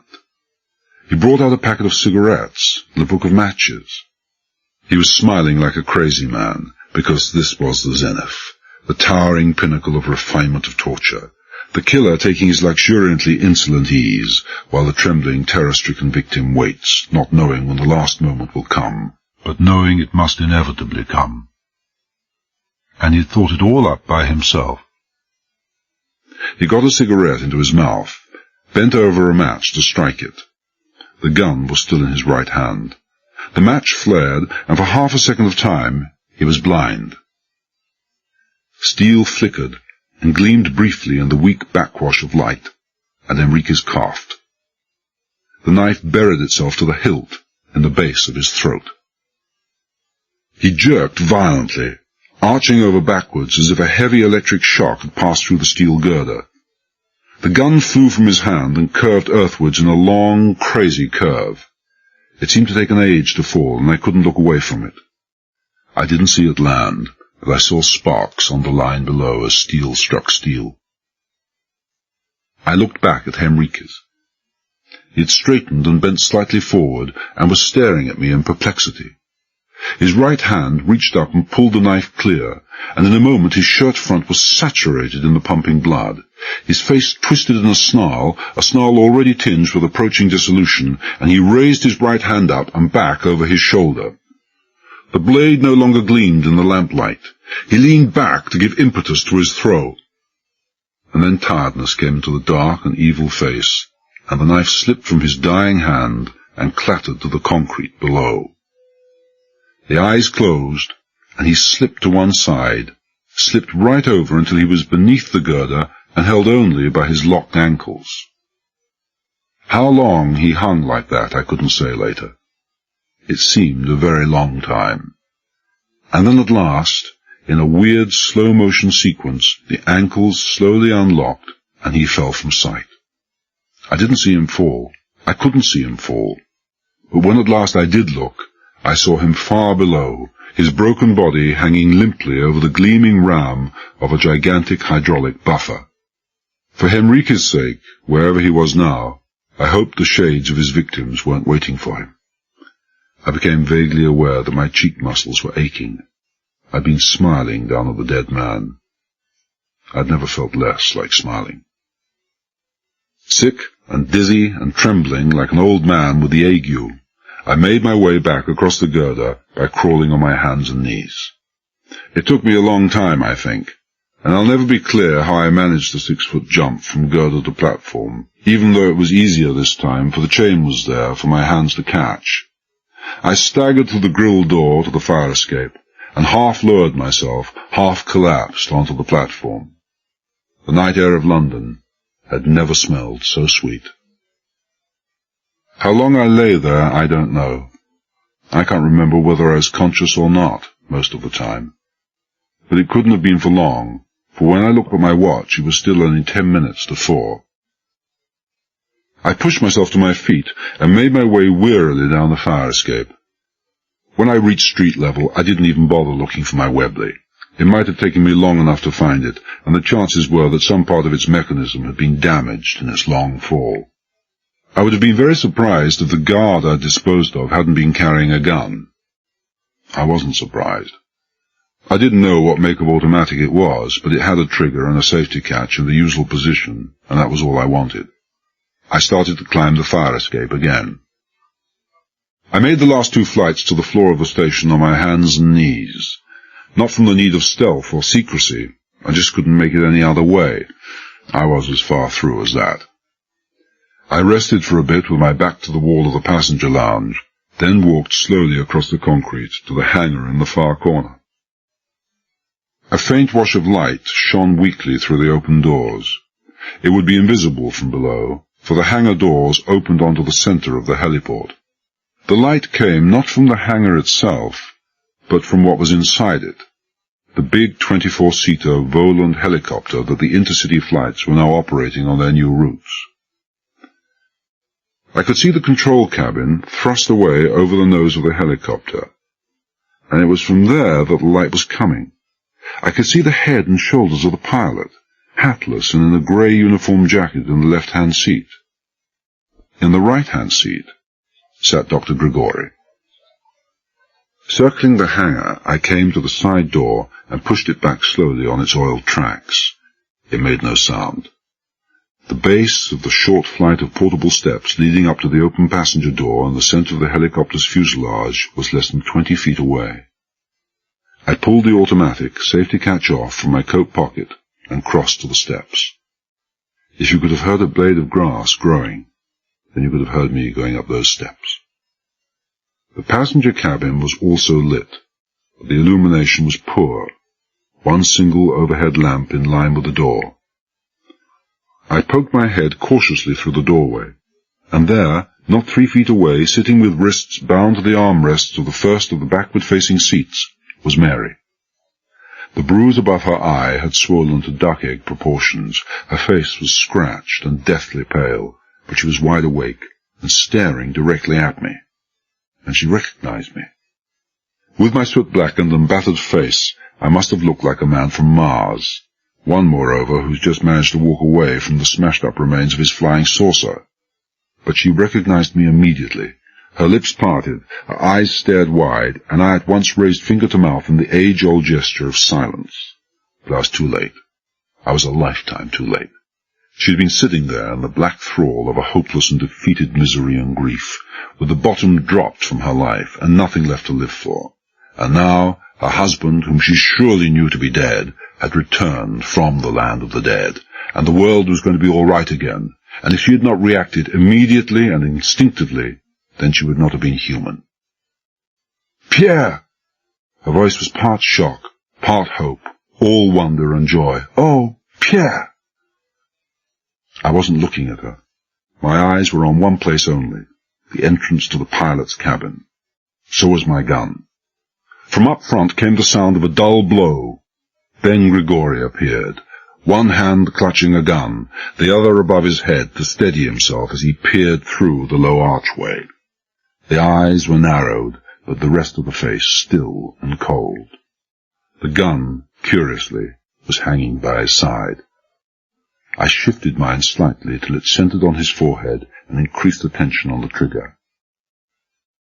"The end of the road, Scarlatti," I said, "and the end of my long wait for you. There'll be nobody coming here tonight. Only me, Scarlatti. Only me." Cavell. Grigori hadn't realized who I was until I'd spoken, and now the swarthy face paled and he stared at me like a man seeing a ghost, which for Grigori was exactly what I was. Cavell, it's impossible. Don't you wish it were, Scarlatti? Into the cabin and don't try lifting that gun. Scarlatti? He didn't seem to have heard my order. The second shock had staggered his mind, already reeling from the first. He whispered, How do you know? 5 hours since Interpol and the FBI gave us your life history. And quite a history it is. Enzo Scarlatti, one-time graduate research chemist who became the big-time czar of American crime in the Midwest. Extortion, robberies, killings, machines, drugs, the lot. The great kingpin, and they could never lay a finger on you. But they got you in the end, didn't they, Scarlatti? The usual income tax evasion. And then they deported you. I advanced 2 paces towards him. I didn't want Mary in the line of fire when the war started. Right into the cabin, Scarlatti. He was still staring at me, but his face underwent a subtle change. The man's resilience, his powers of mental recuperation were fantastic. He said slowly, We must talk about this. Later. Inside. Now, or I'll drop you where you stand. No, you won't. You'd like to, but not yet. I know when I look at death, Cavell. I'm looking at death now. You wish me to come and sit down in a chair, and then you will kill me. But not until I am in that chair will you kill me. I took another step towards him, and his left hand came into view. This is what you are frightened of, isn't it, Cavell? You are afraid that I might have one of those in my hand or on my person that would smash when I fell. Isn't that it, Cavell? That was it, indeed. I stared down at the ampoule in his hand, the little glass vial on the sealed blue plastic top. He went on, his face strained and tight. I think you had better put that gun down, Cavell. Not this time. As long as I have this gun pointing between your eyes, you won't try anything. The moment I put it down, you let me have it with your own gun. And I know now what I didn't know before. You won't use that ampoule. I thought you were insane, Scarlatti, but I know now you were only using the threat of insanity to terrify us into doing what you wanted. But I know you now, and I know your record. You may be crazy, but you're crazy like a fox. You're as sane as I am. You won't use that thing. You value your own life, the success of your plans, too much. Wrong, Cavell. I use it, and I do value my life. He glanced quickly over his shoulder, and then turned back to me. 8 months now since I entered Morden. I could have had the vaccine out any time I liked, but I waited. Why? I waited till Baxter and MacDonald had successfully developed an attenuated strain of the Satan bug, a strain still deadlier than the botulinous toxin, but with an oxidization life of only 24 hours. I waited till they had come across the precise combinations of heat, phenol, formalin, and ultraviolet to produce a killer vaccine for this weakened strain. He held the vial between finger and thumb. In this glass, the attenuated Satan bug. In my bloodstream, the inactivated microorganisms we have produced against it. The cyanide was bluff. I don't need cyanide. You will understand why Baxter had to die. He knew about the new virus and vaccine. I understood. You will understand also that I am not afraid to use it. I will... He broke off, the swarthy face suddenly cold and grim. What was that? I'd heard it too. 2 short bursts of harshly metallic sound, like a riveter's gun, only 5 times as fast. Why, don't you know? That was the Merlin Mark II, Scarlatti, the new type of rapid-fire machine carbine issued to NATO forces. I looked at him consideringly. Didn't you hear what I said? There's no one else coming tonight. Only me. What do you say? He whispered. I could see his knuckles whiten as his left hand clenched involuntarily over the glass vial. What are you talking about? About all your friends that won't be seeing their homes again for many years to come. About all the scum, the top scum, admittedly, of the criminal world, who have vanished so mysteriously in recent weeks from their haunts in London, America, France, and Italy. All the top specialists in oxyacetylene work, nitroglycerin, combination, twiddling, and what have you. The world's best at blowing and opening vaults and safes. We knew weeks ago from Interpol that those men had disappeared. We did not know that they had all been assembled together in the same place, here, in London. Dark, glowing eyes stared into mine. The breath whistled thinly between his teeth. His face was like a wolf's. The FBI regard you as the best planner and organizer they've been up against since the war, Scarlatti. It's quite a compliment, isn't it? But deserved. You had us all fooled. This insistence on knocking down Morden, this demonstration of the botulinous drug in East Anglia, this pretense that you were unaware that 3 of the vials you had stolen were of the Satan bug strain, this apparent ignorance of the effects of the Satan bug, you had us all convinced that we were dealing with a madman. We were sure that this threat against a square mile of London was to achieve the destruction of Morden to satisfy the whims of a lunatic. Then we thought it was part of a communist plot to destroy our last but most powerful line of defence. It was only a few hours ago that we realised that this threat against the heart of London had one purpose and one purpose only: to empty the heart of London, to evacuate it so that not one person remained. In this small area of London are a score of the greatest banks in the world, banks bulging with the negotiable currencies of 50 nations, banks with fortunes in bullion, banks with safe deposits containing jewels that would ransom a dozen millionaires. And you were going to take the lot, weren't you, Scarlatti? Your men and equipment have been hidden in empty buildings or innocent-seeming vans since last evening. All they had to do was walk into the banks during the hours of darkness after the last man had vanished. There'd be no trouble. Every one of those banks had a double security system: guards and automatic alarms that ring in any of the local police stations. But the guards had to leave, hadn't they? They didn't want to die from botulinous toxin. As for the burglar alarms, some of your men, with access to the electricity board's wiring diagrams, that would cause no trouble, pulled the switches, blew the fuses, tripped the overload coils, or cut the cables supplying electric power to this area.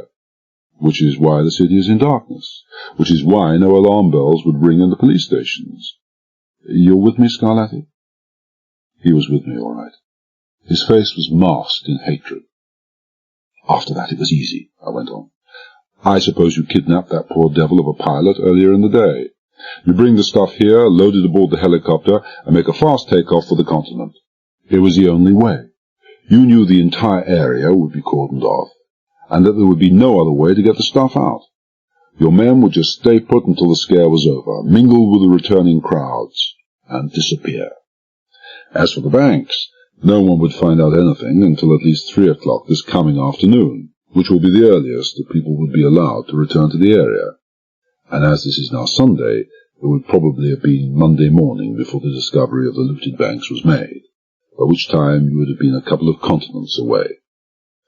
But not now. It's as I told you, Scarlatti. This is the end of the road. You mean it's all over? Mary whispered behind me. It's all over. By 10 o'clock tonight, long before the troops had finished clearing the area, there were 200 detectives scattered at strategic points all over the city, in banks or close to banks, hidden, with instructions not to move before 3:45 this morning. It's after 4 now. It's all over. Every single one of those men was armed with the latest Merlin submachine gun loaned from the army, with specific instructions to shoot to kill if anyone batted an eyelid. That noise we heard a couple of minutes ago, someone must have batted an eyelid. You're lying. Scarlatti's face was twisted and vicious, and his lips were working even when he wasn't speaking. He went on in a hoarse whisper. You're making all this up. You know better than that, Scarlatti. You know that I know too much that's true for the rest not to be true. He looked at me with murder in his eyes, then said softly and savagely, Close the cabin door. Close it, I say, or by God I'll end it all now. He took 2 steps down the aisle, the vial of the Satan bug virus lifted high above his head. I watched him for a moment, then nodded. He had nothing to lose now, and I wasn't going to throw away Mary's life and my own, not to mention the pilot's, over a thing like that. I moved back and closed the sliding passenger door. My eyes, my gun, never left him. He took another 2 steps forward, his left hand still high above his head. "And now your gun, Cavell. Now your gun." "Not my gun, Scarlatti." I shook my head and wondered whether he wasn't after all mad, or whether he was just a magnificent actor. "Not my gun. You know that. Then you'd kill us all while you escaped. As long as I have this gun, you won't escape. You may smash that vial, but I'll get you before the Satan bug gets me. Not my gun." He advanced again, his eyes wide and gleaming, the left hand moving back as if ready to throw. Maybe I was wrong. Maybe he was crazy. "Your gun!" he screamed. "Now!" I shook my head again. He said something in a high, wild voice, and his left hand came arching over his shoulder, the back of his hand facing me instead of the front, as I would have expected. Darkness flooded the cabin as his bunched fist smashed the single overhead light, a darkness momentarily illuminated by 2 stabs of orange flames as I squeezed the trigger twice, an illumination and reverberating roar followed by darkness again and sudden silence, and in the sudden silence a gasp of pain from Mary, and Scarlatti saying, "My gun is in your wife's throat, Cavell. She is about to die." He hadn't been crazy after all. I dropped my gun on the composition floor. It clattered loudly. I said, "You win, Scarlatti." "The main cabin switch," he said, "by the left-hand side of the door." I groped, found it, and pulled it down. The entire cabin flooded with light from a dozen lamps. Scarlatti pulled himself up from the seat beside Mary, where he'd flung himself as soon as he had smashed the light, lifted the gun from her neck, and pointed it at me. I lifted my bent arms and looked at his left hand. The vial was still intact. He'd taken a hellish risk, but it had been the only risk left to him. I noticed where the upper sleeve of his left arm was torn. I'd come pretty close to getting him, and pretty close to ending it for all of us, too. If I had hit him, the vial would have been smashed. But then I thought, it was going to be smashed anyway. "Move back," Scarlatti said quietly. His voice was controlled, conversational. He'd won his Oscar for the night, and packed in the acting. "Right to the back of the cabin." I moved. He came forward, picked up my gun, stuck the vial in his pocket, and gestured with both guns. "The pilot's cabin. Into it." I went forward. As I passed Mary's seat, she looked up at me and smiled through the tangle of blonde hair that had fallen forward over her face. Her green eyes were masked in tears. I smiled back. As actors, not even Scarlatti could show us anything.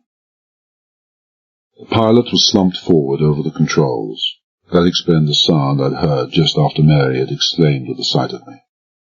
Before coming to investigate, Scarlatti had made sure that the pilot wouldn't be giving him any trouble. The pilot was a big man, with black hair, and the part of his face I could see was tanned in sunline. At the back of his head, a little blood oozed through the dark hair. "Into the co-pilot's seat," Scarlatti ordered. "Wake that man up." "How the hell can I?"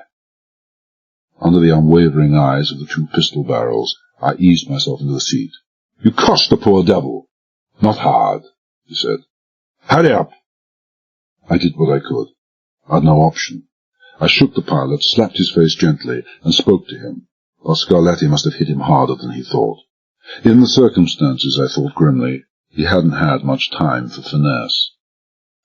Scarlatti was becoming impatient, and as nervous as a cat, staring out through the windscreens towards the hangar doors. For all he knew, there was a regiment of soldiers or police out there in the darkness. He wasn't to know that I had begged and pleaded with the General and Hardanger to be allowed to go alone. Secrecy and stealth not only offering the only chance of saving Mary's life, but also being far less liable to panic Scarlatti into indiscriminate use of the Satan bug. I'd certainly done a great job. After 5 minutes, the pilot stirred and woke. He was as tough as he looked, for he came out of the unconsciousness fighting mad, and it was all I could do to hold him off until the ungentle nudging on the back of his neck and Scarlatti's pistol let him know he was picking on the wrong man. He twisted round in his seat, recognized Scarlatti, and said a few words to him that left no doubt but that he came from the other side of the Irish Sea. What he had to say was interesting, but irrelevant and unprintable. He broke off when Scarlatti stuck the barrel of a pistol into his face. Scarlatti had an unpleasant habit of sticking pistol barrels into people's faces, but he was too old to be cured of it by now. "Get this helicopter airborne," Scarlatti ordered. "Now!" "Airborne," I protested. "He's not fit to walk, far less fly." Scarlatti prodded him again. "You heard me. Hurry!" "I can't."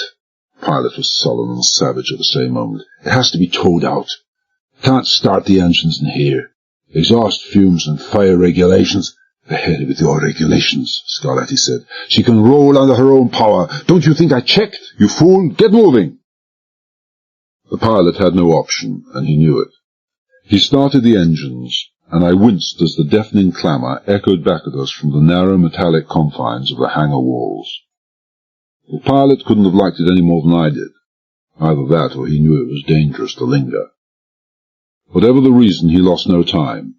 He engaged the two giant rotors, moved the cyclic pitch to tilt the blades forward and downwards, and released the brakes. The helicopter began to roll. 30 seconds later, we were airborne. Scarlatti, more relaxed now, reached for a rack above his head and handed me a square metal box. He reached again, and this time brought down an ordinary close-mesh string bag. "Open the box and transfer the contents into this bag," he said curtly. "I advise you to be careful. You will see why." I saw why, and I was very careful.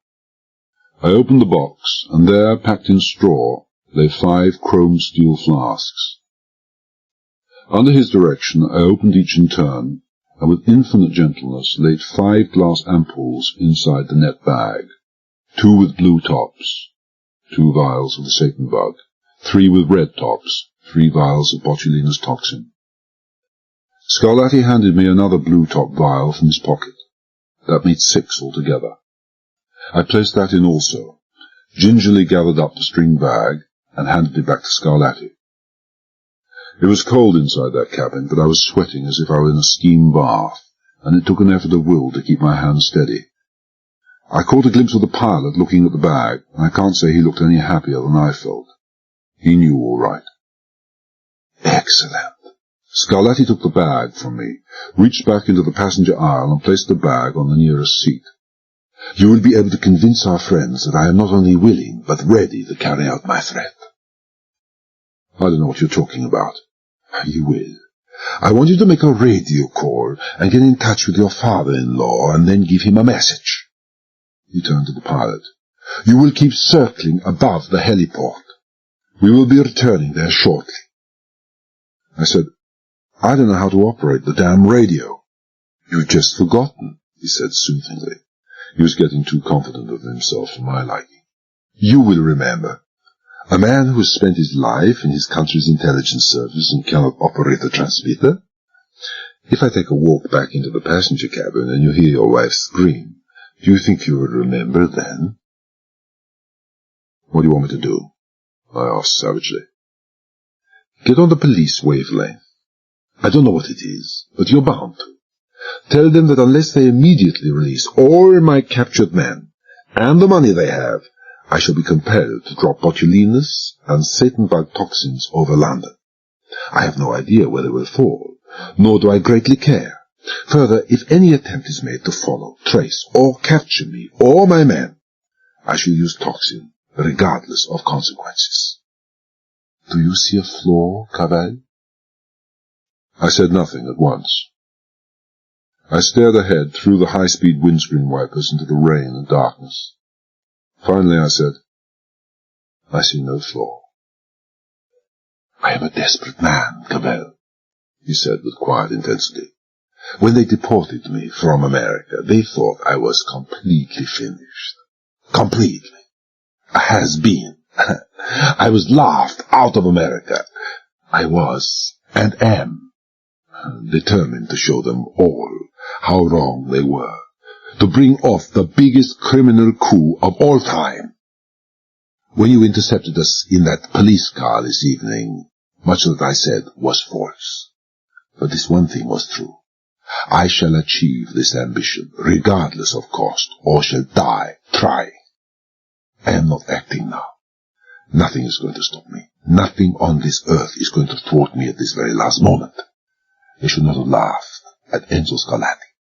I am in the most deadly earnest, Cavell. You believe me? I believe you.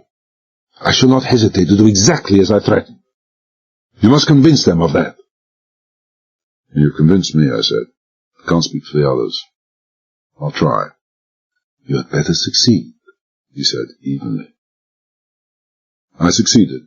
After a few minutes twiddling and dial twisting, I managed to get through on the police wavelength. There was a further delay while the call was relayed and rerouted by phone, and then I heard Superintendent Hardanger's voice. Cavell here, I said. I'm in a helicopter with— Helicopter? He swore. I can hear the damn thing almost directly above. What in God's name— Listen, I'm here with Mary and a pilot of the Intercity Lines, a Lieutenant, I glanced at the man beside me. Buckley, he said harshly. Lieutenant Buckley. Scarlatti has a drop on us all. He's got a message for you for the General. So you fouled things up, Cavell, Hardanger said savagely. God above, I warned you. Shut up, I said wearily. This is his message.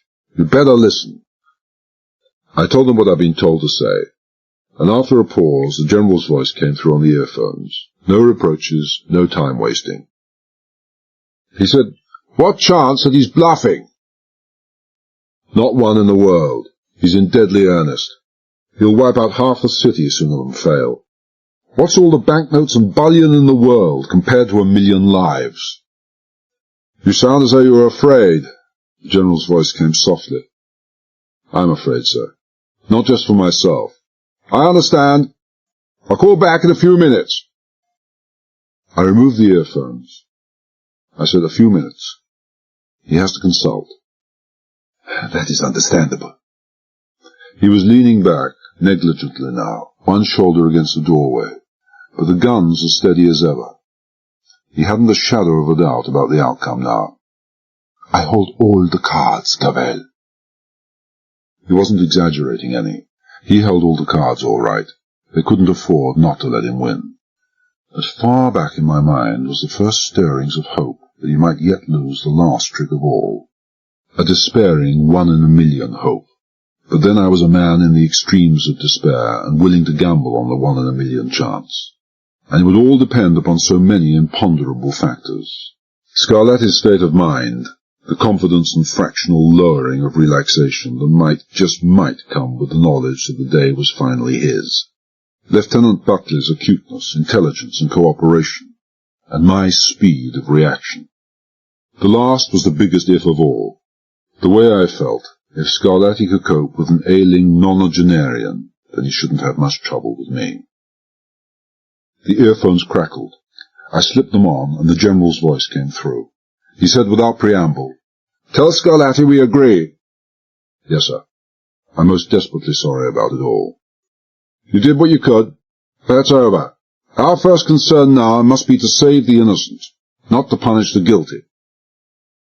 One of the earphones was knocked forward, none too gently, and Scarlatti said, Well? Well? He agrees, I said wearily.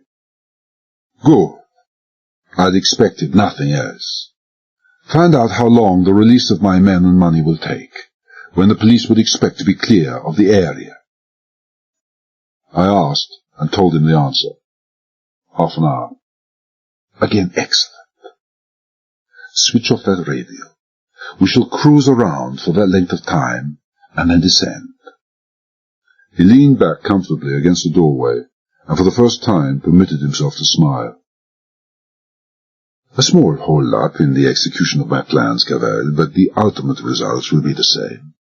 I cannot tell you how much I look forward to seeing tomorrow's headlines in all the American newspapers, which so contemptuously wrote me off as a nonentity and washed-up has-been when I was deported 2 years ago. It will be interesting to see how they set about eating their words.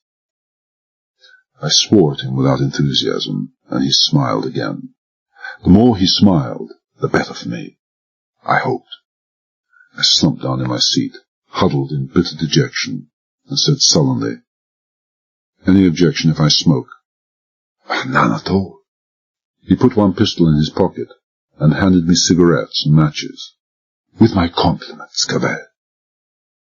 "I don't carry exploding cigars around with me," I growled. "I don't suppose you do." He smiled again. He was really going to town tonight. "You know, Cavell, bringing this off gives me an immense satisfaction, but almost as much I get from outwitting an opponent like yourself. You have given me more trouble and more nearly caused my downfall than any man I have ever met." "Except the income tax inspectors of America," I said. "Go to hell, Scarlatti." He laughed.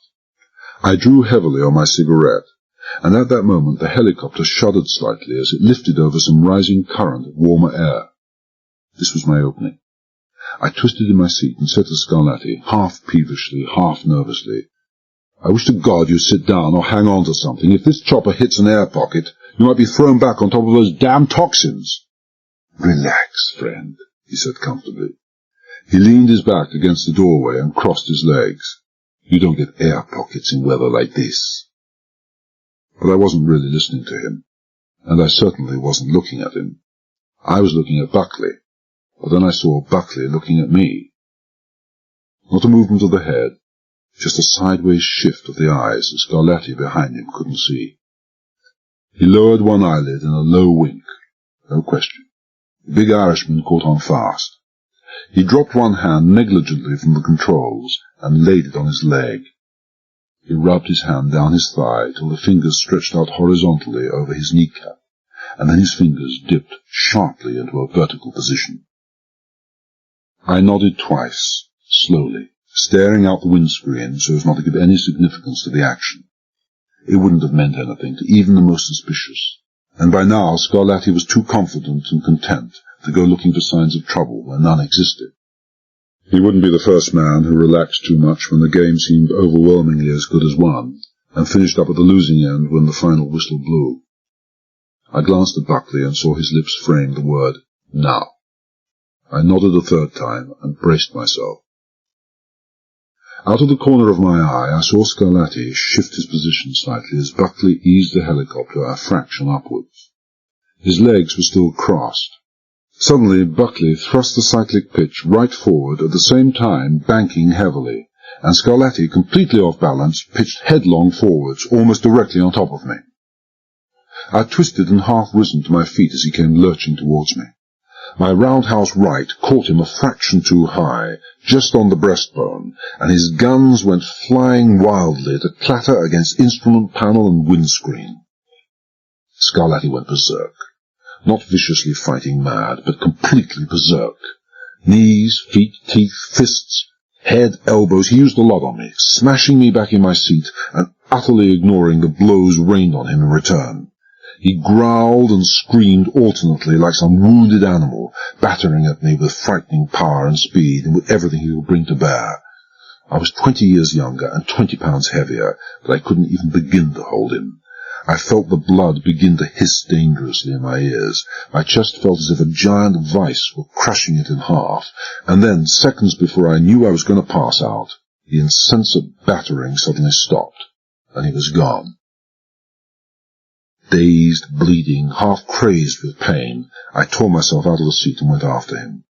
The helicopter was still in its dive, and Scarlatti was scrambling desperately up the aisle, pulling at the seats to give him purchase against the force of gravity. And he could use only one hand.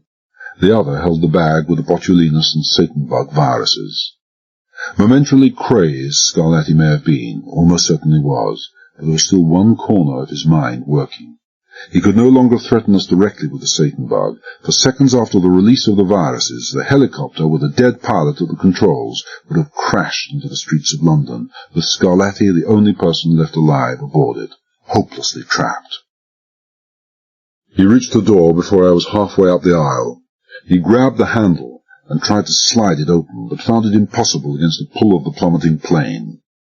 He braced his feet against the seat next to Mary's, and hauled with all the power he had, his swarthy face crimsoning with the effort. Slowly, inexorably, the door began to slide open, and I was still 6 feet away. Then abruptly the floor levelled as Buckley brought the craft back on even keel. The door flew open, and Scarlatti staggered and fell. A second later I was on him. I wasn't worried about Scarlatti. I was worried about what he held in his hand. I tore it from him viciously, hearing one of his fingers break as it was caught in the mesh, and he had leapt to his feet, and I was fighting for my life, and fighting for it with one hand.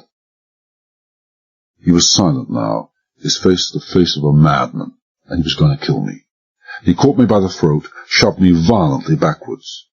I thrust my left foot behind to gain enough purchase on the side of the cabin to thrust him off, and Mary screamed.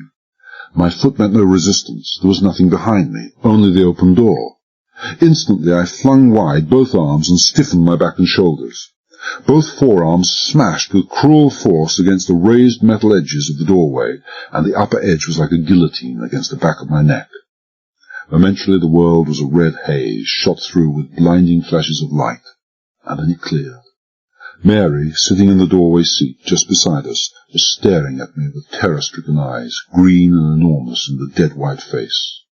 And Scarlatti still had me by the throat. His face was inches from mine. "I warned you, Cavell!"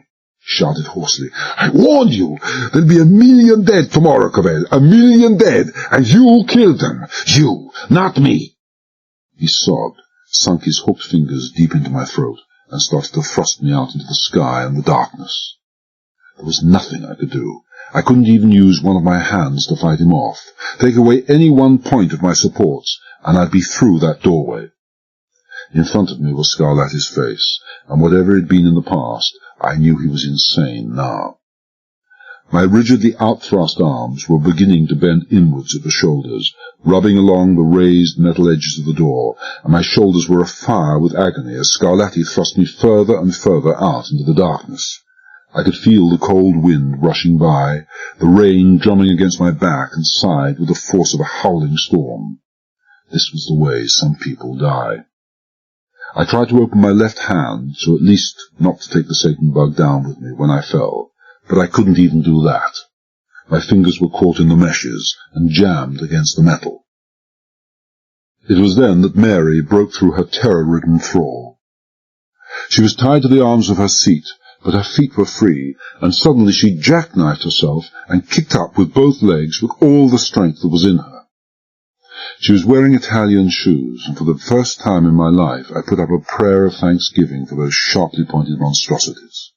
Scarlatti cried out with pain as they caught him just behind the right knee. His leg sagged, and for the one moment that was the only moment I could ever have, his grip on my throat slackened. With a convulsive jerk of arms and neck, I braced myself forward, my left leg swinging high, and he staggered backward. And then I was clear of the door, chopping aside his snarling, crouched figure as I passed him and ran up the aisle. I didn't run far. Buckley was coming through the doorway at the other end, a gun in his hands. I wondered dimly what in the name of God had kept him until now. It shouldn't have taken more than 10 seconds to set the helicopter on automatic pilot and scrabble around for a gun after he had straightened out, and then I realized that no more time than that had passed since he had straightened out the helicopter. It had only seemed like an eternity, that was all. He saw me coming, threw the gun to me.